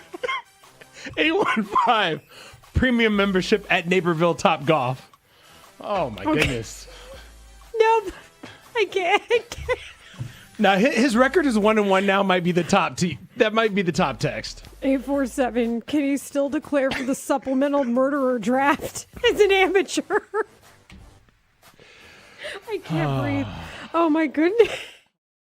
I mean, some have been waiting for me to have my Cubs meltdown after the start of this season. Well, we finally reached it. The kettle is boiling. It's ridiculous. Kyle Schwarber has hit 225 home runs for 3 different teams since he left Chicago. He hit 20 in 2022. He hit 46. 23. He hit 47. Oh, last year 56, and then they had that down year in 24 where he hit 38. Okay, the Cubs had 3 guys hit 30 last year. 2 of them at 30. But besides that, it's been quite some time since Cub hitters have had 30. You know when you go back to 2019. You know who did it? Yes, Kyle Schwarber. I do know. Kyle Schwarber. Thank you. I mean, give me a. You know when the last time a Cubs had 40? Well, I don't know, but Kyle Schwarber somehow managed to have it 3 times. So again, you can't let that guy go. And then today tonight we're going to have an opener because we're afraid of Kyle Schwarber? Why don't we just cancel the game? You should why, be afraid why of don't Kyle we Schwarber. just cancel the game? Just little league it. We don't have enough good pitchers. We are afraid of Kyle Schwarber, who we let go. Who do you think is making that call? I have no idea. Front office or Craig Counsell? Good question. Is Craig Counsell making that call? You think Craig Counsell? Are you calling Craig Counsell afraid? That's why I'm really curious because of the way it's been handled and all. So we don't want Colin Ray to face Kyle Schwarber. So we're going to get tricky. We're going to have it. So are they going to bench Kyle Schwarber because the Cubs are going with an opener? Oh, no. That's what the Cubs do with a guy who hits 30 home runs. They bench their left-handed hitter against a left-handed pitcher because they got no onion. So now how about a standing ovation for what he did? For the first thing out of his mouth to apologize for what is going on and owning it and saying, I have to take responsibility for this, and I do. And then just amplifying on what you said there, Mully, that was going to be my part where Bryson talked about we will come, we will get together and we will, get the next head coach of the Bulls. And he was like, no. This is I interviewed you. I learned about you. This is now your organization, and I'm going to stay out of the way. And we get that from George McCaskey a lot too. Like I'm not the football decision maker. You guys are. And I think what we heard from Michael Reinsdorf, I'm not the basketball decision maker anymore. You are, and I like that. And for those not watching on Twitch, Dustin actually was standing when he talked. And he was Mully would joke that I wasn't really standing. No. I was actually standing. He might have been standing in a hole, but he was, for him, standing. But Kyler Gordon's there, to be fair. Yeah. Like I'm saying, he's at the facility. He's in the meetings. He's watching the tape. Listen, does Jalen want to be any form of a leader at all? I mean, okay, why did you have to get married? You know the calendar. These are not voluntary. It's just another excuse. Like, oh, I got married. Oh, I want to see my. Everybody on that team has a wife or a girlfriend or a mom or a dad or a son or a daughter or a niece or a nephew they want to spend more time with. But this is not the week or 2 weeks to do it, or bring them here while you're doing it because you're not there all damn day. Yeah. Who else? Anybody else? Dustin, do you have any favorite team? I would go with the Phillies. I've never been to Philly, and that probably would change it very quickly based on what I've heard. But obviously, I still struggle with Kyle Schwarber not being a Cub, and I know he was with other teams, and I know. But the point is that I like the way the Phillies slug. I know how chicks dig the long ball. I dig the long ball. I like the way the Phillies slug.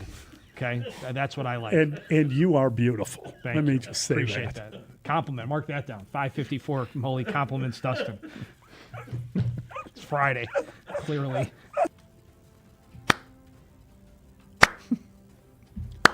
Yay! Jalen decided to go to work. Woohoo! Good for you. Way to go, buddy. Come on. Yeah, I love Ben Johnson. I'm still happy for him. So you'd be killing Jalen Johnson if he didn't show up. Come on, you can do more than a golf clap. You would. You'd be killing him, right? Oh my God. Okay. There's a nice pregnant pause while Dustin refuses to answer another question.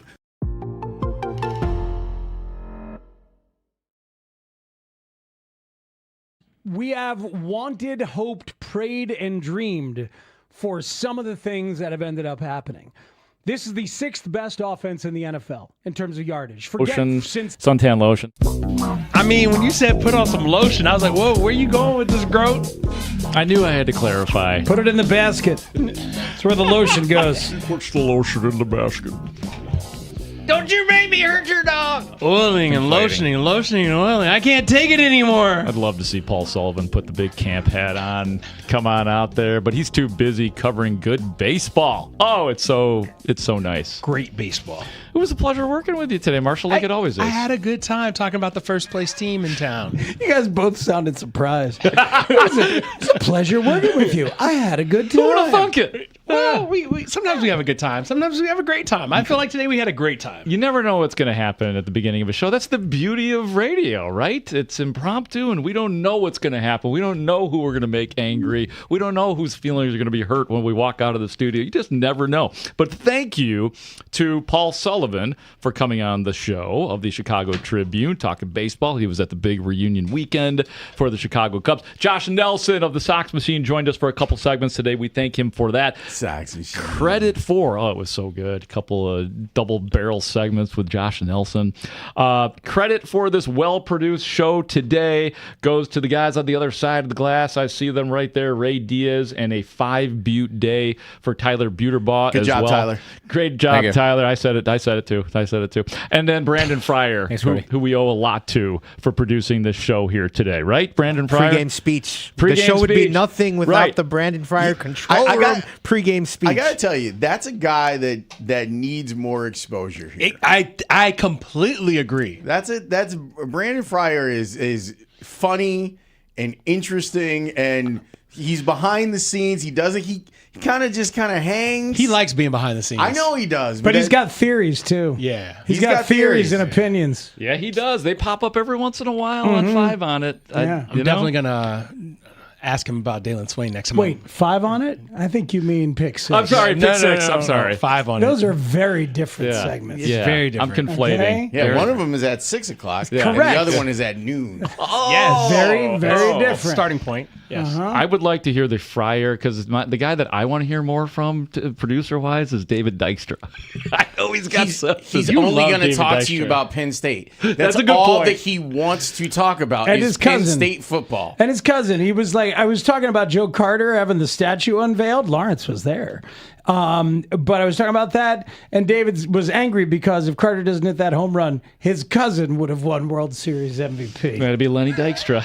Ladies and gentlemen, nails. Joe Carter got himself a statue in Toronto. Lawrence was there. Oh yeah, he was right there. It was at the ceremony itself. And Joe Carter means a lot in Cubs history too, because once upon a time he was traded for a guy by the name of Rick Sutcliffe. It's true, and he was a broadcaster for a very short period of time.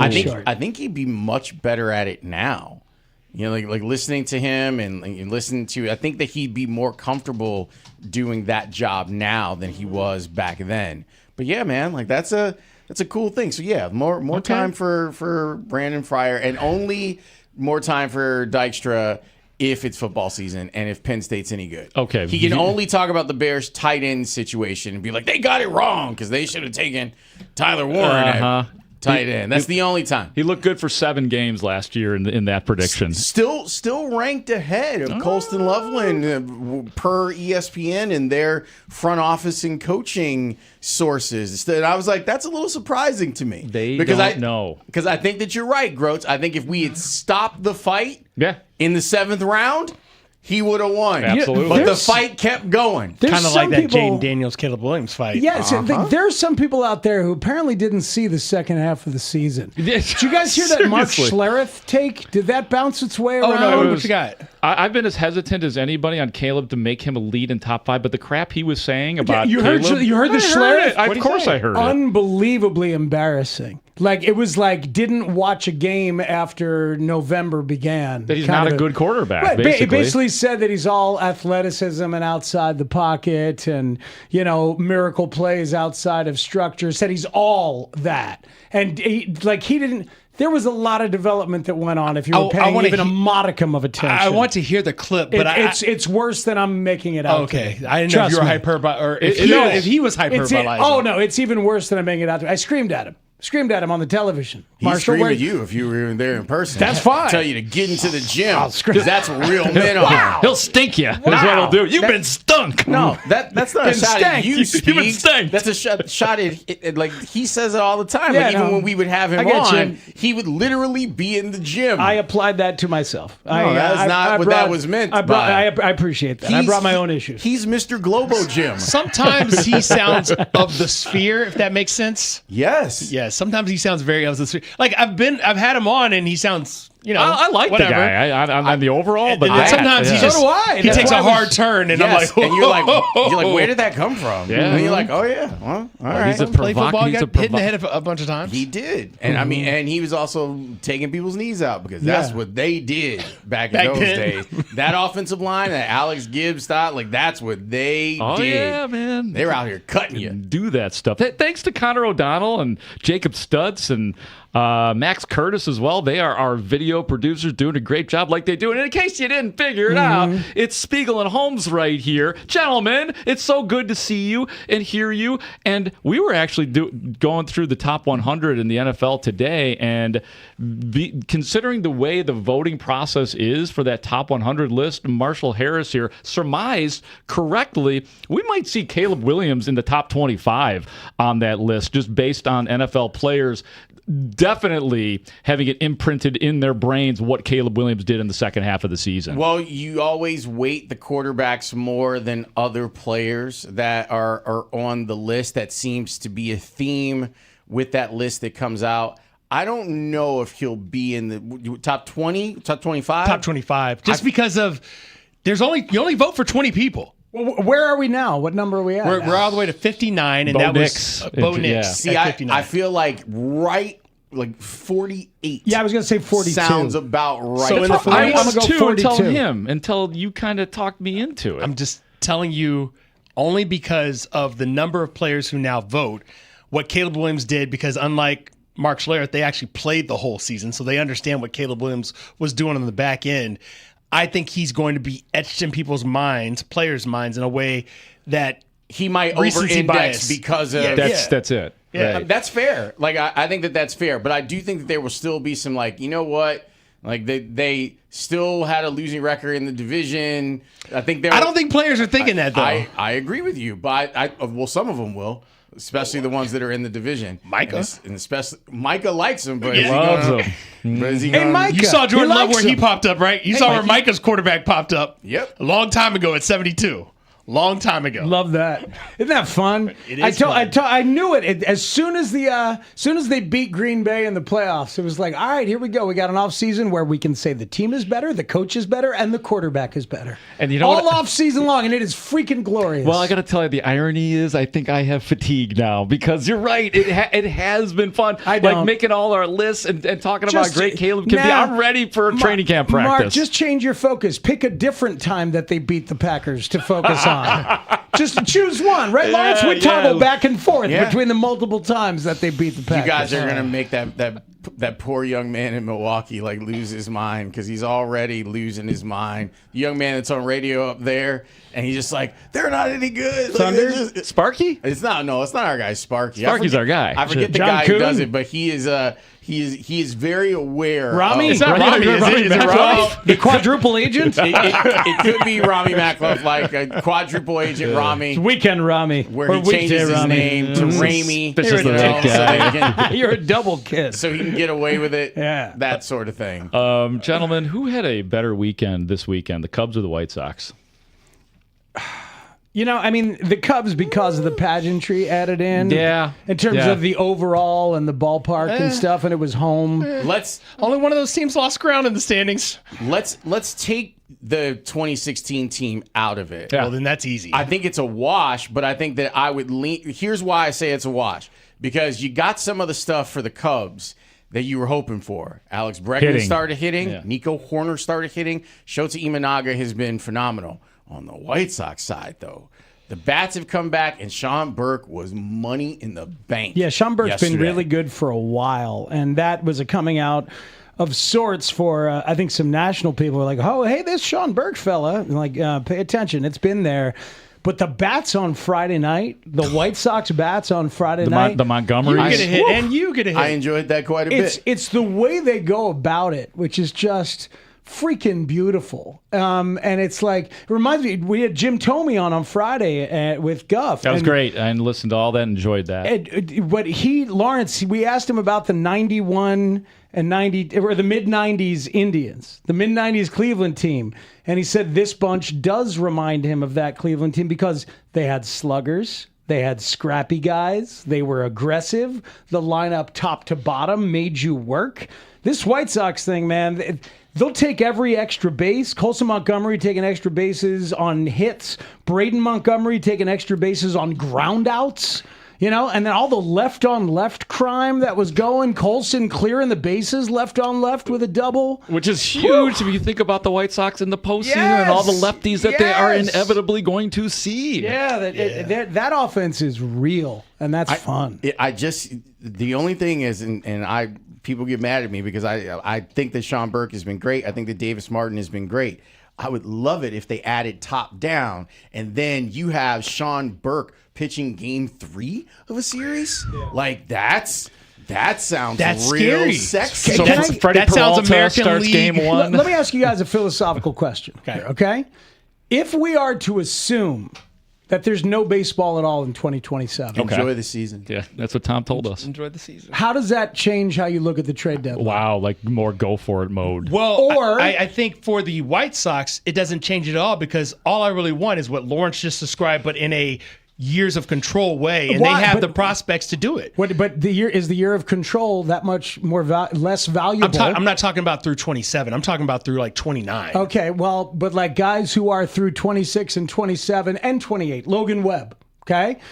You're saying, I get 3 bites of the apple, but maybe you only get 2 bites of the apple because there ain't no 27. Mason Miller, 3 years I after believe this there year, will be baseball next year. It'll just be very truncated baseball. My feeling on his Spiegs is I want the White Sox to sell out to try and win this year. And the reason why, and I get that if you're Chris Getz, you can't really do it because your job is you're supposed to be building the White Sox, and they've done a good job of replenishing the farm system and all that.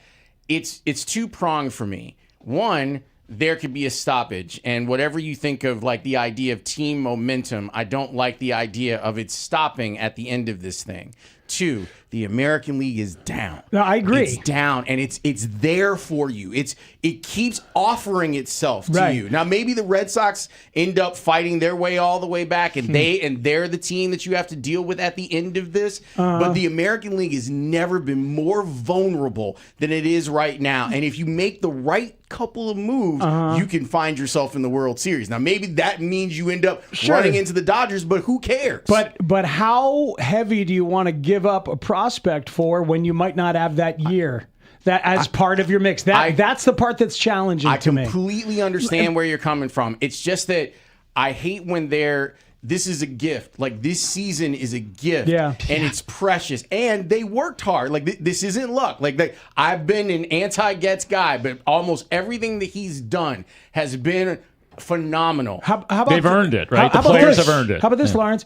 You're sitting on a bye right now. Like, if you get a bye, you're 1 series away from the ALCS. What are they? You're 4 games out of being the 1 seed? I was about to say, I'll give you one better because I honestly believe they can make a run at the 1 seed in the American League. I mean, that's a legitimate thought. 2 reasons why. 1, their bullpen is now in order. I don't know if you've seen it lately, but their bullpen is in order. Jordan when you Hicks talk about Jordan Hicks again, and Brian hard, Hudson and then Sean Newcomb in that 5th to 6th inning range, you take that, and if you get that top-down starter, like what Lawrence was talking about earlier, what I've been preaching about, I think they have the offense to get this. Mooney hasn't even done anything since he's gotten back. Giving him plenty of time to get comfy. Just get comfortable in the 2-hole. Take your walks. He hit a double that almost went out on what? Yeah. Opposite field double. Yeah, like they're not even playing that well. But when you look at how injured the rest of the American League Central is, and if you can force their hands, like if you can win this series against the Rangers on the road, I know it's a big if, but that's knocking down another division leader. They are earning the right for Chris Getz to go out and get them whatever help they require as players who are doing what they're being asked to do on a daily basis. I wouldn't be surprised if there are very few pitchers with extra years of control dealt. Like no Joe Ryan, no Logan Webb. Like it's a ton of rentals. Right? Peralta's a rental. Casey Mize is a rental. This kid Foster Griffin in Washington is a rental. Seth Lugo, where are we at with Lugo? I mean, he just resigned. So. Yeah, Lugo and Walker both resigned. Okay. They might not move. I wouldn't be surprised if we end up with very few extra years of control because of the question mark of next year. I feel like whenever because we've gotten to a place over, I would say, the last 15 years of us discussing baseball, that we all feel like we're front office people. And so we start looking at it from the perspective of the front office. And that's not a bad thing. I think that's made us all smarter. Well, that's the closest thing we could be. You know? At this point, absolutely. That's the closest thing that we can be. But I remember Theo talking about like how every season is supposed to be precious. And when you get something like this, it's really easy to be like, well, this is the beginning. This is just the beginning step of this, and this is going to build and build and build. And then stuff happens. Like life happens. Guys get injured. Guys get divorced. And that mess, like all of this stuff. And I feel like the White Sox right now, like all of this stuff that they've been through and now have gotten to this place where some of this stuff lines up in a way that you were not expecting. You weren't expecting the American League to be this vulnerable right now. You weren't expecting your division to be right there for you to just take away. And then you look and go, oh, Jose Ramirez is still at least a month away from coming back to Cleveland. All of this stuff is lined up to a point where, and you might not even have to give up too much. Take advantage of it instead of us sitting here 2 years from now and being like, man, you guys remember in 26, really like the White Sox really had it. And then all the bad stuff started happening. And Mike Vassell now is doing his sorcerer thing for the Giants. Not the sorcerer like all of this stuff. Yeah, like, yeah, every team needs a wizard. Here's what Mark Schlereth said. Oh, here it is. Oh, give it to me. Stink. Caleb Williams is not a good quarterback. He's a dynamic athlete. He makes big-time plays, but is he a good quarterback? No, because he doesn't play on schedule.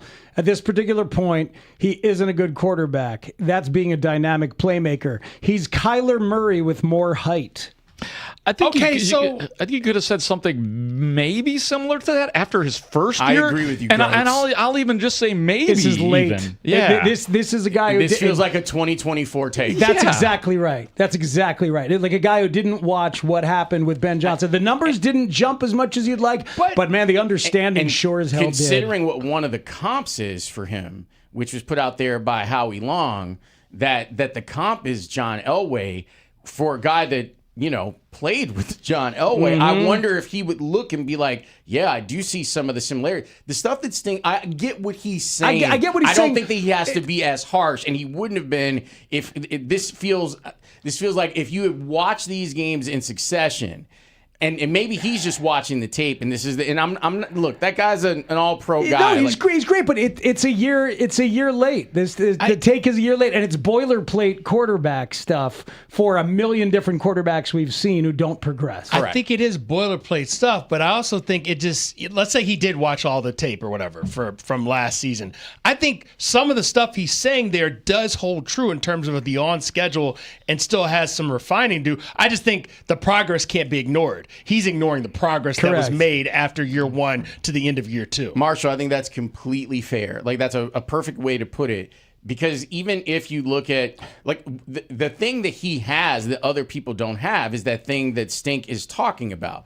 And then he's got that, right? And that's really hard to have. It really is. And it's hard to duplicate, and we'll see if he. And look, Ben knows that he wants him to be the guy that's playing a little bit more on time. Like, all of these things are fair. And defending Stink, it's like we've seen a ton of quarterbacks who have that and never learned the other stuff. Correct. But we're seeing a guy who actually is learning the other stuff. But the dynamic nature of who he is as a quarterback, and then you look at even if you go from the end of training, you know what? It actually feels kind of like a training camp last year tape. That's what I'm saying, like pre-November. Right? Pre-November. So even if you go like from the end of training camp to where they got once we got to week 6 of the season, you'll see a guy that grew. And who knows what that confidence does for Caleb when he's able to come up with these incredible plays, and then Ben can use all of the negative stuff and be like, yeah, we won and we won and we won, and be like, hey, we would have won by 20 if you would have hit this, and this. Texter says, that's it. I'm going to boycott breakfast ball from now on. That's R.I.P. That's dirty right there. You've been spanked. Maniacal dirty work right there. Yeah, we're all boycotting breakfast ball.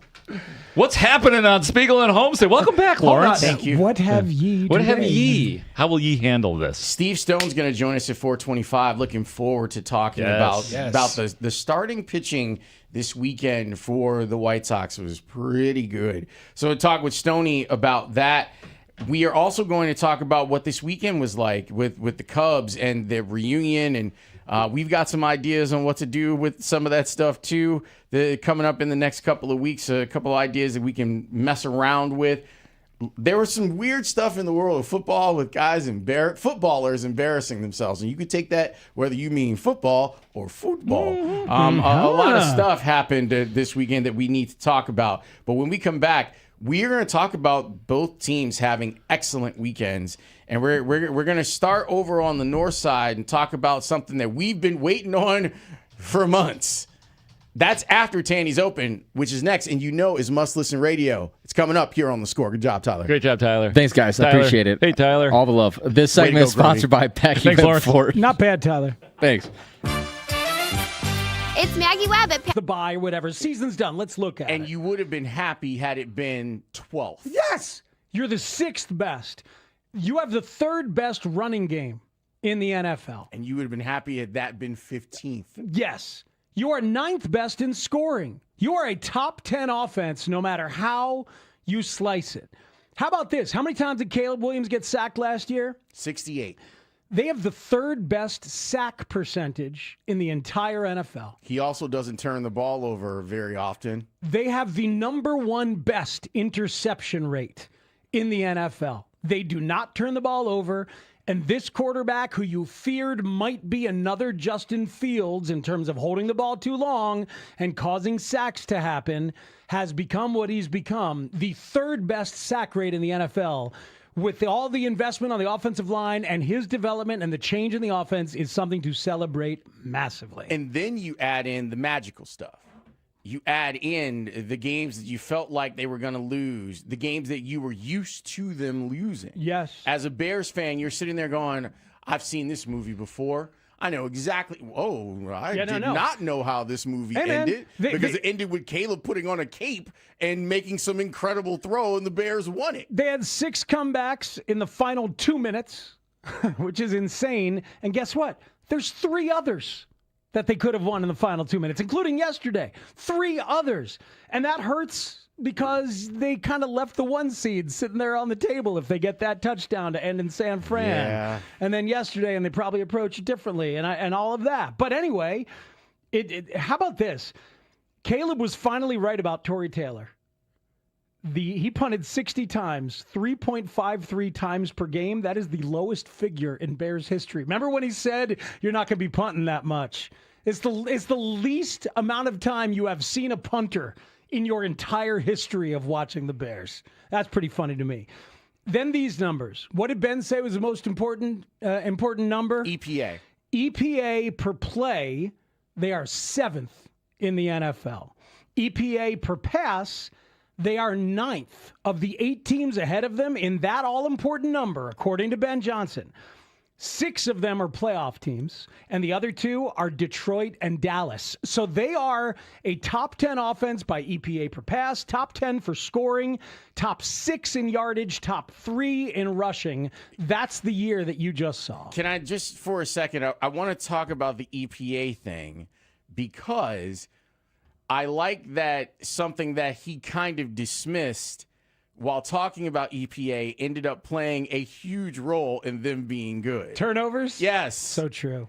Yes, like So he kind of true. dismissed that as a thing, but look at the takeaway margin that the Bears have defensively, and it's played a significant role. They are plus 22. They are number 1 in turnover differential in the NFL, ahead of the Texans and the Jaguars and the Steelers and the Rams. So all of the top 5 are playoff teams. It's been a wonderful year. Kyle Monungai, I still owe you a steak, by the way. Kyle Monungai coming in and doing what he's done. DeAndre Swift being the player that he's been. Having a career year on the ground. The improvement of Darnell Wright, even though he didn't make the Pro Bowl and you understood why. Mm-hmm. The improvement of the offensive line all the way through it, even with the left tackle situation being in flux yet again yesterday. 2 more quickies. Phil Thompson wrote a great piece in the Trib yesterday. What's up, Phil? The Bears, going into yesterday, have run 496 plays under center. That's the second most behind the Rams in the entire NFL. Remember when Caleb was told that he couldn't do anything under center? Second most in the NFL under center. Well, he worked his ass off. And we talked about it before the season began, that I had heard that he was out there doing reps every day, taking snaps from center, and then that plays out where he gets – and I think a lot of people were like, man, if this guy can get that concept, he could be a really dangerous passer, and he has been. And average depth of target, just to show you stylistically what they do, okay? This is how far the receivers go down the field before they are targeted. 9.31 yards, 5th in the NFL, behind the Eagles, the Patriots, the Rams, and the Packers. Playoff teams all. So Ben Johnson has given you a playoff caliber scheme, and Caleb Williams has executed it to a playoff caliber offense. So there should be rejoicing in the fact that the Bears have won the division. They are the 2 seed in the NFC, and the playoffs start on Saturday for them over at Soldier Field.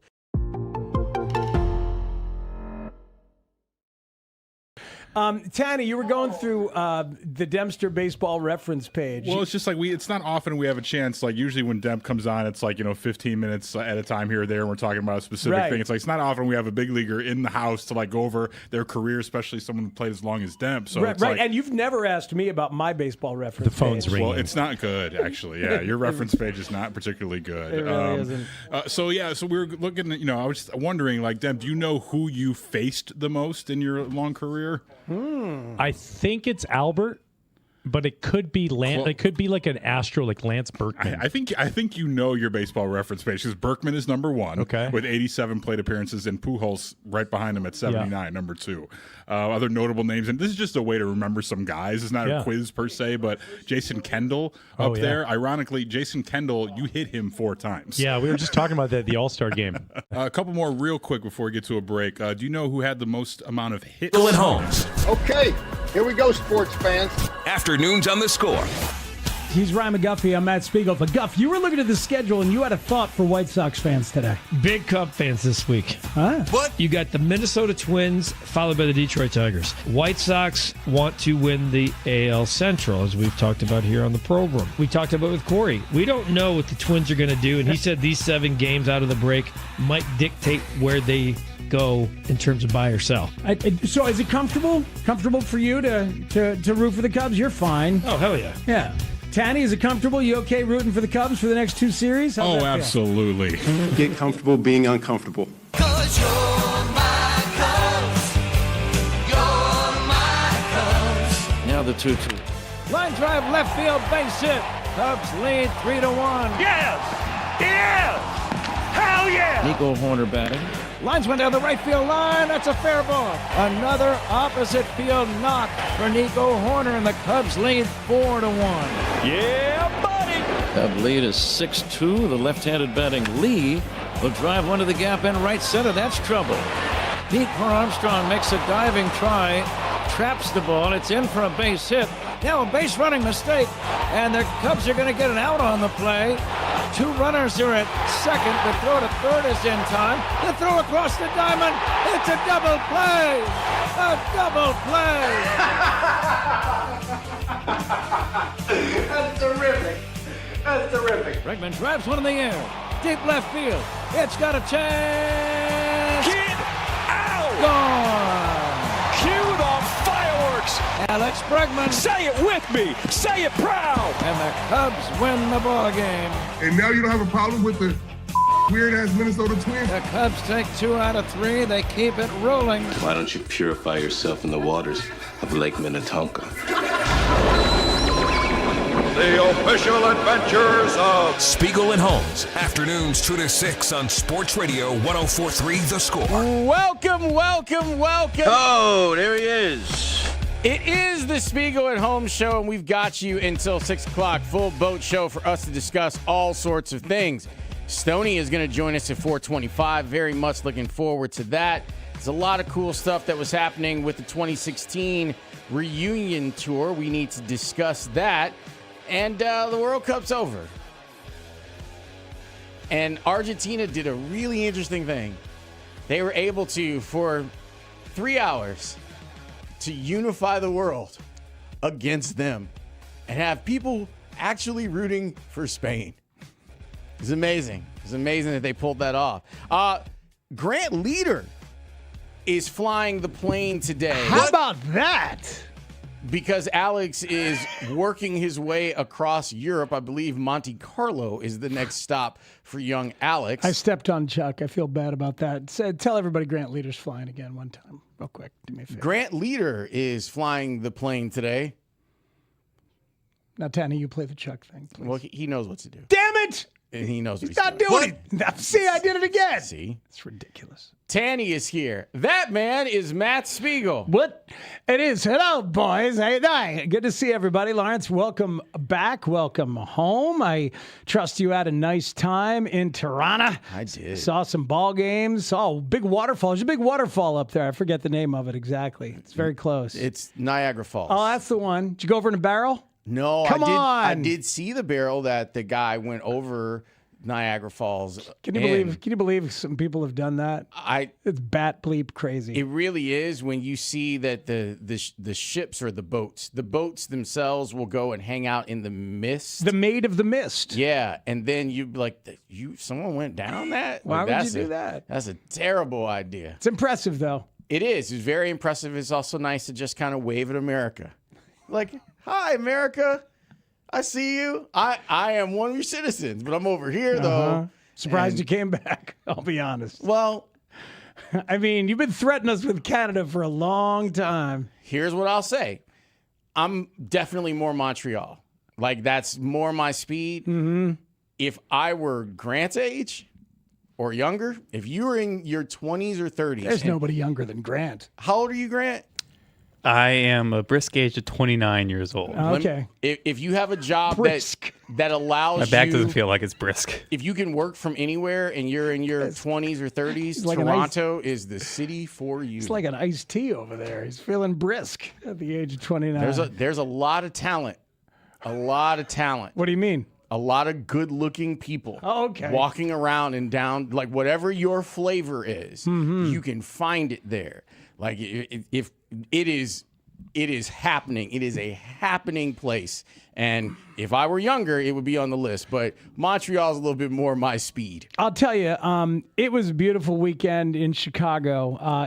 Not actually. Well, it was on Sunday. Yeah, yesterday was nice. Yesterday, it segued right to beautiful, and it stayed there. Yesterday was a good day to not do a lot of stuff except get outside and walk around or hang around on the balcony. Yesterday was a good day for that. Yeah, the new normal of like seeing the air index be in the 100s and being like, you know what? Totally fine. Yeah, I'll work with that. Instead of the mid 800s, I believe it got to Thursday night and Friday morning, which was horrible. You know what? A good weekend around these parts? Nico Horner? Our friend Nico Horner with 8 hits over the weekend. And we can ask him tomorrow if he's trying to hit for average instead of for slug. That's sure what it looked like and felt like as you kind of examined the feet and what they were doing, what they were not doing. And the fact that you called this, the laser beams were coming, and there were laser beams in all directions, down the right field line, through the hole on the left side. Up the middle? Up the middle. There was only like one of the 8 was sort of a dribbler up the middle that he beat out with his speed.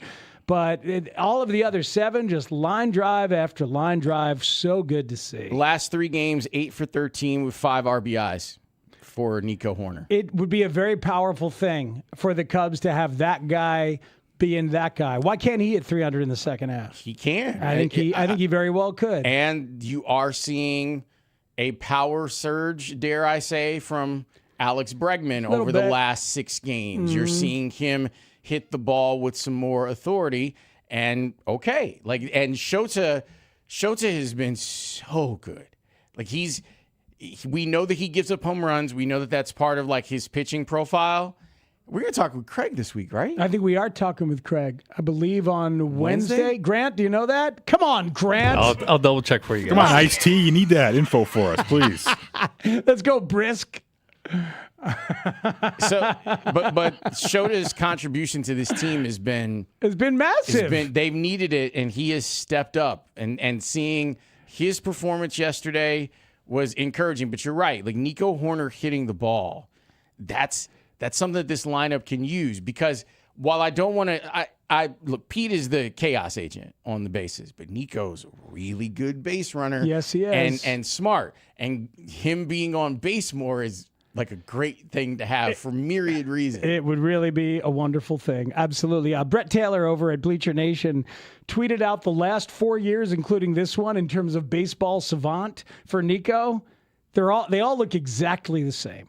Like the same bright red percentiles in everything, including expected batting average, which is interesting, but squared up percentage, K rate, whiff percentage, stuff like that. Of course, all the defense and the same bright blue and average exit velo and stuff like that. So in terms of batted ball, I'll ask Nico about that tomorrow because he likes looking at that stuff. I wonder if he feels like he's been the same guy or not. Yeah, it'll be good to talk with him about, like, I honestly, like, that was one of the things that I was sitting on the plane being like, I can't believe they're going to play tomorrow. Like, I kept thinking, are the Cubs going to actually play? And with then the air quality from Friday? Friday? With the air quality being as bad. And, of course, like, I'm going into it. Like, I'm going into Ontario. And I'm like, oh, well, the roof will be closed in Toronto on Friday night for sure because of what's going on there. And I was shocked to see that the Cubs played Friday. So I want to ask him about that. Like, well, what it was like to play in that and get ready for a game like that. Because what the hell do you do? Yeah, I mean, you try to breathe as best you can, and try to get your way through as best you can. Did you see? I thought of you yesterday. By the way, did you see what the Phillies outfielder did? Yeah, and Gabriel Rincones Jr. Yeah, and guess who else did that this weekend? Mooney. Mooney ran into the same problem. He couldn't get his glasses on. He tried, but he was like fumbling for the glasses, and they fell away. And then he put his glove up, and then couldn't find the ball. So he didn't find it. No, Rincones found it, which is incredible that he was able to get the sunglasses on and still make the catch. Lawrence Holmes has long been angry, flat out angry, feisty, even at outfielders and infielders who wear the sunglasses on the hat. What are we doing, fam? It's just get flip down. Right, but this guy, I guess this is the model. What Mooney tried to do and what this guy could do, he took them off the hat, put them on the head after looking down. That's too much stuff. Yeah, it was way too much stuff. I mean, it was ridiculous that he was able to do that. The index finger coming downward. I don't even have to look. And I can keep my eye on the ball. I know that it's not what's done today. I get that there is a fashion element to it, and I know as someone that doesn't have any style, is not my place. Wow. But I don't know. Grant, would you say that's true about Lawrence, that he doesn't have any style? No, he's got some style. Good job, Grant. I would ingratiate say, yourself. That's solid work. Go ahead. Try my best. It's not the best radio, though. No, yeah, but pandering is probably the smart move for Grant. Yeah. We'll talk about this after the show in our post-show meeting. He's only 29. He's brisk. You know, I think iced tea is smart to choose the pander approach. Just get some flip downs, man. Like it's like just. There's literally a statue of a guy at Wrigley with flip downs. Take him off that statue. I'm sure the Cubs can find everyone some flip downs. Probably. And look, this is egregious. It's not as egregious as the guy with the sunglasses on the back of the cap. Like, that makes no sense at all. Well, right, because plus that guy looks like a bag. You know? Yeah, he's probably Josh Donaldson. But you could just do. How to know if you're a bag, folks? Are you Josh Donaldson? It's a great flow chart. Yeah, first question. Are you Josh Donaldson? Yes, you're a bag. No? Do you remind people of Josh Donaldson? Oh, boy. He was a front and center in Toronto this weekend. That's what you said. You said he was all over the place. I was watching CBC Toronto, And I love that each province has their own CVC channel, which is amazing to me because and it makes sense too. Like the idea of like, here's what's going on in Toronto. Here's what's going on outside of Toronto in Ontario. Here's what's going on in Quebec. And that's a whole thing. But Josh Donaldson and Russell Martin are doing a podcast together. And to promote the podcast, they're showing up at softball games and taking at bats. Wow. Like just neighborhood softball games that are going on. That must be exciting. It was a pretty cool story. I was like, if it wasn't Josh Donaldson, I'd be completely on board with this. And yet, here you are. So after that weekend, the Cubs find themselves 6 games back in Milwaukee. They have a plus 62 run differential. That is 4th best in the National League, 5th best overall. And the White Sox right there at a plus 45 run differential. They have the 6th best run differential in all of Major League Baseball and find themselves a game up on Cleveland for first place, 6 games up in the American League Central. It's wild, isn't it? Like watching what's happened with the White Sox and seeing where things stand with the White Sox is amazing. And winning a series on the road this weekend. And doing it with some incredible pitching is another thing. And that's something that we need to talk about too. Like this yesterday in the early innings of that game, like it felt like a heavyweight fight, you know? And I know that with each series that gets more and more important for the White Sox is probably going to feel this way. But the pitching matchup yesterday was just sexy as hell. Ha! You almost did it. That means you're comfortable. Good to have you back, sir. So, like, watching that play out was just tremendous. So let's talk about that as we round up the weekend. And I see people texting us being like, yeah, I was out there on Friday. Even if I had tickets, I don't know if I would have gone on Friday. Maybe we rocked a mask, but even still, like, it was kind of hot and sticky and smoky. And, you know, it was a Jim Leland day over at the ballpark. And I will not be muzzled like a mad dog. Will not. We will talk about Mad Dog. I think he and I are actually simpatico on something. Let's take a break. When we come back, let's talk about the White Sox and their weekend in Toronto. Next, here on The Score. Hey, Chicago baseball fans. 104.3 The Score is your MLB trade deadline headquarters. Will Chris Getz and the White Sox be aggressive as they contend for a playoff spot? We're going to look for opportunities to help this future now. Will Jed Hoyer make a splash for the Cubs and acquire some much-needed pitching? You can't have enough pitching. You never have enough. Keep it here as we approach the August 3rd MLB trade deadline on Chicago's Sports Radio. 104.3 The Score and live on the free Odyssey app. Skip Schumacher? You do know your baseball reference page. Wow. 22 hits. He named his dog. He got a dog and he named his dog Dempster. I swear to God, that's a factual statement. It's unbelievable. That's incredible. Yeah. It's so weird because you look at the list. It's like Skip Shoemaker, Lance Berkman, Albert Pujols. You know, that's one the top of these 3 right things there. is not like you know, the other Yachty's one. there, Prince Fielder in the top 10. Yeah. So let's go with guys that Dempster owned. All right, so you have 2 Hall of Famers on this list. I'm gonna go minimum 10 plate appearances. Right. Oh, if you give me a little bit more less play, like 7, I got a couple more Hall of Famers on there. I know. I do have one with 7. Well, I think it's who you're talking about. But there's a lot of pitchers on here, obviously, and I won't name them except Glendon Rush had 16 at-bats and hit 063 against you, and Glendon Rush, friend of the station. Yes. So just got to shout him out. Friend of Ryan Dempster. Yes, great friend. Son Cade Rush just drafted by the Detroit Tigers. Oh, love that. Yeah, didn't take up pitching until 3 years ago, FYI. So for all the travel ball parents out there who thinks you need to take your kid to every tournament from here to Indonesia, you don't need to do that. You can go a different route too. Back to you. All right, so who are the two Hall of Famers? One of them hit 000, nothing against you, and the other one hit just 143. But they're both pitchers? No. They're position player Hall of Famers. And this is minimum 10 at-bats? Well, one of them 7 at-bats. The other Joe one 13. Mauer with the 7 at-bats? No. He got a hit.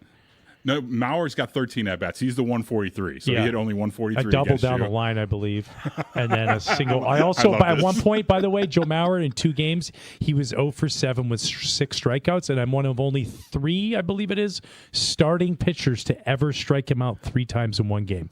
Small caveat: I had a nice strike zone from Corey Blazer behind home plate. Way to go, It's about Corey. this far off the plate. I wish you were Thanks a White so much. Sox. I wish you were a out. White Sox from the years 2003 to 2010 for that reason. Now So we're the other on Hall of Famer with 7 at-bats hit nothing against you. 0-0-0. Wow.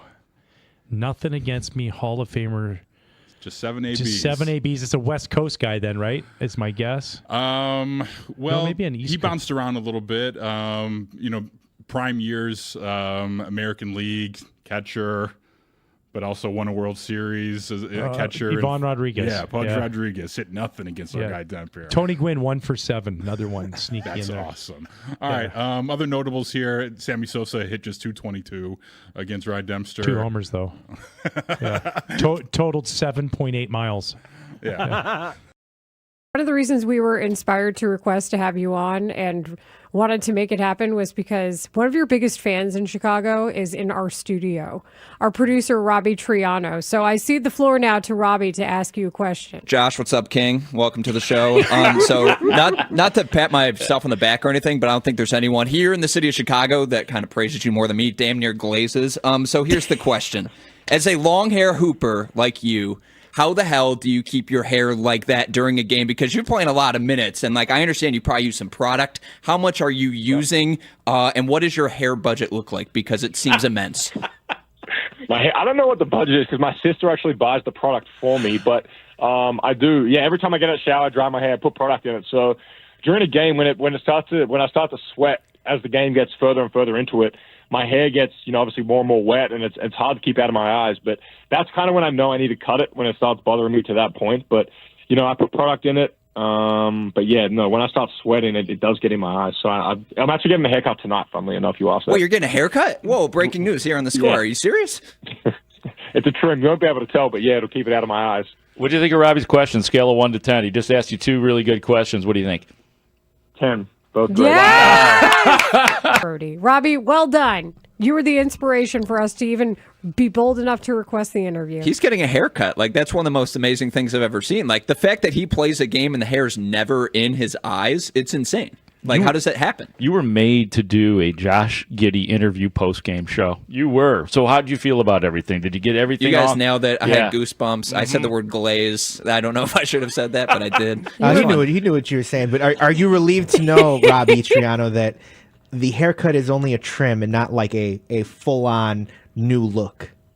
Right, but I could see why he was taken aback a little bit by Right. that. Yeah. Do you think he'd ever go with a headband? If we ever get headband Giddey, the league may be on notice. He's never done that? I think he's done headband. I was gonna say, I'm pretty sure in Oklahoma City he did a headband thing. We might have had that. It would be. Would he do the thin headband? These are the questions on the tops of everybody's See, mind. I said, I'm a Literally. long-haired hooper. People call me the Giddey on a pickup court. When I play, I have to have the hairband, or else it's just in my eyes and I can't see. Let's flash back to the fateful day where Robbie got to interview Josh Giddey. And Robbie said, "What's up, King?" And then he proceeded to ask him about being a long-haired hooper and how Giddey keeps his hair out of his face while he's able to ball. And apparently Giddey said that this is a common topic that comes up, but his sister is the one who helps him out with the hair product. Well, because he's a cage rat, Brady Montgomery. Ooh, yeah. I was actually going to say Sean. Really? He loves going to the field on off this. I don't know Sean why. Burke on the mound for the White Sox in the bottom of the first, no score, making his 15th start of the year. Becoming an ace for this team, and he strikes out Keys with the off-speed in the dirt. Drew Romo. That's strike 3. Guerrero strikes out swinging.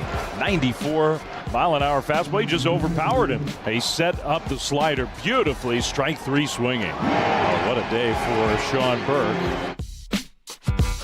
An incredible day for Sean Burke. Is that Sportsnet or is that 590? Peacock. Oh, that's right, Peacock. Sorry. It's Peacock. I made it home just in time to watch the Peacock broadcast. Early in the morning. Yeah. Had to counter program against live baseball for a couple hours on Hit and Run. It's rough. I only refreshed my CHSN app 10,000 times. Why isn't this showing up yet? Thanks for listening, Tony. Well, he was trying to watch the game. Yeah, the Sox game, yeah. Yeah, he wasn't talking. Again, this isn't one of those things. It wasn't about you. People weren't taking a shot at you. He was just trying to watch the game. I think when you say it wasn't about me, That's about me. You're making that about me. That's what I think. I think you made it about you. So, yes, Sean Burke on fire. That's who this is about. This was so sexy yesterday because Burke and Yesavage were incredible. Like Yesavage with the splitter, Burke with the curveball. Watching those two guys ply their trade yesterday, watching how efficient the innings were in that game yesterday was amazing. Early on, like through the first 5, like how efficient those guys were. And it was back and forth, and it's like, watch this. I'm going to strike out 2 in an inning. And then Burke comes back and he's like, I'm going to get out of here with 6 pitches. Like it was just incredible pitching theater between the White Sox and the Blue Jays yesterday. That's awesome. Burke has been really good for a while. Over his last 6 appearances, he's 4-0 with a 1.41 ERA. And what he's been doing is throwing a lot of first pitch strikes, did it to 78% of the hitters he faced yesterday. And he's not giving up hard contact. Only 4 of the batted balls in play came out at 95 miles an hour plus. He's giving up a lot of soft contact. I was reading Lamont Pope this morning, who was there and covered the series. Davis Martin apparently gave Burke some advice on how to challenge this lineup. Because Davis Martin was great the day before. That's what I'm saying. Like that's if there's one thing I feel like the White Sox have had, and maybe I'm still not quite convinced, is the starting pitching. But seeing the way that their starting pitching went in this series was incredible. They got exactly what they needed. Our friend Lance Brozdowski from Marquee, who does such great work, I've subscribed to his pitcher notes of late, and I'm really enjoying it. And like 3 weeks ago, he wrote about Burke. And he wrote about how Burke has such a great fastball, and everybody knows that he's leading a lot with the fastball. But what he's doing also is that he's adding a lot of other weapons around it. He's throwing a lot more sinkers to righties than he ever did. And Lance wrote it this way. I thought you'd enjoy it. This is the epitome of modern baseball. He's throwing sinkers to righties before there's 2 strikes. Then he's got a new cutter that's also more of a pre-2-strike pitch. Once you've identified a good fastball, you mix sinkers and cutters into the pre-2-strike counts so the 4-seam fastball doesn't get overused and overseen. So Burke learning that and just being able to lean on the fastball, which is great. He's using the other stuff to change the eye level, the timing, and make people not expect the heater when he throws it. Thought that was really cool. Yeah, he's definitely keeping people off balance, and he did that yesterday. Now, look, I'm not convinced that the Blue Jays are any good this year, and they're below 500. They seem to be struggling a little bit to kind of find their identity this season, but every time there's someone in the White Sox way and you go, well, here's another test, they keep passing the test, other than the series against the Red Sox, but the Red Sox are the team of the moment. Back-to-back weeks, the Red Sox are the team of the moment. I would expect nothing less. How do you? They didn't lose. And what was I going to do, name the American League?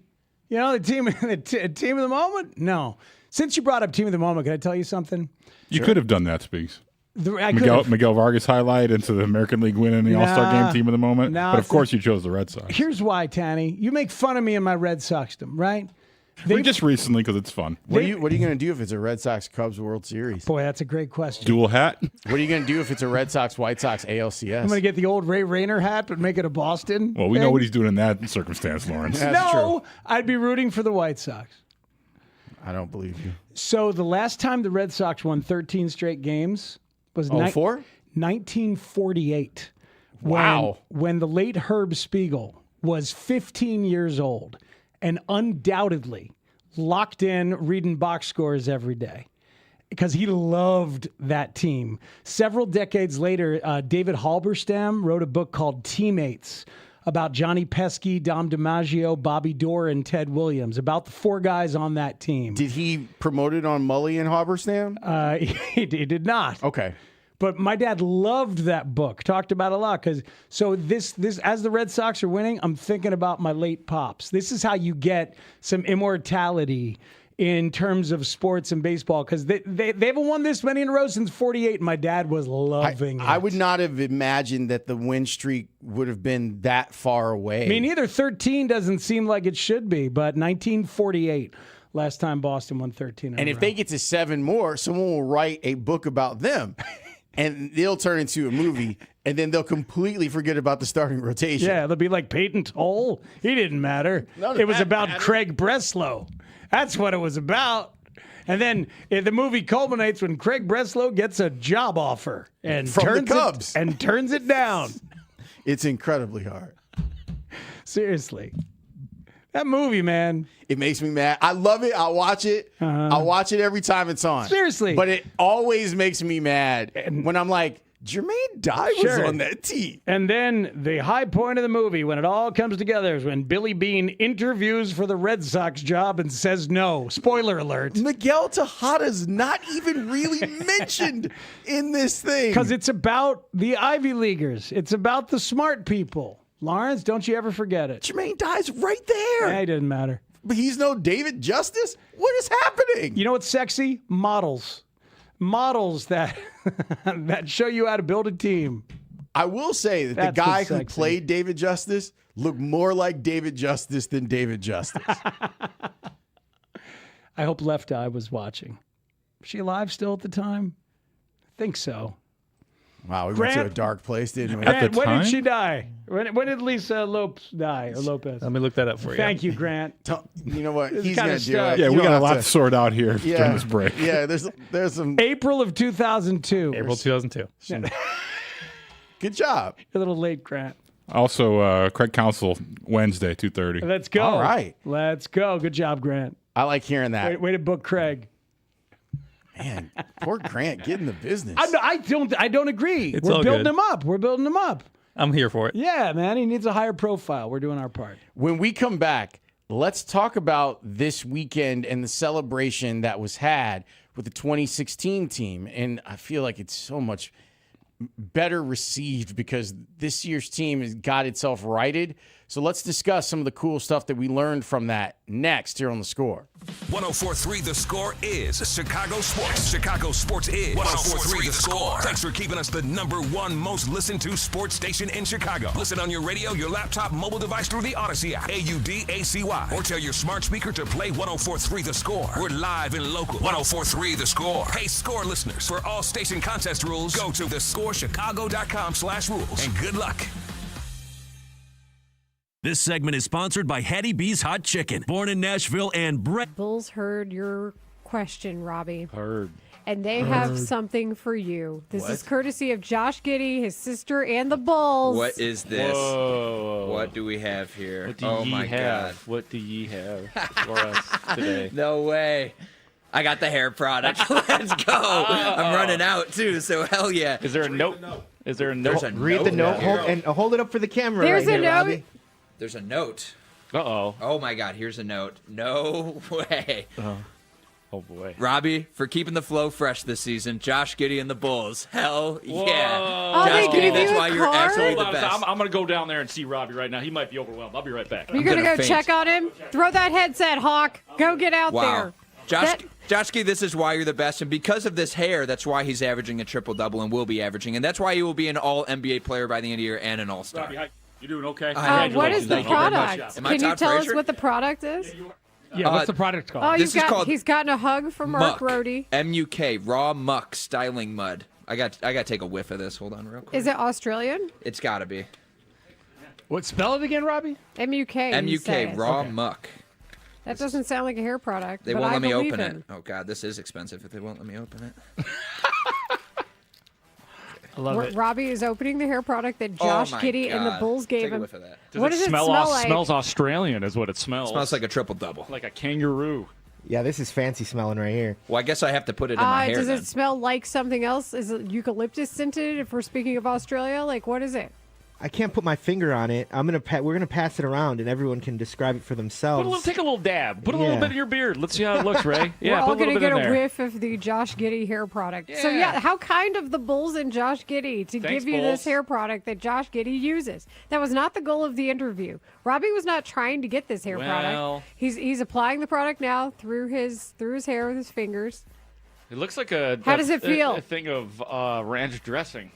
Now, this thing is thick, and I understand now why his hair is so firm, because, oh my God, this stuff is really thick. It's like a citrusy smell. It smells unbelievable. I'm going to pass this to Marshall to see. Thank you to the Chicago Bulls. Thank you, Josh Giddey. You gained a fan for life.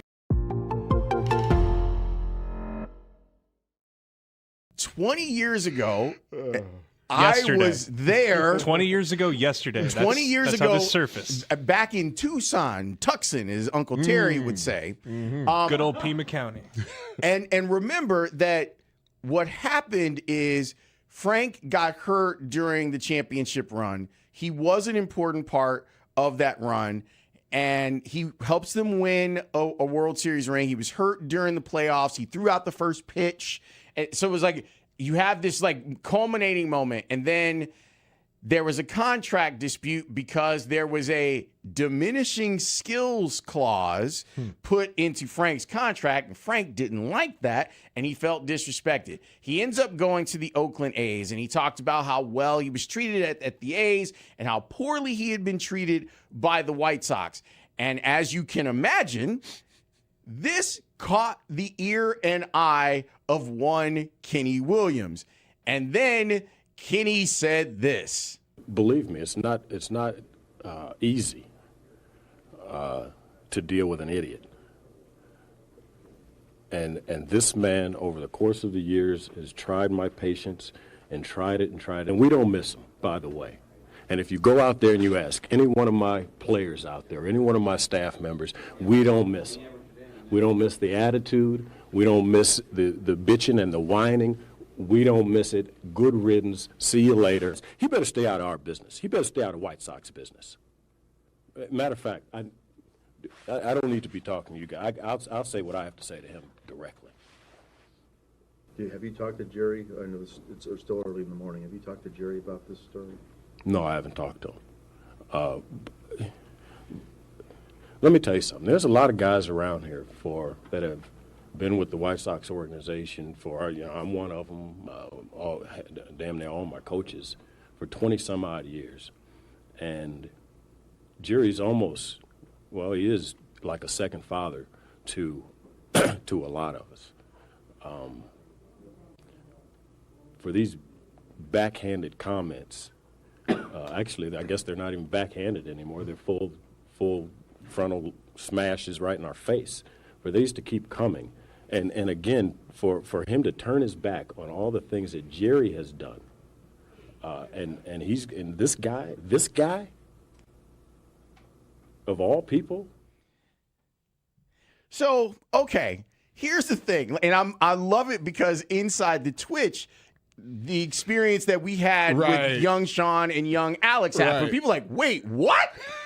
This was said about Frank Thomas? Even Connor in the Twitch chat, like, it's the first time I've heard the full clip of it. Yeah. Yeah. There's a lot of people who are now getting the context. Now look, Kenny no longer works for the organization. He better stay out of our business. He better stay out of White Sox business. I am getting to that. Kenny is probably really enjoying not having to deal with the day-to-day operations of running the White Sox anymore. Listen to Sports Station 104.3 The Score is Chicago Sports. Chicago Sports is 104.3 The Score. Always live on the free Odyssey app. WSCR, WSCR FM and HD1 Chicago. And Odyssey Sports Station. The Score! Spiegel and Holmes. Afternoons on The Score. Here comes the 0-1 to Michael Bush. Fly ball right field, well hit. Back goes Martin. It's got a chance. Gone. Home run, Michael Bush. Cubs lead 1-0. Patrick, Bushy hits the home run against his hometown team, and the ball lands right at Anthony Rizzo's feet in the right field bleachers. That is unbelievable. Riz is a magnet for balls when he sits in the bleachers. That's twice. Riz, come back again tomorrow. And isn't it interesting that the Cubs' first baseman, Rizzo's old position, Yeah. and number 3 hitter, that's where Anthony used to hit, gives the Cubs a 1-0 lead here in the first. It's almost as if some of this stuff is scripted. Like, it's kind of crazy that you're like, isn't that where Anthony Rizzo's sitting? Like, oh, there's Anthony Rizzo with the ball. With the ball. It's crazy. The ball actually picked up by Odyssey NBA insider Nick Friedel.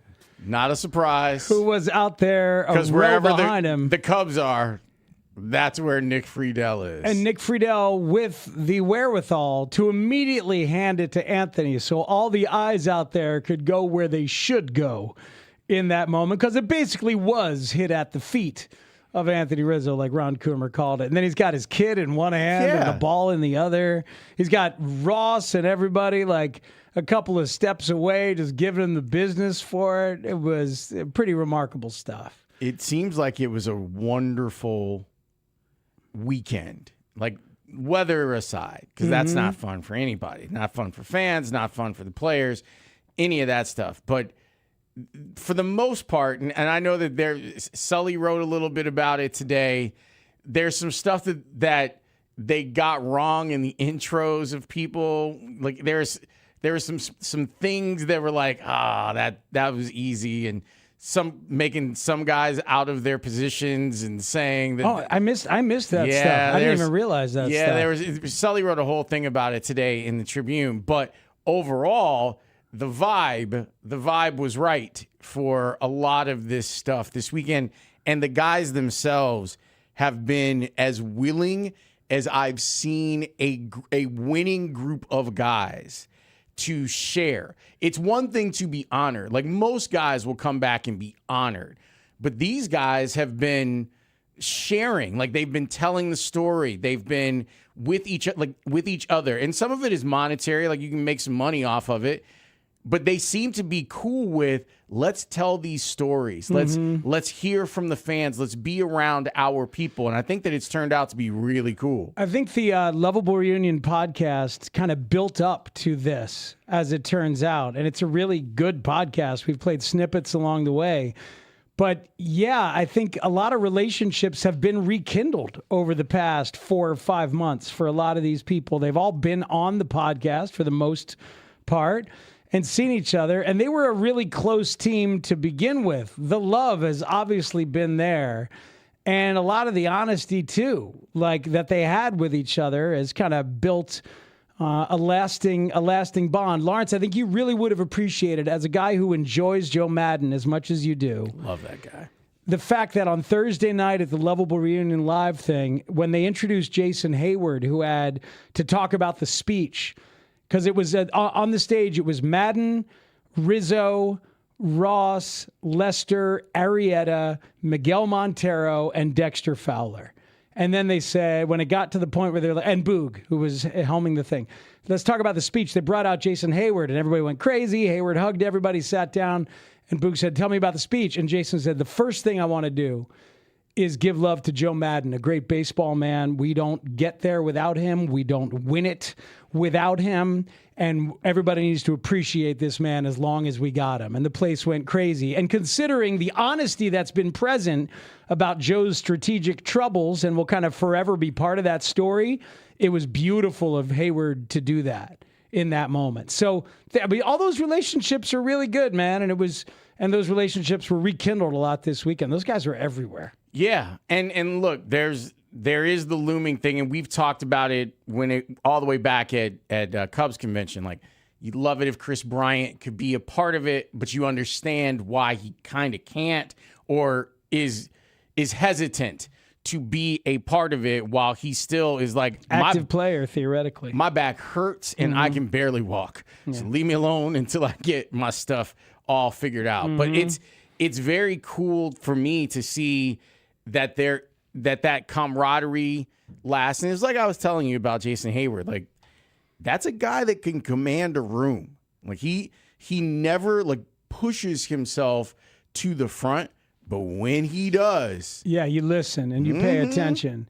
I got to tell you, it was emotionally triggering and heavy for me personally, and I suspect it was probably for a lot of other people. Why the heaviness? My dad was at Game 3 with me. That's the year I met Christine, and like our relationship and our marriage has been forged a little bit. Yeah, she was like, no Sox games ever. And then here you are taking her to a Sox game. But like when I called her the day of Game 3 of the World Series, I called her at work and said, what are you doing tonight? You want to go to the World Series? She like broke down and cried at work, you know? So it's just kind of got all of that and the personal stuff. And like dad is gone. And like, you know, Ruben was watching games a little bit, but only because I was letting him stay up late, you know, but also just like feeling close to it. You know what it is? I was thinking about you because, I mean, you were close to those Bears teams in proximity, but you were clearly media,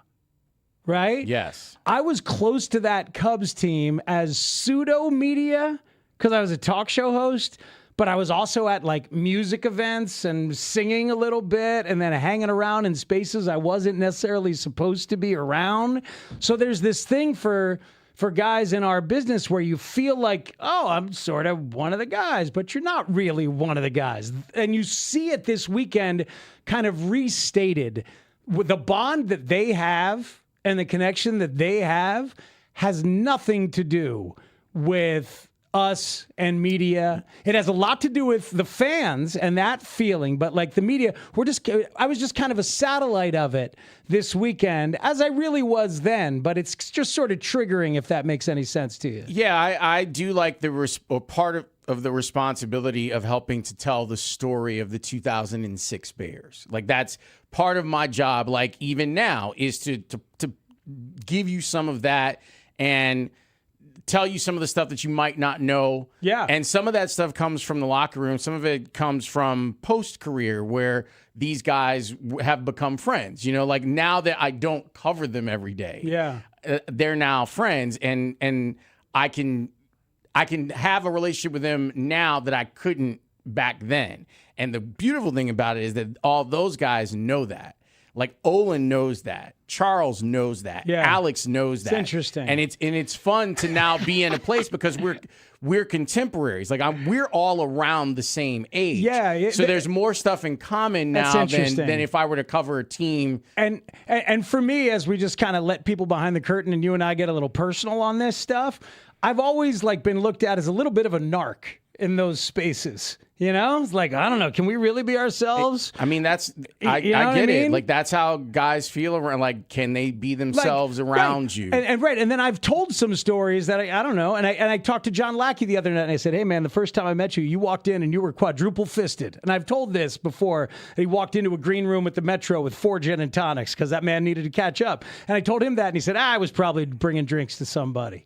And that reshapes even the idea, like, should I have even been sharing that? Because who knows, right? You know what I mean? So figuring that stuff out. I want to speak a little bit about like the catharsis of it. And I look at it this way, like because of my experience of covering that team the way that I did. Yeah, the way that people felt. And if you're a Cub fan and you hear what I'm saying on this, you can let us know, text in or hit up the mob. I kept thinking, even this weekend from afar, thinking about how many people I talked to that before Game 6 and before Game 7, where it was selfless. Like the fandom was selfless. It was like, I hope they win for blank. Right. Not I hope they win. It's I hope they win for my grandfather or my uncle or my aunt or my grandmother who used to take me to games. Like almost like to a man or a woman. Everyone that I talked to had one of those stories. Yeah, you're right. And that's why it's really unique. And it's heavy.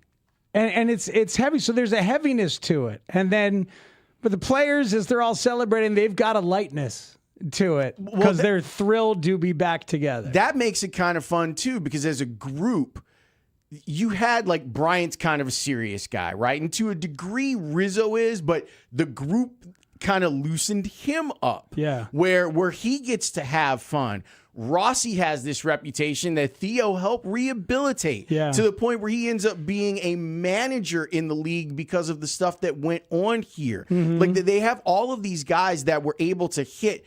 Arrieta's like a crazy serious dude when he's pitching. But man, and then when he's not, he was having a blast. A texter says you got to give David Ross respect. Putting hard feelings and drama aside and walking out there with his Cubs uniform can't be easy to do with professional egos, but he does it. And Ross has become the kind of the heart and soul of the thing. Rizzo is the face, but Ross is kind of the heart and soul of the thing and makes it okay for everybody to be honest. And you have even a guy like John Lester, I loved talking to John Lester when we would go to spring training, and because he's so good at talking about pitching, and I always wish that's one of those guys that I wish had a show, but he was never going to have a show because he was so fun and smart. And you talk to him and you're like, oh, this dude's like a real dude. Like he gets, and then there's Madden who kind of made it fun to he made it cool for it to be weird. Like, let's get weird with all of this stuff. Want to hear a cool John Lester moment from the media that he did over the weekend? He was on with Inside the Clubhouse. ITC. Lester was on after the ceremony on Saturday morning.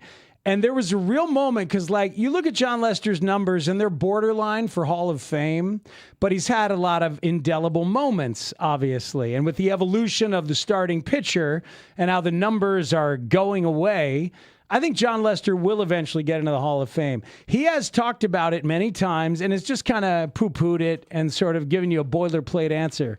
He gave a real answer to David Haugh and Bruce Levine about the Hall of Fame on Saturday morning. Your legacy, 200 victories, 3 World Series rings, 5-time All-Star. Is the Hall of Fame next? How important is that to you? Well, if you would have asked me this last week, I probably would have had the same answer that I've always had. But I actually this last week I was in Cooperstown with my middle son for a baseball tournament. And we went to the Hall of Fame on Monday. And I got to go in there and see all the plaques and see all the people that are there and some memorabilia stuff. It was pretty cool. They had a hat from 07 World Series that was mine, which was pretty cool to see. Oh, yeah. So now I think my answer is yes. I think it's important. I think it would be awesome. I got the goosebumps. It was just a really cool experience. I didn't play the game for that. I played the game to win. Growing up, you watch the Yankees and you see them win championship after championship and listen to Derek Jeter talk, and, winning is important.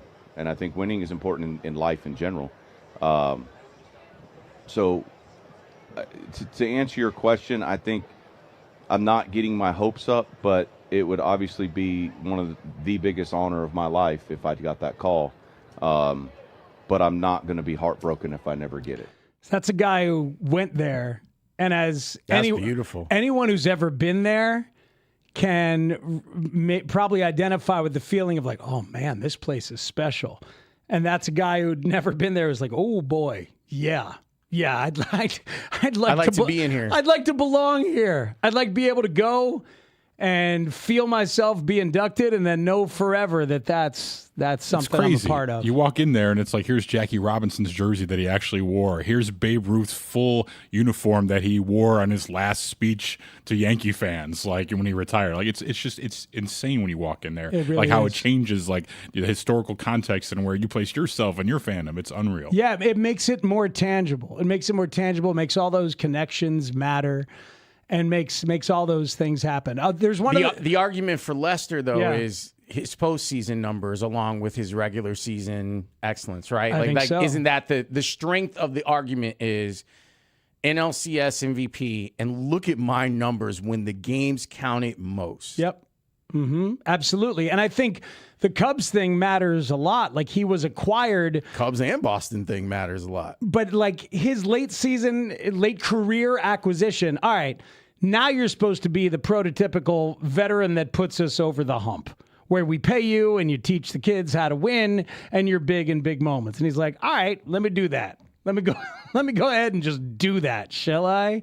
So it kind of cements the reputation. Real quick, let me just, because I mentioned it and I want to be very clear. Like, here's what Sully wrote. It was Matt Caesar being introduced as a pitcher. Oh. It was Miguel Montero being referred to as someone who tossed great batting practices, not as a catcher, who hit a grand slam against the Los Angeles Dodgers in Game 1.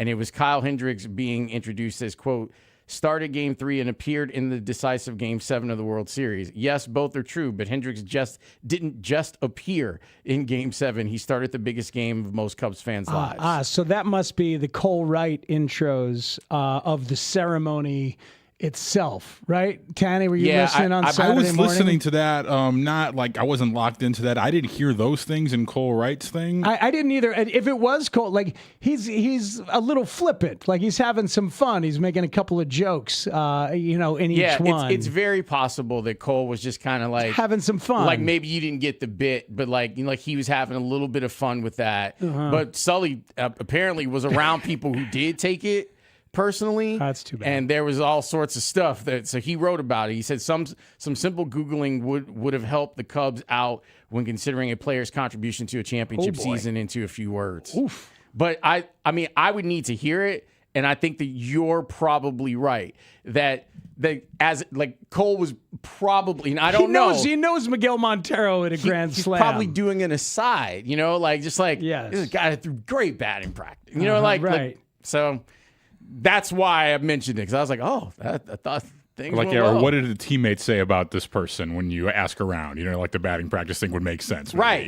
Yeah. We loved Miggy because Miggy he was incredible throwing BP, and maybe you're in on the joke, and maybe it just fell flat. There's a couple other things we need to address from some of the media stuff that the 2016 Cubs did. One was David Ross explaining sort of baseball leadership in a way that I think you'll appreciate, Lawrence. And the other is him and Anthony leaning into the bit.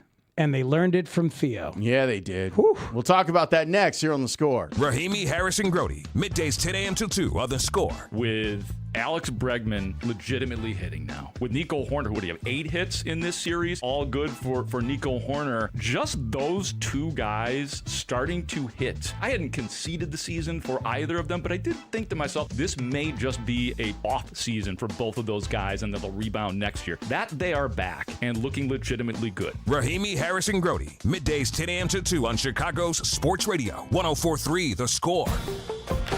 And live on the free Odyssey app. This segment is sponsored by Jewel Osco. Don't miss Jewel Osco's buy one, get one free sale. Stock up on Purdue boneless, skinless chicken breasts, 16-ounce Butterball 93% lean ground turkey, or 19-ounce fresh Jewel Italian sausage or brats. Good on exact items only. Imagine you're Frank, okay? And I get it. It's hard to imagine that you're one of the best baseball players that ever lived. But imagine you're Frank. And 6'5", you're handsome. Yeah. She'll like it too. Now look, you remember this. You remember that one of the last things of you being around the White Sox was your friend and your former boss just going off, calling you stupid, saying no one's going to miss you, saying all of this stuff. The White Sox had just won the World Series 5 months prior. Things were supposed to be bubbly. And so at this point. They get Jim Thome in and they have Paul Konerko. So there's really no place for Frank to go. By the way, that may have been the best White Sox team assembled in the last 40, 50 years. That next team, not the team that won. That team won 90 games and finished third in the American League Central because that's how loaded the division was. But imagine that you're Frank and you know that this has been something that has been in the minds of people that work for the White Sox for a long time. Fast forward 20 years later and it's Black History Month. And all of a sudden, there's Frank Thomas Erasure from Black History Month. Frank Thomas Erasure. Of the White Sox. Can you imagine? Like, I would be furious, just like Frank was. Do you understand the tornado of crazy I was in when covering this team? You heard Kenny. You heard him. You better stay out of our business. You better stay out of White Sox business. You got Frank. That was the least objectionable part of that entire thing, and that's what gets played over and over again. Yes. You got Ozzy. You got Ozzy feuding with Jay Mariotti. Jay Mariotti. And now you're like, wait, Google machine. Who is Jay Mariotti? Right? Like, there's a lot. The answer on Google will be the only person young Anthony Herron ever wrote an angry email to. The only Chicago columnist. Yeah, I would sit there. We get the Sun-Times. We get the Tribune at the house. I'd run into the driveway, pick it up. Pops would read it for a little bit. Then I'd grab the sports section, read that afterwards. All these columnists calling all these different Chicago athletes and coaches dummies and all this other stuff. The only one a young Anthony Herron ever wrote an angry letter to, hand wrote a letter to Jay Mariotti, because I had to give him a piece of my mind. I like it. That started your take career there back we go. in the day. That's what it was. So with the 10th pick in the 2025 NFL Draft. Hey. The Chicago Bears select Colston Loveland. Wow. Tight end, Michigan. Okay. Man, so the Bears were one of those teams that had a better grade on Colston Loveland than Tyler Warren. The Bears get the tight end out of Michigan, 6'6", 248, a 3-year starter at Michigan. Colston Loveland to the Chicago Bears. Dave, what do you think? Well, I love the guy. I mean, he's a first-round pick. I think a little bit of unfairness that this year he was banged up a little bit. And Michigan, doing Big Ten football, I watched every one of their games, and it was a Rolodex at quarterback. You know, they benched the Warren kid. I mean, they put some guys on the bench. They started a freshman kid. It didn't work out. They took him in. So he didn't have a fair opportunity from the standpoint of a great quarterback or great non-existent passing game. But I'll tell you what, don't lose sight. Jim Harbaugh recruited this guy, and that Michigan offense, when they won the national championship, they were a physical team. So I think that what they're looking at, the Bears said, okay, we know we got a tight end that we can flex out and get him in a nice matchup, just like Sam Laporta against a linebacker. We like that. Okay, well, what are we going to do with him when he's in line at the line of scrimmage? This guy was an in-line blocking tight end for Jim Harbaugh in Michigan, and they ran the football. So you're getting a tough guy. You're getting a tough guy, and you're also getting a tight end that you can move around and do different things with. So it's, I think it's a good pick. I like it. How about Muhammad? I think Muhammad's interesting because this is a guy that I think the Bears got a steal on. I think he was drafted a little lower than you would have expected. Right. You look, he played started 30 games at Texas against top-level competition. All of his testing profiles, 4.42. He can play zone, his own admission. He can play man. He says he can play inside. He can do anything you need. He's a guy that, like Ben Johnson says, if you take football away from him, you don't know what he's going to do. That's him. That's that guy. And I'm not going to mention his comments he said, but he had probably one of the funniest quotes at the post-draft talking about why he plays so well in big games. I really like this kid. I think it's going to be a real competition with him, Tyreek, Terrell Smith to see who wins that starting job. I don't think he starts off there, but I think at some point he'll start a game. Keyshawn Elliott? Keyshawn Elliott, as a third linebacker, I think it's a good possibility. I spent some time watching. Solid 25 fans, media, everybody into your inner circle, done so naturally by you guys. There was no nervousness. There was no looking like you didn't broadcast before. You guys were just sitting there like you might have in the clubhouse. How did you pull that off? Well, because it was real. That's who we are. That's who we were. I mean, you were around us all the time, right? You travel with us. You were on the beat at the time, I believe, and that's our team. We were unapologetically ourselves at all times, and not in a bad way, not in an arrogant way. We had fun. Anthony Rizzo talking with Bruce Levine about all of this weekend and everything that went into the 2016 team and their reunion and the Lovable Reunion podcast, which is great. By the way, the current team is back tonight hosting the Tigers over at Wrigley. Pre-game coverage begins at 6:30. First pitch is at 7:05. in crystal clear FM quality on 104.3 The Score and the Northwestern Medicine Cubs radio network. Lawrence, David Ross was asked where he got the ability and the style to go after people and get in their face when they screw up. And I thought this answer was interesting. I think winning a championship in Boston helped a lot. When you finally go through the journey and you win a World Series, you realize just every little detail matters. And I think we're a product of the guys we play with. You know, he's given me some really good compliments on the pod just about the things you learn from your teammates and the things he learned from me. And I think it's a product of Brian McCann and the guy, you know, so many guys that I play with, the list to go, Dave Roberts, Robin Ventura, Sean Green, like early in my career that influenced me. And one of the things I noticed about playing with Brian McCann early on was he says a lot of positive things to his teammates. And I just kept remembering how great that made me feel when he would say something positive to me or your manager says something positive to you.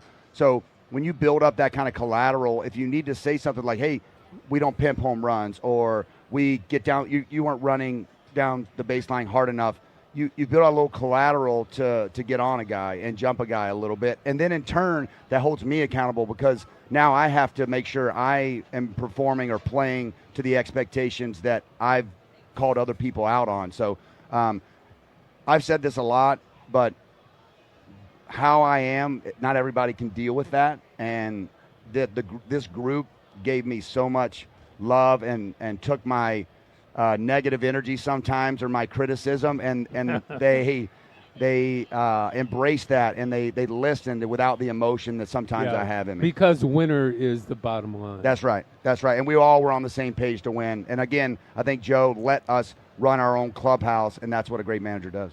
Let me do a cross-sport connection, or actually two cross-sport connections. I actually just ran across a reel of Landon Donovan talking about this, like the same type of thing where he said, you can be a good team if you're led by your coach. You can be a great team if the accountability is coming from inside the clubhouse. And who else have we heard this from? Caleb. We want to be a player-led team. Yeah, that's the way it's got to be. Like that's what we're hearing here. And Madden let Lester and Ross just take over. And as I've said multiple times before, before I knew that I was going to be doing the David Ross show, like I read his book. I highly recommend his book, Teammate, because it tells you some of the things. Like there were a lot of people who didn't want to mess with David Ross. Mm-hmm. A lot of people that didn't want him in the clubhouse. And Theo was like, hey, man, there are a lot of people who don't like you and don't want you in a clubhouse. He probably wasn't positive enough. And so he remembered and looked back. Wait a minute, McCann and these other guys made me feel really good about myself. While being the baseball police. Which is ironic. It is. But saying a lot of positive stuff, a friend of mine likes to say this: nobody ever got better while feeling like crap about themselves. And I've thought about that a lot. As a parent, I've thought a lot about that. Like, you know, you get, hey, man, you're doing good. All right, I see what you're trying to do. I understand. Oh, yeah, it's hard. All right, well, there's a certain amount of encouragement and positivity that has to come first, and then you can say, yeah, by the way, we don't do that. All right, got me?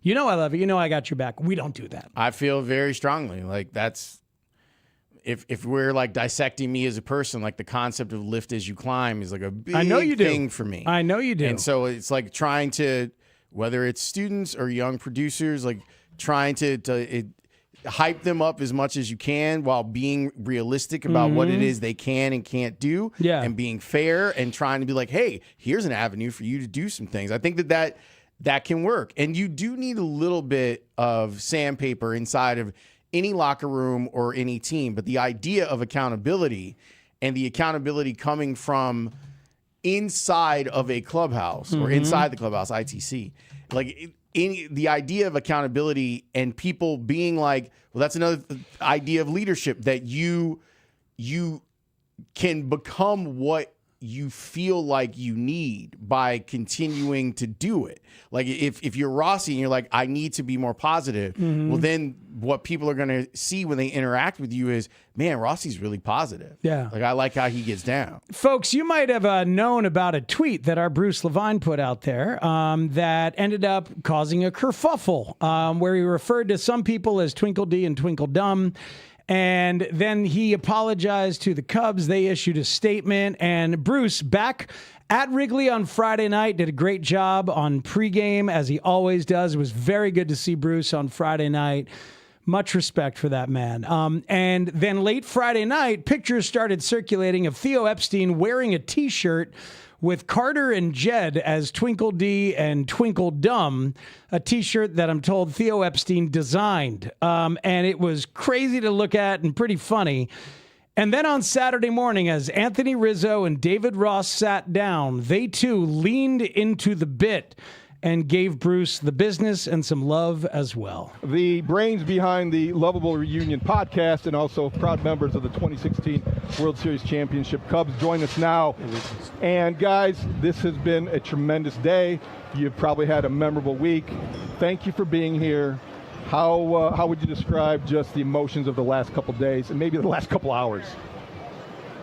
Well, I just wanted to introduce ourselves as Twinkle D and Twinkle Dumb over here. Okay? Bruce, I love you. That's amazing. Bruce, you've been the best in the game for me, and I absolutely love every single time I get to talk to you and be on the score. Bruce, you're a friend. You're a friend. I value. Good to see you again. Appreciate it, and thanks for the support. And when you trend more than PCA, you have a problem. Hey, they say all good. All pub is good pub. That's what they say. When you get Theo to wear a T-shirt, world, right? when you get Theo to put what you tweet on a T-shirt, it's pretty amazing. Well, you guys would know about trending. Thank you so much for being here. We appreciate you doing the podcast. We appreciate you showing up, and we know the fans love seeing you guys just interact like this. So really, thanks for your time today. Thanks, Theo. Yep. David Ross, Anthony Rizzo, love you, Bruce. leaders of the 2016 World Series Championship Cubs. There's so much genuine affection and respect there. And compassion. Yes. And empathy. And empathy and kindness. Yes. As they also give him the business and laugh at it. And what does Bruce do? He laughs with them. Yep. And he makes a joke and he takes it and he knows he needs to take it. That is a professional baseball man, Bruce, who knows exactly how it's done. I think it is brilliant for Theo to just go ahead and wear the shirt. And I think Jed was wearing a shirt on Friday night as well. And if they haven't offered one to Bruce yet, they're not doing that part right. And I don't know if Bruce would ever wear it. Probably not. Probably not. Probably not. But man, you lean into discomfort like this and laugh at it, and then it dissipates and it is gone. That is how you do it, people. That's how you do it. I hope that Bruce felt that warmth. And last week, I'm like, man, if we talk about this, like, how do we talk about it? I kept thinking about it from a reporter's standpoint, where you would be surprised at what type of conversations that people who cover a beat are having via text or direct message with all sorts of people. And you can kind of see, like, hey, is this person, is the reporter, what type of relationship do they have inside a clubhouse or inside a locker room? Yes. And sometimes the things that you hear from coaches or players when it comes to their own front office. Hey, man, that is a great point, Lawrence, because I have been in a manager's office where the manager was asked about something and he pointed upstairs and shook his head like, I don't know. That's what they're doing. You think coaches and managers don't, MF their front office to media that become confidants and friends? It's just for decades and decades and decades this has happened. Of course. Now the idea is like, because the mode of the communication, the mode of communication that we now have, it makes it very dangerous. I know a lot of reporters that have two phones. I got two phones, and one of them is a dumb phone on purpose. Now that would be right. With the idea of being like, I'm going to text with my contacts, but I'm not going to be able to then put stuff onto the interwebs from this particular phone. But you never know where a source may contact you. Like someone might be on Instagram and they hit you up on Messenger, or they may be on Twitter and they hit you up. So there's lessons to learn. 100%. There's lessons to learn, but one of the lessons is not, that like Bruce needed to be sanctioned or like taken off a beat or anything like that. No, that's ridiculous. That was getting thrown out there. But I will say that we are in a space where other leagues and teams would have. They would have tried to pressure You're right. to do that. Yeah, that's fair, but I think baseball is a high capacity for this. I always think of the story Rosner always used to tell about Jim Hendry, like him showing up and he wrote some column and Hendry's like, "What's wrong with you? How dare you say that? What you don't even talk to me, blah, blah, blah, blah." Okay. How's the family? How's Amy doing? How's everything? That's when I think it works the best. Yes. Like, look, how many times do I tell stories about me and Kenny Williams, like MFing each other on the backfields at Camelback Ranch? Yeah, man. But I love that guy. See, that's it. That's what the same thing with Jason Hayward sitting down and saying, "Hey, let's give love to Joe Madden. I told the truth about his dumbass strategy moves that drove me crazy and made me give a speech, but let's give love to that man because the truth ends up being very wide." I mean, look, when I was a young reporter who still figuring stuff out, I'd bow up in locker rooms and talk to guys and all sorts of stuff.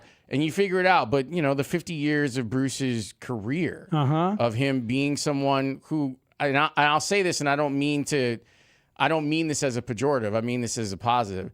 I think that Bruce, throughout his career, has been very understanding of player perspective. Oh, absolutely. And I think that it's appreciated that he will actually ask guys about what their situation is. So I'm glad that those guys felt like they could have a little bit of fun with it. They could do that. And show him some love. And it seemed like he accepted that love in that way.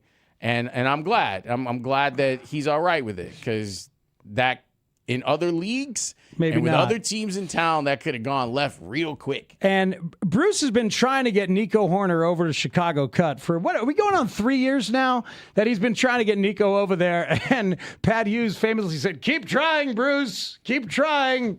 I think it's in Nico's Open that we play on Tuesdays. Are you telling me that Nico finally said yes over the weekend, Tanny? Well, especially after Bruce kind of mentioned what we were just talking about, too. I think that maybe led to Nico's decision, possibly. And I believe Bruce is in position to take it away, Bruce. All right, guys, I'm here with Nico Horner. Nico, congratulations. You're going to Chicago Cut for the best steak in Chicago. How about you and Julia taking me there, because it's been a tough week for me, all right? I got you, Bruce. It's hot out. We'll sit outside by the river. It'll be a beautiful night. Sounds great. Have fun with your teammates. All right, thank you, Bruce. Guys, back to you. Nicely done, Bruce and Nico. Thank you, gentlemen. That's well done by Bruce. Oh, my God. It's been a tough week for me. Why don't you get... That's funny. Way to use it. That's incredible. And Nico leaning in. Yes. And that's fun. Texture says, "I wish I would have learned to be able to laugh at myself a lot earlier in life. Would have made so many situations easier and better, especially in the wake of some dumb things I've said or done." Here, sir. Yep. Right there with you. So say we all on that. That's for sure. When we come back, I hate that I've been very right about two particular players in the NFL. I hate it. Because I'm like, oh, I know how this is going to end. And I'm like, oh, it's starting to look like that's how it's going to end. Yeah, we need to, let's all stop backflipping for a little while. Yeah. Let's give it a rest. Stop backsliding too. Like that's a thing. You don't want to be doing too much of that. But let's talk about footballers embarrassing themselves next here on The Score. The Cubs are now on 104.3 The Score and the Northwestern Medicine Cubs Radio Network. It's got a chance. Cubs win the ballgame. Northwestern Medicine, leading the way to better medicine. Learn more at nm.org. Hi, I'm Patty, founder. Minutes of tape on Keyshawn Elliott. I was more impressed than I thought he was. I wanted to see how he got all these sacks. The guy had 7 sacks last year. and it wasn't the way you would think. There was some quarterback scrambling. There was some late triggers, but he can blitz. He's a delayed blitzer, but he was faster than I thought. All those scouting reports talk about doesn't have great play speed. He ran a 4.58, so I'm like, let's get to the bottom of this. I think this guy's fast. He's physical. He's a green dot guy, team captain. He won their weight room award for the guy that spends the most time in the weight room taking care of his body. He's exactly the type of linebacker you want. But they got a lot of linebackers, right? TJ and Devin Bush, so it'll be a battle between. Well, and they brought back the kid from Sanborn. So yeah, he'd be battling with Sanborn. No, I was going to say DeMarco Jackson. DeMarco. There's a weight room award? The weight room award at Arizona State. He won that award for the guy that puts the most time, that cares the most, that's like the strongest, and that's him. He's a captain, a green dot guy. He's calling the defense. But I think his main contribution will be on special teams, David. I David weight room award. David never spent time in the weight room in college. But yeah, there's an award. Then the favorite, maybe my favorite prospect that the Bears have, the 6th round defensive tackle out of Georgia Tech, Jordan Vandenberg. I mean, it's funny. Bears Twitter absolutely loves this guy, and it's hard not to when you look at his profile, David. And I looked at I was telling you this last night about the relative athletic score. You know what that is, Mully? They put together relative athletic score. His was a perfect 10. Yeah, that's amazing. The second guy ever in the relative athletic score, a defensive tackle, to have a perfect 10 relative athletic score. Who was the other one? I didn't even know who the other guy was. But this is like, you look at his numbers. This guy weighed 310. He jumped 36 inches, had a 10.5 broad jump, 4.9 40. Like, I looked at this at 35 reps. Can he beat a double team? I don't care. I don't care. He's a rugby player. Yeah. So, I mean, South African, but he's physical. When I watch the tape, he's raw. Sometimes he's out there brawling, wrestling, just trying to beat the man in front of him. When he learns like the full grasp of this football thing, how to beat blocks, how to get in his gap, how to, when it's a pass rush, to go from your run fit to get into a pass rush, to transition to that. I think the Bears have a find here. And I think it's also interesting how you're starting to hear that this was a coaching staff pick. Mm-hmm. The coaching staff really loved this guy, and they were really pounding the table. Hey, why don't we have a grade on this guy? Why don't we have a grade on this guy? So I think that's something really interesting. The coaching staff really likes him, saw something in him. And I think with his athletic profile, his physicality, he's not scared to hit. He's going to work. I think it might be a little bit of a project, but I think this guy could play, not starting next year.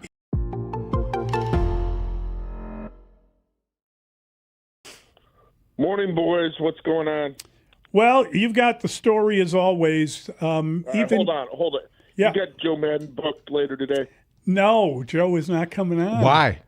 He wants to replace the manager. You got to because you got to get with Joe, because they're going to need the petting zoo, and then they're going to need the magician. Wow. 9 in a row, it couldn't hurt, Brad. You know that. You're asking about the Cubs to further inflict any kind of pain or distress on people who are hoping that they win, and it's not appreciated. Well, the pitching was built on guys with pretty significant injury histories, and now they got, every time Tyon and Shota pitches, it's baseball giveaway day in the bleachers. So it's because they're actually healthy, but you guys better get Dustin on the horn with Madden, because they got some serious problems there at the Federal Landmark. Yes, they do. Thank you for acknowledging. Well, just wondering if there's any chance of the Bears kind of being able to just keep bringing in star after star like the Chicago White Sox seem to be doing, buddy. About that last night. That was great. I mean, the brutal execution of these bunts.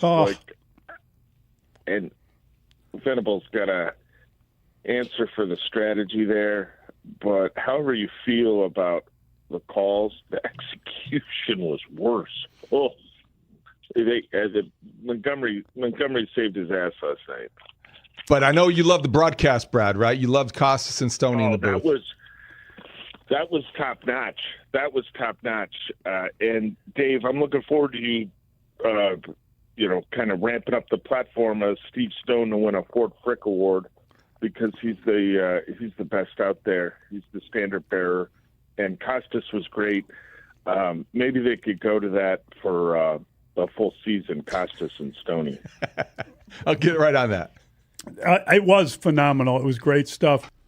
Brad, did now, pro wrestling, sports entertainment, WWE, the walkout song, the song, becomes a big thing. Yeah, always. Would that follow you to WWE if you ever did anything at WWE?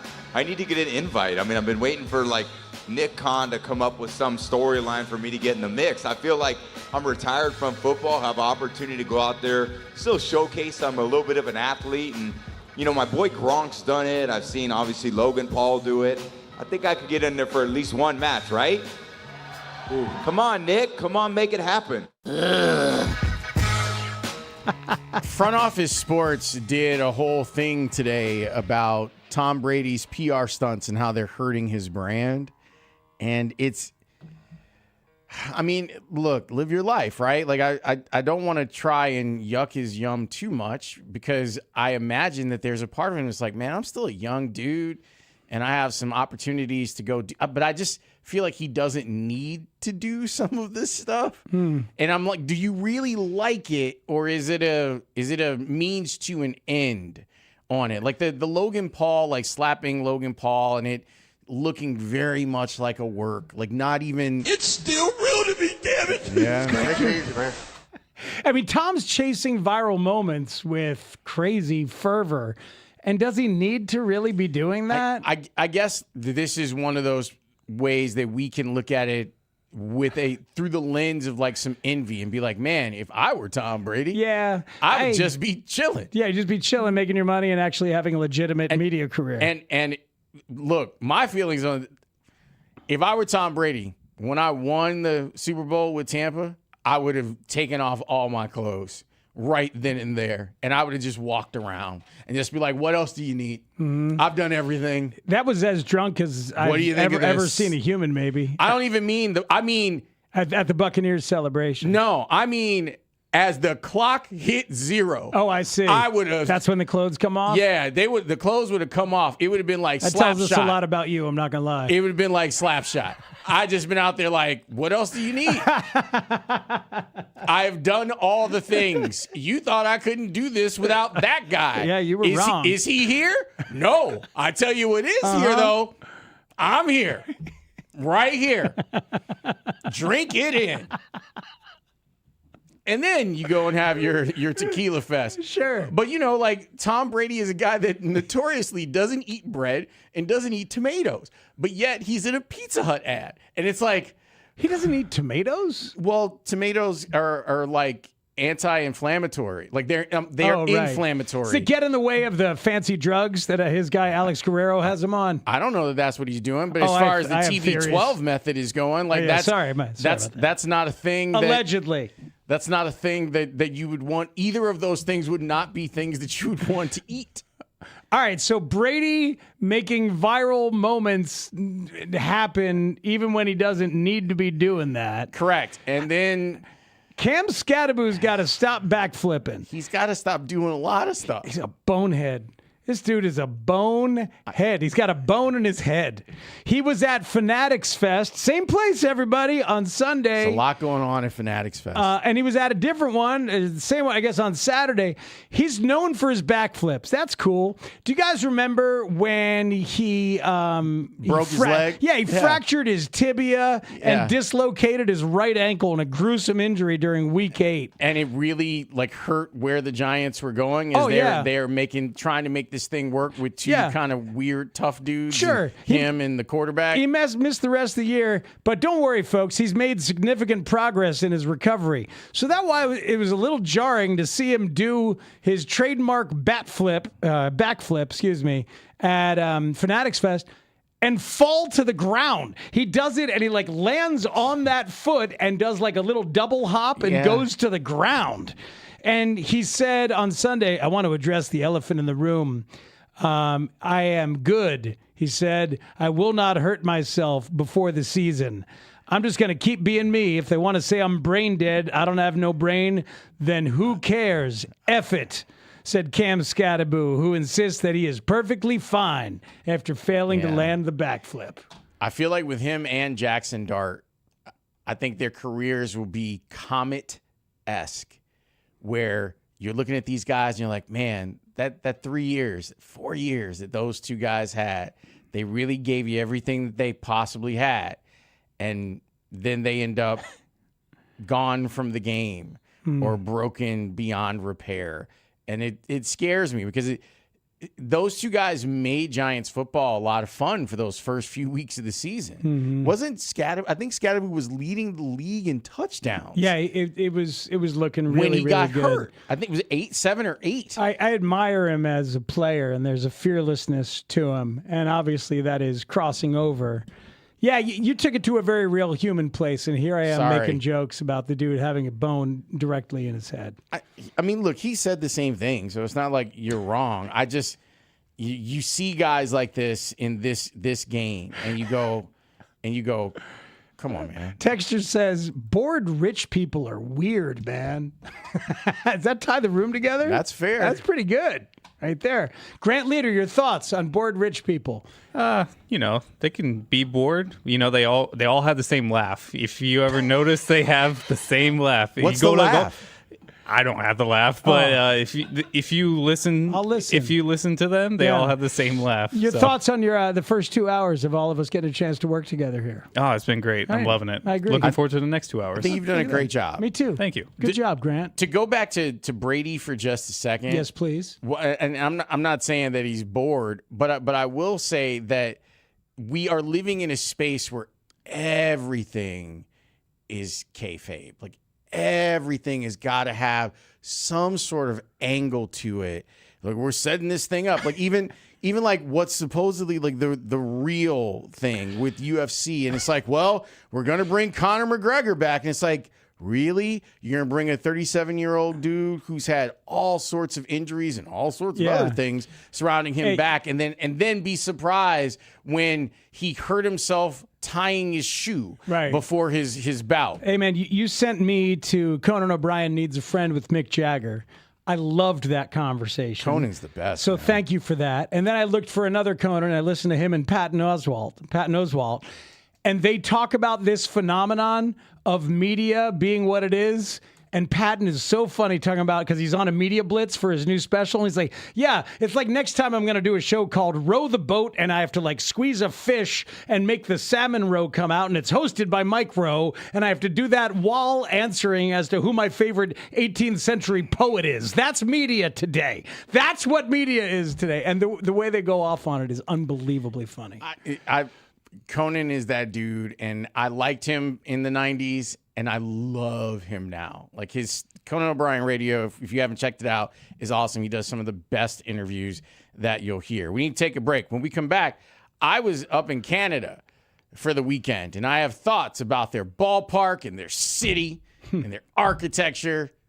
And the White Sox country. The White Sox performance there, too, right? And statues. And the White Sox. Next on The Score. Chicago wakes up with Mully and Haugh, the most trusted morning show in Chicago sports. Get the latest Bears news with Brad Biggs. Ron Coomer breaks down the Cubs every Friday. There's a chance that we're going to see Pete win an MVP, and I don't disagree with that. Plus, Cubs pitching coach Tommy Hotovy joins the show twice a month. White Sox legend Ozzie Guillen checks in Wednesday mornings at 8 to talk Sox. The starters, they're not going to pitch 6-7 innings every night. No way. We've seen it before. They need those guys to step it up. From Hallis Hall to Wrigley Field, the United Center to the South Side, Mully and Haugh cover it all. Start your day with Chicago's most complete sports conversation. Weekday mornings from 5:30 to 10 on Sports Radio 104.3 The Score. The weather is getting... Tell you if he's going back to Brazil. He's probably one of the few humans that could afford World Cup tickets and follow Brazil if he wanted to. Oh, is that started? It started yesterday night. Brazil hasn't I know you were busy yet. watching the Cubs. Yeah. Hey, Council, he solved the riddle. If he goes out there and complains, like it was awesome. It was like the umpires wanted him to really have to beg to get ejected, right? So it just kept going on and on. And the base umpire is headed back to first, and he's like, okay, well, I guess I'll just really beg the home plate umpire to run me here. So he gets run, and they win the ball game. See, there you go. That's all it takes. Have you checked out, Dave? Have you checked out? You get your baseball show tomorrow? Yeah. 9-11. Take a look at that Iowa pitching staff's ERA. Okay. It's at about 6.5. It's the worst in the International League. And there's like 2 teams that are worse in the Pacific Coast League where they're playing at like a mile up, like Albuquerque. Like nobody, you could send Cy Young and Walter Johnson there, and they'd both have an ERA over 4.5 because the ballpark's a joke. That's how wretched the Cubs pitching is. It's not just the big league, brother. I'll get on that. That'll be the 9:45 segment. It's not just the big league. Thank you, buddy. Thanks, Brad. Appreciate it. All the advice. Have a great weekend, guys. All right, brother.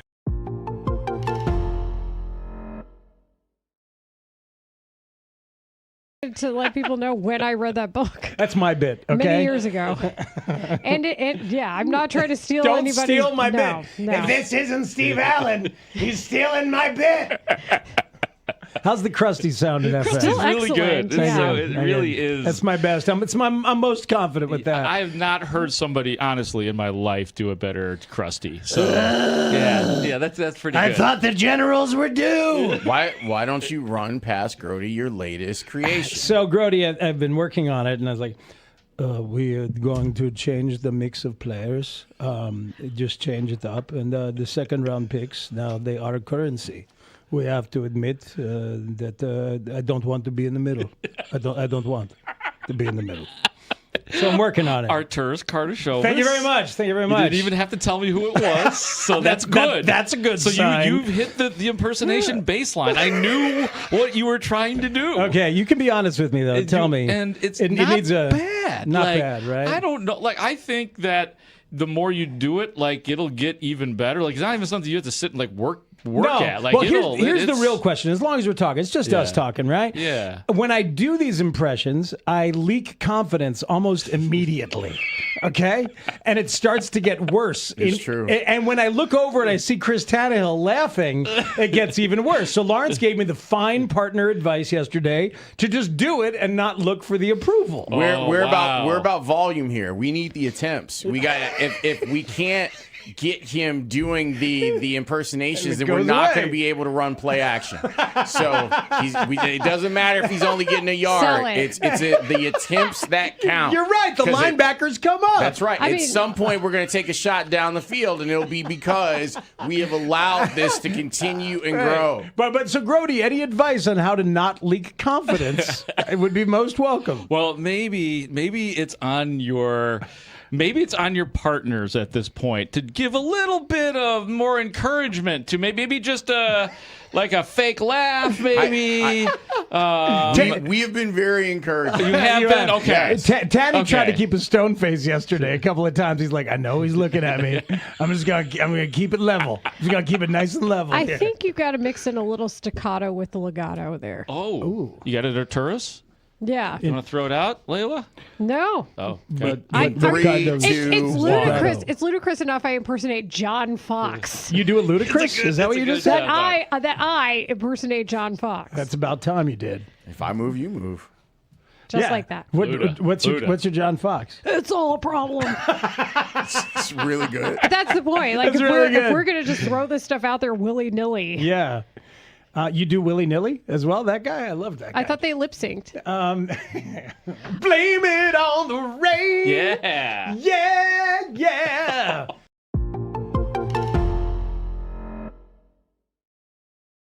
His now opportunity to compete for a starting job in Dallas, they let Eric Kendricks go, and now there's an opening, so he will either he'll play a similar role he did here, and good for Jack Sanborn. He's an easy guy to like. He was an easy bear to root for. I'm a little surprised they didn't want to keep him in that defensive meeting room just for the special teams value and the inherent value of having try-hard guys in your locker room. Yeah. Holdovers, They brought back Josh Blackwell. So, but he might have reminded too many people of Matt Eberflus, a young Matt Eberflus who made every tackle at Toledo. He was a tackle machine. Every game here on Sports Radio 104.3 The Score, and always live on the free Odyssey app. Broadcasting live from the Hyundai Studios. Presented to you in part by your local Hyundai dealers. WSCR, WSCR FM and HD1 Chicago, an Odyssey sports station. The Score!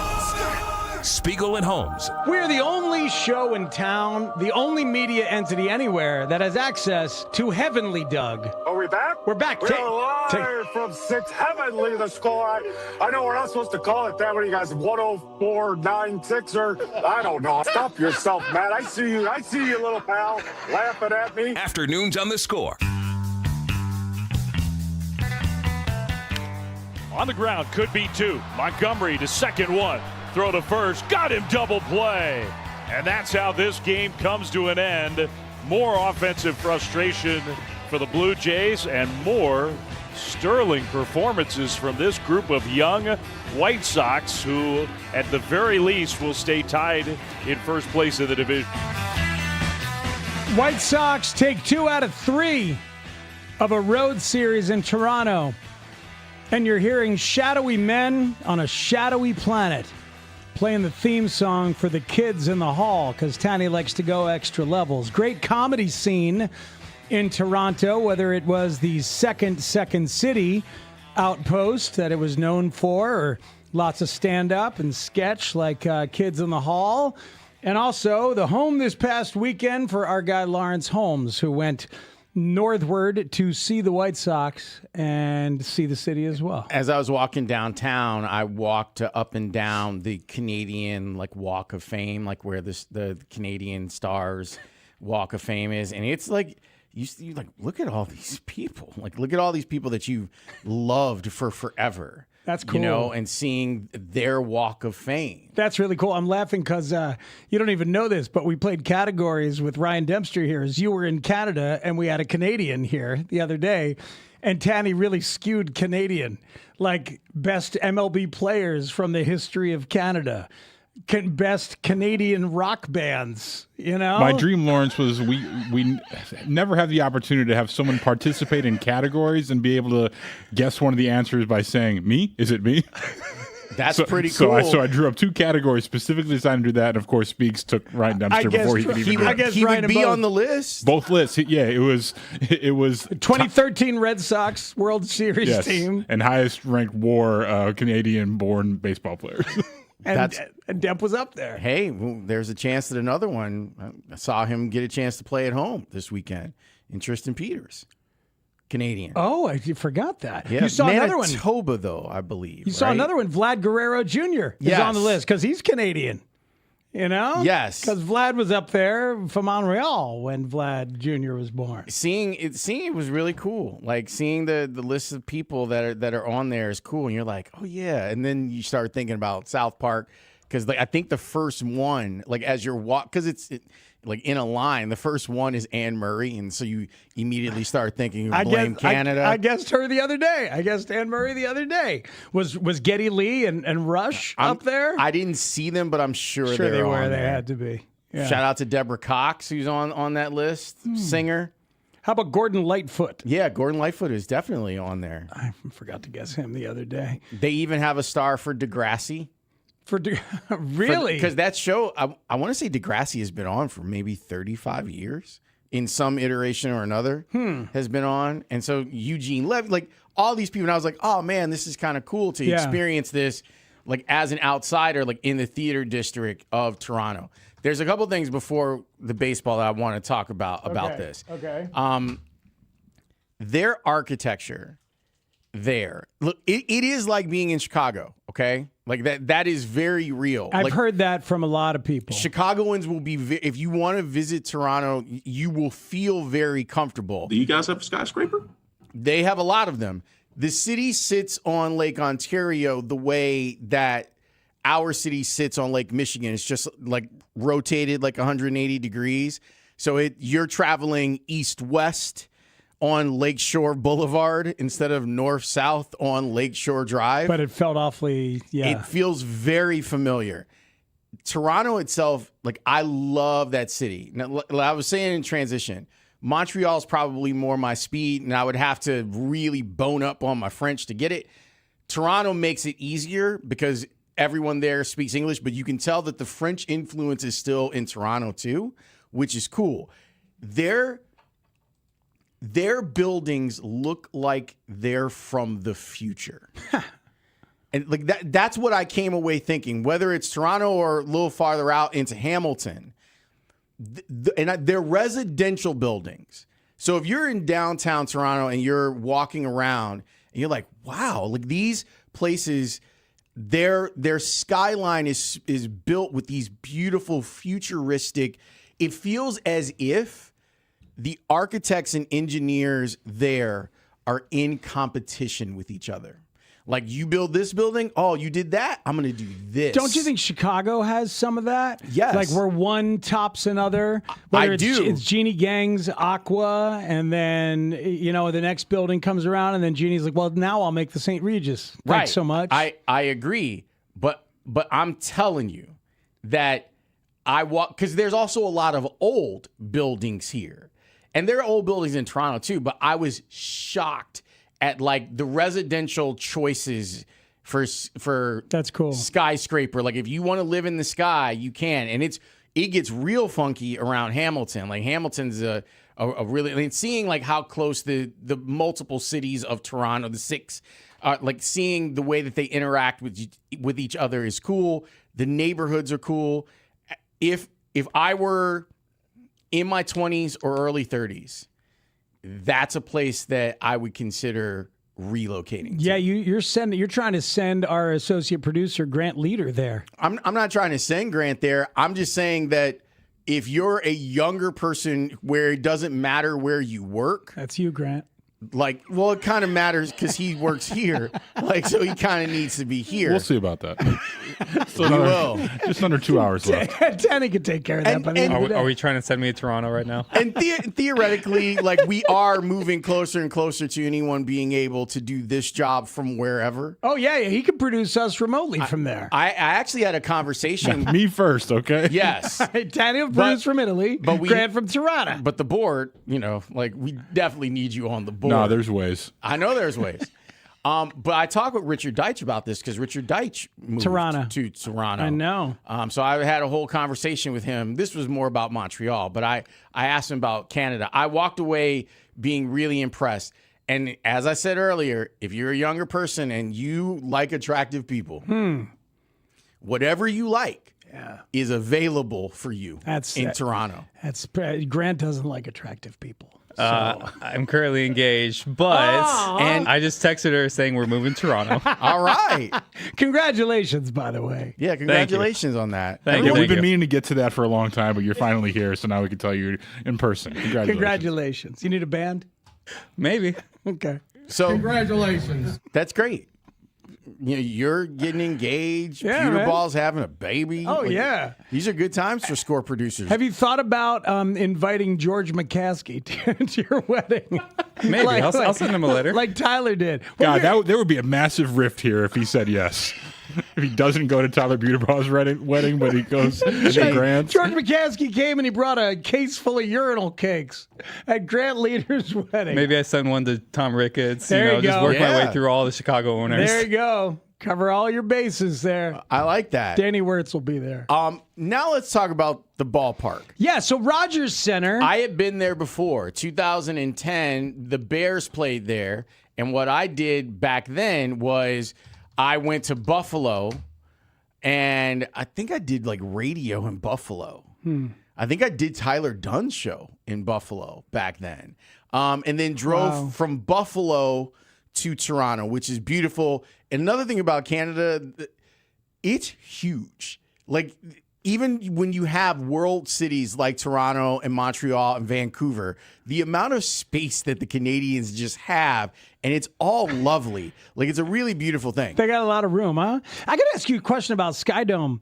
I mean, it's Rogers Center, but it was Skydome when it opened in '89, and obviously those Toronto teams were legendary in the early 90s, and I could go chapter and verse on the teams. Well, and Joe Carter got his statue 2 days ago. And Dwayne Ward passed away.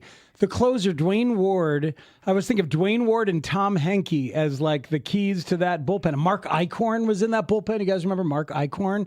But like the fact that Dwayne Ward was there for the celebration and passed away there over the weekend is awful. It's scary. It's awful. It's all the things. Like it's, and that became like a story too. Like you're watching, like wow, like this is. It was such a like a beautiful. Because at first I didn't know that any of this was going on when I bought tickets, and I'm like, why are tickets at such a premium this weekend for Blue Jays White Sox? It's because it was Joe Carter's statue reveal weekend. And then you find out. Friday went to the thumping that the White Sox put on them. And I try to look at this differently from being someone who was there doing work versus someone who's just sitting there trying to enjoy it. I thought working there was fun. Like when I covered the Bills game, that was a lot of fun. I think Rogers Center looks better from the outside than it does from the inside.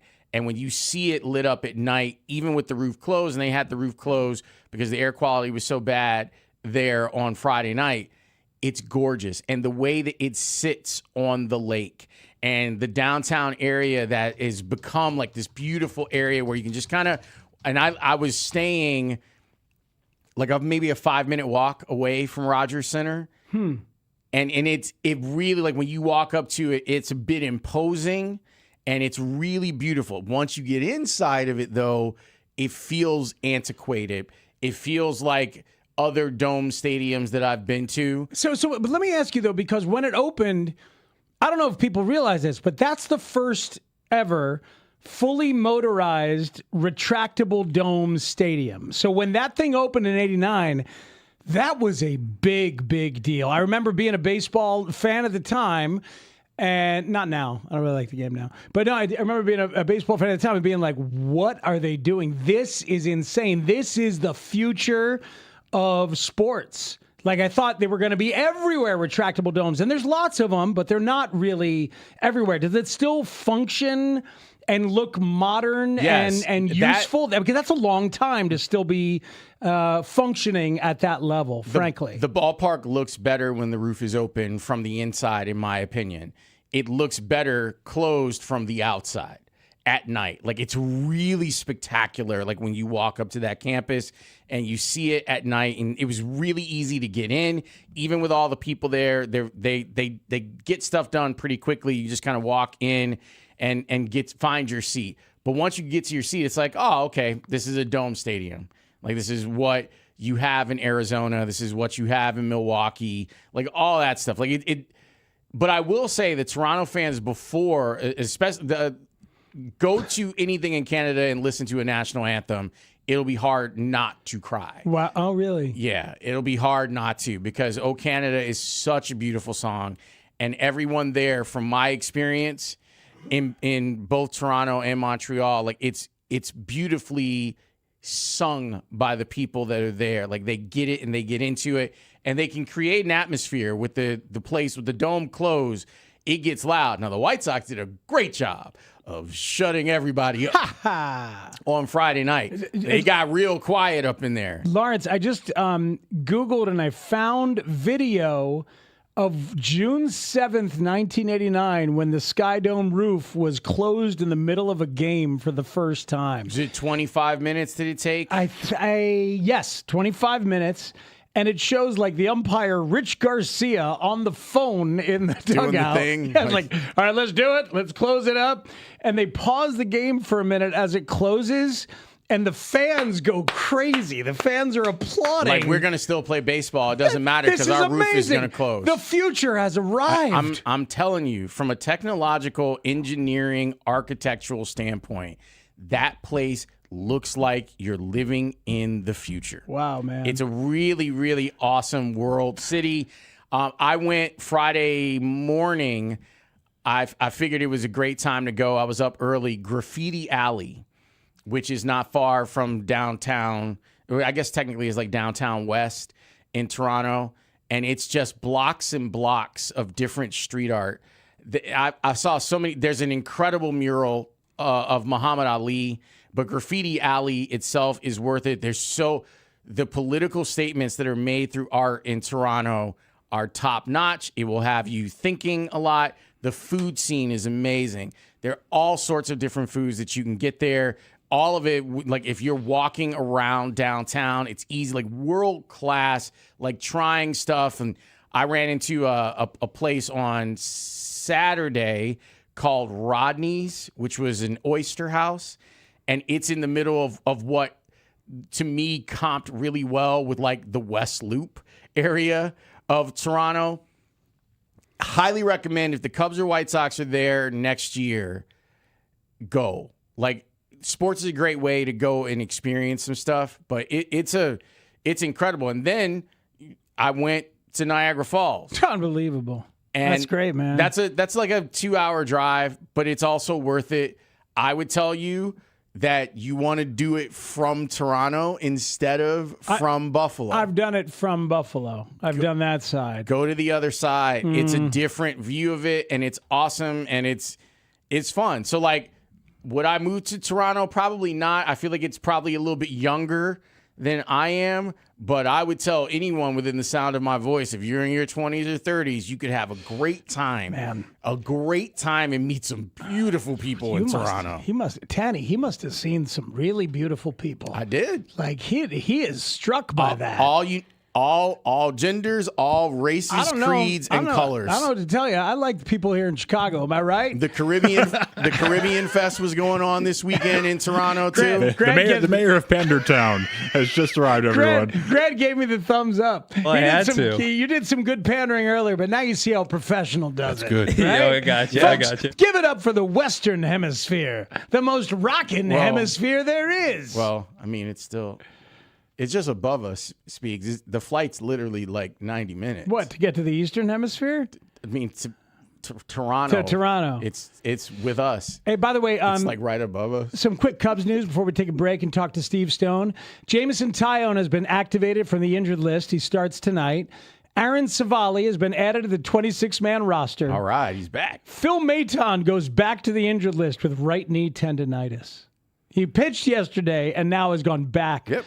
Because he's bad. And then Drew Pomerantz has been DFA'd. And they'll bring him back again at some point, too. I don't think so. I don't think so. I think the second coming of Drew Pomerantz here with the Cubs has ended, and I think that probably ends for good. The White Sox had a great weekend in Toronto. Let's talk with Stoney about that next on The Score. With training camp coming up fast, the Bears will once again be a hot storyline in Chicago, and 104.3 The Score will be covering it all. I think Caleb Williams is heading into year 3 a legitimate top 10 quarterback in the NFL. What he did a year ago was the extraordinary. What they want him to do moving forward is more the ordinary. He has the ability to do the spectacular. This is where Chicago comes to talk Bears. We are Chicago's Sports Radio, 104.3 The Score, and live on the free Odyssey app. This segment is sponsored by Chicago Stars Football. My algorithm has started to catch on to what I like to see, which is cat videos. Because, yeah, we love, I like sending them to Grote. I love when you send them. They're just a baby. And then I came across this from KARK in Arkansas. New at 10, Nationwide's Wackiest Pet Name Awards are officially in the books. And this year, one of the quirkiest winners comes from right here in Arkansas.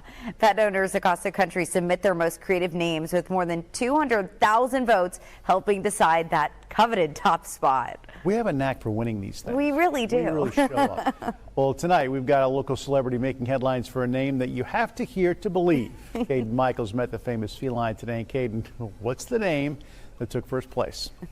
Well, Bob and Laura, I don't think you guys could ever guess this name. Cheddar Big Booty Cheeseburger. Yes, that is the cat's name, and there is a story behind it. The sound of Cheddar Big Booty Cheeseburger. Wait, not that one. This one. The 8-year-old award-winning cat from Benton, Arkansas. But who would name their cat after a cheeseburger? Surely there's a good story behind that name. He's always just been like a little bit of a larger kitten. And just as he started developing into more of an adult cat, I couldn't quite pick him up anymore. With just one hand, it became two, so it was like holding a burger. So Cheddar Cheeseburger fit. But what about Big Booty? He started to develop just this little habit of I love having my butt scratched. So he would present his butt, and then it got to a point where you would do bongo drums with it. And now all put together, the name winning a national award for wackiest cat name. Getting that email today was a shock. It was pretty wild. I was internally screaming all day, trying to figure out like, oh my gosh, what do I do? And no, I'm really proud of him because he definitely lives up to his name. Cheddar Big Booty Cheeseburger is a long name to pronounce, so he does have shortened nicknames at home. Pretty much I'll go like, Cheddar or Big Booty, something like that. Cheddar Bravo. Big Booty Cheeseburger. Shout out. And he's an orange cat. Orange he's cat. very fluffy. Aww. Cheddar Big Booty Cheeseburger. Aw. The other winners, dog name Internet Browser.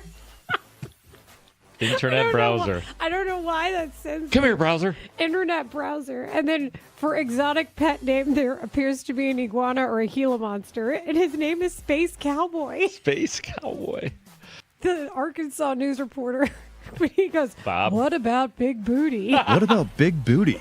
Thanks, Bob. It's the question of our times, really. Cheddar Big Booty Cheeseburger. Yeah, man. I thought they were going to say You also ate heard cheeseburgers, some. too. You heard some Force news anchor laughing there too. Big Gotta have that. booty. You gotta have that fake laughter. I live in a high rise, and I'm sitting in my place. There's at least one other cat on the floor, and I was hearing meowing. What? Showdown. I know. They haven't met yet. No play dates, nothing like that. But I'm hearing meowing, and I'm like, oh boy, poor kitty. Like their parents probably aren't home, and then it's getting louder and louder in the hallway. And then I was like, oh crap, that's Dave. I left Dave in the hallway. I'm like, oh my God. I'm like laying down, kind of calling it a night. I had put Dave out in the hallway, and I forgot he was out there. And usually I'd lodge the door open so he can get in and out. I had locked him out. And so he's out there meowing. I'm like, boy, that poor cat out there. He's just a baby. Yeah, bad owners out there they're not home for their cat. And I'm like, oh man, that's my cat. Oh my God. And he looked at me like, bro, you just left me. His tail was all puffy. He was so upset with me for about 5 minutes. Oh my God, his tail was puffy? All puffed because he was freaked out. Because usually he can come in and, like, if there's a hint of somebody coming up on the elevator or a door open, that cat dashes back in. But I left him out. He is a scaredy cat. So did you keep the door open, then you forgot? I forgot, and I shut the door right in his. I slammed it in his face, laid down on my couch, heard cat sounds that I thought I was blaming other bad cat owners. I'm like, oh, that's mine. Walking around the apartment. Dave, can you believe these cats just out here? Kind of. I was Wait a second. In my own mind, I was judging other cat owners while I was the bad cat owner. Dave, aren't you glad I'm not one of them owners? Yeah. You and I got a thing, bro. I don't think Cheddar Big Booty Cheeseburger would approve of this. I don't think he moves, though. I don't think Cheddar Cheeseburger cat would want to go in my hallway. He'd want to sit on the couch. Cheddar Big Booty ain't going out that door. No, he's not. Big Booty? Cheddar Big Booty Cheeseburger did move around, but he was like a very large, fluffy cat. Living his best life. And why not? Like, that's always a question. Do I keep my cat healthy or let him live a shorter life but be happier? This is what cat owners go through. Yeah, I mean, all of us as well. Like, right. Humans too. The concept of I'm here for a good time, not a long time. Right. I will seek out more Matt Patricia content. Okay. And that is my confession. All right. He had thoracic outlet 10 syndrome. our fathers, by the way, for that. Oh, for the You're shoulder. good. You're How many clear. bears? Oh, that's a great question. How many? Because that's the absolution I'm looking for. How many bears? Well, no. The absolution is that you must say bears, bears, bears 1,000 consecutive times at some point in time. Whether it's on your walk home, whether I don't know if you're driving back to Hyde Park tonight. I might want to walk home considering what's going on Lakeshore Drive. Oh my God! Yes, Southbound Lakeshore Drive no longer exists. I think you should say because of the race. Bears, bears, bears. Popular broadcaster Steve Stone. Yes. Steve Stone. Are you noticing that? Well, I will tell you, Speaks, if you've noticed it, I've noticed it. Chicago White Sox television analyst. And Lofton, down for the count.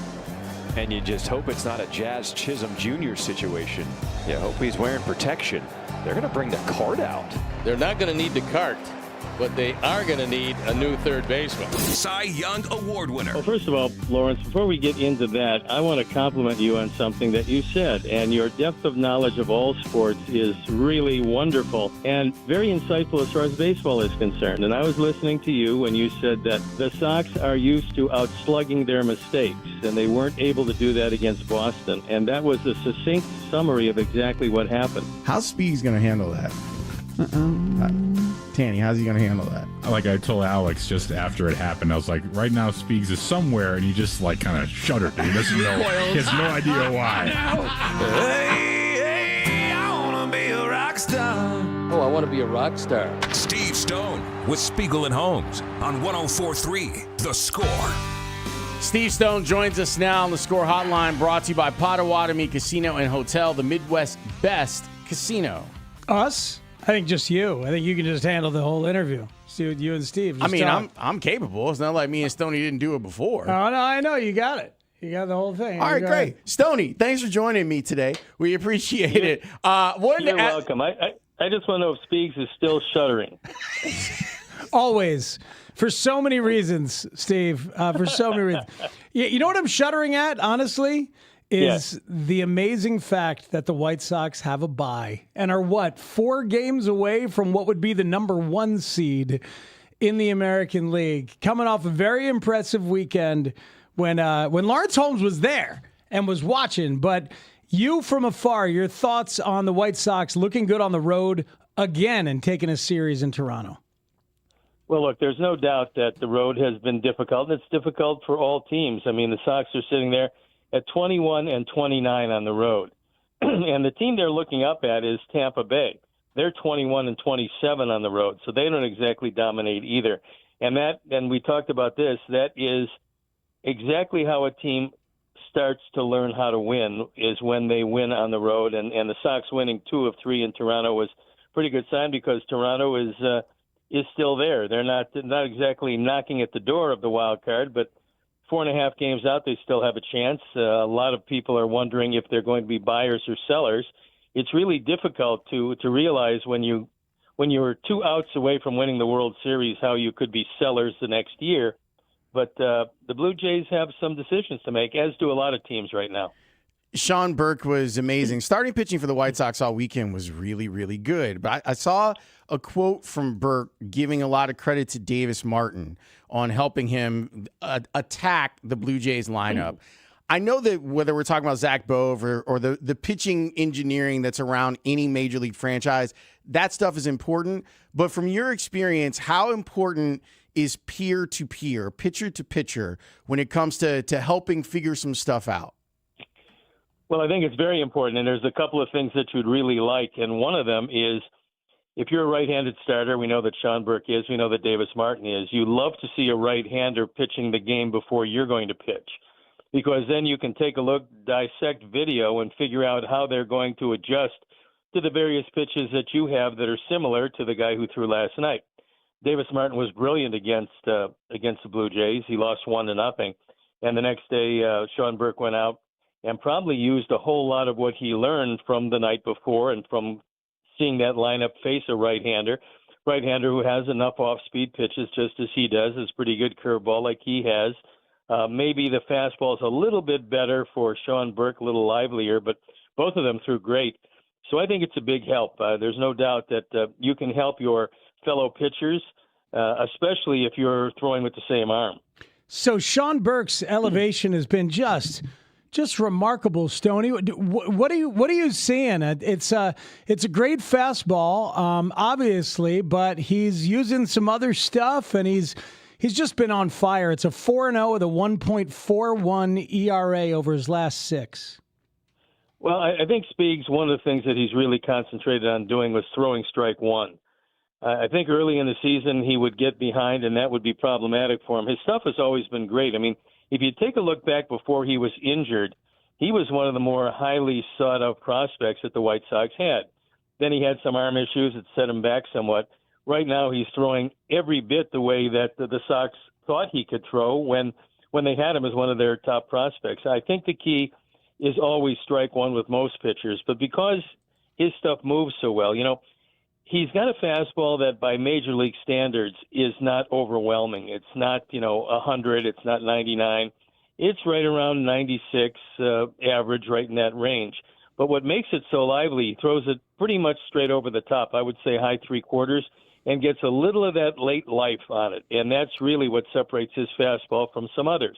There are guys who throw absolutely as hard as he does, and some who throw harder.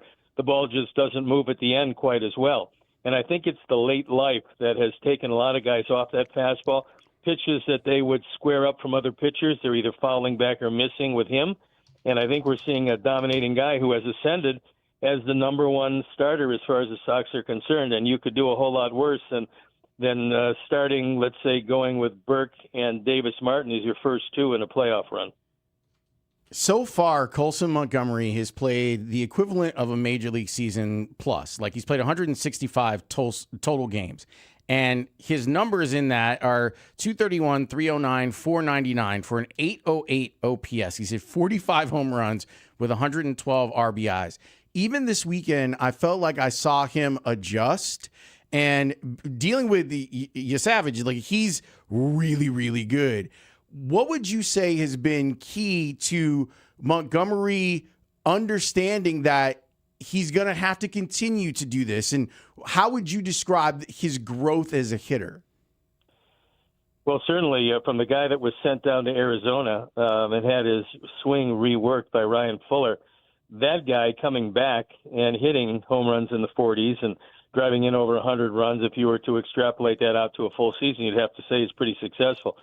I think one of the things that he probably has to work on, if he can work on this one thing, so it's not three different things in his swing, it's one thing, and that's lay off the right above the strike zone fastball, the one that comes probably between your letters and your chin.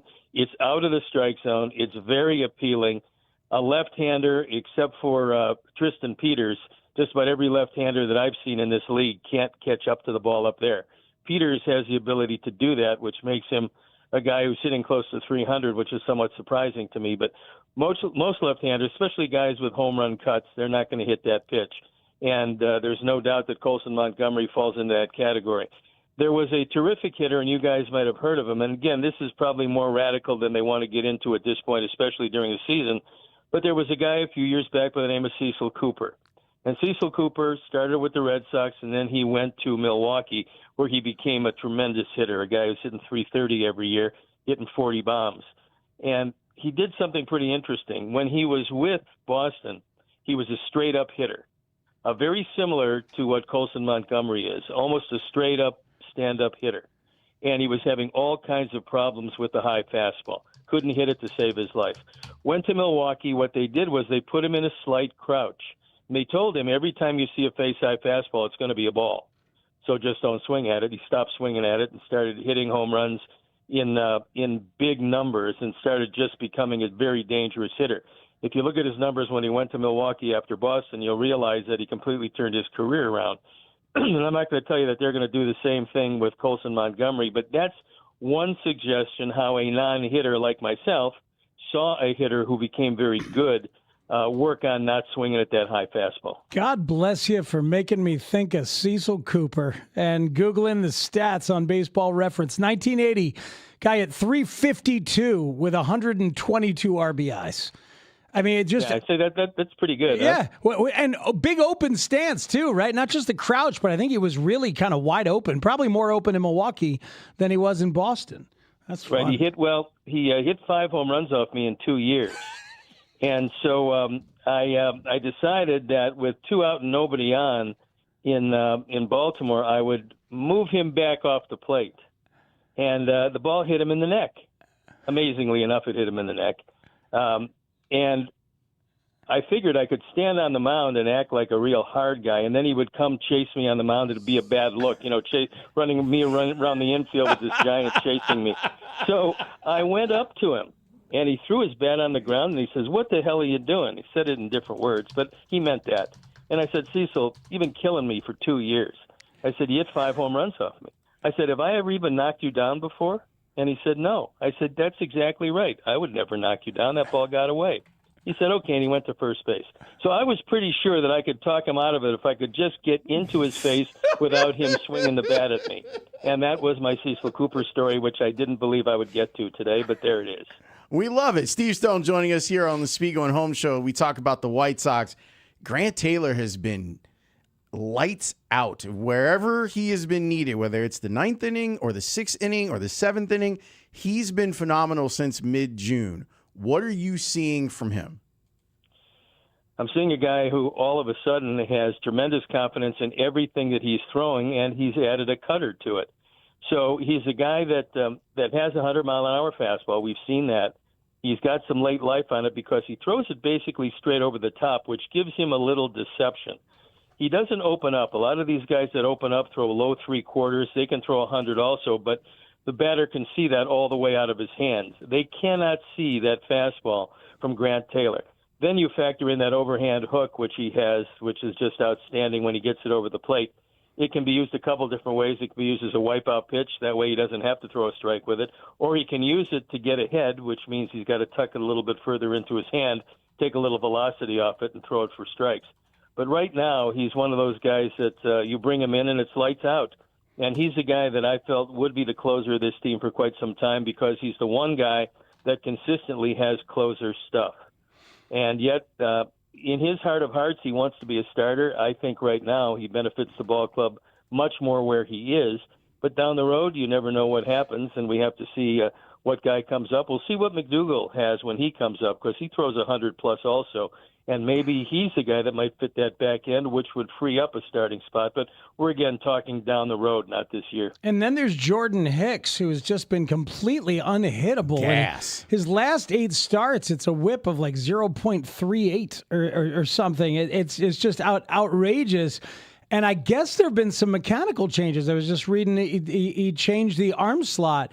It's hard to trust when somebody's had a monstrous arm like he has for a lot of years and multiple teams have given up on him. But I suppose it happens, Steve, that sometimes a light bulb goes on or some kind of tweak takes place, and maybe Jordan Hicks has found something.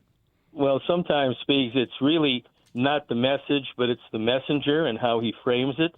And sometimes a pitcher just isn't ready to do a couple of different things, which in combination would lead to command. You know, when Hicks was with St. Louis, he was throwing over 105 miles an hour. And everybody just talked about this young guy on the horizon who is going to set the world on fire. And he was capable of doing that, but he could never throw strikes. And that's why all of the teams in between those initial St. Louis Cardinals and the Sox of today, all of those teams got him and said, if we can only get him to command the fastball and then back it up with some sort of breaking ball. It really didn't matter what it was. And the Sox were the team that had it happen. And I think we've seen over the last few performances that when he does get the ball over the plate, especially early in the count, he's pretty close to unhittable. I mean, he's gone out there sometimes, faced 3 hitters in 3 innings, and maybe they'll get a foul ball, maybe. So the stuff is great. He's also moved a little bit, if you've noticed, I'm sure you guys have, that he's moved a little bit into more leverage situations as opposed to a guy you throw out there when it's 6-0. This is a guy you throw out there to get you a bridge into the late inning guys that you have a little more trust in. But Hicks is slowly getting there. He's getting to the point where I'm sure Will and Zach Bove have a lot of trust in him. And again, you know, there's a lot of pitchers have gotten better under this combination of Will Venable and Zach Bove.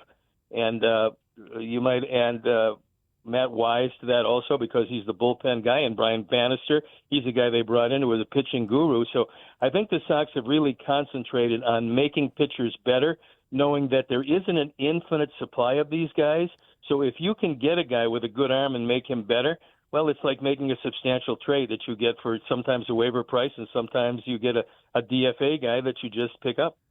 Let me reverse engineer the trust conversations, Tony, because the players have done that. I want to know, how did Will get – I know we talked a little bit about this with the starters and an opener, but as far as the back end, the high leverage situations, how is Will and Zach Bove, like the whole pitching infrastructure of the White Sox, how did they build trust with these guys?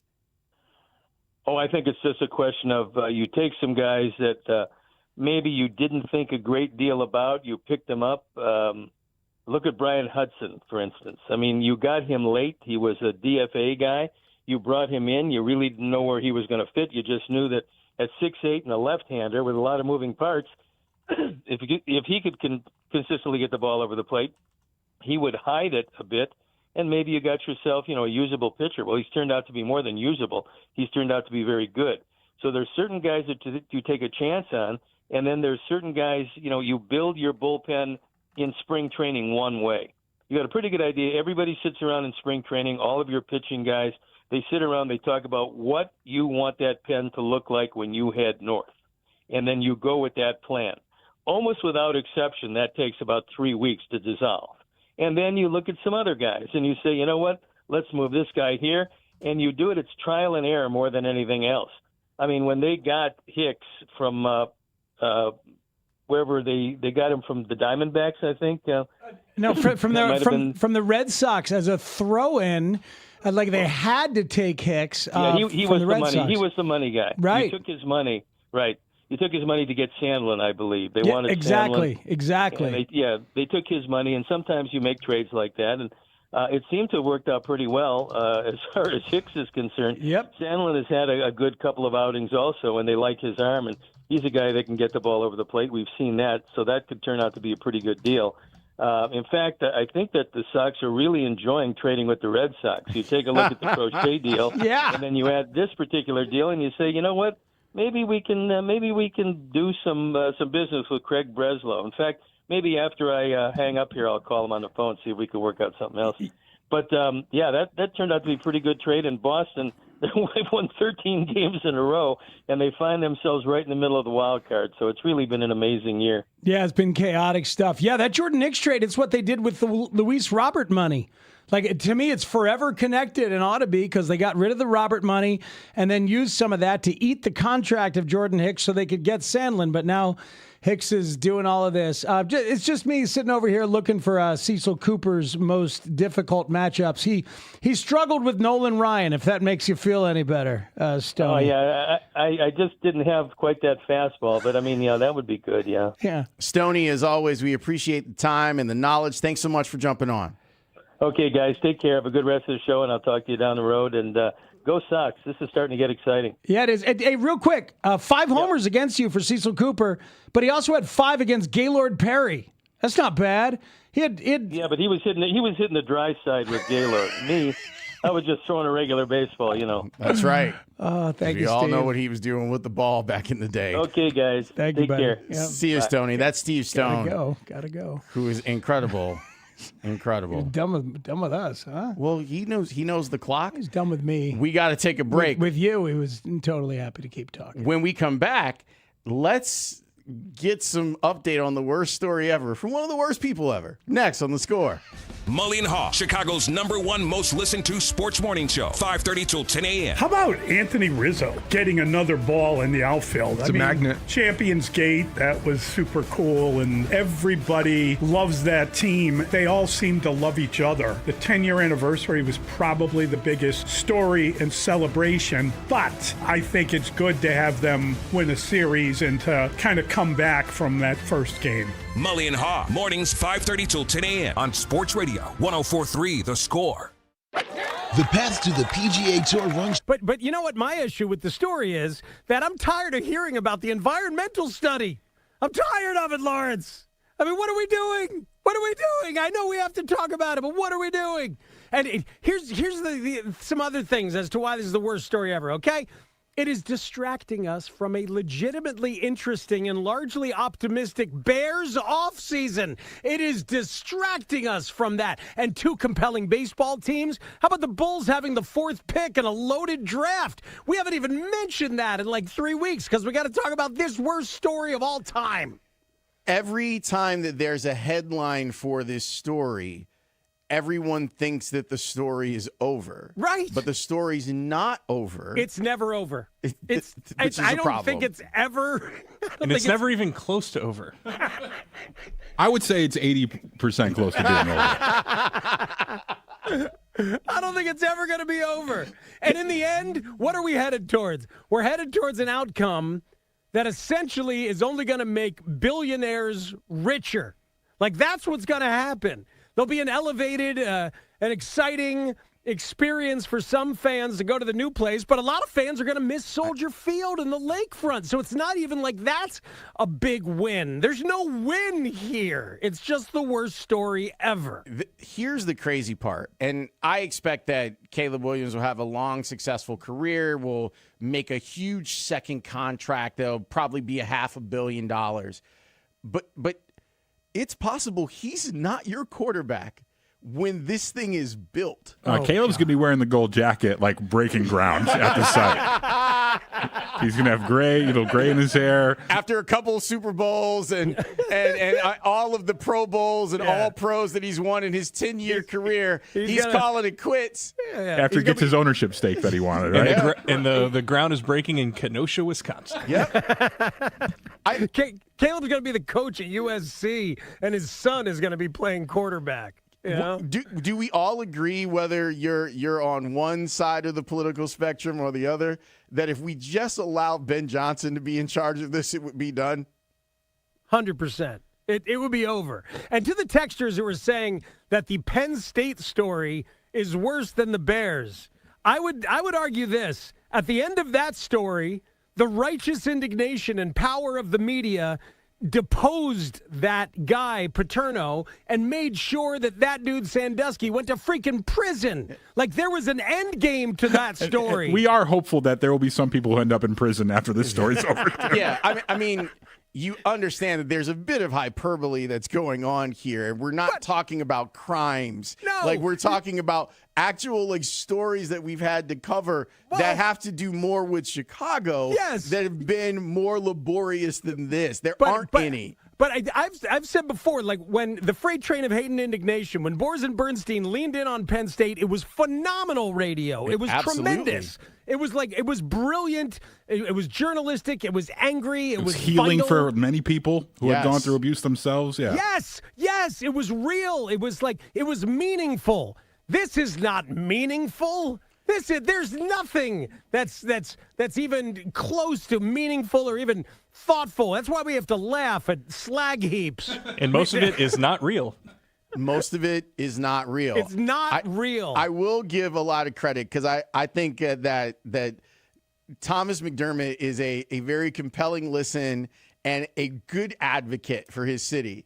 And the fact that he was able to laugh at the concept of having the Indiana Bears T-shirt on underneath his Chicago Bears jersey. Oh, God. That was funny to me. Yes. Like that was like that to me. That was someone who gets the bit. But the other thing is they haven't figured out a site. And even him, like, he was on with Mully and them boys earlier today, and he's like, yeah, well, there's another site actually. Like, there's another place that we might be thinking about presenting to the Bears as a place where they might want to build their place. That's currently occupied.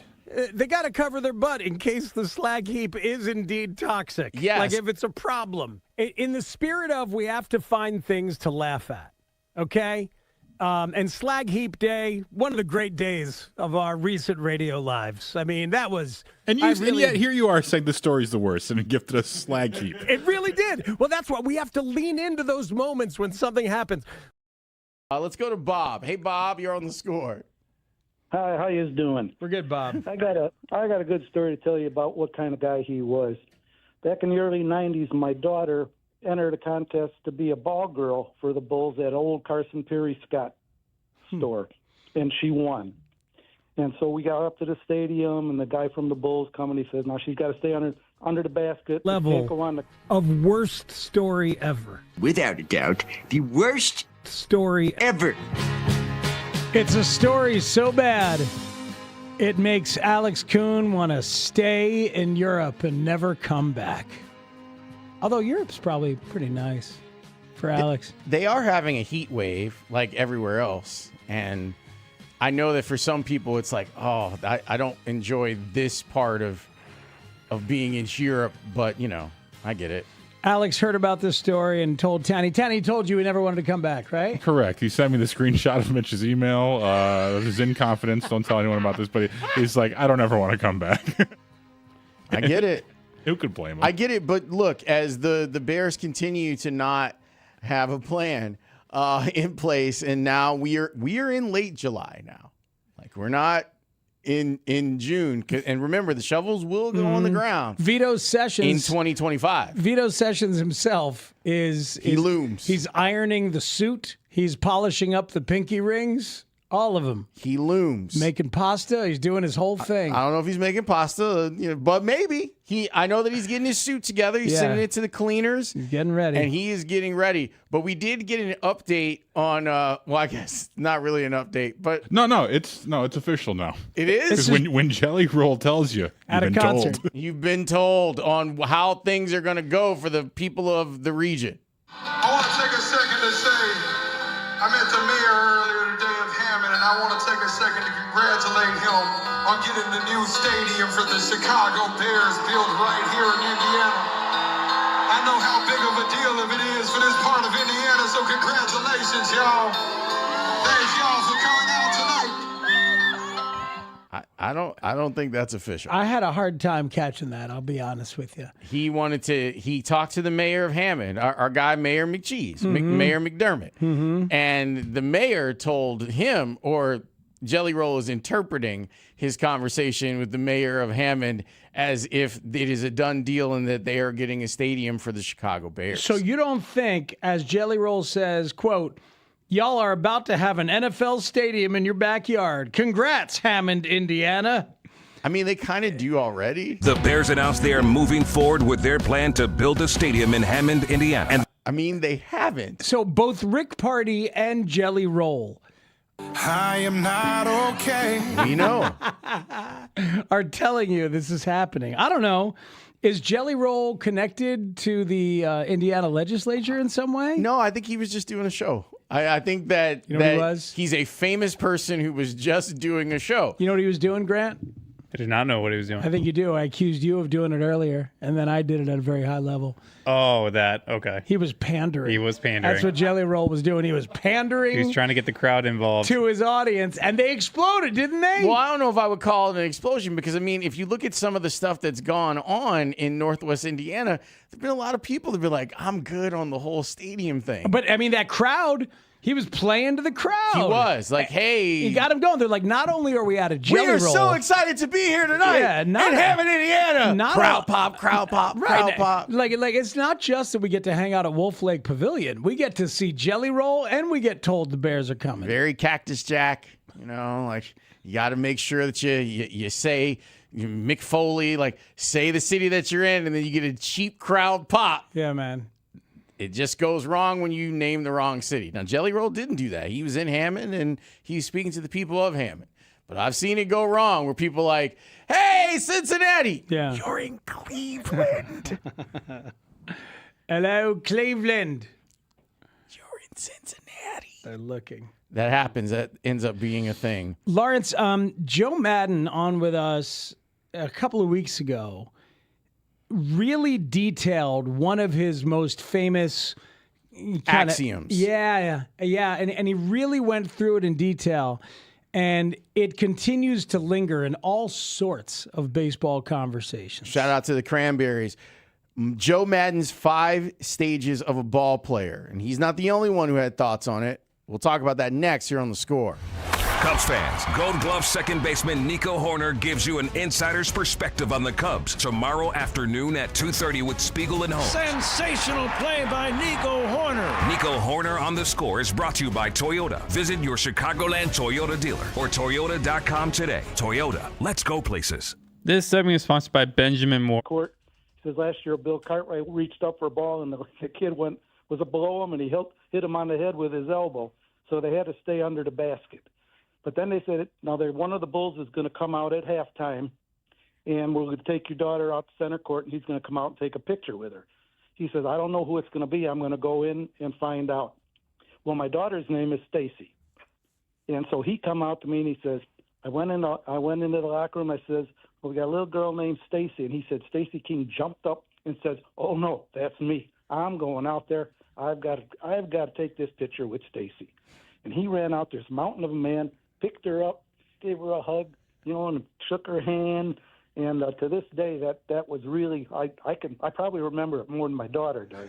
But that's the kind of guy he was. He didn't have to do that. But he said, "Oh man, she's a Stacy. I got to do it." Oh, that's tremendous, Bob. Beautiful. That's beautiful. That's the goods right there. And like that moment of niceness and kindness. My 8-month-old daughter, she was in a body cast. Of course, I thought of that. One of the greatest non things ever. sequiturs. Oh, one of the greatest things ever. Now you got to play the whole thing.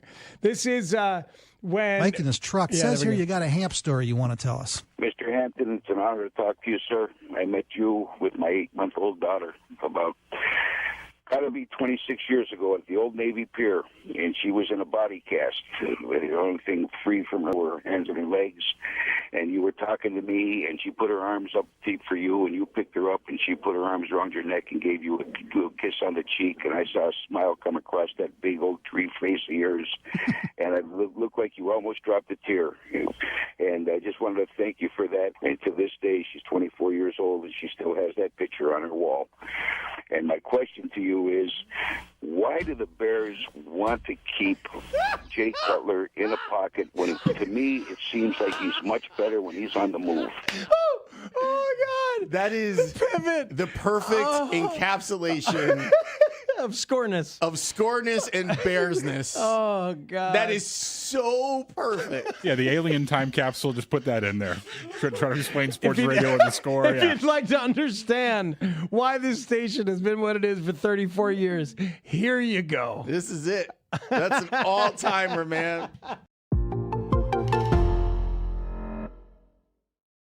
It's our guy. He has left us, but amazingly, we still have access to him. To Heavenly Doug. We're the only show in town, the only media entity anywhere that has access to Heavenly Doug.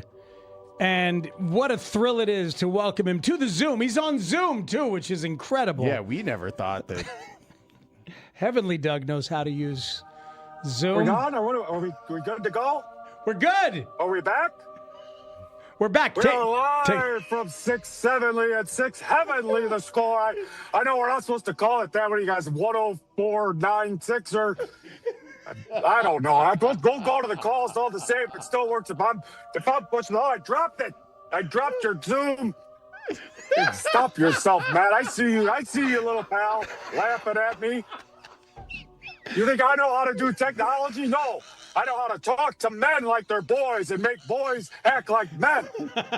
Well, go ahead. And I'm happy to do it. Do that. Go ahead and do that. Do whatever you want. Well, I'll tell you. Okay. All right. I got in a hell of a fight 2 nights ago with Brett Favre's dad and Paul Horning up here because they want to tell me that they still got something over on the Bears. I'm going to tell you right now, you got none, zero, nada, nothing, okay?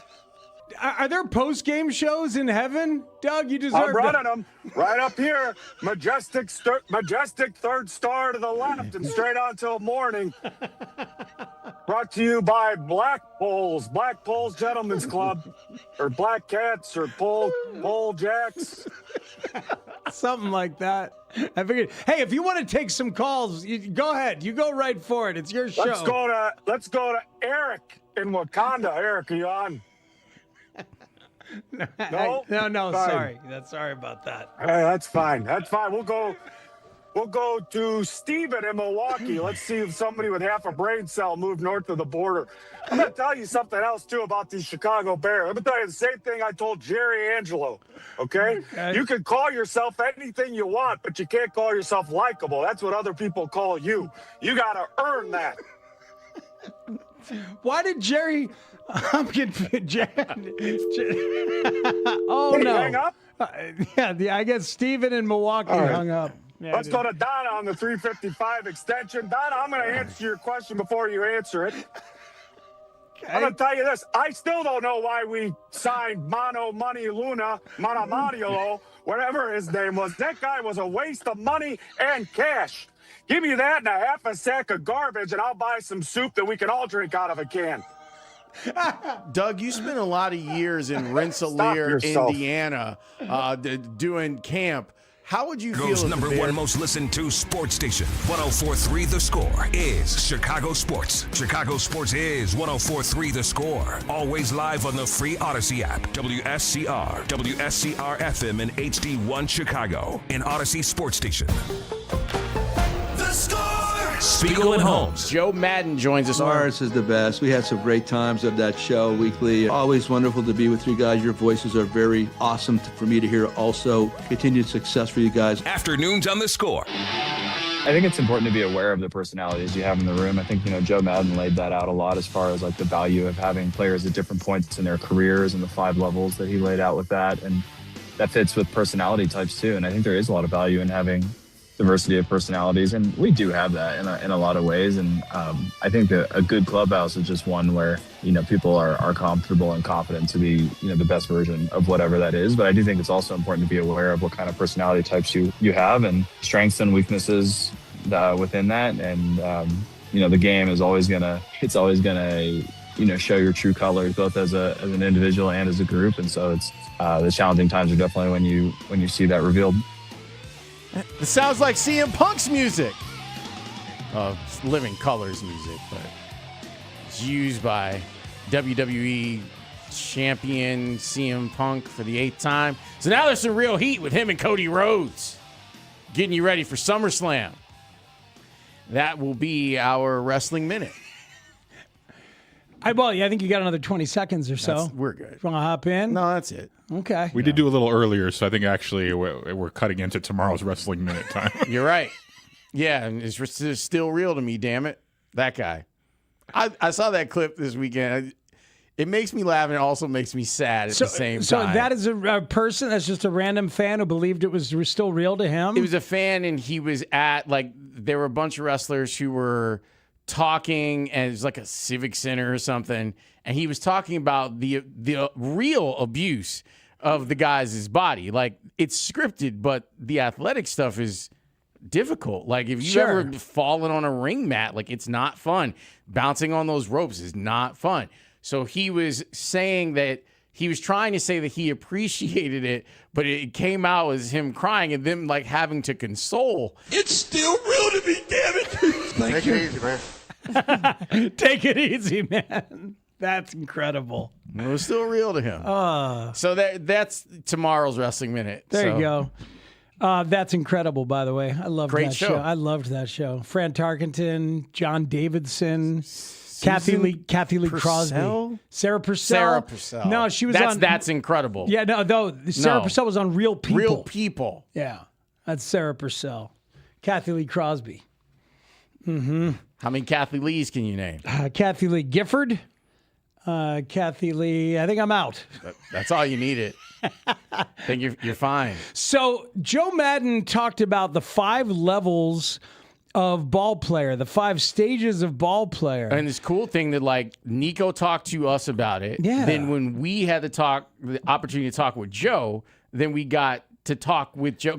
That sparked your brain to ask him that question. Yeah, absolutely. So Nico bringing it up made me kind of Google and remember. And here's the thing, when Joe Madden was the bench coach for Mike Scioscia and the Angels when they went to the World Series and won it, right? 2002, they beat the Barry Bonds Giants with Dusty Baker. Rookie K-Rod out there. Yes, and young Lackey. Rookie K-Rod, young Lackey arguing with Scioscia to stay on the mound. But I remember thinking about that team. One here for no haircut. Yeah, man. I remember thinking about that team. Look, they've got all these different profiles. That's what you need. You need a young guy. You need an older guy. You need a weird guy. You need that mix or whatever. And I didn't realize that Joe laid it out and mapped it out. And yes, this still lingers. Listen to Joe Madden with us a week and a half or so ago in advance of the reunion and his charity dinner that he had last night for Thanksmas. Listen to Joe Madden lay it out, the 5 stages of a ball player in the clubhouse. Level 1, happy to be here. We're all happy. When you get called up, man, your first appearance, my God, are you happy to be there? As you've wanted to do it your entire life. Everybody, your grandparents want to be there. Everybody wants to be there, your buddies, girlfriend, whatever. Happy to be here. Level 2, dangerous, survival. I like this, and I want to stay here, and I don't want to mess up. I don't want to make any mistakes. And it's a very careful spot to be in, which normally I don't think really lends to victory, and a lot of times does lead to defeat because of the carefulness. Level 3, I belong here, I can do this. Once a guy arrives there, he could help you win on a nightly basis. He gets it. He knows. He looks in the eyeballs of the other guys there on his team and other teams and knows that he's a part of this and he can compete here and he belongs here. Level 4, I want to make as much money as I possibly can. You can never diminish. That's important, man. A lot of times these careers are short, whether it's injury or it's just something happens, a better player comes along. So make as much dough as you can. And level 5, you want level 5 guys, all I want to do is win. And if you really walk through a clubhouse, both you guys, I bet you can. You'll recognize the happy to be there guys. Somebody might be in survival, a little bit uptight all the time, etc.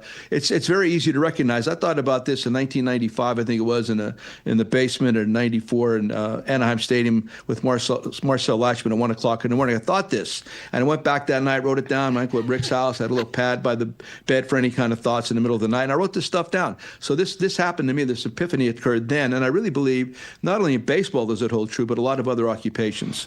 It's brilliant. It's absolutely brilliant. Him and Marcel Lachman at 1 a.m. in 1994 in a basement somewhere. And, I remember we followed up, Lawrence, and asked him, because I was like, boy, I'd want to rush people through those. He said he can't. He said what you'd like to do is not have him hang out in stage 2 or stage 4 very long. Stage 2 is that survival mode one where there's a lot of anxiety and a lot of panic and you're not performing at your best. And stage 4 is the selfish one. I want to make as much money as possible, the one that you're making it about you. So stage 2 and stage 4 are the ones you want to help usher people through as fast as possible. Getting people to stage 5 is... all I want to do is win. It's hard to get there because there's all these things. And remember that most of these guys are also growing up while going through this. Yeah, but there's there's life stuff. For sure. And you might not show up in stage 3. I belong here. I can do this. Having the confidence that thinks you belong. How many times have we heard people say the thing about this kid is that he's got the confidence. He believes he belongs, That's It's somebody important. who arrives with stage Stoney 3. was talking about that in the last segment or 2 segments ago when he's talking about White Sox pitchers where they were in survival mode, most of them, that they were trying to be found. And maybe they are. They're in a space where they're like, I will do whatever it takes. And that means if I have to put my ego aside, when Will says, we're going to use an opener, here's how we're going to use it. You go, you know what? I want to be here. And I need to survive in this league. I don't want to be DFA'd again. Right. I want to be given every opportunity that I can to do what I can do. That's why it's so brilliant, that observation. Oh, man. And don't you think I think he's right. It does apply to all sorts of other careers as well, especially one where it's very specific and you're hoping to do it for a long time and maybe you get to do it for a long time. You go through stages of that. I mean, I found myself thinking about it in terms of radio or in terms of music. Man, you show up and then you're like, God, I think I can do this. Boy, I'm happy to be here. And then you're like, boy, I don't know if I'm good enough. I don't know. It's like, and you hope to get to the place where you're making all the money. Oh, yeah. And that's hard to do in this business or the other business. Absolutely. It's hard to do. So when Joe says that, it kind of, I held on to it and I started thinking about it a lot because I think we have thought about it in terms of baseball and other sports for a long time. And then as Anthony Rizzo's talking on Inside the Clubhouse about the podcast, and why the question was from David Haugh and Bruce Levine was, what did you find most interesting about talking to everybody for the Lovable reunion, about the Cubs 10-year reunion? Everyone on every single team every year is in such a different career path and career journey. So that team is no different. Everyone, like Joe used to say, there's 5 levels of a big leaguer, right? And everyone there is 1 through 5. And it's figuring out the different personalities. So when you get to go back and interview them and hear that and hear people text us. The coolest thing was having our friends and teammates and coaches text us saying, I was there for that, and I didn't even realize that that's what was going through your head. So that was the coolest part for us. It was honestly, I know it's been a lot of pleasure and joy for Cubs fans. The feedback's been amazing, but the therapeutic joy for us has been even better. How about that? So as they would tell the same stories from different people's perspectives, like Ross's perspective on Schwarber is so different than Schwarber's perspective on Ross and those moments, all the different stages. I always like when you do television or filmmaking like that, and when it's done right, it's excellent. Oh, totally agree. When you get the different perspectives of everyone, and you're like, oh, like that's why these stories match, but they don't fit perfectly because of perspective and where people are. So, and hearing Joe talk about this with us, like, sure, like you apply it to kind of where you're at, like in your chosen career. It's weird because I kind of skipped 4. Making the most money as possible. Yeah, like that wasn't that. It's honestly still not that important to me, which is weird because this is a place where not this place, obviously, but you can do that. Like you can go and find it, but do you find happiness in it? And anyway, I thought about that. I was like, I've been in 5 for a really long time, and then like we've now done this. Like we've made it to the win. We can send people the book. Yes, we can. We will send everyone the book. If we wanted to. We could. Yeah, send it out. And we can have our parade or whatever. And like we've done that. Like it's fun. Like and I like that grind is fun too. Like when Dan and I would be sitting here cussing Wojo. Be like, we can't catch Wojo. Like, why can't we catch Wojo? Yeah. And it's like, well, you're speaking a different language. Right. But still, you wanted, and then we caught him. Man. And it's like, I want to be hanging out in stage 3. I belong here. I can do this. I'm at my best when I'm just hanging out there. I'm just chilling. And like, yeah. Maybe I should try 4. I want to make as much money as possible. Well, it's been fun working with you, Lawrence. Yeah. 4 would be a lot of fun. Let's do that for a while. I was having a good time since you brought up the 2002 Angels. Yeah. Oh, Spiegs. Oh, looking at that roster? Just gonna hit you where you live. Okay. All right. Here's the way that the lineup usually went. All right, hold on. All right, give me the position. I'll see if I can guess because I can't. Well, this one's easy. Catcher. Catcher was Ivan Rodriguez. No. Oh, catcher was Our guy? Benji Molina. Oh, right. Wasn't Pudge there? No, what am I thinking of? I got confused. It's K-Rod. Benji Molina. Benji Molina was the catcher. First base? Wally Joyner? No. Scott Spiezio. Scott Spiezio, son of a Cub. Second base? God. David Eckstein. No, shortstop most games. He played 152 games at short. Who, Eckstein did? David Eckstein. Yeah. Adam Kennedy was at second. Adam Kennedy. Third base. That's Tim Salmon. Nope. No. Not Tim Salmon. The other one, Troy Glaus. Troy Glaus, yes. And then Tim Salmon's in the outfield somewhere. Yes, Tim Salmon's in right. Who's in left? Sadly in the news lately. Garrett Anderson? Correct. Who's in center field? God, on that team. White Sox legend. Lance Johnson. Darren Erstad. Darren Erstad, who was a punter at Nebraska. The DH of that team was Brad Fulmer.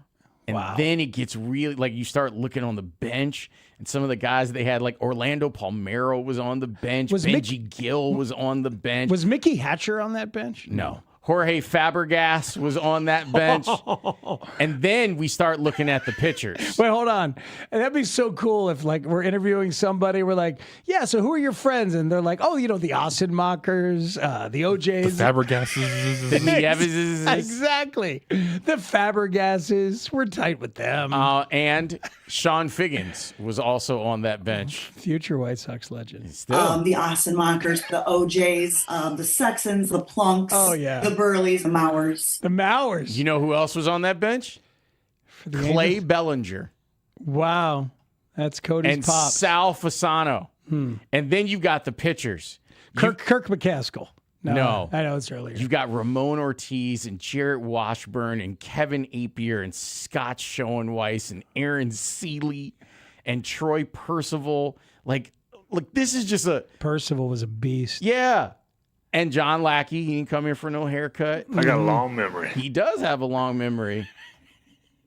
Texture says, I love Speaks gets a Tim Salmon. No, the other guy. You know, the other big, long, white guy. No, the power guys. Gloss and Salmon were the big power bats, right? Salmon had a year that year. 286, 380, 503. Wow. You know what I forever remember and I'll never forget from that series? You remember when Barry Bonds hit like an unbelievable home run in that World Series? Just an absolute tank. And the camera caught Tim Salmon and you could read his lips. He says, that's the longest ball I've ever seen hit. That's the longest ball I've ever seen hit. Garrett Anderson had 56 doubles that season. That's a beast right there. Oh, my God. So real quick, the other reason I've been thinking about the 5 stages of a ball player, it's been lingering, is because I mentioned the Red Sox earlier have won 13 in a row.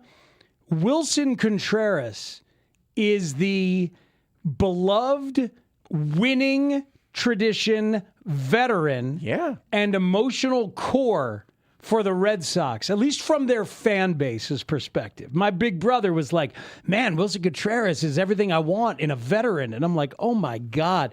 And he's like, why? I said, and I traced the history of Contreras for us in this town, arriving as like the exciting prospect with way too much energy. Remember how jumpy he was? He couldn't be trusted to frame pitches. A little jumpy, but like really rare too. Like here's a catcher who can actually run. Oh, totally. The athleticism off the charts. And then slowly getting reined in. Remember he tried to lead and David Ross shut it down? Contreras, towards the end of a season, complained or tried to call out guys for not giving full effort, and Ross kind of didn't allow it as a manager. And then they tried to trade him at the deadline and couldn't. Like, they were like, we're done with Wilson, and tried to deal him, and nobody wanted him. They couldn't make a deal, so he had to come back and face the music after not getting traded. And then he goes to St. Louis, and he's a villain there against the Cubs and all that. Gets into it with Palencia when he's at first base. Like, all this stuff. And now he's the emotional core of a red-hot team fighting its way back into playoff position. Talk about your different stages of a ball player. Maybe Wilson already had it. This is his best year ever. All he wants to do is win. Just like DJ Khaled. That's what Wilson's doing. And maybe he always had some of that in him. I've said this before, and I'll say it again. If Wilson Contreras was a White Sox, he would be everyone's favorite White Sox. He is like, when I used to see him and Baez, I'd be like, they're just on the wrong side of town. That's interesting. If we could get one of those guys over here, that'd be fun. Wilson's year this year, he will, if he stays healthy, he will surpass his WAR total, his highest WAR total for a season. He's already at 3.7. His highest season is 4.2. And he's never had a negative WAR season, by the way. That 4.2 season, when was it? 2021 with the Cubs. That's a catcher. And what is he now? It's a first baseman.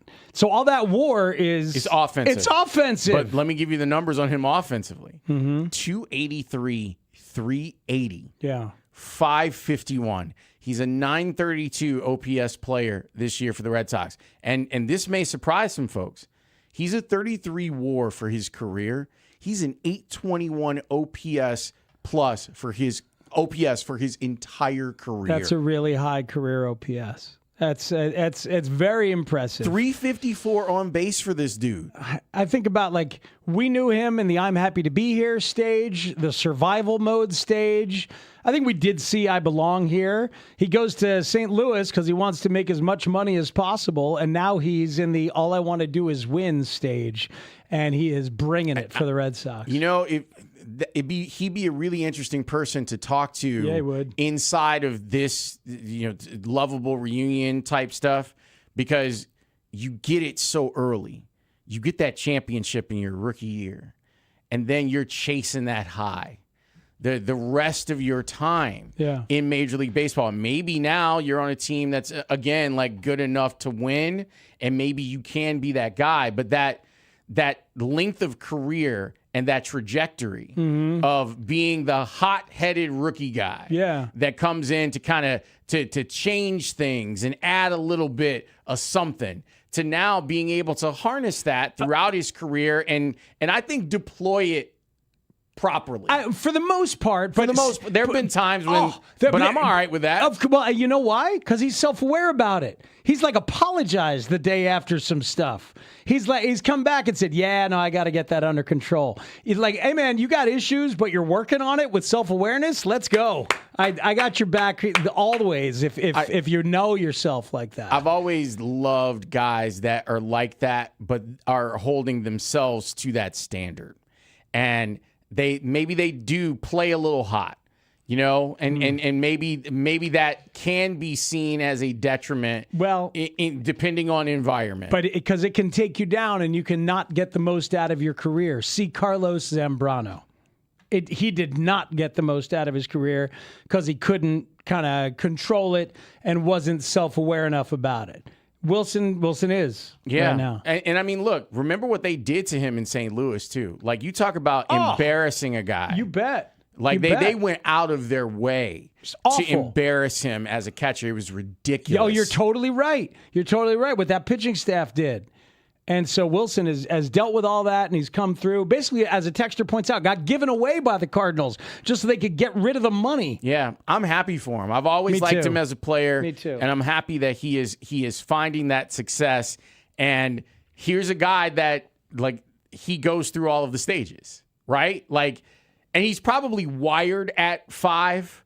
Like, he's kind of built like, I'm a guy that's all about winning. But throughout his career, like, we can look at Wilson Contreras' career and say, here's a guy that's kind of gone through all of the stages. Absolutely.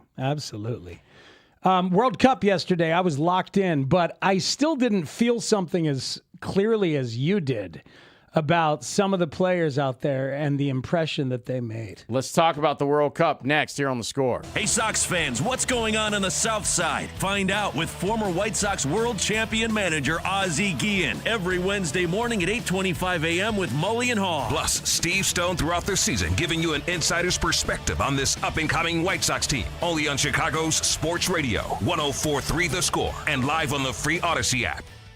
This segment is sponsored by... Bears went to Indiana. Oh, it's a good question. Don't care where the Bears go. First of all, half the people living in